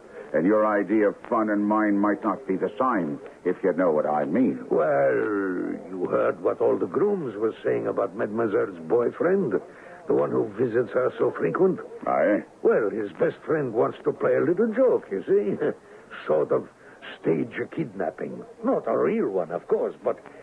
Me and my partner will spirit her away, and then her boyfriend's pal sort of says, April Fool. And the joke's over. Don't sound very funny to me. A real gent's idea of fun is different than you and me. Well, mate, What do you say? By Jove, Holmes. This fellow sounds a proper villain. What did you say? Accepted his offer, of course, and got myself £25 in advance. But Holmes, you can't possibly be contemplating doing what this fellow asks. Surely you must see that he's not joking, that he means to abduct Miss Adler. Of course, but you haven't allowed me to finish my day's adventures. The last part caps it all. After striking the bargain with this scoundrel, I set off on my own to take a closer look at Bryony Lodge and see how I could best turn these events to our advantage, when a handsome cab clattered up to the lady's door, and a dark, handsome gentleman jumped at his door, and a dark, handsome gentleman jumped out. Wait for me, driver. I won't be a moment. He was as good as his word. A few minutes later, he came down the steps, ran down, jumped into the cab, and shouted, Drive like the devil. First the Grouse and Hankies in Regent Street, and then to the Church of St. Monica in Edgware Road. Half a guinea if you do it in 20 minutes. He and his hansom were hardly out of sight before a neat little landau drew up before the house, and I had my first glimpse of Miss Irene Adler as she rushed from the house. The Church of St. Monica, John, and half a sovereign if you can reach it in 20 minutes. This was quite too good to lose, so while I was debating whether or not to make a run for it, and perched behind her landau, a cab came down the street. Before the driver could object to my shabby appearance, I jumped in, showed him a coin, and, parrot-like, said, the Church of St. Monica, and half a sovereign if you make it in 20 minutes. But this is absurd, Jeff. You're naughty not to have thought of it. Everything was being done in such a rush, darling. I never thought about a witness. Well, here. This nice-looking gentleman, he'll do. Oh, thank heaven. Thank the Lord. Come on, man. What? What do you want? A witness to our marriage. And we not only thank you, but we thank St. Monica.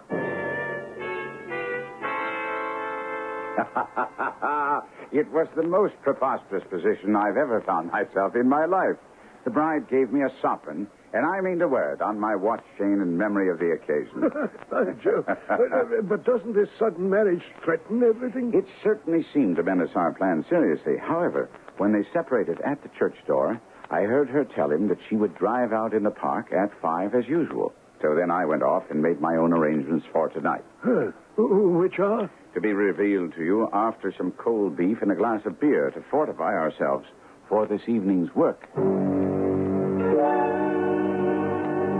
I don't like it, Ferenc. It's dangerous.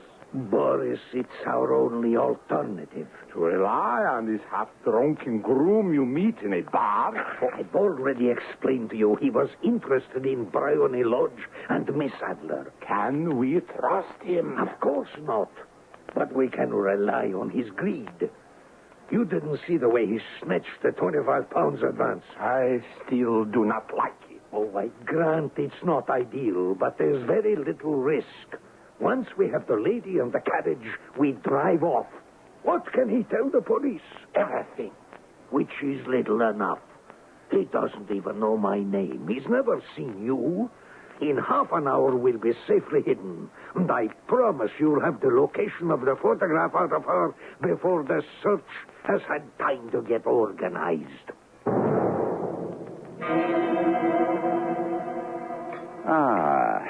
Now that the inner man's been satisfied, Watson, let's set our plans. I shall need your cooperation. No, I should be delighted. Now, Miss Adler always returns from her drive in the park at 7. We must be on hand to meet her. I've already engaged the services of several stout lads who will create the uproar that I promised my companion in the pub. What, you're not going to throw in with those villains after all? Oh, only to the extent of creating a disturbance, which I intend to put to our advantage, of course. My lads are instructed to see that on no account will the lady be taken. But won't the other people know that? In the confusion, they'll only know that their plans have gone awry. Huh. Have you any idea who they are or what they want with the photograph? Only that they've definitely not been hired by His Majesty. As to the rest, I can hazard a guess or two. Either they want the photograph to extort a pretty penny from His Majesty, or from some political purpose. In either case, it doesn't matter. What is important is your role. Oh, well, I'm impatient to hear it. There will be some unpleasantness, but on no account are you to interfere. I promise you it will all end with my being conveyed into the lady's sitting room. 4 or 5 minutes afterwards, the sitting room window will open. You are to station yourself close to that window. Is that all? No, by no means.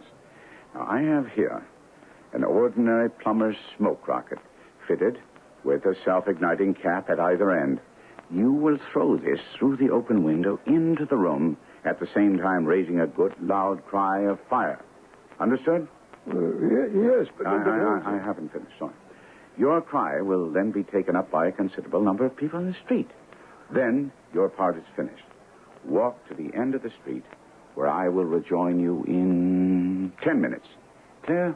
Well, for the life of me, I can't see how you know you'll be taken into the room and the window open. The explanation will have to wait, because now I must change for my new role. To my astonishment, when Holmes came out from his chamber, he was dressed as an elderly clergyman. And once again I thought, what a fine actor the stage had lost when he elected to become a consulting detective. We shortly afterwards were pacing up and down outside Irene Adler's house in St. John's Wood. Ah, I see that my lads are all in position. And so are you, Watson, because here we are outside the sitting room window. And you promised to explain to me how you're going to get yourself inside and have the window open. All in good time. But the key question remains, where do we find the photograph? Probably at her bank or her attorney's. No, I think neither. It's much too precious for her to have it out of her possession. It's in the house. But it's been burgled twice. Sure, they didn't know how to look.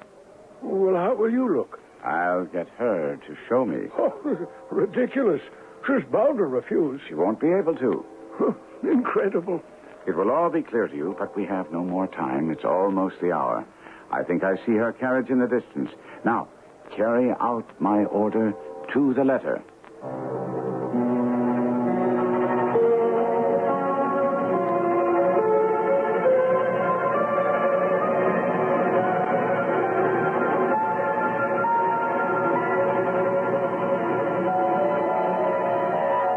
St. John's Wood has always been an exclusive, quiet, residential section of London. But in a very few minutes, that quiet is to be shattered by some shocking incidents, masterminded by Sherlock Holmes. We'll share with Watson an understanding of Holmes' scheme when I return with Act 3.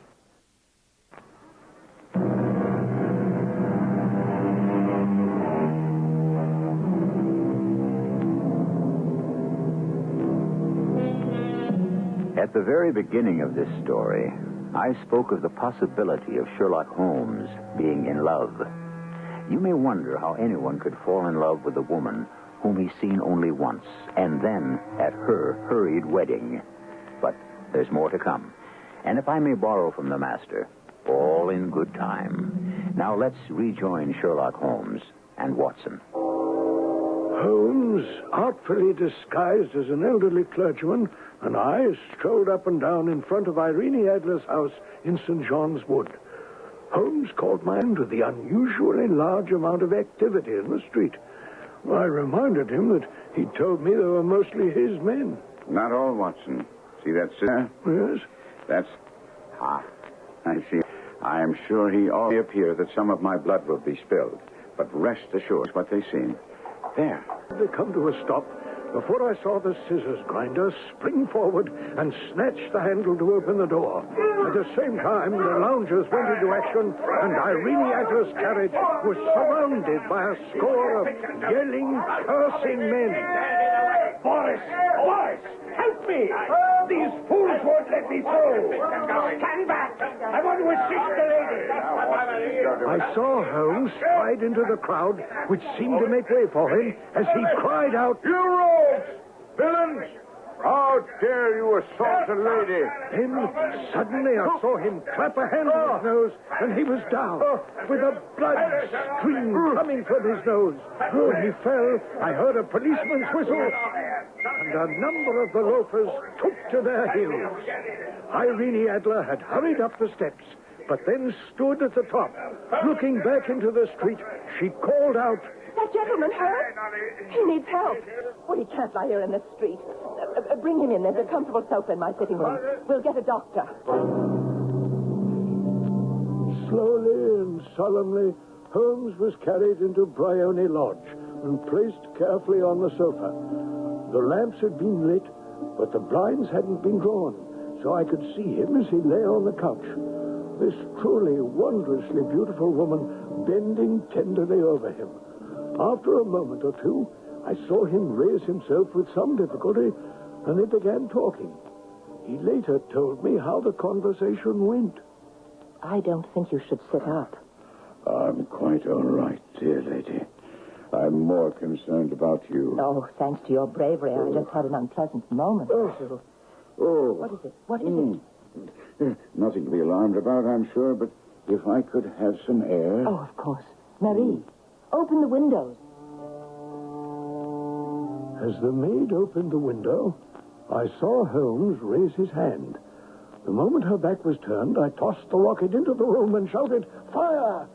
The cry was instantly taken up as thick clouds of smoke curled through the room and out the window. I slipped through the crowd and made my way to the end of the street and waited. In 10 minutes, I was rejoiced to find my friend's arm in mine, and we walked swiftly away from the scene. You did it very nicely, Doctor. Everything's right as rain. You have the photograph? I know where it is. Oh, how did you find out? As I told you, she showed me. Well, I'm still in the dark. When a woman thinks her house is on fire, her instinct is at once to rush to the thing she values most. Our lady today had nothing more precious to her than the photograph that we seek. When the alarm of fire was raised, she rushed to secure it. And she did? The photograph is in a recess behind a sliding panel just above the right bell pull.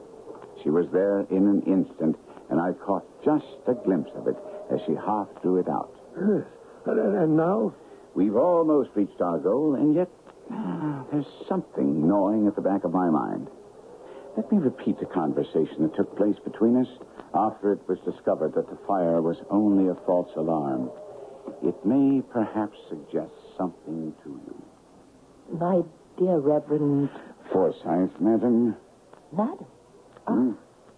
How very observant of you to notice my wedding ring. It's so new to me that Madam quite startled me. I apologize. I should certainly be unable to bear the thought of bringing you any further excitement or trouble. It has been a hectic 5 or 10 minutes, Reverend, and I must thank you for your courage in coming to my aid. At your age, it might have been dangerous. It was only a Christian act, providential, that I happened to be passing. Heaven does seem to be looking after me and my belongings lately. Heaven looks after us all, dear lady. Providence does seem to be taking a special interest in me. Only yesterday, when it appeared that my marriage might have to be put off because my future husband and I needed a witness there, quite providentially appeared a somewhat tipsy groom who served as a witness for us.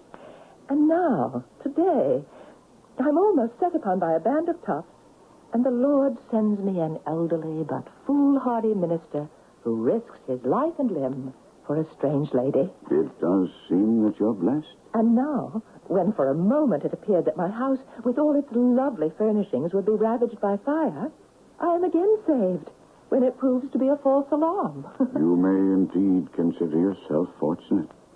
But if you don't mind, I feel quite recovered. Oh, yes, of course. I'll have my coachman take you wherever you are going. I wouldn't think of it, dear madam. You've done quite enough for me as it is.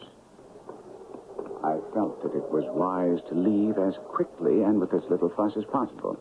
And so I met with you. Well, then why this unease?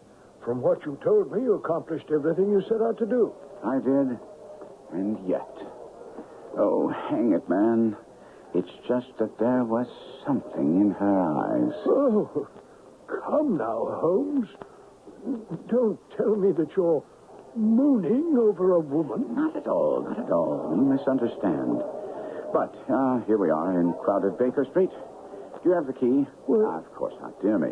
I fear I'm getting somewhat absent-minded. Here's the key. It slipped a little during all my exertions. Good night, Mr. Sherlock Holmes. What was that? Oh, search me. Some young lad in an ulster. He's just now hurrying off. I swear I've heard that voice before. I wonder who the deuce it could have been.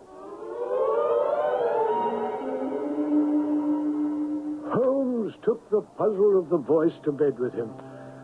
He also invited me to spend the night because we were to be up so early the next morning.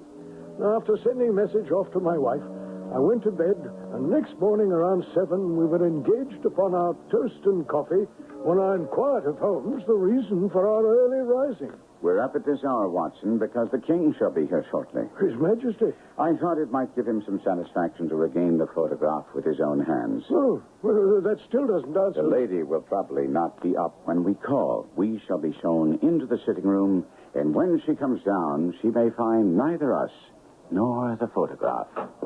You have really got it. Not yet. But you have hopes. I have hopes. Then come. I am all impatience to be gone. We must have a cab. No, my brougham is waiting. That simplifies matters. Come along, Watson. The game is truly afoot.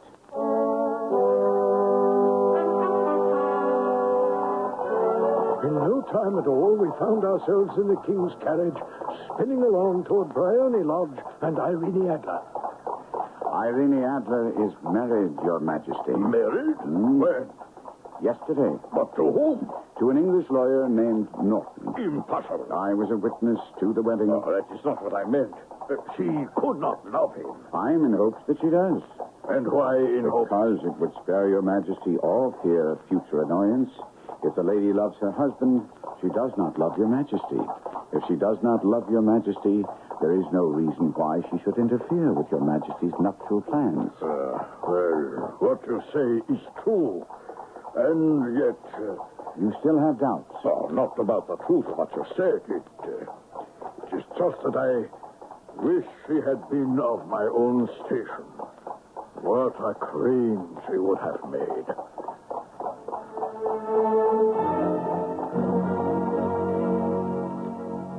After that statement, the king relapsed into a somewhat moody silence. When we drew up in front of Bryony Lodge, the door was open, and Marie, the maid, stood upon the steps. She watched us with a curious expression as we stepped from the brougham and approached the door. You are Mr. Sherlock Holmes? I am Mr. Holmes. My mistress said you would, come to call. She did?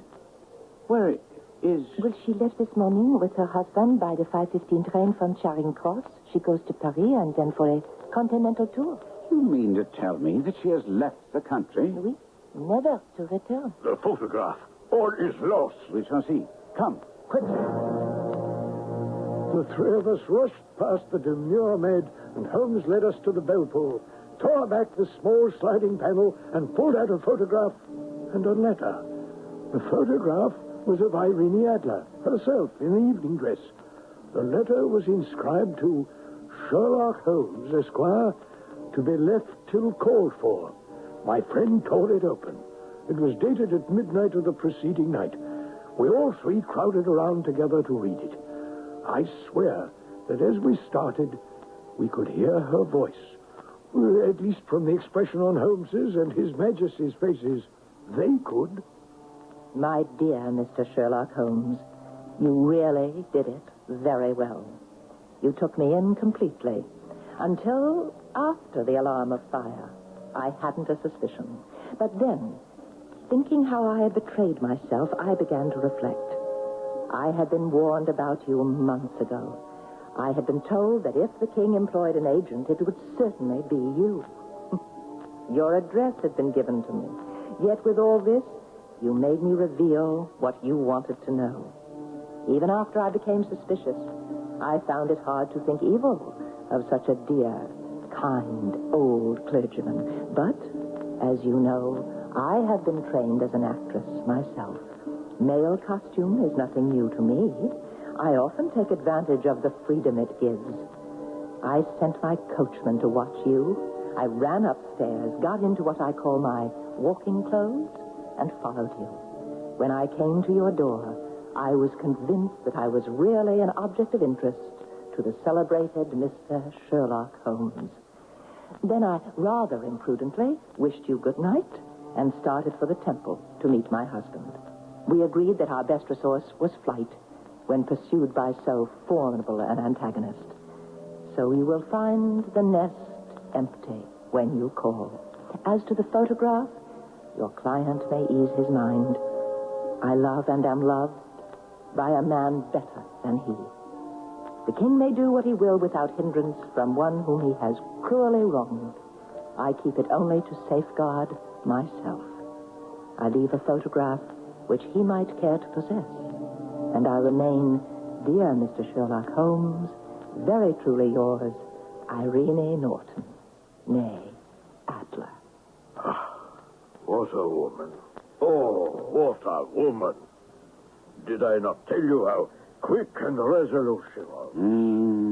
I'm sorry that I have been unable to bring this business to a successful conclusion. On the contrary. Bring this business to a successful conclusion. On the contrary. I know that her word is inviolate.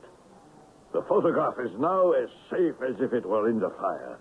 You will please tell me how I may reward you. Oh, this ring I take from my finger, I should be happy to. Your Majesty has something which I should value even more highly. Name it. This photograph. Irene's photograph? Yes. It is yours. Take it if you wish. Then I thank your Majesty and wish you a very good morning.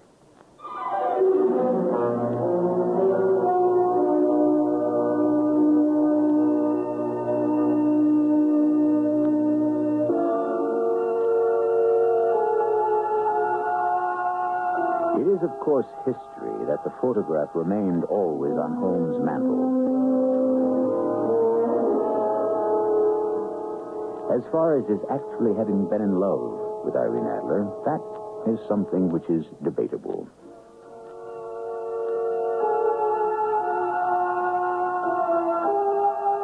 I'll be back to give you my reasons for thinking it highly likely in just a moment.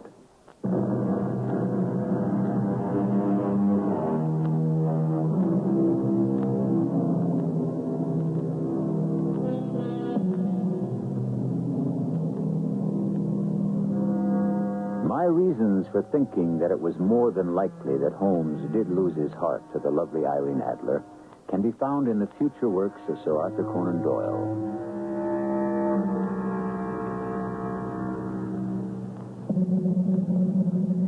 Prior to his writing A Scandal in Bohemia, he always had Holmes make merry over the cleverness of women. But from that story on, Holmes never again mocked the abilities of the fair sex.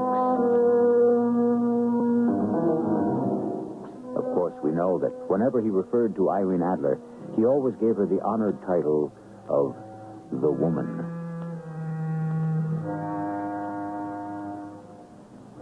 Our cast included Kevin McCarthy, Court Benson, Marion Seldes, and William Griffiths. The entire production was under the direction of Hyman Brown. And now, a preview of our next tale. Do you know my wife? Oh, yes. How is she? As ravishing as ever. Oh, Master Derville. If I'd come through all this better looking, if I hadn't been so disfigured by my wounds, so aged by my suffering, my fate might have been different. I have the face of a requiem. I'm dressed in rags, and I've lost nearly every hair on my head.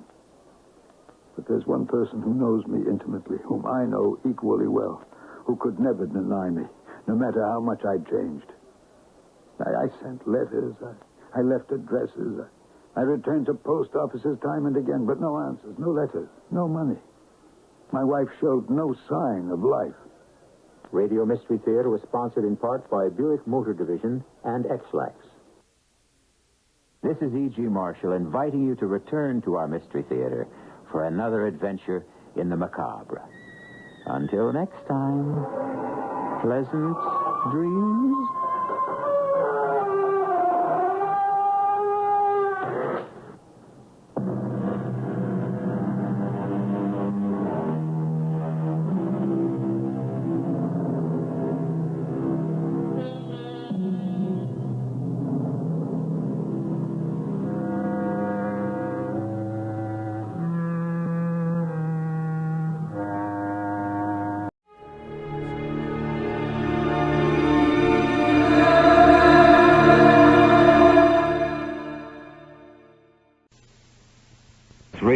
Mystery Theater presents...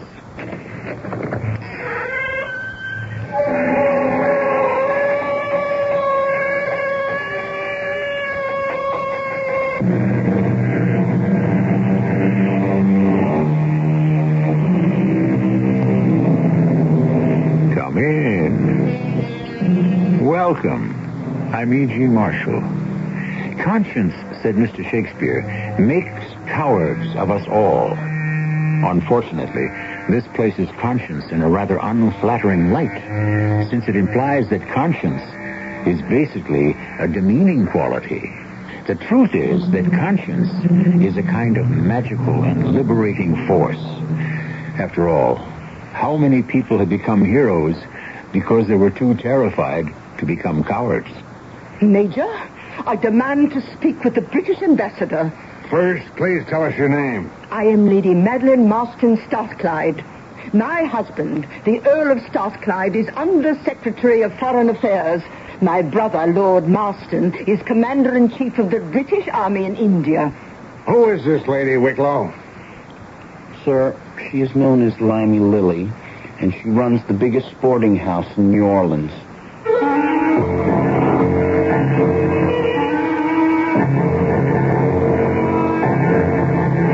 Our mystery drama, A Curious Experience, was especially adapted from the Mark Twain classic For the Mystery Theater by Sam Dan and stars Christopher Tabori and Robert Dryden. It is sponsored in part by True Value Hardware Stores. I'll be back shortly with Act One.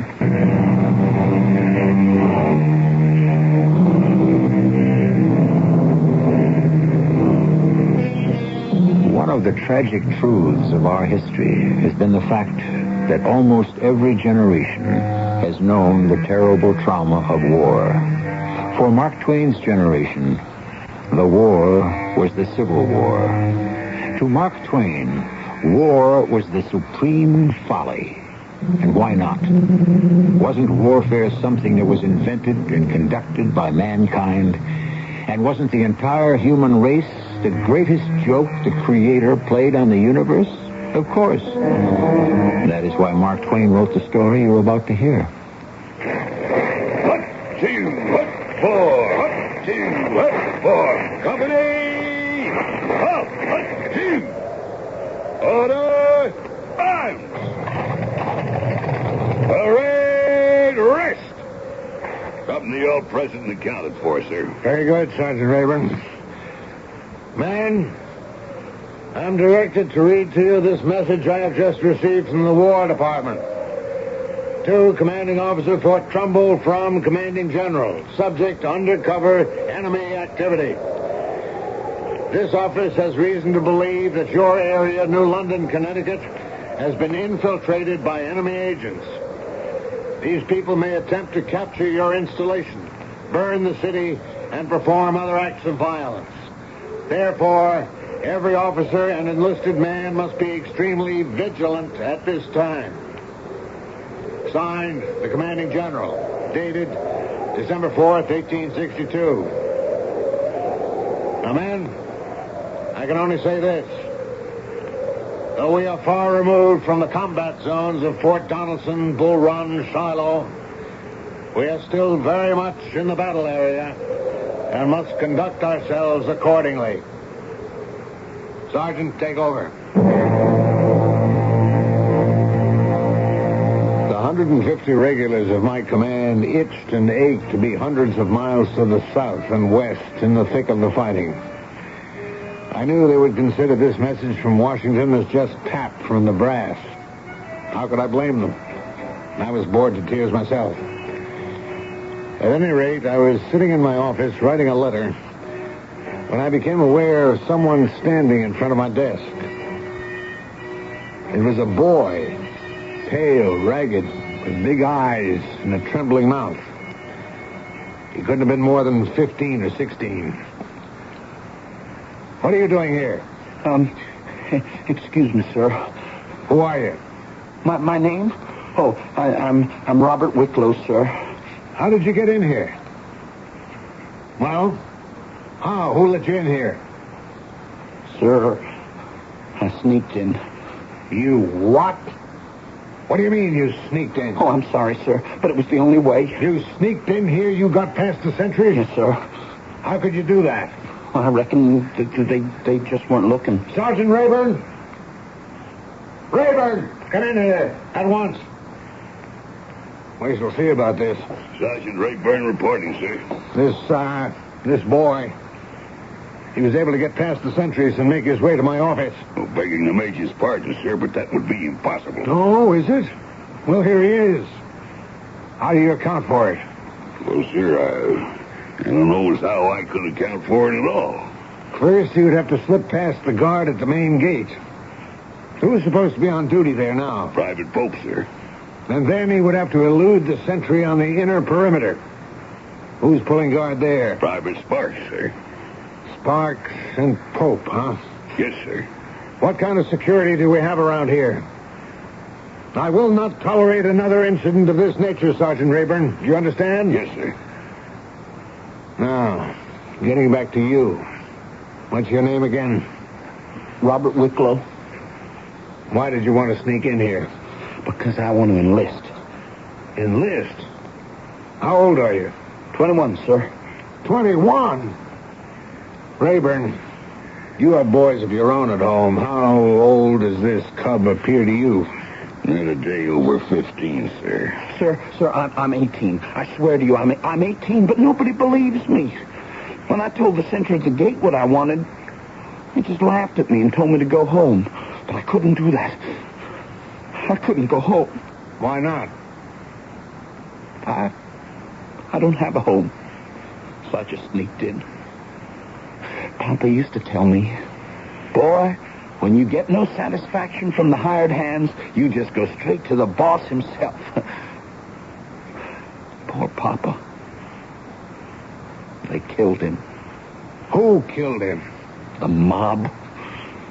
They lynched him. What are you saying? What for? Because he was for Abe Lincoln and the Union. They made me watch it. They said, let this be a lesson, boy. But his last words, Papa's last words were, Abe Lincoln and the Union forever. Where was this? On our plantation, near Baton Rouge in Louisiana. I was stationed in New Orleans. I know that part of the country quite well. Exactly where was your plantation located? Just off the 60-mile point, sir. And what's directly above it? Emmonsville. And right below? Kruger's Creek. Where was the Hotel de Paris? On the Tucatapula Street. Who were the two big steamboat rivals? The Robert E. Lee and the Eclipse. Sir, are you trying to trap me? Ask me anything you want to know about New Orleans. You're a long way from home. I told you I have no home. We were burned out, driven off. How did you get from New Orleans, Louisiana, to New London, Connecticut? I can't remember too many of the details, sir. Can you remember any of them?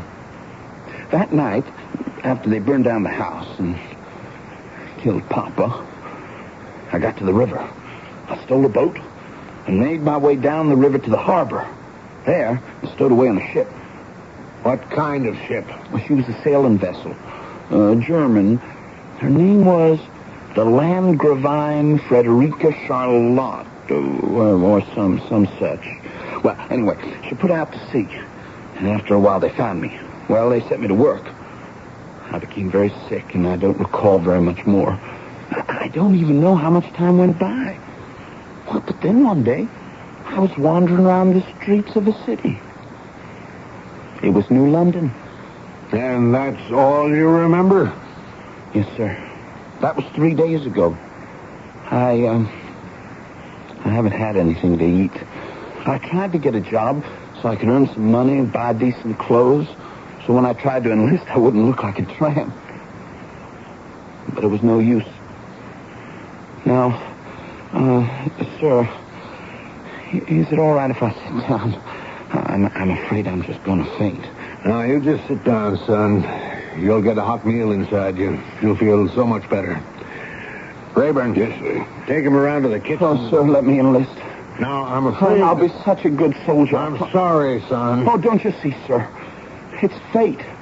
It's the mysterious working of the will of the Lord. Why was I brought here to New London in Connecticut? He sent me to dwell among strangers.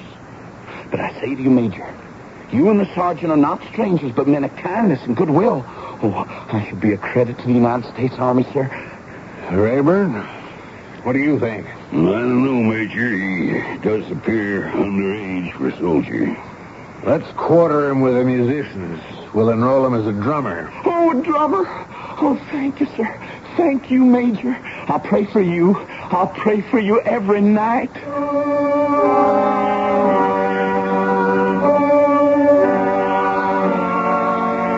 How's young Wicklow doing, Sergeant? Well, sir, he's a funny one. How do you mean that, Sergeant? He seems to stay by himself. He don't try to make friends. Appears to be, guess you could say, absent-minded. He's always got a sad look on his face. Oh, well, we both know he has a great deal to be sad about. Well, when you're a young boy, it ain't natural to mope all the time. Give him a chance. I haven't had any complaints from the bandmaster. Oh, sir, he's performing his duties in a satisfactory manner. Well, then, that's all we can reasonably expect him to do. The commandant of the fort really couldn't establish a personal relationship with the youngest drummer boy in the ranks, but I felt so sorry for him. There was such a look of sadness in his eyes. My heart went out to him. I kept wishing there was some way I could help him. But, of course, there was nothing more I could do for him. And then one day, Sergeant Rayburn asked to speak to me in private. It's the Wicklow boy, Major. The musicians are down on him to an extent you can't imagine. Why? What's the trouble? What's he been doing? Praying, sir. Pray? Yes, sir. The musicians haven't had any peace for that boy's praying. Well, we really cannot object to praying without risking an incident at higher headquarters. No one objects to his praying as such. It's just the way he does it. He starts with the bandmaster, and he prays for him. Next, he takes the head bugler. Next, he scoops in the bass drummer. And then he goes straight through the band, praying and begging. Sir, it's a sight. Well, I can't understand how that can be objectionable. Well, if the Major would only come and listen for himself. This way, sir. Now, what I'll do is kind of pry open the back window of the musician's barracks. Oh, Lord, I pray for the soul and the spirit of Band Sergeant Major Isaiah McTaggart. He's a good man, Lord. Oh, what if he does chew and smoke and blaspheme? Hey, quiet! Take a For although his body is poisoned with vice, his heart is clean and his soul is pure, O Lord. Give me strength to reveal to this poor sinner the shining light of thy eternal truth. Then, O Lord, he shall no longer wallow in drunkenness. Ow! What on earth is happening in there now, Sergeant? They're throwing boots at him. He's kneeling behind that big bass drum. You can't be serious, Sergeant. It don't faze him. He don't mind it.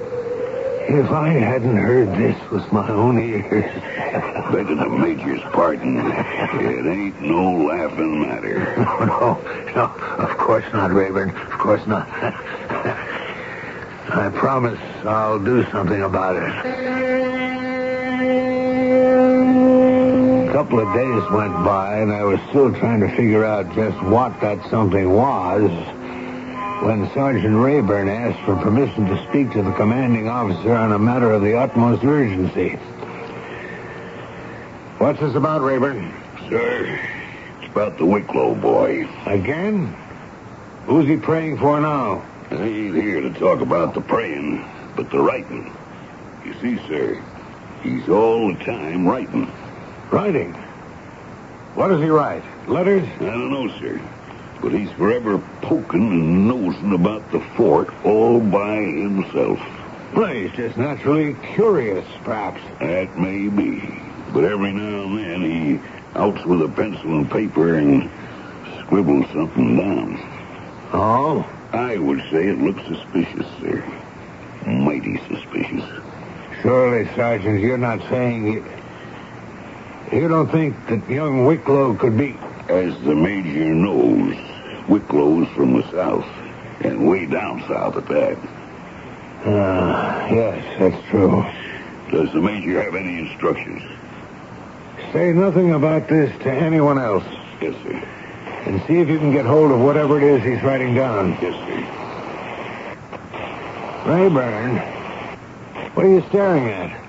Sir, I'm just looking out of your window. Huh? What is it? There's the Wicklow boy. He's just walked over to the west wall of the fort. Hey, Rayburn, look what he's doing. Yes, sir, I told you, sir. He's stuffing a piece of paper into a chink in the masonry. Should I go out there and grab him now? No, Rayburn. We'll wait for him to go away. Obviously, he's leaving a message for someone. That means he's not the only enemy spy in the fort.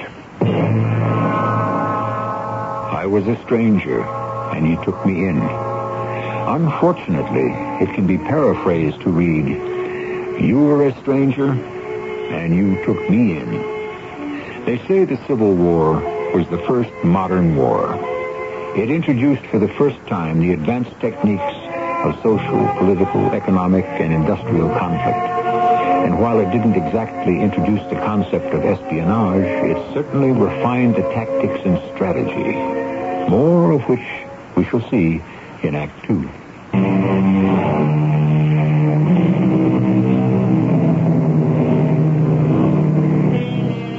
Not all the casualties in warfare are caused by physical violence. Some of the greatest injuries are not to the body, but to the spirit. It's bad enough that war forces us to kill our fellow man. It's even worse that we are compelled to kill our own spirit of trust and compassion. Now, look, sir. He's going away. Scoundrel. That young devil. The coast is clear. Let's get that piece of paper. He may be too young to hang, but not too young to be whipped within an inch of his miserable life.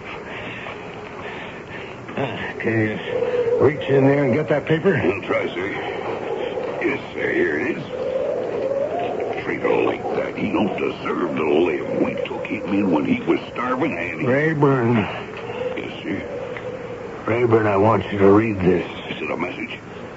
Yes, Rayburn, it's a message. I want you to read it. Yes, sir. Blessed be those who give aid and comfort to the stranger. For the greatest affliction of all is to be alone in a strange city. Alone without friends, without hope. Yes, Rayburn. As you can see, it's a message. Well, sir, Well, what? Rayburn, let's forget this nonsense we've been dreaming up about poor Robert Wicklow. As a matter of fact, if such a thing were possible, I'd even beg him for his forgiveness. A few days went by, and sure enough, Sergeant Rayburn came into my office. Sir? It's about the Wicklow boy. Rayburn, I thought I told... I can't help it, sir. I was passing by the musicians' barracks just before. I looked through the window. I see Wicklow all alone, and he's writing. So, I go around to the door, give a little cough. He crumples up the paper, he tosses it into the fire. Rayburn, you have no evidence to... Sir, I jabber with Wicklow for a bit, and then I send him on an errand. Now, he never suspected I was onto him. It was a coal fire, new built, and the writing had got behind a chunk of coal, so I fished it out. And, sir, here it is. Let me say that. Yes, sir. And it ain't hardly even scorched. Fort Trumbull, December 8th. Colonel, I was mistaken as to the caliber of the 3 guns I ended my last list with. They are 18-pounders. The garrison is still 150 men, although some are to be shipped to the front. The front. I think our plan had best be postponed till... That's where I must have interrupted him, sir. Major. Something wrong, sir? Something wrong, Rayburn? Yes, I would say so.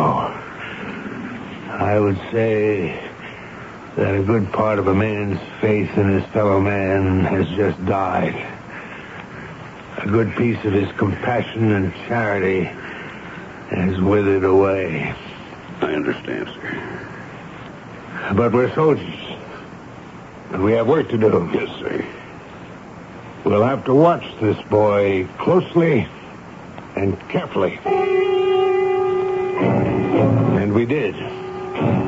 Every day there was a message in the same little hole in the wall. And the messages would disappear soon after. Evidently, someone was picking them up. Neither Rayburn or I could watch constantly, and we were afraid to trust anyone else. Obviously, there was a plot of serious proportions being hatched under our very noses. Huh? What is it, Rayburn? Sir, the Wicklow boy has asked for a leave to go into town this afternoon. By no means should he be permitted to... No. Wait. Of course. Let him go. And follow him.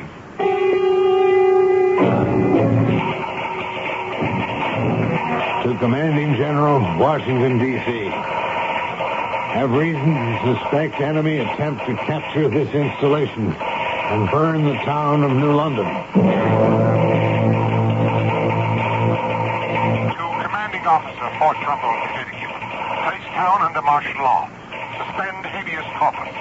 Make necessary arrests. Hold summary court. Act with vigor and promptness. Keep the department informed. Signed, Secretary of War. Major. What can you report, Sergeant? I guess it's coming to a head. I followed the boy into town. Well, where'd he go? Nowhere. He stood in the corner of Market. What'd he do? Nothing. But the Union Hotel is just across the street. Well, sir, a kind of chubby old gentleman comes by, man of about 60, well-dressed, white whiskers. Yes? Wicklow stops him and talks to him. Could you hear what was said? No, sir, I couldn't get close enough. Oh. How long did they talk? Oh, couldn't have been more than a minute, if that. And then what happened? Well, sir, then the old gentleman walks into the hotel. Did you follow him? I was about to, sir, but then, blamed if he don't stop a lady. A lady? A red-haired, rather handsome-looking lady. Oh, give her maybe 35. Was she also well-dressed? Like a real swell. Wicklow gabs with her for maybe a minute. And then she also goes into the hotel. Then what did you do, Rayburn? Then I see Wicklow go down the street. I figured he was headed back to the fort. So I go into the hotel. Did you find out who the man and the lady were? Yes, sir. The gentleman is a Reverend Marcus McEwen from New York City. And the lady is a British subject from London. And she's really a lady. Lady Marston Strathclyde or something. I got it written down here somewhere. That's a good day's work, Sergeant. Oh, it ain't over yet, sir. Coming back in the fort, I seen Wicklow sneak into the 2nd Platoon barracks. What was he doing there? Well, sir, you know how the men have their overcoats hanging on the wall by their beds? Well, I seen him sneak a piece of paper into the pockets of 2 of them. So, after he was gone, I just fished them out, and here they are. Oh. This one says, Eagle's 3rd flight. And the other one? Says exactly the same thing, sir. Into whose coat pockets were these messages placed? Private Pope and Private Sparks. Pope and Sparks? You're positive? Yes, sir. Pope and Sparks. Why, those 2 were on sentry duty the day he sneaked in here. Yes, sir. No wonder he was able to get in. They're part of the plot. We have to make our move right now, Rayburn. We can't afford to wait another minute. Stand by. I've got to send a telegram. prepared to place City of New London under martial law. Troops under my command not reliable. Request 1 battalion of regulars from Boston or New York immediately.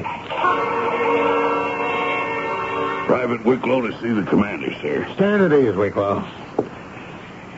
Now, my boy, tell me, why do you write so much? I? Oh, I don't write very much, sir. You don't? Seems to me you're constantly scribbling. Oh, scribbling? Oh, well, I do scribble some. You do? Yes, sir, for amusement. And what do you do with your scribblings? Oh, nothing, sir. I just throw them away. Never send them to anybody? Oh, no, sir. I don't know anybody. Who's the colonel? The colonel? The one you referred to in this note. Well, I'm sure I don't know any colonel. Read this and refresh your memory.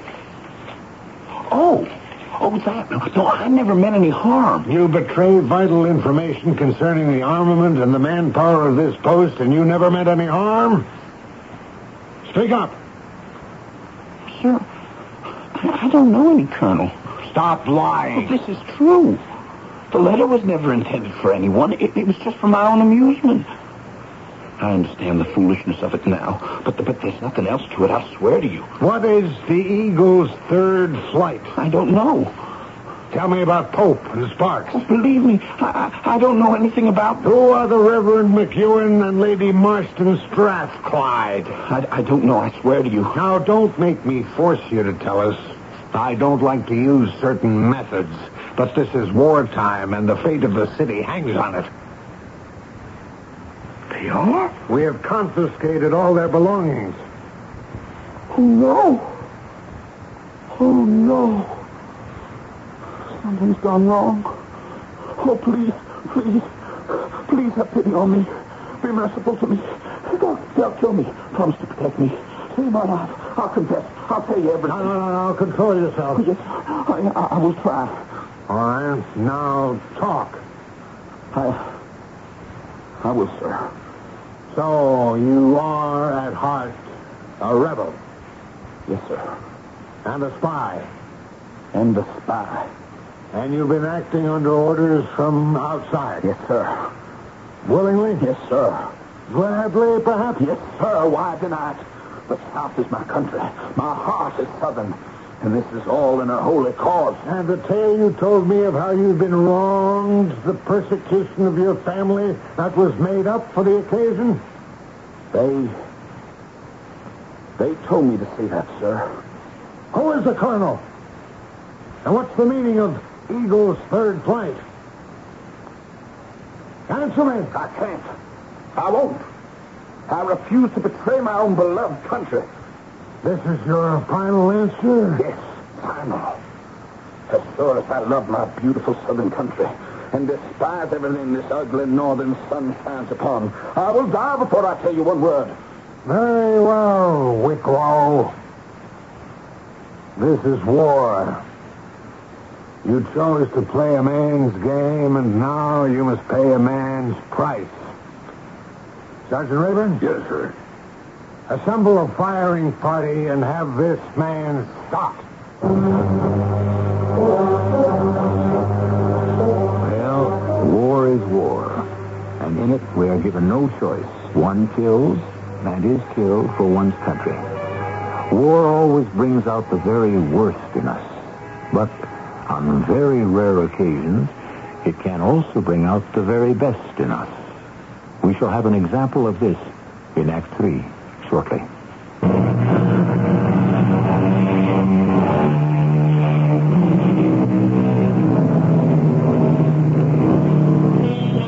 And a little child shall lead them. Well, we have in our story a child, figuratively speaking. He may not be very little, but he can be considered a child. Yes, he impressed us the first time we met him as a poor babe in the woods. But look at whom he happens to be leading. You want to be blindfolded, Wicklow? No, sir. Instruct your firing party, Sergeant Rayburn. Yes, sir. Firing squad. With 1 round, ball cartridges. Ready? Load. Lock. Firing party ready to proceed, sir. I sincerely hope you don't think we're bluffing, Mr. Wicklow. You would sooner die than betray your comrades? Is that a fact? Yes, sir. I wonder, would they do the same for you? Well, Mr. Wicklow? I have nothing to say. In that case, you may proceed, Sergeant Rayburn. Yes, sir. Firing party. Ready. Aim. No! Hold it, Sergeant. No, don't kill me. Please, please don't kill me. Oh, I'll tell you everything, but don't kill me. You'll answer every question, Wicklow. Oh, have mercy on me, sir. I don't deserve it. Oh, please pity me. Please, sir, please. Bring him inside, Rayburn. We had to half drag and half carry him inside. We finally managed to calm him down. His resistance was broken. We brought in Private Pope. What's your name, soldier? Sir, it's Pope. Private Peter Ellsworth Pope, sir. All right, tell us the truth. It'll be better for you. I don't understand, sir. Who are you? Like I said, sir, Private Pope from New Hadleyburg, Massachusetts, sir. That's your story? Yes, sir, it's true, sir. Is it true, Wicklow? No, sir. Tell us who this man is. Major, how would he know who I am? I never laid eyes on him. That will do. You had your chance to speak. Tell us, Wicklow. His real name is George Bristow from New Orleans. 2 years ago, he was second mate of the Coast Packer steamer Capital. He's a violent person, sir, and has served 2 terms for manslaughter. One for killing a deckhand named Hyde with a capstan bar. Major! Be silent! Go ahead, Wicklow. The other term, sir, was for killing a roustabout for refusing to heave the lead, which is not part of a roustabout's business. He is a spy and was sent to enlist in the Federal Army and serve in that capacity. Well, Pope, or Bristow, as we ought to call you, what have you to say to this? Barring your presence, Major, it's the infernalest damn lie that was ever spoke. And so it went, with Private Sparks and 7 other soldiers of the fort whom Wicklow identified.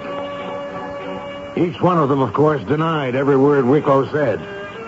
He detailed everything about them, where they came from, their families, what they did before the war.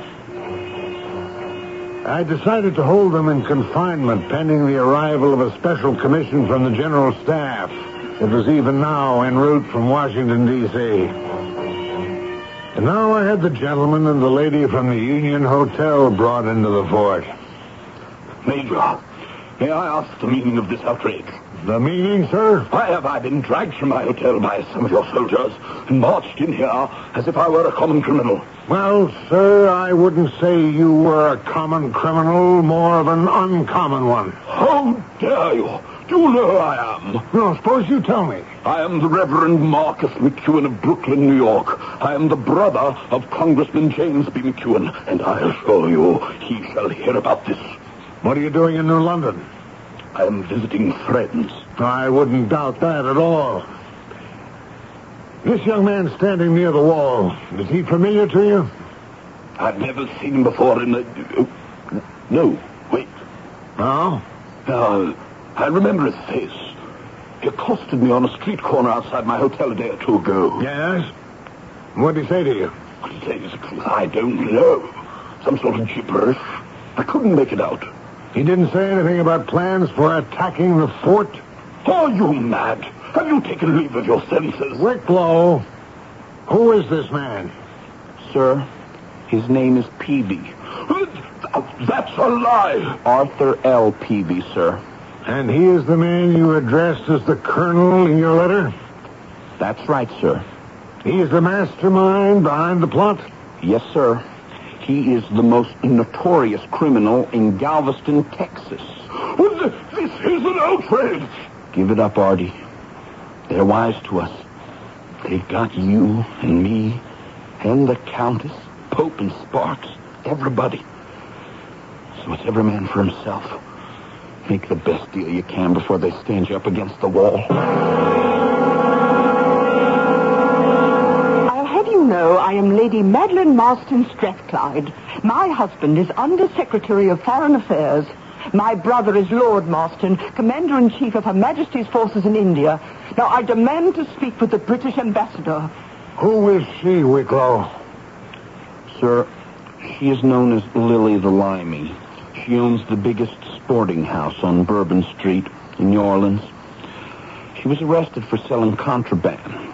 She and George Bristow and all the rest were offered a chance for a complete pardon if they organized and executed this raid. Well, what do you say now, madame? I am speechless, Lieutenant. You will address the commanding officer as Major. Major. I found your country barbaric and boring, but at least after today, it will only be barbaric. Now, what is the meaning of this little comedy? I assure you, madame, this is a serious situation. Major, I'm not given to hysterics. You're obviously convinced that I'm part of a plot to do something or other, to destroy your fortress.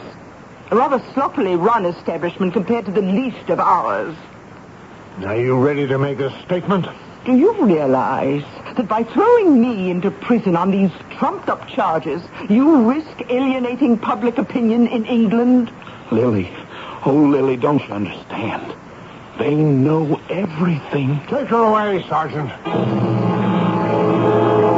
The next day, 2 companies of infantry, a battery of light artillery, and a squadron of cavalry marched into the fort. Now I felt safe and secure, ready for anything. We had almost 100 people under arrest all along the eastern seaboard from Boston to New York. But had we captured everyone? Was the enemy still strong enough to make a move? Major. What is it, Rayburn? It's the Wicklow boy. He's gone. What? Gone? He's disappeared. How could he disappear? Well, sir, it appears he escaped. How? Have we still got traitors inside the fort? Well, it's either that or just plain dumb carelessness. How long has he been gone? About half an hour. Cavalry already has patrols out. Well, he can't have gone too far. Search every ship in the harbor, through every house in town, scour the countryside. We'll get him if we need the Army, the Navy, and the United States Marines.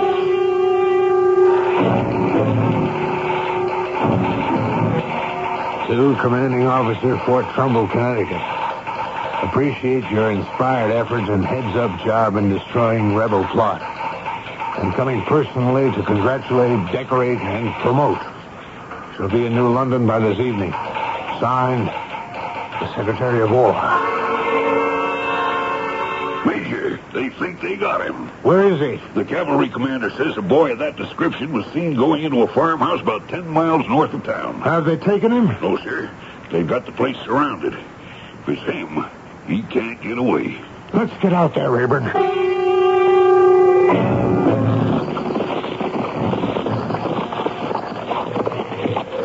Lieutenant, the sergeant and I will move in first. Be prepared to cover us. Let's go, Rayburn. Yes, sir. Make your way over to the side. No noise now. I'll take the lead. Be careful, sir. That window there. Let's get on either side of it. Yes, sir. Your pistol ready to fire? Cocked and ready, sir. All right. Now, can you see inside that window? Yes, sir. Appears to be a kitchen. There's an old lady on her knees. Praying, kneeling beside her is Wicklow, sir. Come on. We'll see if the door's open. Don't seem to be locked. Praise the Lord. My boy, my darling. The lost is found. The dead are alive again. Stand still, both of you. Don't move. Oh, my goodness, is something wrong? Robert, have you done anything wrong? Why, Sergeant Rayburn. By all that's holy. It's Mother Wicklow. Sergeant, what's happening here? Robert has come back. Oh, poor Robert. I thought he was dead all these years. Madam, is this your son? My own darling Robert. Rayburn.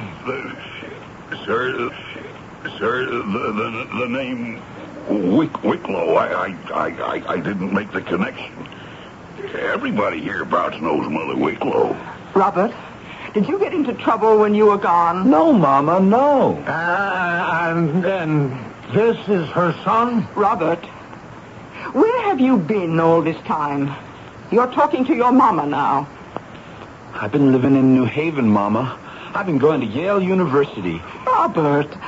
Well, I was a janitor. But I got so homesick after a while, I just had to come home. Oh, he's all right, gentlemen. But I'm afraid his mind has been turned. Turned by what? Oh, all those dime novels and sensation story newspapers about all kinds of dark plots and mysteries. He's always making up all kinds of fables. It's so hard sometimes not to believe him. No. Let me try to understand this. He does not come from the South? Oh, bless you, sir. No. And his father was never lynched by a mob? Oh, sir, his father was gathered into glory in the peace and fullness of his years. And he made it up? Every single word? Oh, he's so convincing, Major. I hope you didn't believe him. Whatever it was he told you. Poor boy, it's like a sickness. He can't help telling those wonderful yarns. He reads so much about all these places all over the world. He can make you actually see them. Madam, do you realize that on account of him I have placed the city of New London under martial law? Oh, I'm I sorry. have put more than 100 innocent people under arrest, including the clergyman brother of a congressman and the wife of the British Undersecretary of Foreign Affairs, and who happens to be the sister of the commander of the British Army in India. Now, that was a foolish thing to do, Robert. I shan't do it again, Mama. Oh, you will. You will. If I know you, you will. There will be a congressional investigation of the Army.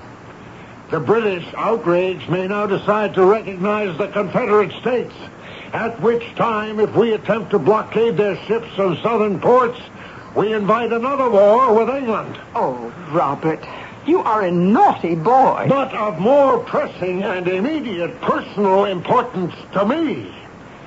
The Secretary of War is due here any hour tonight to congratulate, decorate, and promote me for my masterly handling of this affair. Oh, my. Oh, I do wish there was some way I could help you. There is. Could you tell me what to say to him?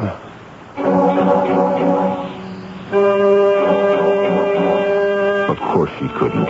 Who could? Many, many years ago, one of the cigarette companies that is now defunct ran a series of distinctive ads. Each pictured a person in an extremely embarrassing position, and underneath the caption read, "Be nonchalant." You don't remember? Well, ask your dad. Or better, your granddad. I shall return shortly.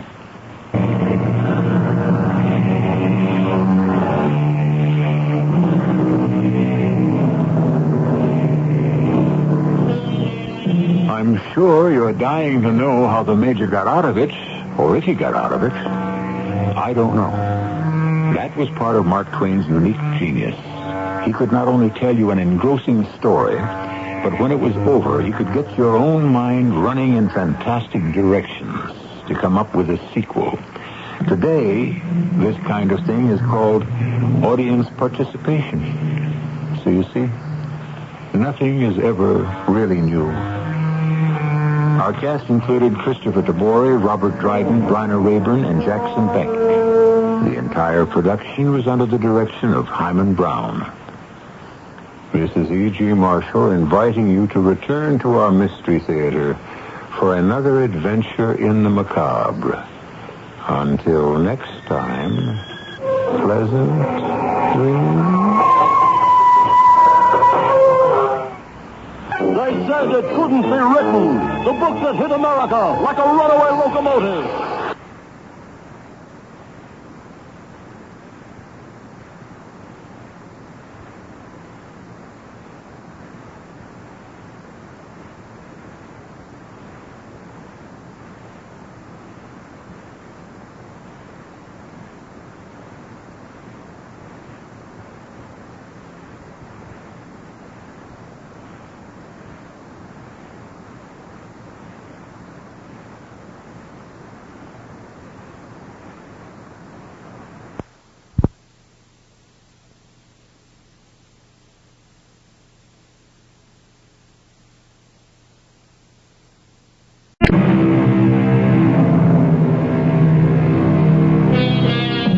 I hope you have...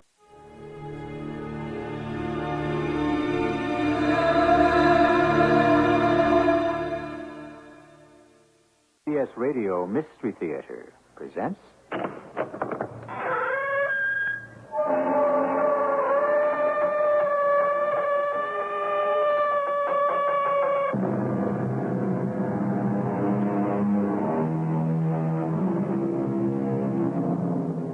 Come in. Welcome. I'm E.G. Marshall with another tale of the macabre. The world as you and I see it is only one world. There are others. One person is uneasy about a seemingly normal death. Another can relate to someone far away through extrasensory perception. Still others have seen apparitions and swear to it. Then there is the world of your very own. Your dream world. What about a nightmare? Well, young Paul Chapin experienced a living nightmare not long ago in Amsterdam. Are both of you crazy? It is you who must be crazy, Mr. Morris. I am not Mr. Morris. I'm Paul Chapin from New York. This guy, whatever you call him, concierge, this guy, Bernard, he checked me in last night. He stored my attaché case in the hotel safe. That cannot be true. This is room 822. It is assigned to Mr. Morris. Mr. Paul Chapin was in room 821. And Mr. Chapin checked out this morning at 8 o'clock.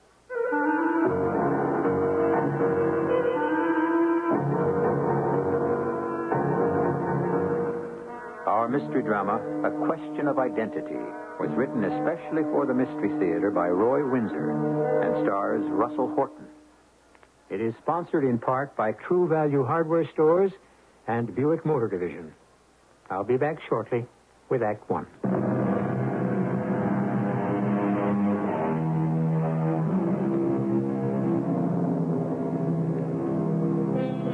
I don't think you'd think twice about who you are, and nobody is likely to ask.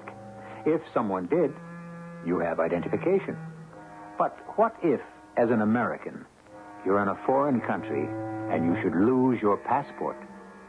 That is your best means of identification.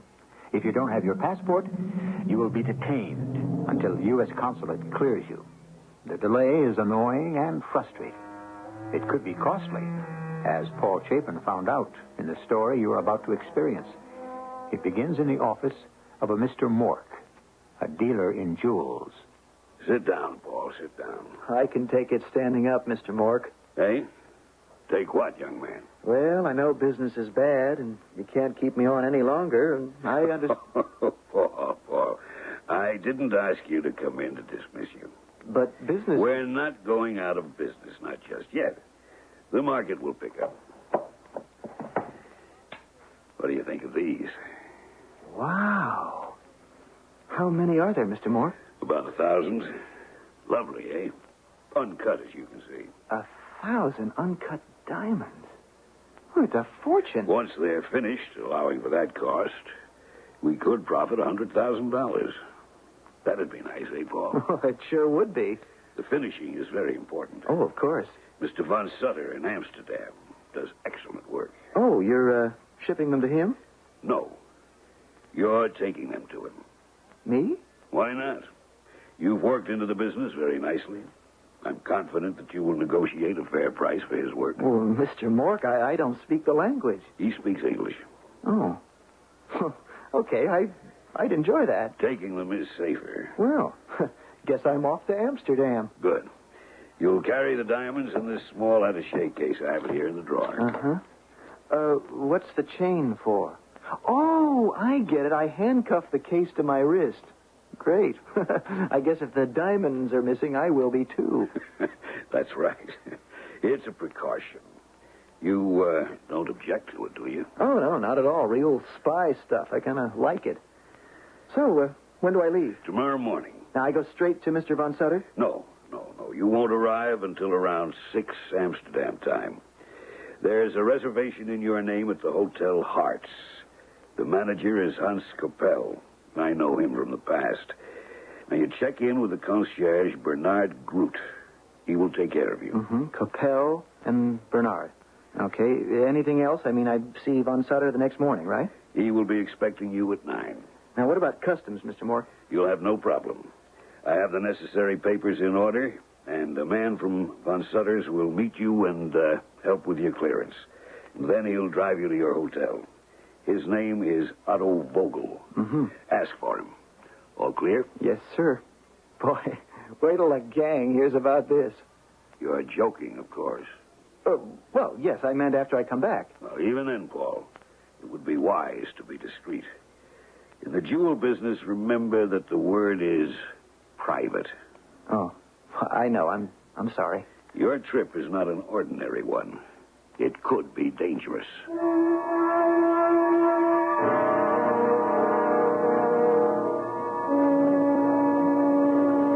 Good evening, sir. Hi. I'm Mr. Chapin. I have a reservation. Yes, sir. One moment. Yes. You are from Mr. Mock. That's right. Your passport, please. There. Thank you.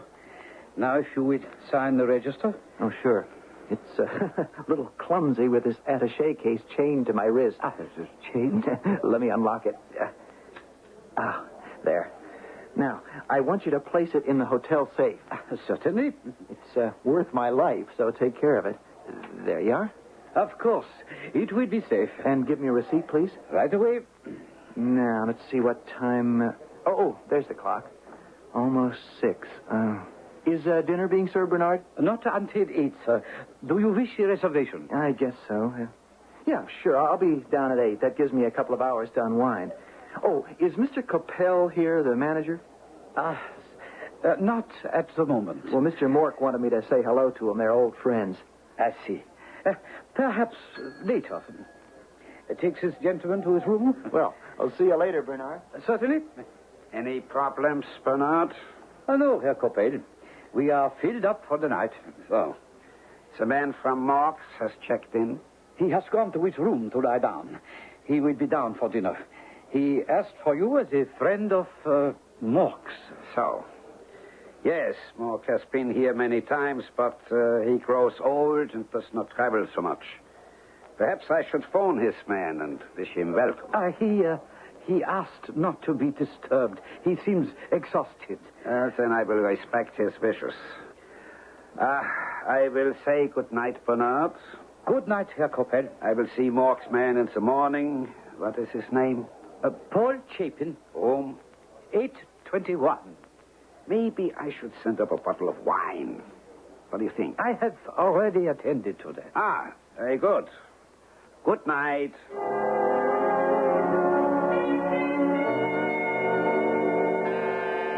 1 second, please.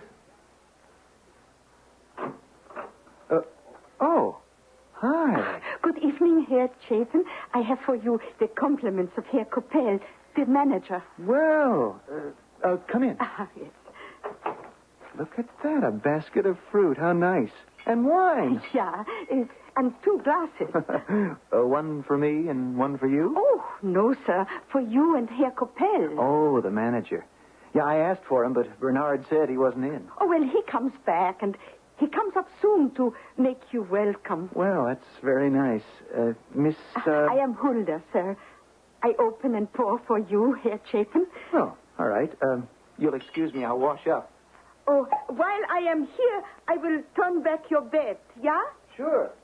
You say Herr Capel will be right up? Yeah, I have poured the wine. Oh, that's nice. Will you, have a glass, Hulda? Oh, it is not permitted, sir. Oh, hey. This is delicious. Oh, well, you stay long in Amsterdam? Oh, no, I'm here on business. I go back to New York tomorrow or the next day. Oh, whew, I'm sleepy. Oh, you lie down a while, yeah? Well, that was the idea. Have a reservation for dinner at 8. Oh, that wine is very good. Funny, it hit me like a ton of bricks. Well, I go now. What about, Capel? Oh, I see him and say you have fallen asleep. Good night now, Mr. Chapin. Oh, night.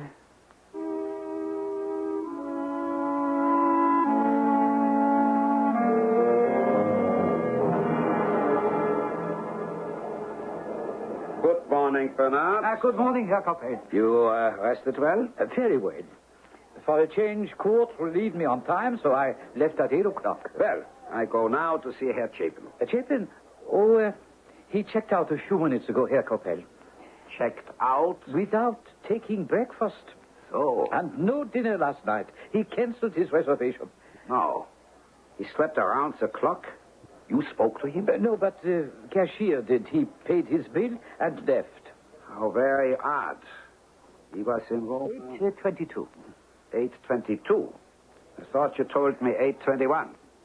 I don't think so, sir. You can see on the keyboard that the key to 8:22 has been replaced. The room is now unoccupied. The guest in 8:21 is still here. You see? Yeah.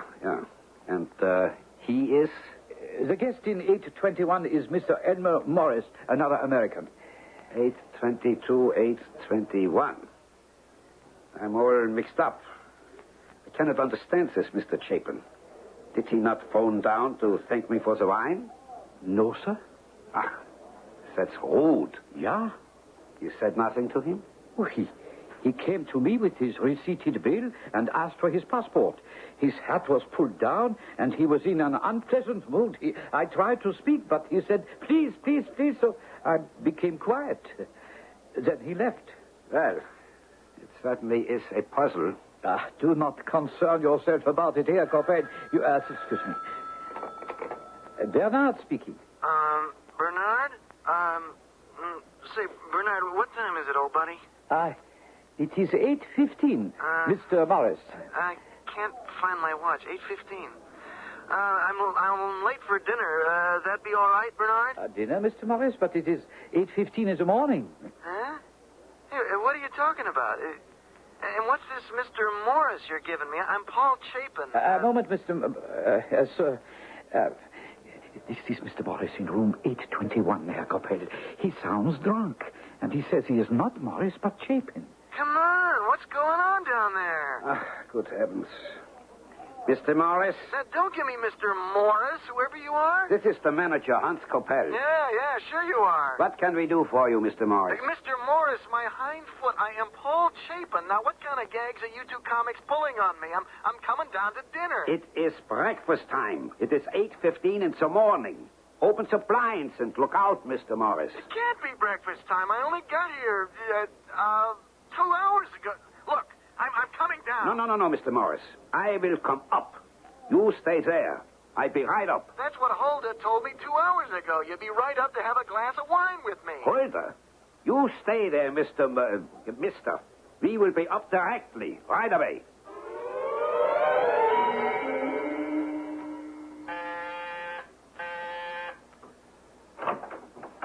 Oh, come in.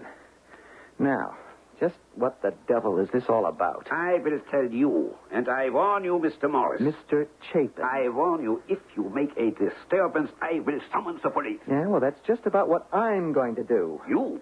Yeah. My clothes are gone. My wallet's gone. My shaving case is gone. I have been cleaned out. But there are clothes. They're not mine.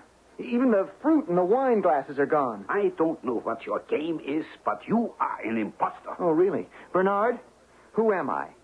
Mr. Elmer Morris, sir. Well, you are a liar. I'm Paul Chapin. I work for Mork. Look, you checked me in. You talked to me. You sent me to room 822. But this is room 821. What? And the guest registered and assigned to this room is Elmer Morris. Mr. Chapin has checked out. What? He paid the cashier a few minutes before 8, gathered his passport from me. Wait a minute. What about the attaché case in the hotel safe? He presented his receipt for it and took it with him. Oh, good Lord. You gave it to him, you imbecile? I warned you, Mr. Morris. That attaché case contained a few $100,000 in uncut diamonds. I gave it to Paul Chapin. Now, look. I am Paul Chapin. How many times do I have to say it? Until you prove it. Well, with my passport gone, my wallet stolen, how can I prove it? That will be up to the police. Look, you call Mr. Von Sutter. He's the diamond cutter. I have to see him at 9 tomorrow morning. I mean this morning. I will do no such thing. You have begun to be a nuisance to the Hotel Hearts, and I want you out of here. Pack up at once. Look, I've told you, these things don't belong to me. Put on the suit. Not on your life. Then the police can take you into custody in your underwear.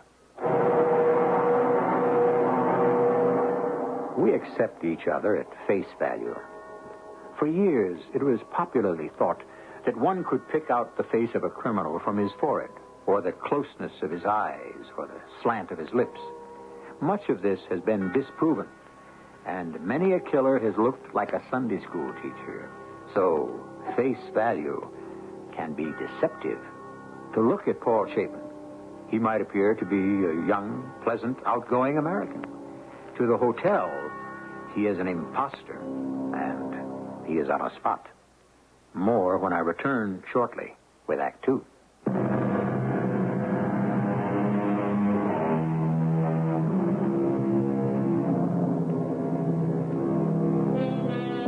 According to civilized law, a person is innocent until he is proven guilty. Does it work out that way? Not all the time.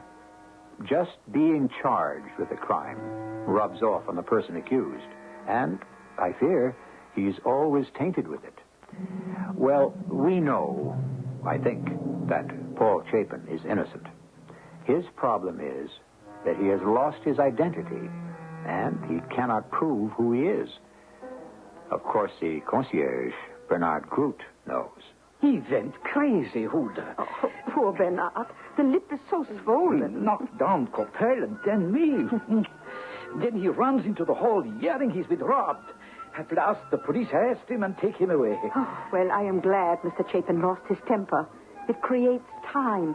Now, the passport pictures. The police were taken in? Yeah. I changed them. On the Chapin's passport is the picture of Mr. Morris. Chapin cannot prove who he is. Well, not for a day at least.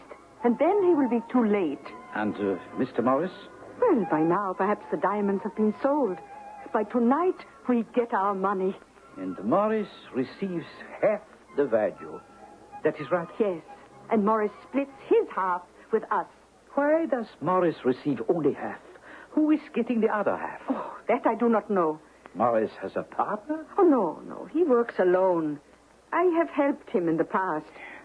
Hulda, I am in danger. This Chapin will come after me. Huh? It is I who handed the attaché case over to the wrong man. The police will be suspicious. They know that I saw Chapin. Oh, for only moments. Do not worry. You were deceived.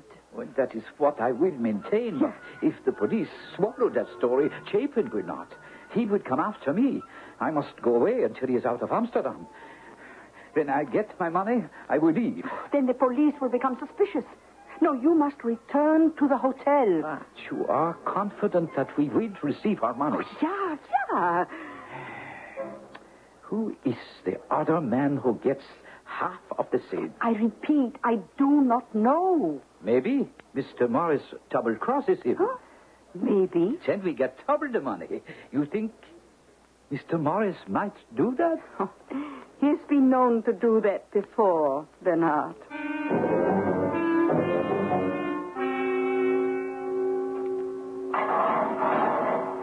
You the guy from the consulate? That's right, Alan Adams. Who are you? Oh, come off it, will you? I'm Paul Chapin. So you say. Now, look here. I come to Amsterdam with a case full of jewels, store them in the hotel safe. I'm drugged, and this morning some thief walks off with them, leaving me holding the bag.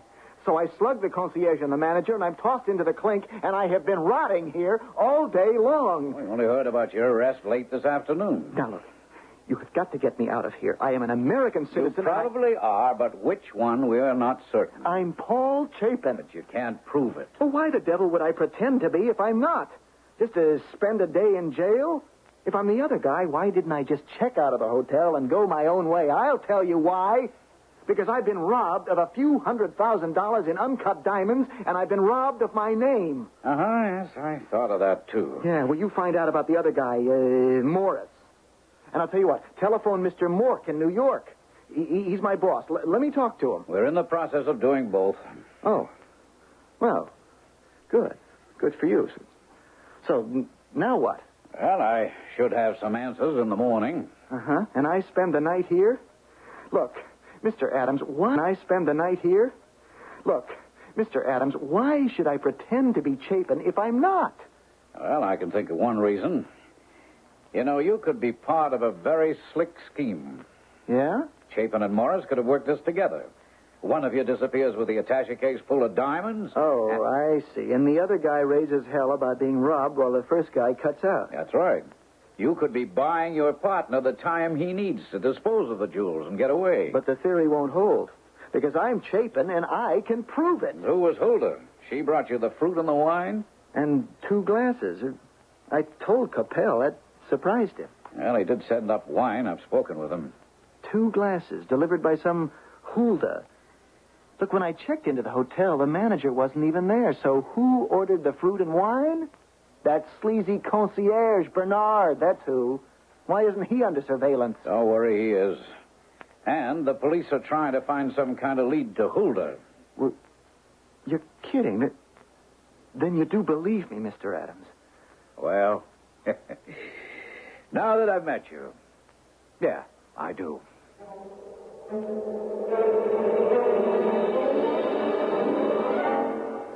Good morning, Bernard. Good morning, Herr Coppel. You have new glasses, I see. Yeah, that crazy man, my head and neck will ache for a week. Herr Coppel, look, coming into the lobby. Herr Adams from the consulate. Good morning, Herr Capel. Bernard. Not so good, Herr Adams. Look at Bernard. His lip is cut, and I have a headache. Today we charge your Mr. Morris with assault. I wouldn't advise that quite yet, Herr Capel. May we talk for a few minutes? Oh, yeah. Come into my office. You wish, Bernard? No, just you. Your excuses, Bernard. After you, Herr Consul. Thank you. Sit.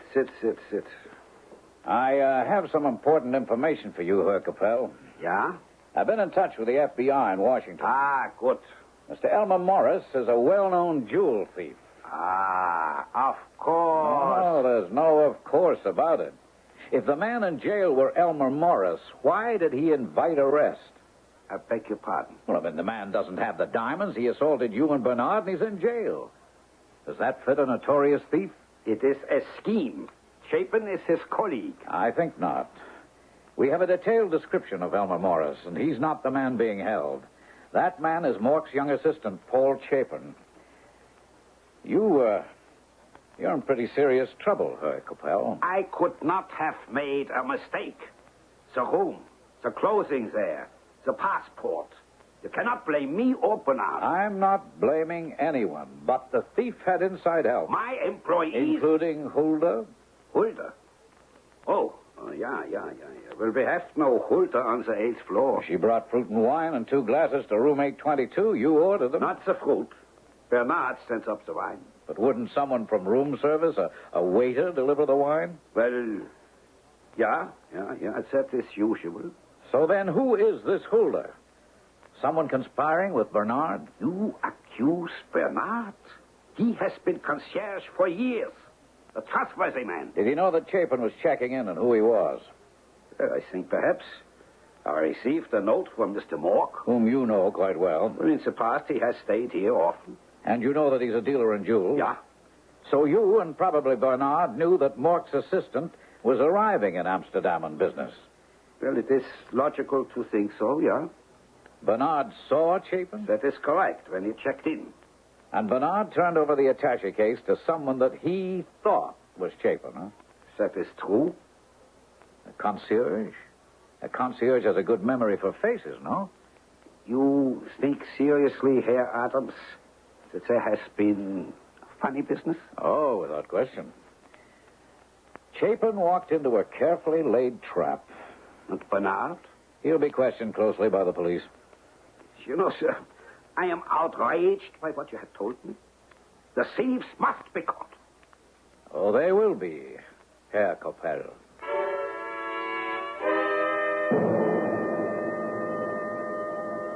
Waiting for someone? Oh, I will call the maid. Go ahead.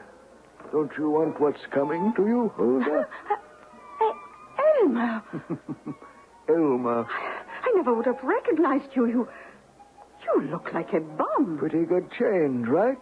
Worn out clothes, no shave. dirty. Oh, you fooled me. Yes, but won't they think it funny, you sitting down with me? I won't stay a minute. Why the newspaper? I will leave it here on the table when I go. The money's in there. 25,000. You got only 100,000? Mm-hmm. Half of the 25 is for Bernard. Be sure he gets it. Yes, sure. You made 25 clear? Yeah. The boss gets the other 50. For doing nothing. Oh, he set it up. I see him tomorrow. Then I fade away.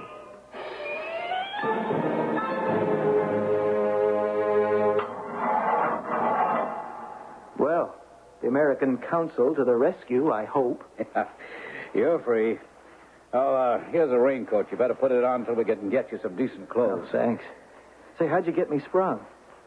Elmer Morris is real. He's a known jewel thief. And he set up this thing with Bernard and Coppell? Well, we don't know that yet. Coppell is innocent, but we think Bernard was in on it.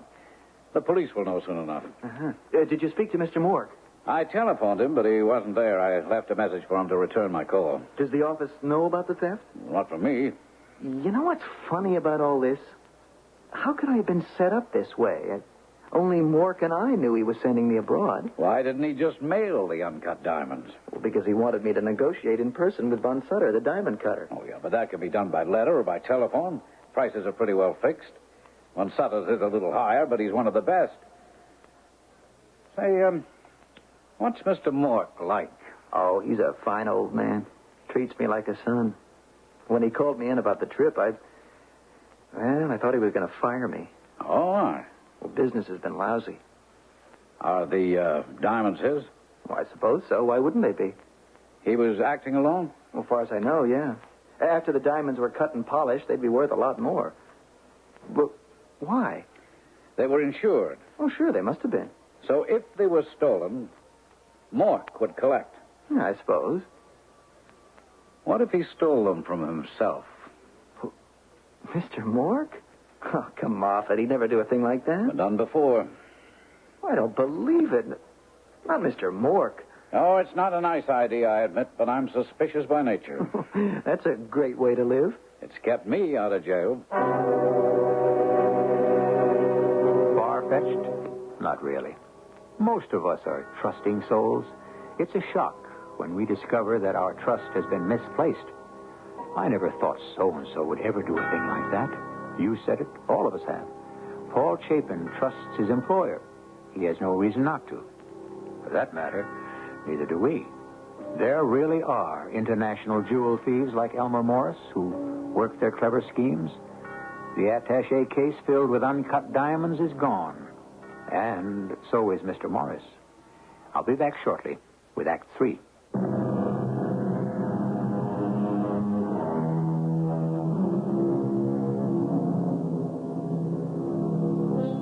Theft depends on timing. You wouldn't try to steal a television set if a family is at home. Neither does a thief attempt to steal a fortune in jewels unless he has worked out a plan. For Elmer Morris, his plan depended on his colleagues. Huldah, who would dope Paul Chapin, and Bernard, the concierge, who would release the attaché case to Morris, posing as Chapin. It worked. We know who the three guilty persons are, but how can Chapin prove it? In the office of the U.S. Consulate. There? Who? Mr. Mork? He's here? Oh, for heaven's sake. Yeah, send him in.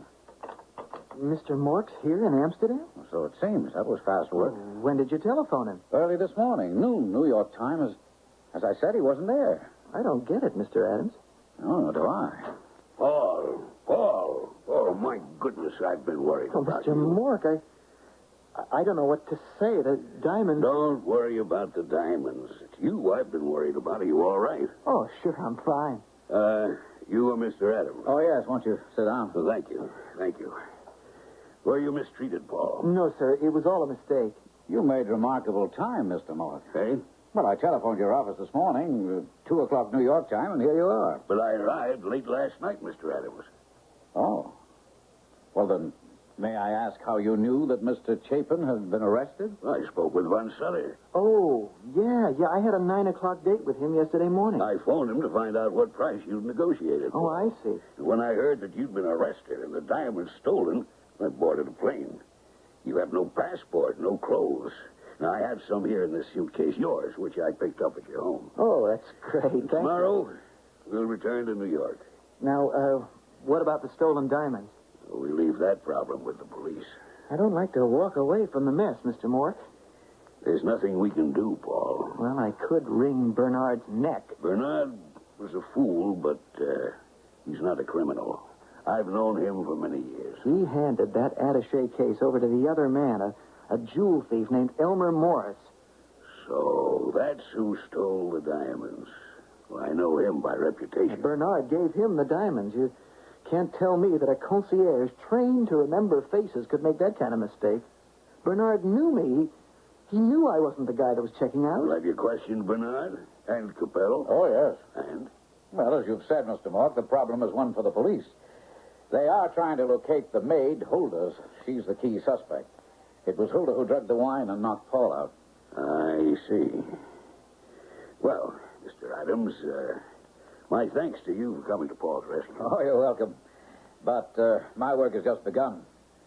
I'm after Elmer Morris. He belongs behind bars. That, unfortunately, has been true for many years. Well, this time we'll put him there. You sound very confident. I am, because we'll track down the man behind this latest scheme. You know, it was very well planned. Paul. Yes, sir. Let's go to the hotel and get you into your own clothes. Okay.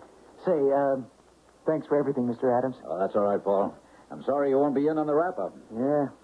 Still like to corner that Bernard and beat the truth out of him. You've already beaten him up once, Paul. That's true. That's funny. Come along, Paul.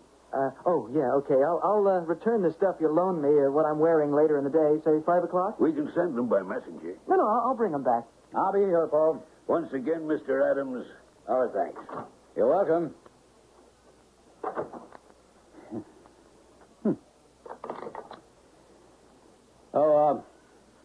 Connect me with Mr. Von Sutter, the jewel cutter, please.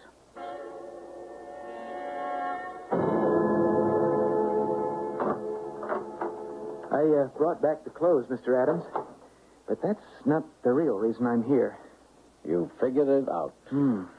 How did Mork know I'd beaten up Bernard? All right, I'll ask you one. How did Mork know that the diamonds had been stolen? Well, he said he'd talked to Von Sutter. Ah, but so did I talk to him. Mork had not talked with Von Sutter. Then that's that. It was Mork's scheme. That's right. Oh, what a fool I've been. Well, you can still be a hero. What if you're in on the arrest? Well, what if I am? The police grab Mork, he confesses, and it's all over. Ah, not just Mork. What about the man who stole your identity? By now, he's probably in Miami. Oh, we don't think so. He's right here in Amsterdam. Well, why? That doesn't make sense. Oh, but it does. He has to settle with Mork.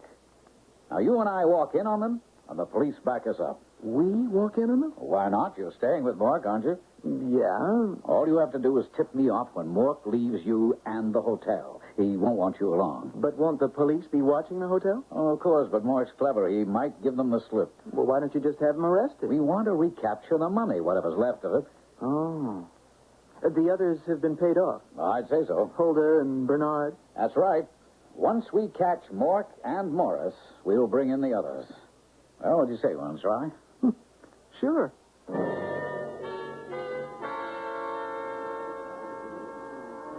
You understand me, Bernard? I am to leave Amsterdam at once? Yes. Mr. Morris told me that the boss lied to the United States consul and that he is suspicious. Now, I am being followed. What about me? We have to be careful. Now, there is a houseboat on the Amstel. I have friends. I will stay with them. The police will search, but my friends will hide me. What about me, Hulda? I have no place to go. In this magazine is your share of the money. Over $12,000. It will buy you protection. No, I know nothing of these things. Where will I find someone to help me? You cannot escape from the police. Now, it is better for me to go back to the Hotel Hearts. They cannot jail me for a mistake. I don't know what else to do. Hide out. Buy passage on a freighter. You have the money you need. But if the police... The money is in the magazine. Now, I am leaving. I won't see you again. I hope you'll be safe, Bernard. Yeah? And what about Morris? Well, after he meets with the boss, he will leave for Switzerland. I meet him there. No, how of us will be caught. Not me. Chapin will identify you. Not a chance. You see, I have several passports, and I can change my appearance very quickly. No, I will be found innocent if I am caught. And I won't be.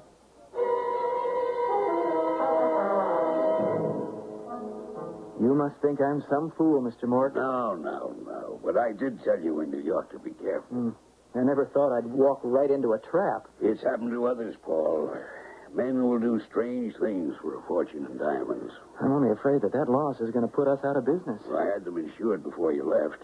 It was a stiff premium, but we will regain more than half their value. We'll be all right. I hope so. I've spoken to Capel at the Hearts. He knows nothing about the theft. Bernard made a mistake. You think he's innocent? Bernard is not clever, Paul. Well, he gave the attaché case to Morris. Morris had your receipt? Stolen when he and Hulda stripped me while I was drugged. Exactly. Morris and Hulda are the ones who should be arrested. Bernard is innocent. Morris is an expert jewel thief. Hulda works with him. You know that? I suspect it. Now, shall we go to dinner? Well, sure. There's a fine Japanese restaurant near the Zyda Kirk. You'll enjoy it. It sounds fine. Good. After dinner, I will leave you. Oh? Yes, but not for long. I must apologize to Von Sutter for the trouble he's been put to. You're going to see him alone? Yes. No reason for you to meet him now, and he might say some sharp things to you. Okay. Whatever you say. Well, then, let's go and enjoy ourselves. I'll try. I still feel terrible about the loss of the diamonds.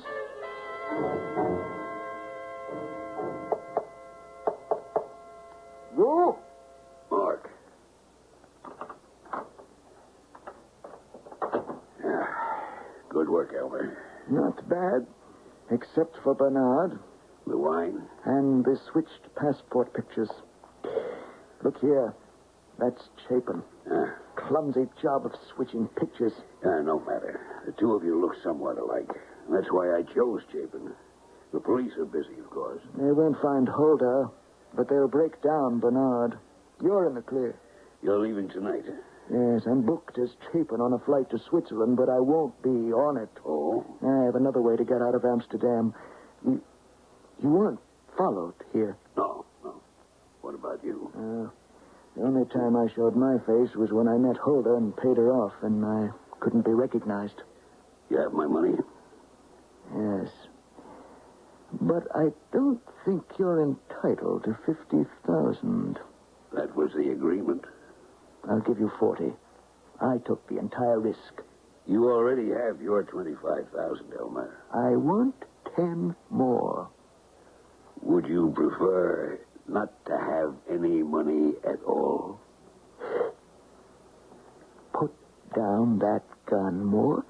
Then put my money on the table. You'd shoot me? Without hesitation. I might even earn a reward for putting you out of circulation. Diamond merchant captures notorious thief. Sounds good, doesn't it, Elmer? There's the money. Thank me for your life. Thanks.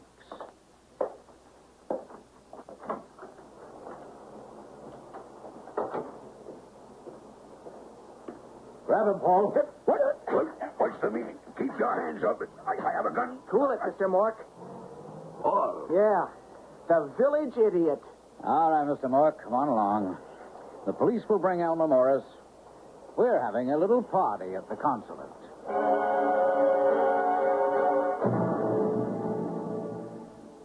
Hi, Hulda. How did a pretty girl like you... Shut up. Well, Mr. Mork, you recognize anyone here? Hulda? Bernard? Elmer Morris? I'll have your job for this, Mr. Adams. Bernard has been very helpful. He saw the wickedness of his ways and told us everything. Have you anything to say, Mr. Morris? It is always a mistake to deal with an amateur. Bernard never should have sent the wine till Coppel ordered it. And Mork was a fool to say he talked to Von Sutter. Oh, very embarrassingly amateur. The police will send you and Mork and Holder... Embarrassingly amateur. The police will send you and Mork and Holder back to the United States. Bernard will have a view through the bars for quite some time. And I will recommend that Paul Chapin be given the reward. Oh, yes, there is one. The reward for the capture of Elmer Morris. He didn't capture me. Not physically, perhaps, but his telephone call from the restaurant led the police to your room. I regret what happened, Paul. Yeah, sure. I mean, making you my cat's paw for the scheme. Mm-hmm. I hope that someday you'll forgive me. You are really something else. I almost feel sorry for you, Mr. Mort. I feel sorry for myself. Well, Mr. Adams. Yes, Mr. Morgan. I'll bring in the police.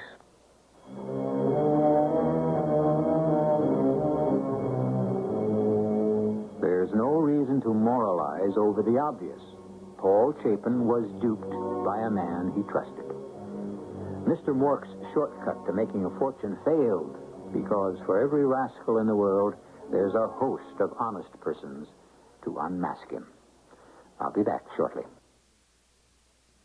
This is E.G. Marshall inviting you to return to our Mystery Theater for another adventure in the macabre.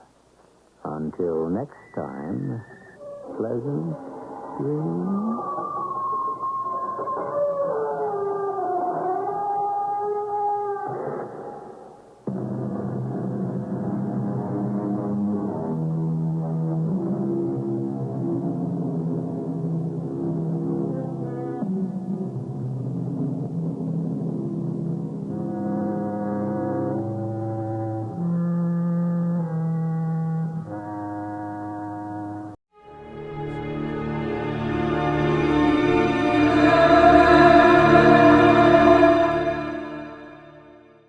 The CBS Radio Mystery Theater presents...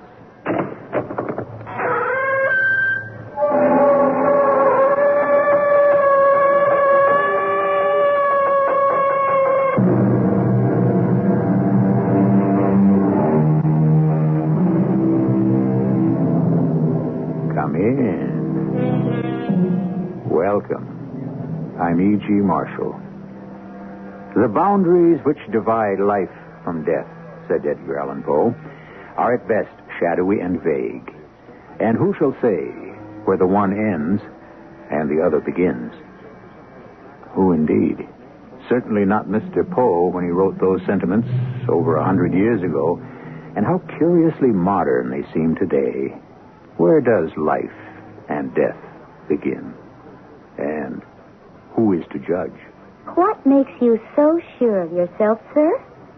I know what I believe. I know how I was raised. I know my attitude toward life. Is that so? And do you consider yourself a moral, upright, honest man? With all modesty, I would say yes. Well, I've only known you for these past few minutes, but I'll make a bet that I could make you cheat on your wife, steal from your boss, and even commit murder during the next 48 hours.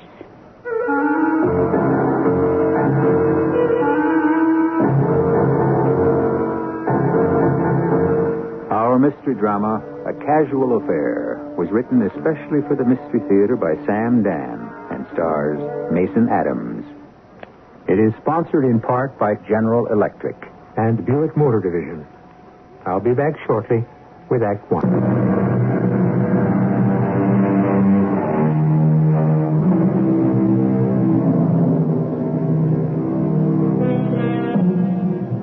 The traveling salesman used to be very much a part of the folklore of America. The traveling salesman, or drummer, as he was also called, was usually brash, gaudy, outrageous in speech and manner.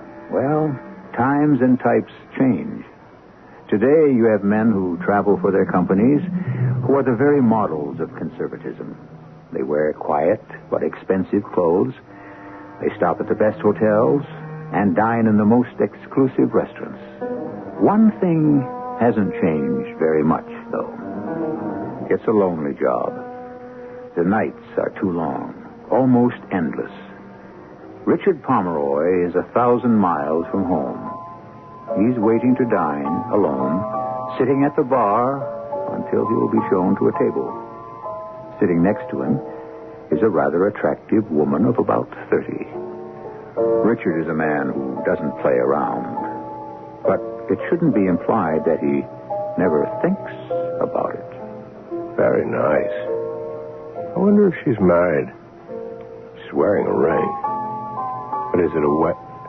Nah, better not start anything. Start? I wouldn't know how to start. Some fellas, it just goes. They smile, say care for a drink, and they're home. If I try something like that... All right, the truth is I don't want to try it. I'm just not interested. I've never done anything like it in all the years I've been married. And I don't intend to start now. Look, you want to buy me a drink. Buy me a drink. I beg your pardon? Oh, you've done enough soul-searching. You've made all the normal objections. Are you a mind reader? I'll have a bourbon sour. Bartender, another of the same here? No, I'd say I'm a mouth reader. A mouth reader? Just watch a person's mouth. See how his lips narrow, become tight. He'll bite one of his lips when he's under stress. There are those who bite their upper lip and those who bite the lower. Which type are you? I hadn't thought about it. Well, everybody bites one or the other. You're an upper biter. I've been watching you. I never knew that. Upper biters form the minority. They're usually highly introspective people. Yes, I have been called introspective. Scientifically inclined. So, there might be something to it. I'm an engineer.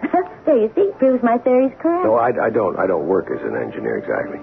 I sell motors, but I have to troubleshoot for the entire corporation. Upper biters are also very hard workers. Yes, that describes me all right. My name is Richard Pomeroy. And I'm Cressida Harlow.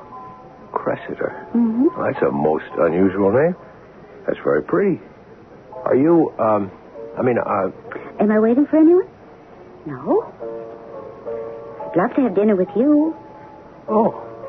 Well, of course. You live here?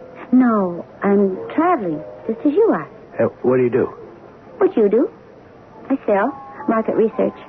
Must be a fascinating field. It's a job.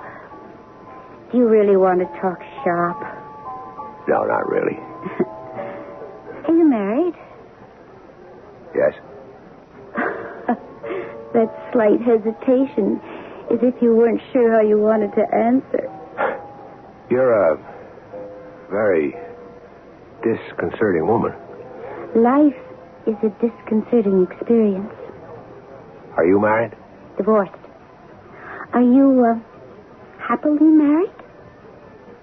Yes. I see you had to stop to think again. I wanted to be honest. With whom? Me or yourself?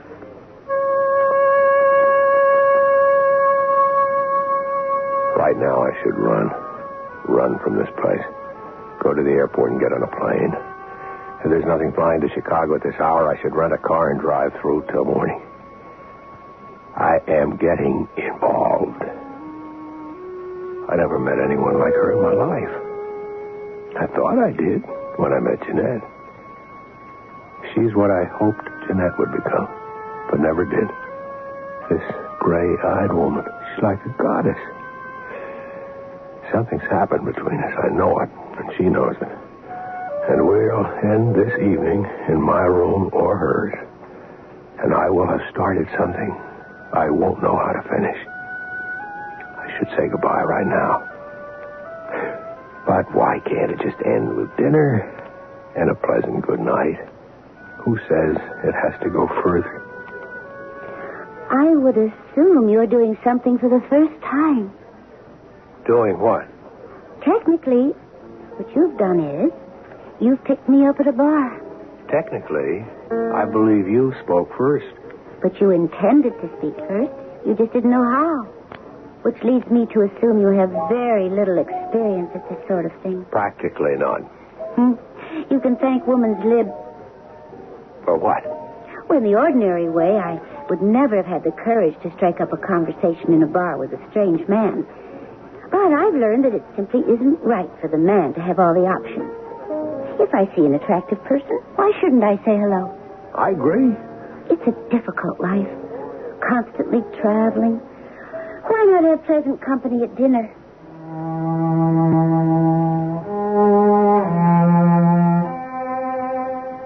Dinner was wonderful. I'd never felt so happy, so excited, so filled with anticipation.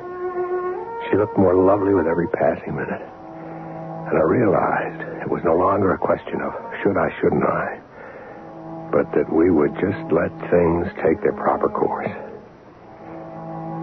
And they did. Our hands met and clasped across the table. And we looked deeply into each other's eyes. The moment had arrived. And the movement was automatic. We kissed. It was a light, brief brush of the lips. But it was a promise of what was to come. Of what had to be. The following morning, we had breakfast together at the hotel. And where will you be going today? Indianapolis. Indianapolis, Indiana. Did you know that's the only major city in the United States that isn't on a river? No. Oh, you have a wealth of knowledge. Trivia. Do you know why, darling? Tell me, darling. Because till now I had nothing better to occupy my time. But now I have you. Mm-hmm.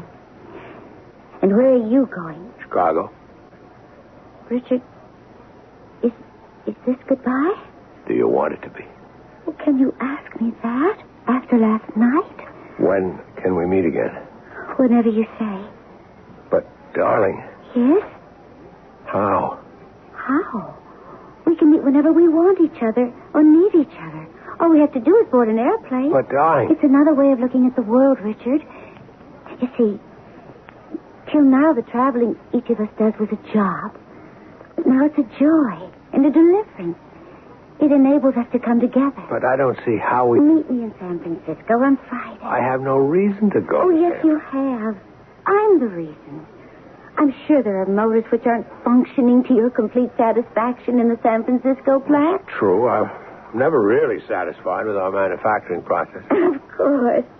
And my company always has clients who need extra service. Till Friday, darling. Till Friday?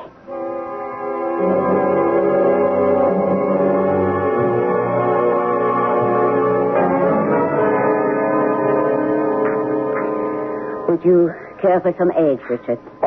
No, thank you, dear. The Carlins have asked us to dinner. Oh, that's good. I like George and Marie. I know you do. Therefore, I accepted without consulting you. Without consulting me? Mm-hmm. Really, Jeanette, you make it sound as if I'm your lord and master, without whose permission you are scarcely permitted to breathe. Richard, it's just that you travel so much. I told you, you are in complete charge of social arrangements. Very well. Dinner at 8. Good. Friday night. We can't go. What? I'm sorry, Jeanette. Really, I'll be out of town on Friday. It's all right. The Carlins will understand. It's something everybody understands today. The demands of a man's job. Yeah, Jeanette, darling, this trip is absolutely necessary. I assume it is. You see, the Q series of motors, the ones that power the operating arm of... Whew. Oh, boy, I'm not supposed to talk about it. I'm sure I couldn't hope to understand. No. I'm not even supposed to say I'm working on something top secret either. Even that's top secret. Richard. Huh? Richard, where will you be going Friday? Where? San Francisco.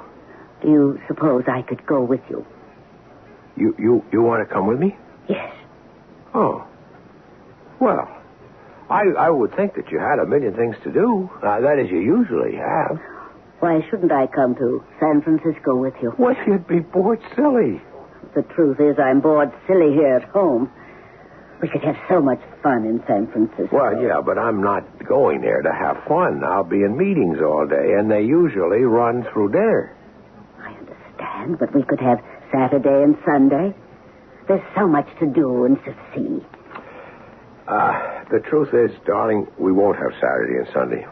See, the reason I'm going Friday is to watch the production line in operation, and that leaves me the weekend when the line is down to make whatever alterations that I feel. Yes, I understand. I'll be at it straight through. I'll be lucky to finish on Sunday night. Oh. And Monday, of course, I have to be at the office, so what kind of weekend would that be for you? Well, another time. Of course, another time. It was the first time I'd ever lied to Jeanette. I was sorry. Felt badly. As a matter of fact, I was still feeling badly at dinner Friday night in San Francisco with Cressida. You have a guilty conscience. What? How did you know? This is the first time for you again, isn't it? Yes, how about you? Me? Weren't you married? Oh, we grew tired of each other. It had to happen. What do you mean? Well, you change every day. If you're honest, you admit it. But most people don't. They try to hold on to what they were, what they had. So they harden into a mold. Be happy you're breaking out of yours, Richard. I am not sure I follow that. Oh, but you do. You and your wife. You're no longer the same people you were when you met and fell in love and married, are you? No. Then why do you try to hold on to it now? Live now. Love now. Make no promise you cannot keep. Cressida, I promise you. No. You love me now. It's enough. I've never really lived for the moment. But the moment is all there is. I could never give you up. Think, Richard. Didn't you once say something like that to the woman you married? Yes, I may have. But this time I mean it. I could never give you up. You never know, Richard, darling. The time may come when you can't wait to get rid of me. Never. Never is a long time, Richard.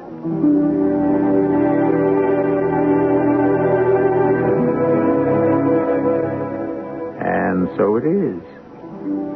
What kind of lady is this Cressida Harlow? This beautiful woman who only wants to be loved, who lives only to bring pleasure and delight, who asks nothing in return. That is, so far. It's too good to be true. But it's only Act 1. Act 2 may bring us another perspective.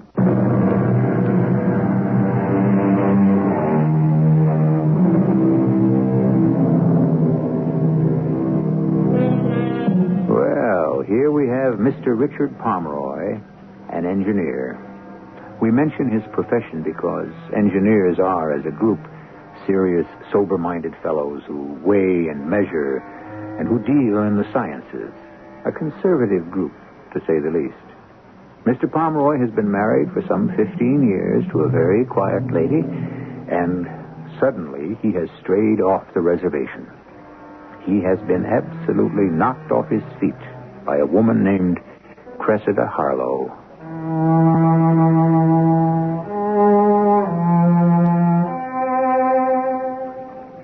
The next several months passed as if in a dream. A dream of paradise. Each of us had jobs which allowed us unlimited, unquestioned travel. And we met once or twice a week, all over the country, all over the world. My home was no longer my base of operations. It was merely a place where I had to make certain ritual visits. My true home was with Cressida. And then one morning, Jeanette looked at me. Who is she, Richard? Who is who? The woman with whom you're having an affair. This is... It isn't true. What makes you say I'm having an affair? You dress differently now, Richard. You're lighter, quicker on your feet. You seem happy. But, Jeanette... I thought we'd built something these past 15 years. Jeanette... Something that would sustain us. But I suppose that... I know I'm no longer young. Jeanette. Do you deny it? Please, darling. Do you want a divorce? I see. You're not that sure of her. What does she want, Richard? You make a very good living, but you don't have what could be considered real money. What does she want? Has it ever occurred to you that she wants me? Why? Why? Because I'm an exciting person. No, Richard. Exciting, you're not. Serious, sober-minded, yes. But exciting? Definitely not. Jeanette, I don't want to talk about this now. She doesn't want to marry you. You're not all that rich. What does she want, Richard? How could I hope to explain? There are free spirits in the world, and they come down to earth now and then. Cressida is one of them. And the last time she came down to earth, I'm talking figuratively now, you understand? She happened to light beside me. What does she want? She wants nothing. Nothing but the joy of the moment. How could I explain that to Jeanette? I didn't. I simply left for the office. But just thinking about Cressida made me want her. And so, as soon as I reached my desk, I picked up my phone and I dialed her number. And it rang. And it rang. And there was no answer. Funny, she had a service.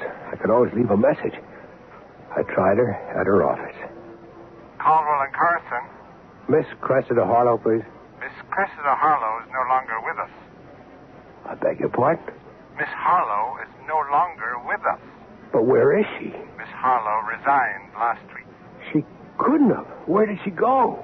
Miss Harlow said she would send us an address where we could forward her messages. Would you care to leave your name? No.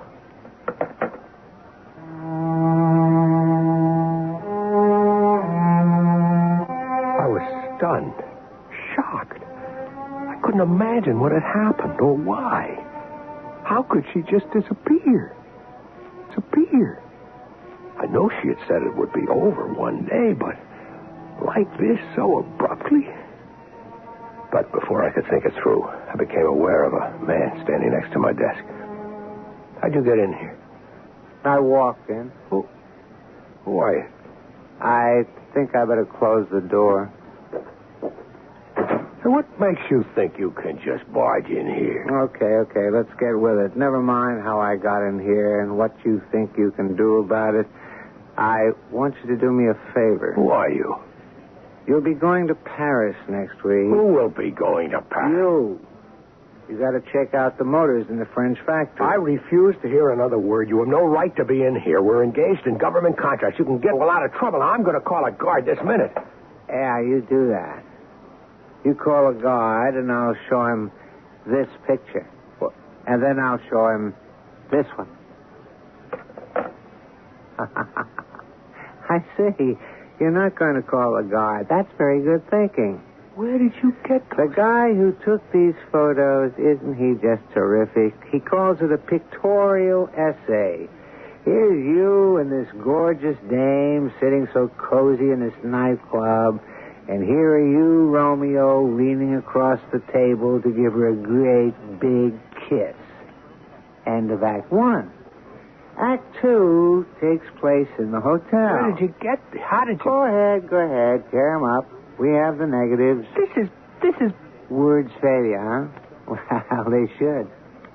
Now, while you're trying to find the right ones, let me analyze the situation. You're being offered a job with my company. A part-time job. It won't interfere with your regular activities. I refuse to... Why do you interrupt?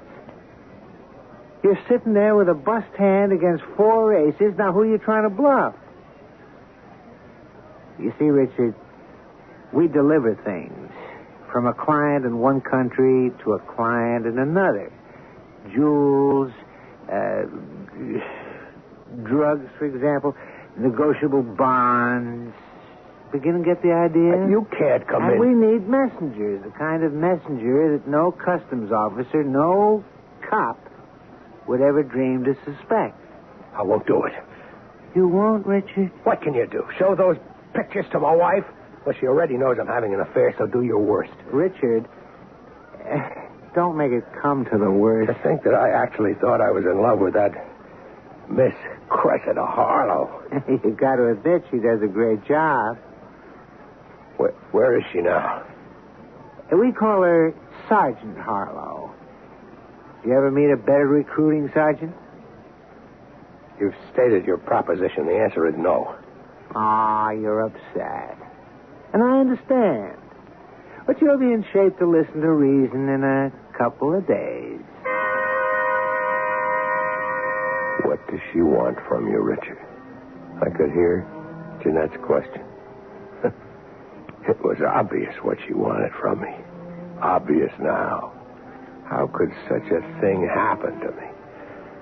I was a foolish, middle-aged man looking for a fling. And the tragedy was, I didn't know I was looking. My marriage was ruined. But at least the damage would stop there. Blackmail? How could they hope to blackmail me? By telling my wife? The fools, didn't they realize I had already lost her? And in the midst of this reverie, the telephone rang. It was the big boss himself. Wanted to see me immediately. Yes, Mr. Darling. Oh, sit down, Richard. Sit down. Now, what did I want to see you about? Let me look it up here. Oh, yes. How is Jeanette? Oh, she's fine. Oh, I'm glad to hear it. One of my favorite ladies. There are very few ladies around these days. Lots of women, but very few ladies. Here, yes, here it is. My note. Tell Richard why I won't hire Jim Demarest. You won't hire Jim Demarest? No, Richard, I will not. Well, you asked me for my recommendation. I know I did. He's a first-rate engineer. I'm sure he is. But I always hire the men in my department. You usually do, but we must make an exception. In the case of Jim Demarest, I won't have him in my company. Why, Mr. Darling? Man has no morals. What do you mean, sir? As far as women are concerned. I don't think it's necessary to go into details. But isn't that Jim Demarest's affair? No, Richard. He's a married man with children, and he's a notorious rake. Well, isn't that word still used today? Well, whatever. But, Mr. Darling, a man's private life... A man who cheats on his wife cheats. It's part of his makeup. If he cheats her, and he's bound to her by the laws of both the church and the state, well, that does sound a bit stuffy, I admit. But, well, how else can I put it? At any rate, why shouldn't he cheat me? I'm only his employer. Mr. Darling, good engineers are very hard to find. All good men are hard to find. And this is a hard company to work for. We can only do quality work because we have quality employees. Look for men like yourself, Richard. Honest, loyal, sincere people. You understand? Yes, sir. I understand.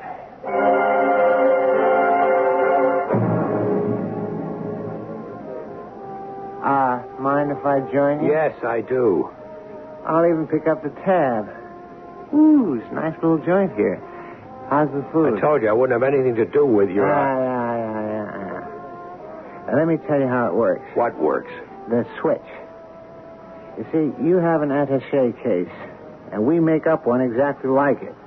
Now, before you leave for the trip, in this case, Paris... How many times do I have to tell you? For an engineer, you really can't read diagrams too good. You know that? What diagrams? That little pictorial essay. Show it to my wife. It doesn't matter. That's not such a good idea. You see, we thought we'd show it to your boss. To my... Richard, in all these situations, you always go to the top. That's how to get results. You can't do that. He wouldn't fire you right off, Richard. He'd be very disappointed, and at first he'd start cutting your various responsibilities. And after a while, you'd just have to resign. What do you want from me? Just listen. You have this attaché case. When you get off at Orly Field in Paris, there's a newsstand near the gate. You'll see it. Go there. Stop at the counter. Put your attaché case down on the floor. You'll be looking at the newspapers. A man will come over and stand next to you. And he'll have a case just like yours. He'll put it down next to yours. You don't do anything. When he leaves, he'll pick up your case instead of his. Then you pick up his and be on your way. Paris, I really have no reason to go to Paris. Find one. We have a customer who has to send some merchandise. But you can't... Richard, we've been through it all. But Paris, I'd have to convince my boss. Convince him. Listen, there's one thing you don't seem to take into consideration. Yeah? Me. My personality. All right, you can force me to do this, sure. Who would suspect me? No one ever has. That's because every time I travel, I've nothing to hide. But this time I'll have guilty knowledge. I'll be nervous. I'll excite suspicion. Well, you just have to stop being nervous. I can't control that. I might easily be arrested. Well, that's always possible. They'll get me to talk. What can you tell them? I'll tell them about you. You don't even know my name. I could describe you. I deny it. But my description used with other information could be just what they need.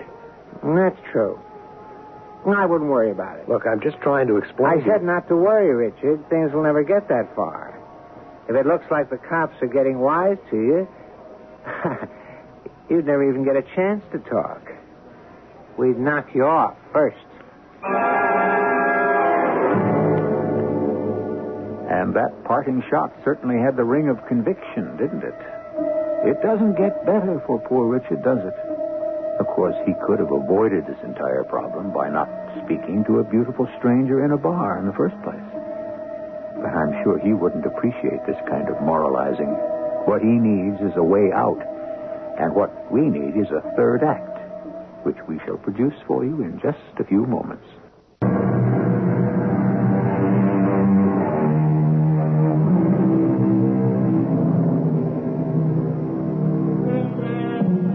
If I may paraphrase, some men are born thieves, some become thieves, others have thievery thrust upon them.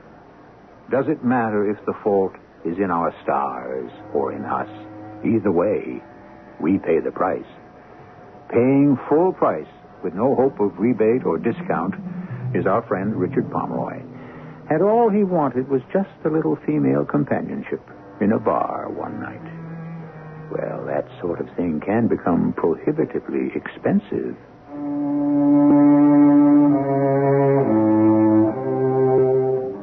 I walked about in a daze.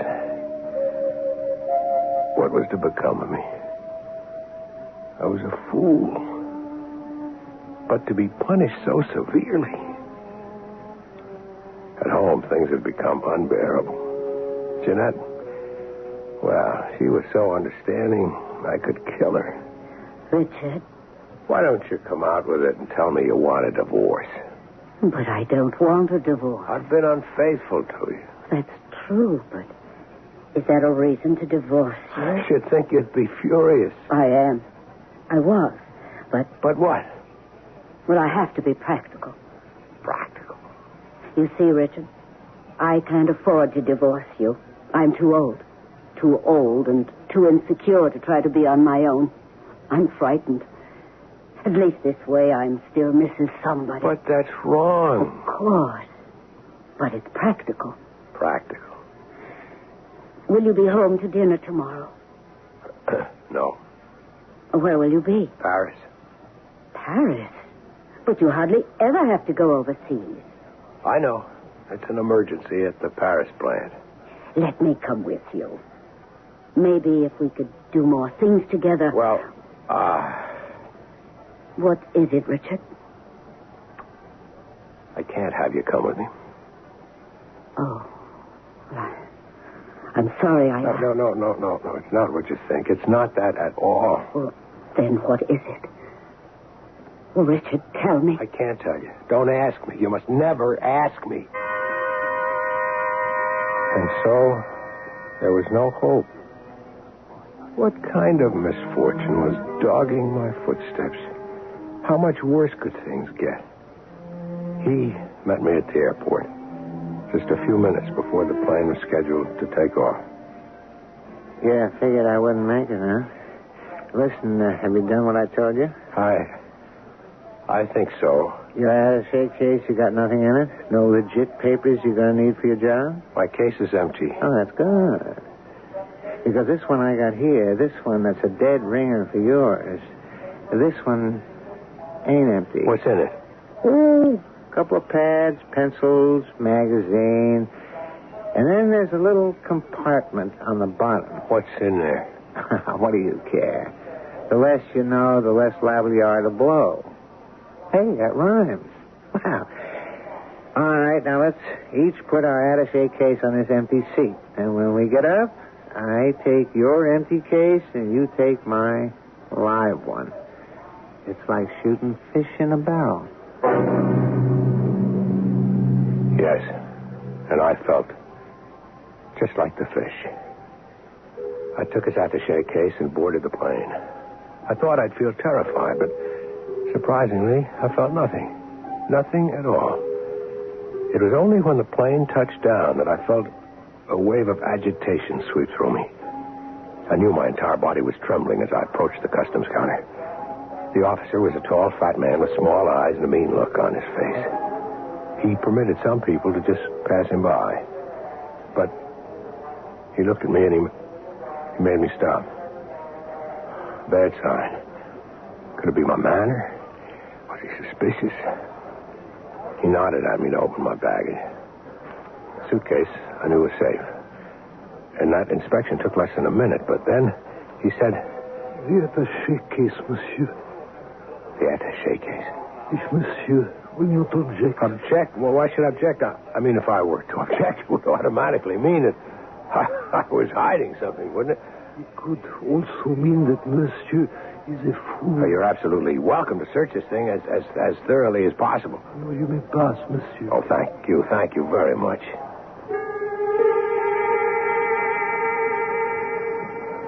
What was the matter with me? I was so nervous I couldn't stop jabbering.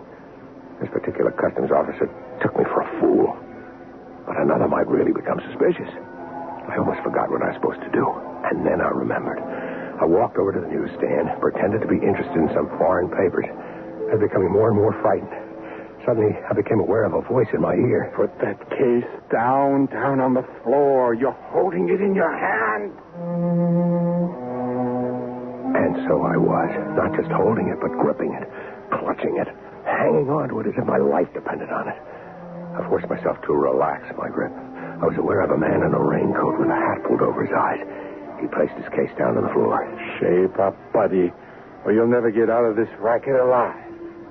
He picked up my attaché case, leaving me his. Finally, I was able to pick his up and get out of there as fast as I could. That was my first delivery. And it was successful. At least once or twice a month, there were other deliveries. And although my face might have been composed and relaxed, each time I became more and more frightened. I didn't know how to escape. The great attaché case mystery. What did you say, Jeanette? I've decided to do something in my old age. I've decided to write mystery stories. Mystery stories? Why not? The best of them seem to be written by mature ladies. Well, what's this about an attaché case? Perhaps I should have said your attaché case. What about it? Well, I notice each time you return from a trip, you have a different one. A different what? A different attaché case. Well, they all look more or less the same, but not to me. You see, there are minute differences in size, in shade, in the amount of wear. Very trivial differences, but obvious to me. Ask me why. Go ahead. Why? I look at you very closely, Richard. I have nothing else to do. So I sit and I speculate.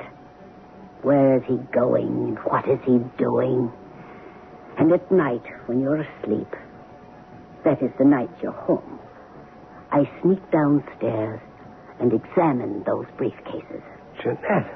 Each briefcase has a secret compartment. Jeanette. And so, I could only deduce that my husband is engaged in smuggling. How did you ever figure that? I'll be honest. Actually, you talk in your sleep. Oh. Darling, let me help you. No one can help me. Oh, Jeanette, I'm so frightened. There are times when I could die of fright. You don't know what it is. Each time I carry that attaché case, I think I'll get a heart attack. Sooner or later, I'll be picked up and go to jail. I'll be disgraced for life. That is, if those people don't kill me first. Let me help you. Help me? How can you help me? We'll go to the police. No! Don't you think I thought of that? What good would it do? We could explain how you were trapped. In return for your cooperation, you'd be set free. It would probably never even be publicized. They can't help me. Even if I get some of them arrested, they could still make sure that Mr. Darling sees those pictures. What pictures? I didn't talk about those in my sleep, did I? No.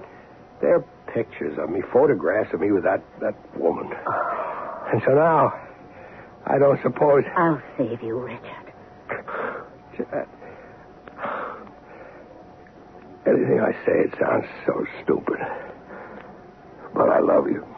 I've been stupid, and I have been selfish. I know. But I love you. I haven't really shown it lately. That's true. What are we going to do? How are we... Let me do this, Richard. I have to do it alone. Do what alone? I'm going to the police. Before I knew what she was doing, she was out of the house. I didn't know what to think. Was she just playing with me? Was she going to turn me in? Was that to be her revenge? No, why did I even think that? But still, after the way I treated her, would she save me? I don't know how long I kept pushing it all around, but after a while she came home. It's fixed. Fixed? What do you mean, fixed? As far as you're concerned, it's all over. Over? Just like that? It will be over after your next job. How? You're not to ask. Just do the same thing you always do. Well, what's going to happen? You'll see. And I saw. I met him at the airport, as usual, and we chatted, as usual. And then, after each of us had set his attaché case on an empty chair... I must say, Richard, you're getting to be an old-timer. Is that so? Cool. That's you. Oh, really? First couple of times, I thought we were going to lose you. But you're like good wine, pal. You're mellow with age. You better beat it. You'll miss your plane.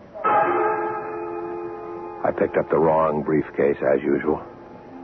And just as I walked away, I turned around to look. I saw some men suddenly converge on him, and they just hustled him out of the terminal. The men did look like police, and I became frightened. Was this how Jeanette would help me? How would this stop them from sending the pictures to Mr. Darling? I worried about it all the way to Paris. And there at the newsstand, I set the attaché case down on the ground. And as usual, the man in the raincoat was waiting. And he picked up my attaché case. He hadn't gone 10 feet when a couple of gendarmes grabbed him. Jeanette. Oh, Richard, darling, you're home. Oh, do you know what happened? Both those men, they were arrested. That's right. Well, how does that help me? Mr. Darling is definitely going to receive those photographs. Oh, I'm sure he will. Do you know what that means? Yes. He'll kick me out. He won't tolerate that kind of conduct. I don't think he will. How can you say that? You know Mr. Darling. Mr. Darling has just received a letter from the police. A letter? I made sure of that. In which he is told that an attempt would be made to blackmail you. Certain photographs would be shown to him. Now he's going to get it for both sides. You see, he will be told that you were doing undercover work for the police. And that these pictures were made during the line of duty. Oh. And he is not to even mention it to you in any way. Richard? You sent for me, Mr. Darling? Yes. Richard, I think it's splendid that a private citizen, a civilian, should go out of his way to assist the authorities in undercover activities. Sir. Oh, I'm not supposed to say anything about it, but I want you to know that I appreciate what you've done for law and order and morality. Thank you, sir.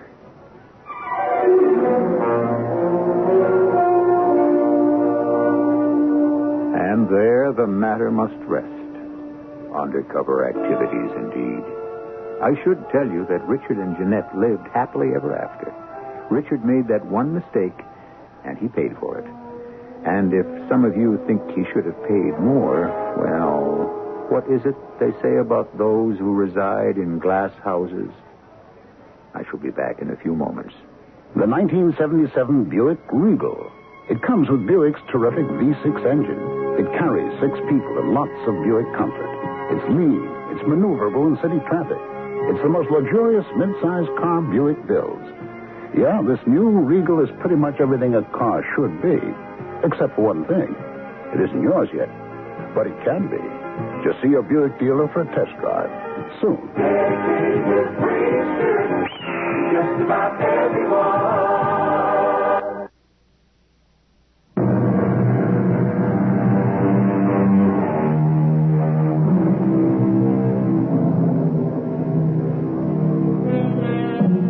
This has been a story about everyday people, non-heroes.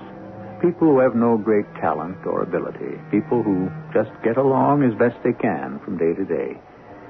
People who have virtues and vices. Who range midway between the sinner and the saint. In short, people very much like you and me. Our cast included Mason Adams, E.V. Juster, and Robert Dryden. The entire production was under the direction of Hyman Brown. And now, a preview of our next tale. You mean when I crashed during the Stuttgart raid, he helped you and the others smuggle me out and back to England? He was the one who picked you up when you parachuted down. He risked his life for you, dragging an unconscious man in daylight right under the noses of the Germans to one of our hideouts. Well, so my hat's off to him, but these are different times. What different times? To help any member of the underground is simply a reflex action, as tonight. And at any time, I would trust Jean with my life. I would always be sure that... What is it? There's something in the pocket of my coat. He must have slipped it there when he embraced me. What? It's a necklace. Diamond necklace. Shh. The police are coming back. You better report it to No. But if you love me, if you ever want to marry me, say nothing. Let me do the talking. Radio Mystery Theater was sponsored in part by X-Lax and Buick Motor Division. This is E.G. Marshall inviting you to return to our Mystery Theater for another adventure in the macabre. Until next time, pleasant dreams.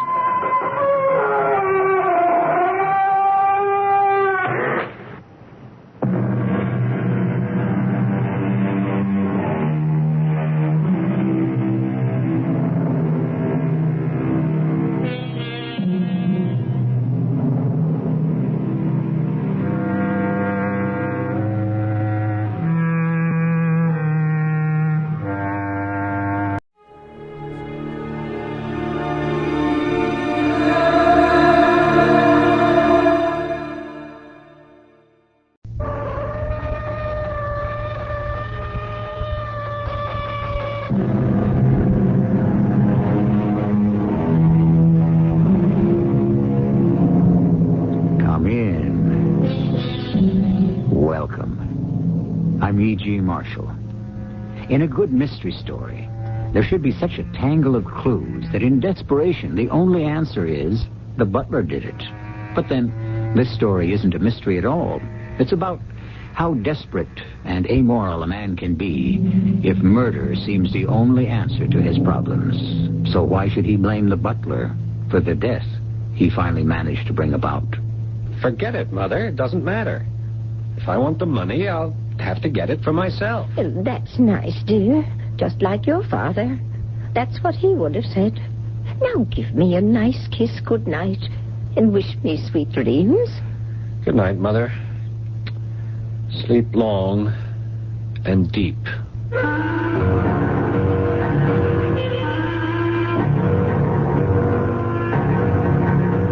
Our mystery drama, A Cup of Bitter Chocolate, was written especially for the Mystery Theater by Ian Martin and stars Joan Shea and Paul Hecht. It is sponsored in part by ARM, Allergy Relief Medicine. I'll be back shortly with Act 1. No human being ever sets out to kill another, do they? That doesn't ring quite true either, because sad and obscene as it may be, a small percentage do. I can't do it, Vera. I just can't. You've got to, Ted. No. It's the only way. There's got to be some other. We could borrow someplace. Do you know anyone who would lend you one other thin dime? Well, what about you, Vera?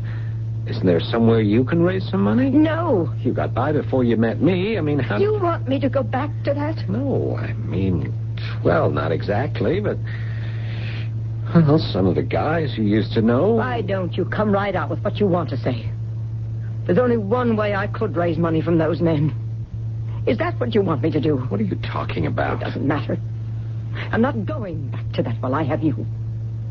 I do have you, don't I, Ted? Yes, of course. I hope you mean that. I depend on you, my darling. So you better get the money. I can't get it from Mother.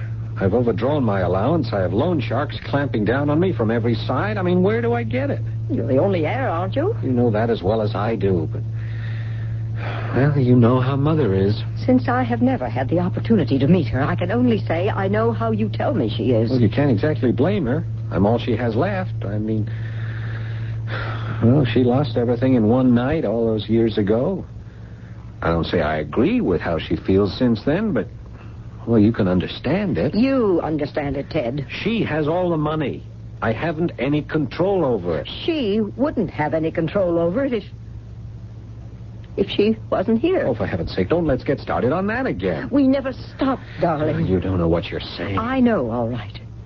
The only way you, me, us, will ever get the money we need out of your mother is if she is dead. Vera, I couldn't. I wouldn't know how. Suppose you were showed the way. I still couldn't. Look, I've done a lot of lousy things in my life, but nothing would make me go as far as murder. Are you sure? Yes. How long do you expect me to hang around? It's either now or never. Oh, Vera, please. I can't kill her. Okay. Then I go to her and get what I can out of her to leave her darling boy alone. Ah, that wouldn't work. It wouldn't be too sure. The Poindexter name is big news, especially if there's a way to drag it into the dirt. And that's just what I would do unless she anteed up. For your information, one of the things your little Vera needs some heavy dough for is to keep you from becoming a father. Oh, no. Oh, yes. You can't. I mean, you What other choice do I have? Unless you want to marry me and live unhappily ever afterwards. I do, Vera. It's just that... Mother... Well, you've got to understand her, Vera. Why should I understand her? Would she even try to understand someone like me? It's just that... Well, since the whole rest of the family was wiped out in one night and she ended up in a wheelchair, she hasn't been able to adjust to the fact that life goes on. It's like she was locked into that awful night. And time has just stood still for her from then on. She ought to be locked up if she's that lonely. No, she isn't. I mean, she's clear enough about everything else. It's an attitude more than anything. Anyway, it wouldn't do any real good. The way the will is, it ties up the money while she's still alive. And the only way it ever comes to me is if she's... What have I been trying to tell you? If I could only do it without being caught. You could. Lots of ways. How? Well, that's something we can work out together, darling. I must be mad even to talk about it. There's no way. Of course there is. Pills. What? Well, after the accident, she had the nervous breakdown and all, and her back condition. Well, she must pop some kind of pills. Yeah, she has a whole carload of prescriptions. Well, find out what they are. Uppers, downers, you name it. I got a pipeline to any kind. All we have to do is to find out what she has to take too much of.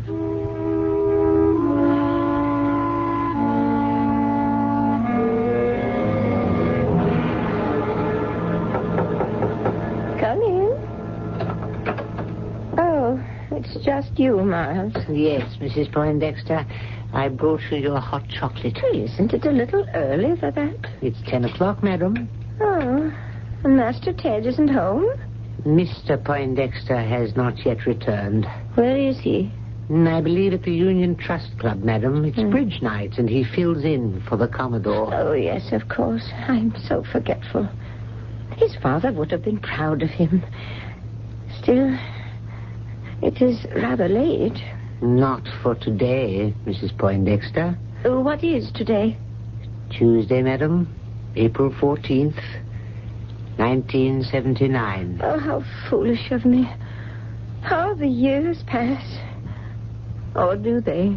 We are none of us getting any younger. What a terrible thought. I mean, not for me, but for all the rest.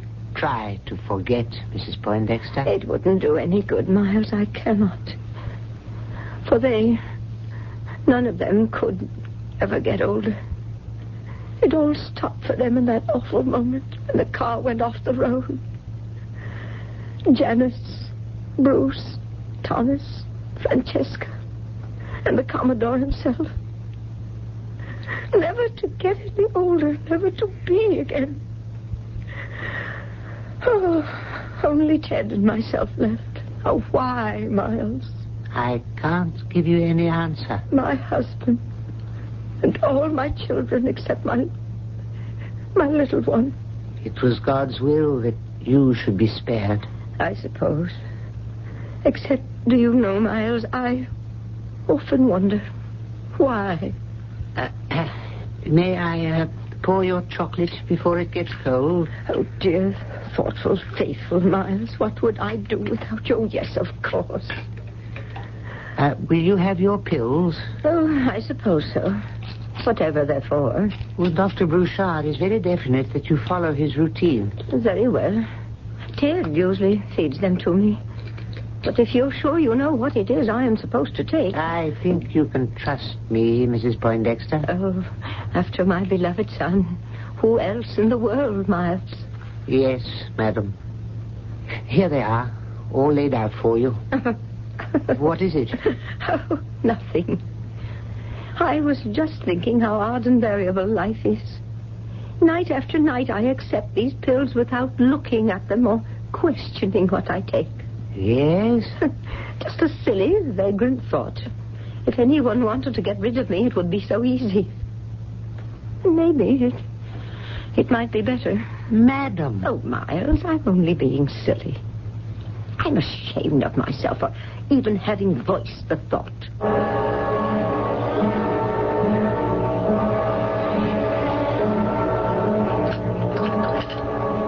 What are you doing, Miles? Oh, Mr. Ted.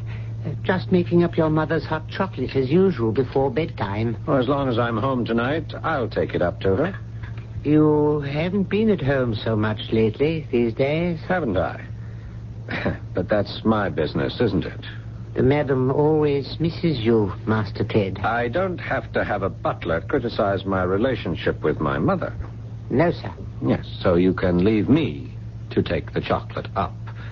I'll try to make it my business from now on.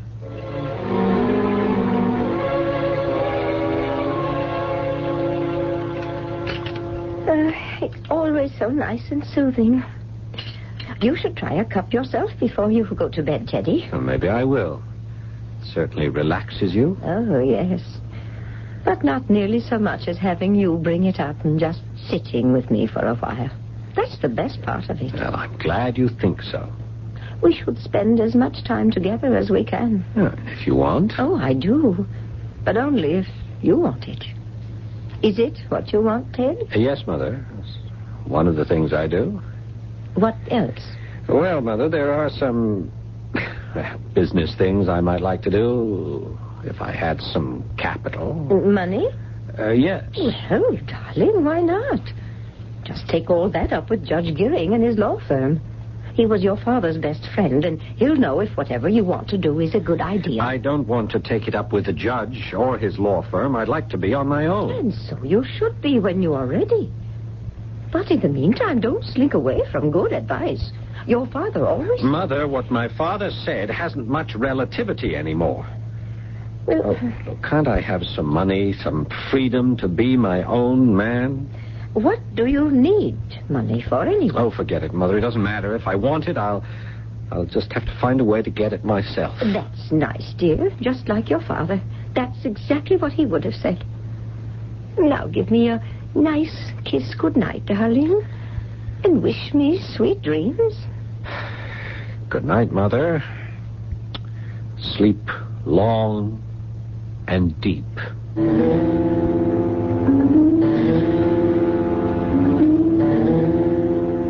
You're sure these will be enough, Vera? Yes. Just spill the powder out of the capsules into that icky drink she takes before she goes to sleep. There won't be any suspicion. Why should there be? An old Back Bay Boston family like yours? Anyway, there's no way to trace these pills. I don't think I could take that drink up to her. Well, you better take that drink up, Ted. And make sure she gets it.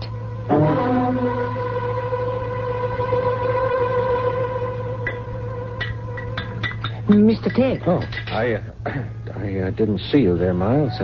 Did you want something from the pantry, sir? Oh, no. Yes, I was just getting Mother's chocolate ready to take up.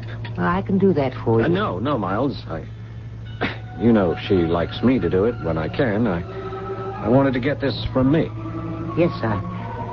If you'll let me have the pot, I'll put it on a tray with the cup, and you can take it right up. You shouldn't have come back here, Ted. I can't be in the house with her knowing that... You sure she drank it? I watched her swallow every drop. You used all the pills? Yeah, Miles nearly caught me at it. I was just putting the lid back on the pot when he came in. You think he suspects? No. All right. She's got to get back there and empty out all her own pills so that it looks like suicide. I can't look at her dead. You've got to, Ted. It's just how you wanted to see her all your life.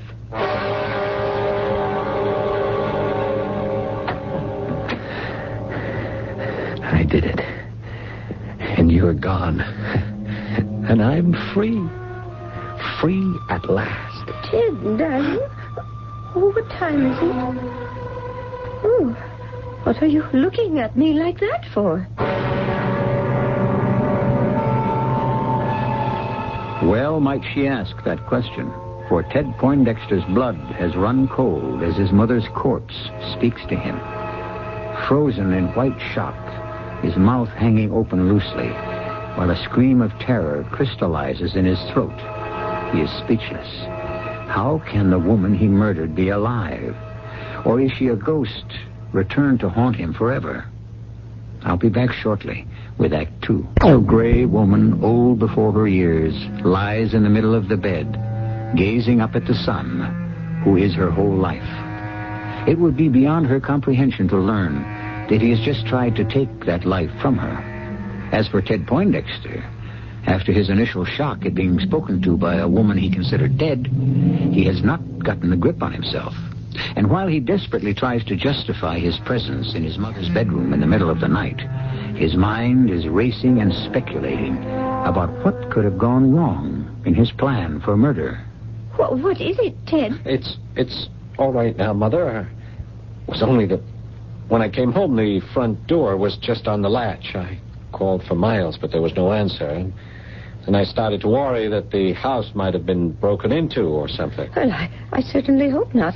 I haven't been disturbed. Oh, poor boy, so worried. What time is it? It's about 2 a.m. Oh, is that all? Oh, I really feel quite wide awake. I'm afraid I don't, Mother, so I'll say goodnight and let you get back to sleep. I'll turn the light off. I wonder what happened to Miles. Well, he came up about 10:30 and knocked on the door to see if I needed anything. I told him no, and he said he was feeling a bit tired and was going to bed. But it isn't like him not to lock up. No, it isn't. Perhaps before you go to bed, you could just look in on him and see that he's all right. Yes, I will. Good night, Mother.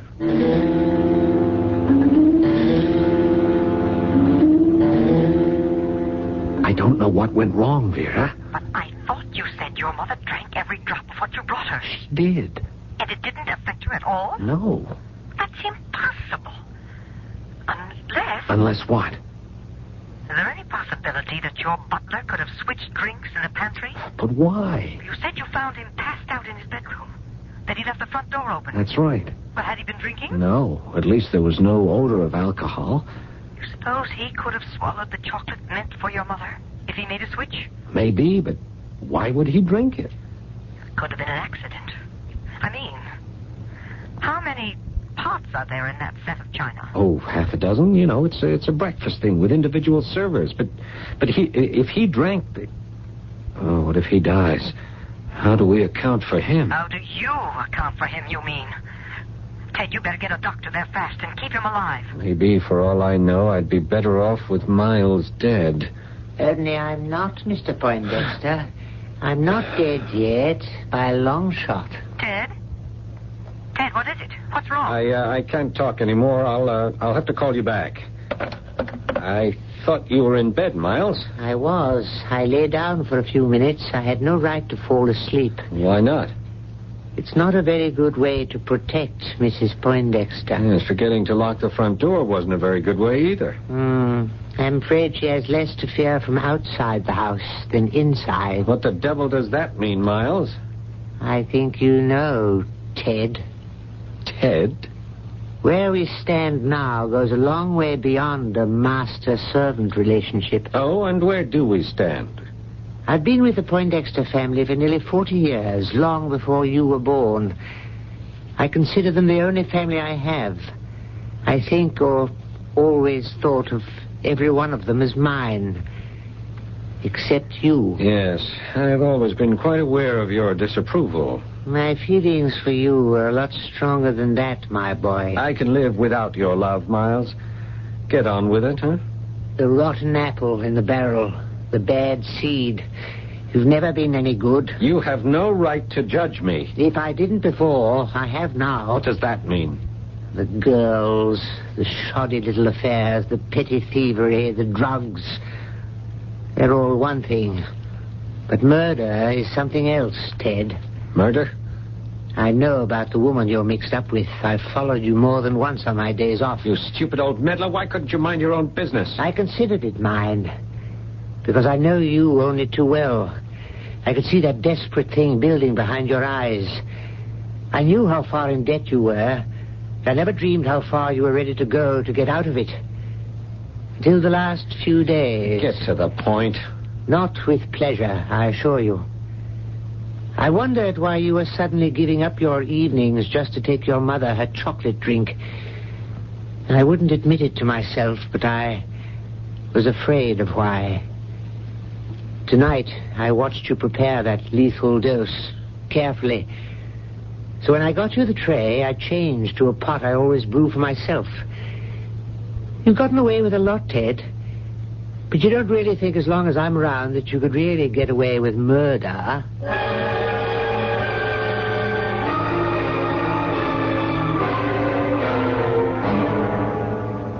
And Miles didn't drink the chocolate with the pills in it? No. Then why did he pass out? I don't know. He's an old man. He got tired, maybe. He may be an old man, but he's got you right under his thumb. Well, as long as he has that chocolate drink stashed away. If that drink was to be analyzed, it could lead right back to me. It won't be, he says, if I stay in line. You mean with all the evidence in his hands, he won't go to the police? Only if I try anything again. There's only one answer, Ted. You've got to get rid of Miles first. Or both of them together.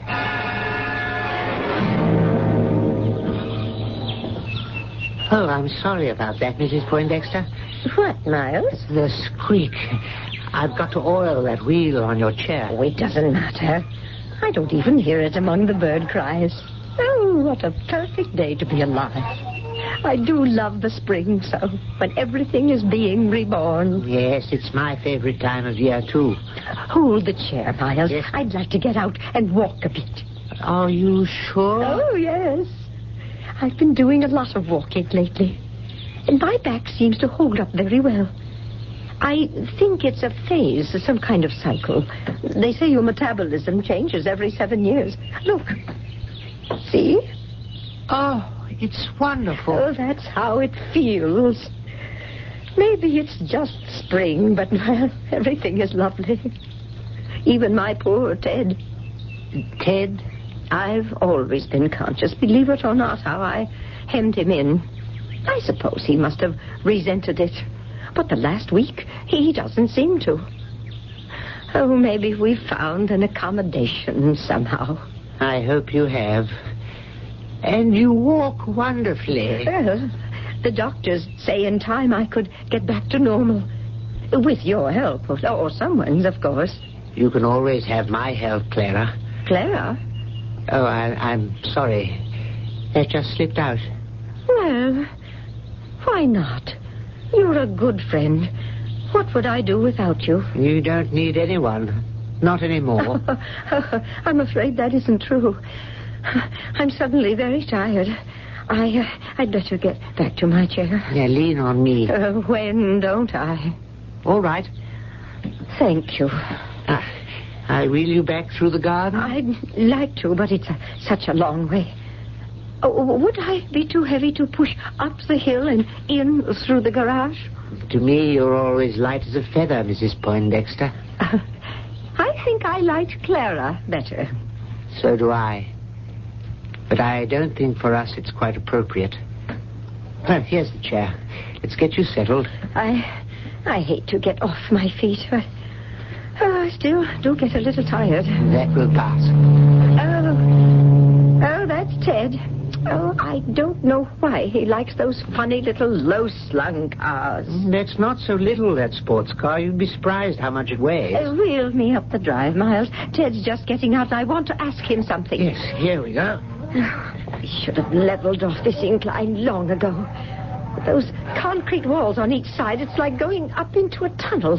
I always used to think when I parked and got out to open the garage door, if the brakes would ever go on... Oh, what is it? The car. Ted's car. Ah, good Lord. It's slipping backwards. Ted! Miles, look out! It's coming right at us. Too fast. It must be in reverse. Oh, Miles, we're trapped. Hold on, Clara. Hold on.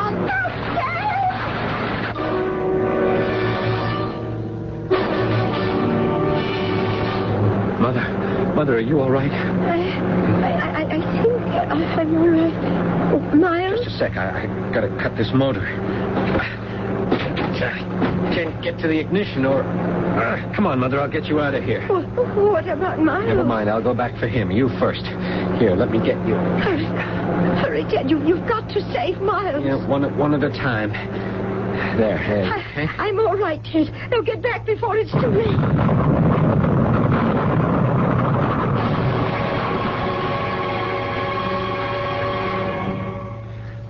How is he, Dr. Burchard? Oh, fine, Ted, fine. Very lucky. When he went rolling away from the car after he'd saved your mother, he ended up behind the wall. It shielded him from the explosion. And Mother? A few little scrapes and abrasions. Matter of fact, I'm very cheered to learn she was spry enough on her feet to get out of range. Her back is improving wonderfully. You can see her if you want. I'd like to see Miles first, if I can. Well, I don't see why not. He's bright enough at the moment. But your mother wants to see him, too. Yeah, well, I won't be a moment. Okay. I have other patients waiting. I'll have a nurse take you in. I want you to know, Miles, it was an accident. I don't think I could ever believe that.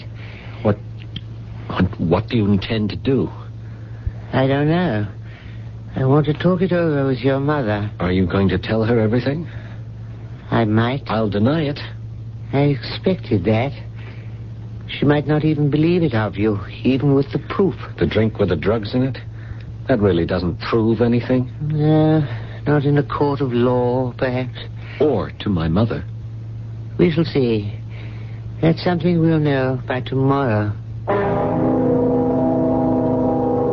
And in this world, nothing is certain but death and taxes, said Mr. Benjamin Franklin.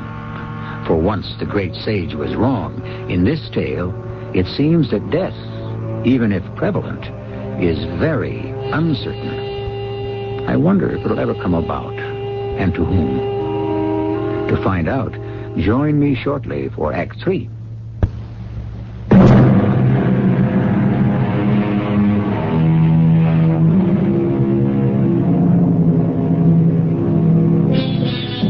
Ted Poindexter has fled to his inamorata, Vera, in search of what solace he can find from her.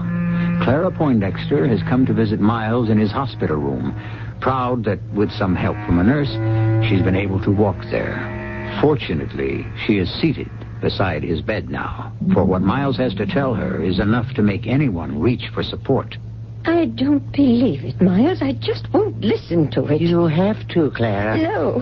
How could you do this to me? Ruin what little life is left to me. All I want to do is save your life. By telling me that my son wants to take it from me. If that's true, what's it worth saving for? Clara, listen to me. You've still got a lot of years. Now that your back is responding to treatment, now that you can walk again, you can shake off the past and look forward to a future. There's been enough disaster in your life. You've got every right to a future that can bring you some joy and some laughter and happiness. I tell you, frankly, that up until recently, I had some hope that I could share it with you. What? Well, it's not so impossible. If you forget that I'm a butler, you can remember that I'm a man, and that I've loved you for more years than I care to remember. Miles, I don't know what to say to that. As it happens, you won't have to say anything. Now, just a moment. I don't know what kind of snob you think I am. No. I don't think you're a snob, but coming from our background, it might have been difficult. If I thought I was enough woman for you, there would have been no problem. The problem is that I am not enough man for you. I'd decide that. You can't. I'd like to see you stop me. Clara, forgive me for having to say this. I have to stop you because I'm dying. But you... I'm not so young that I can complain. The other night, when I fell asleep and forgot to lock the door... That's part of it. Why I'm here in the hospital is, too. Both nights I blacked out because I... Miles. Oh, Miles, what is it? Dr. Broussard knows about it. I have what's called a neoplasm. The short and more brutal word is a tumor on the brain. Quite inoperable. But something can be done in this day and age. No, nothing for this one. It's growing. I haven't long to live. Oh, my poor Miles. What can I do for you? It's not what you can do for me, Clara. It's what I can't do for you anymore. When I'm gone, I can't protect you. Well, I'm getting well again. I don't need protection. I wish that was true. I don't want you to worry about me. But I do. Maybe I should bite the bullet and accuse Ted of attempted murder. Miles, you couldn't do that. It isn't true. Today was an accident. Maybe. But the drink he made for you was deliberate. I'll never believe Ted could do anything as dreadful as that. Even if I proved it to you by having it analyzed? No. Miles, why do you want to destroy me? Destroy you? Nothing is further from my mind. I only want to save you. From what? From Ted? My own son? No, Clara. Even more than that. From yourself.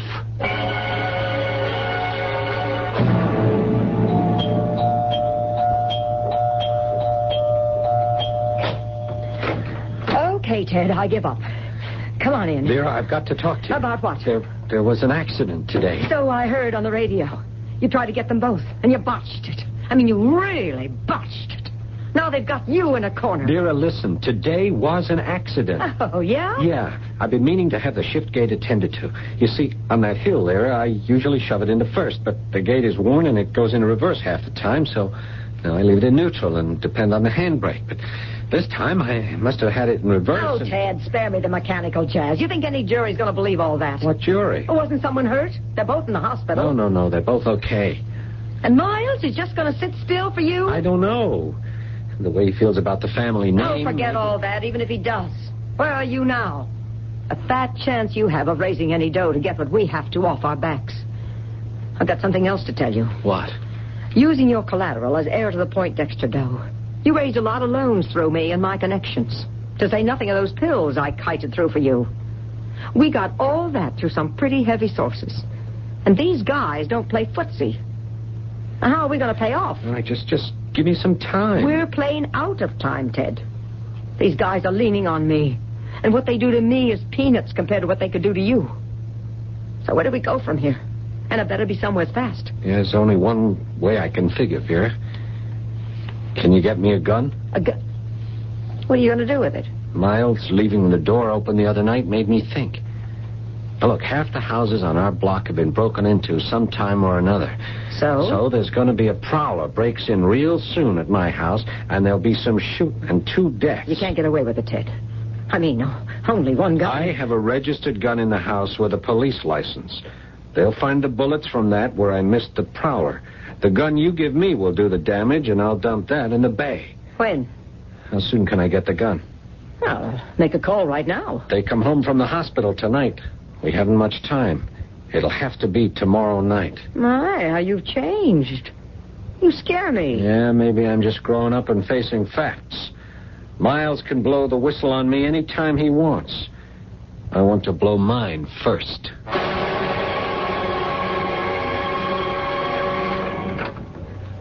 Clara. I mean, Mrs. Poindexter. Good morning, Miles. What are you doing on your feet? Getting very used to navigating on them again. How are you today? It's intermittent. For the moment, I couldn't feel better. Give me that bag or whatever it is you have. It's my personal laundry. I thought I'd give myself a little challenge today. More than what you're doing? Watch it now. Don't rush the steps. Between you and the magistrate, I should have no trouble. What challenge? Well, after breakfast, I'm going to visit the laundry room downstairs and put my own personal things in to wash. Aren't you pushing things a little, madam? I thought I was Clara now. Forgive me for that. That was only a dream. I don't see why. I haven't anything to offer you. Only my life. What's left of it. Up until yesterday, I thought there was none left of mine. Look at you, Clara.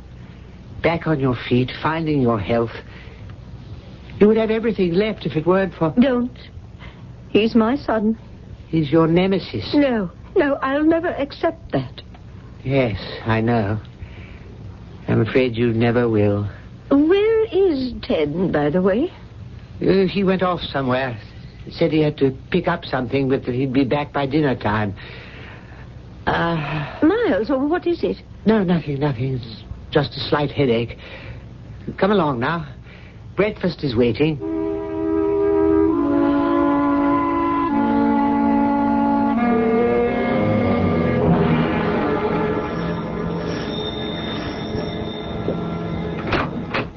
Yes? Pecan repair. You got a clothes dryer on the fritz? Oh, yes. Come in, please. Excuse me. Yes, madam? I heard the doorbell. Is that Ted, Niles? No, madam. The man to fix the dryer. Oh, fine. As soon as he's through, I'd like to dry that stuff of mine in the machine. Very well, madam. This way, please. Right. Now, what's the trouble? It hasn't been turning itself off. The laundress complains that she's getting some slight electric shocks from it. No, this is the laundry. There's the dryer. What kind of shocks? Probably all in her mind. There can't be anything too dangerous about a machine like that. Are you kidding? 220 volts you're messing with here. Now, just a couple of things have to go wrong, and you don't follow instructions. Bye-bye, birdie. What you mean, bye-bye, birdie? A guy could get killed. How? Well, like this, you see. Now, this here is the ground wire. It ain't connected properly. That's why the maid maybe got a shock or two. Oh. Which might have killed her? No sweat as long as you're careful. And like I said, follow instructions. But how could it be dangerous? Well, you see, like this, supposing you got a wet floor, no ground wires. You're taking a real chance. If you want to figure curtains, supposing you got a metal plate right here in front of the dryer, and you took this ground wire and hooked it up to that. Boom. You got the perfect murder. What kind of metal plate? Well, most anything. Like the front here I just took off to get inside. Hey, you see, there was just a loose wire. Right. Well, you're all set now. I'll just put the front back on. No, that's all right. Leave it off. I'll put it back. I want the maid to vacuum the inside.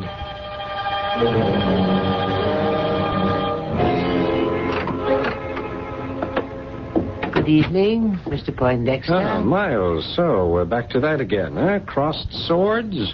I don't trust you. I told you yesterday was an accident. I don't believe you. I don't know any way to convince you.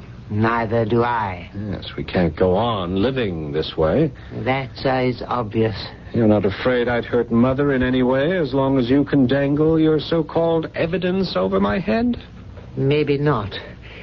But I'm afraid for her as long as you're around. I don't know how you can get rid of me. Is that Ted? Yes, Mother, I'm home. I'll be down in a minute, dear. Oh, Miles, is that stuff in the dryer ready yet? No, ma'am. Oh, dear. Well, can we turn it on? I think so, ma'am. I wonder if you'd mind, Mr. Poindexter? What, turning on the dryer? If you don't feel it's beneath your dignity. What's the matter? Oh, just a headache. I think you'd better turn on that dryer. Okay, Miles, since we seem to be short of footmen, why not? Where is it? In the laundry room at the bottom of the stairs. The light is on. Yeah, don't think this is some sort of victory, Miles. I'll have my innings, too. What do I do? Just stand in front of it and pull on the switch. Right. Miles, what happened? The lights flickered. I'm sorry, Clara. It's the only way I knew you could be safe.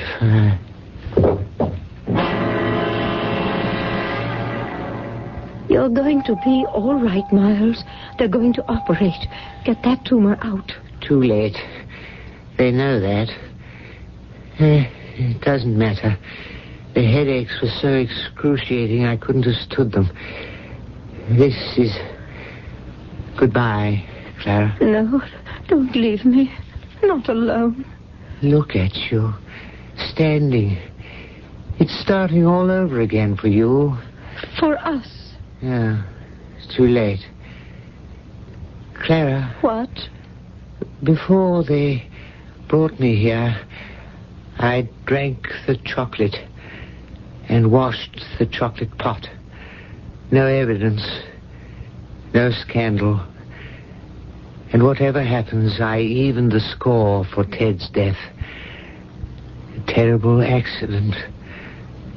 But the only thing that matters is that you're safe. Safe at last.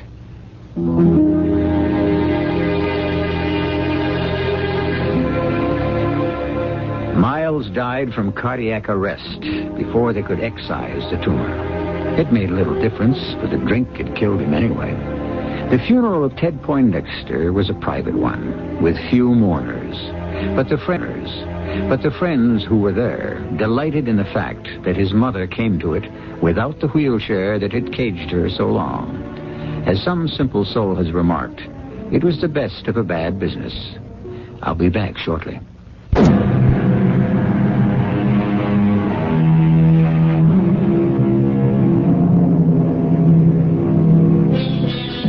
As we said in the beginning, this was the story of The Butler Did It. And of course, in the fashion of mystery stories, we hope to confuse you and that you would never believe it. Only this time, the butler actually did do it. Were you surprised? Our cast included Paul Hecht, Robert Dryden, and Joan Shea. The entire production is under the direction of Hyman Brown. This is E.G. Marshall inviting you to return to our Mystery Theater for another adventure in the macabre.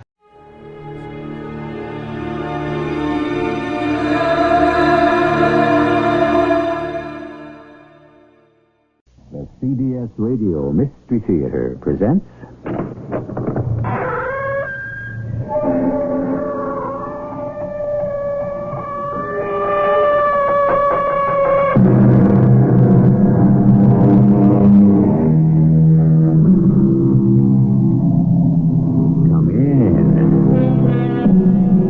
Welcome. I'm E.G. Marshall. Who can undo what time has done? Who can win back the wind, renew the redness of a last year's rose, or dig the sunken sunset from the deep?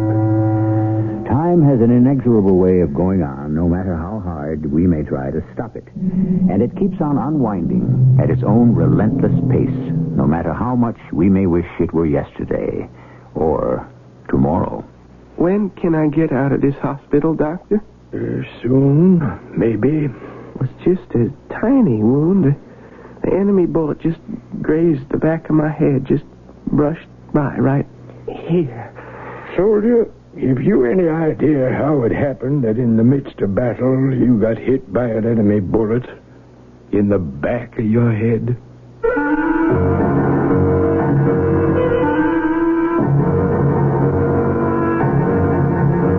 Our mystery drama, A Long Way from Home, is based on a classic short story of Ambrose Bierce. It was especially adapted for the Mystery Theater by Arnold Moss and stars Russell Horton. It is sponsored in part by Contact, the 12-hour cold capsule, and True Value hardware stores. I'll be back shortly with Act One.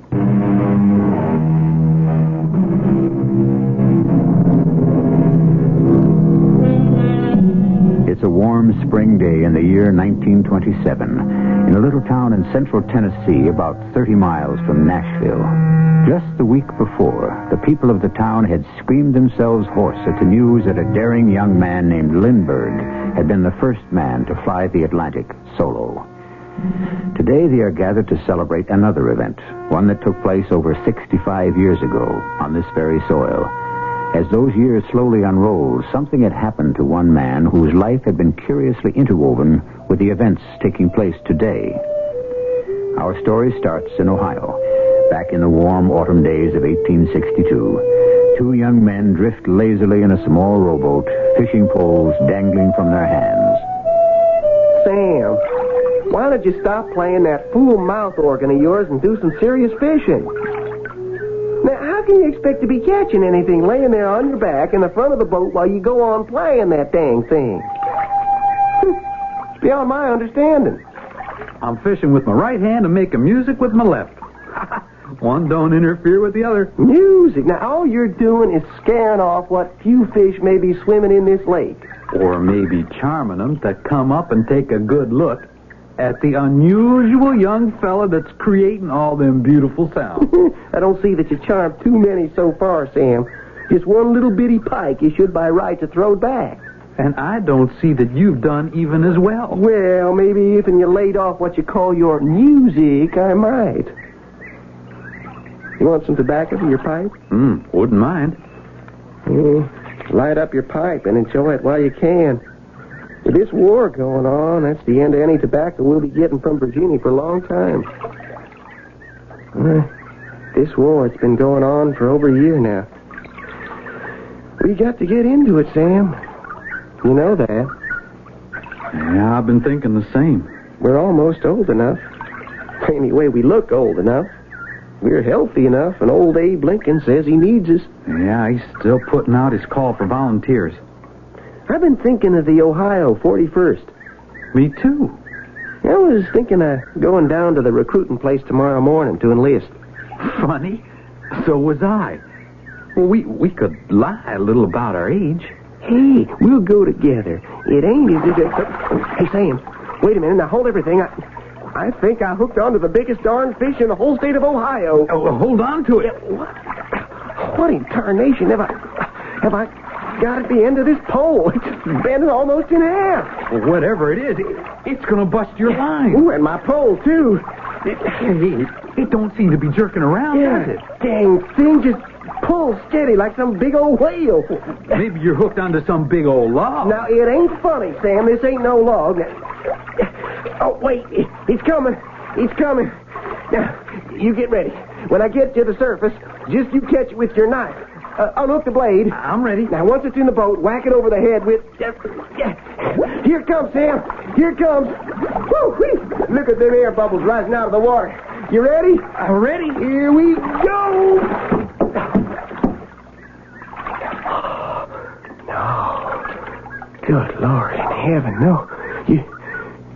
You see what that is, Sam? Yeah, I see. It's the body of a soldier. An infantryman. And he's one of ours. Cut the line, Sam. I'll try. I'll try. Cut it, Sam. Will you please cut it? I'm doing my best. It's just that I feel a little sick. Yeah. You did it, Sam. See the body sinking to the bottom again.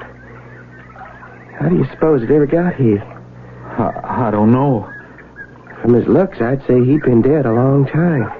His face was all puffed up and bloated like. Yeah. Well, we better get back.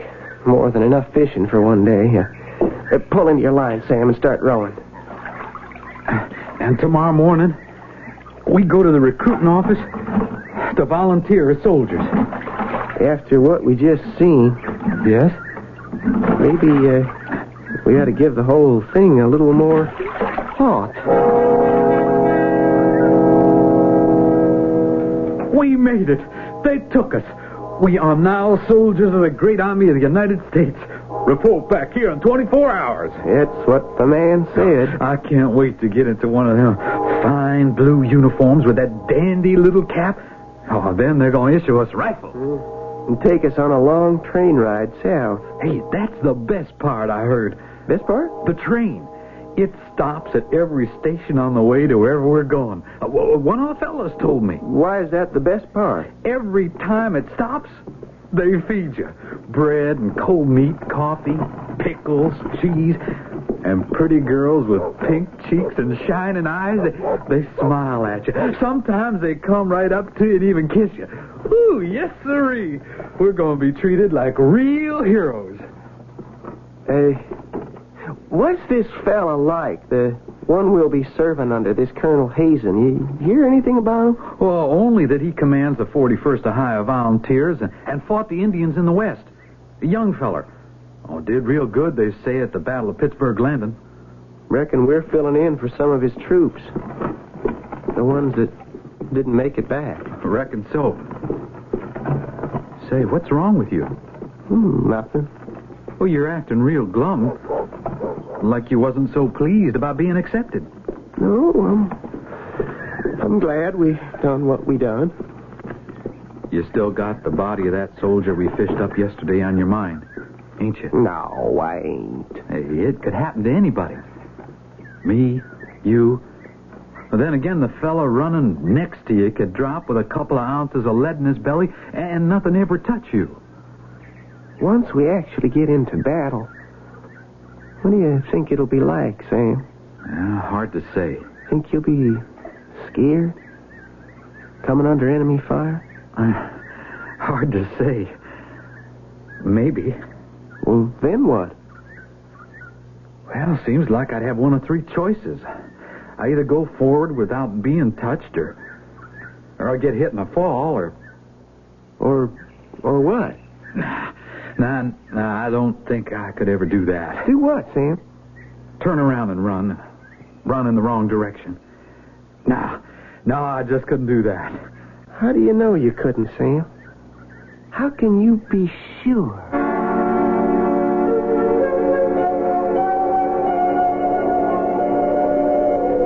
A couple of months went by, and suddenly, before we noticed, it was winter. The trees was as bare as skeletons, and the cold bit into us like the jaws of a steel hunting trap.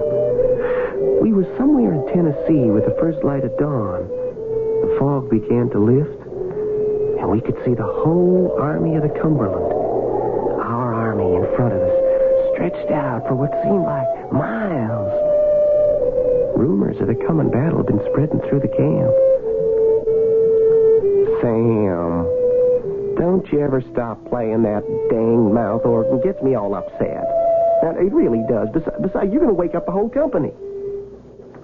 Just a little music in the spirit of Christmas. Are you plumb crazy, Sam? Christmas was over almost a week ago. What's the difference? It's a good tune any day of the year. Even today, the last day of 1862. December 31st. Say, you sleep any last night? Not much. You? Me neither. Too excited, I reckon, about what could happen today. You know something, Sam? Laying down there in the grass, the night was so still, I could hear my heart a-beating. And every blade of grass pressing against my cheek was a-telling me how sorry they all was. For me. For all of us. Now, you gotta stop thinking that way. You just gotta. It's not good for you. Well, I couldn't tell anyone else, Sam, but... Well, I can tell you. I am scared. Real scared. Well, now, I'll tell you something. What's that? So am I. Scared right down to my bones. That's why I keep on playing this here mouth organ. To keep up my spirits. And I'll tell you something else. What's that? So long as we stick together, the two of us, keeping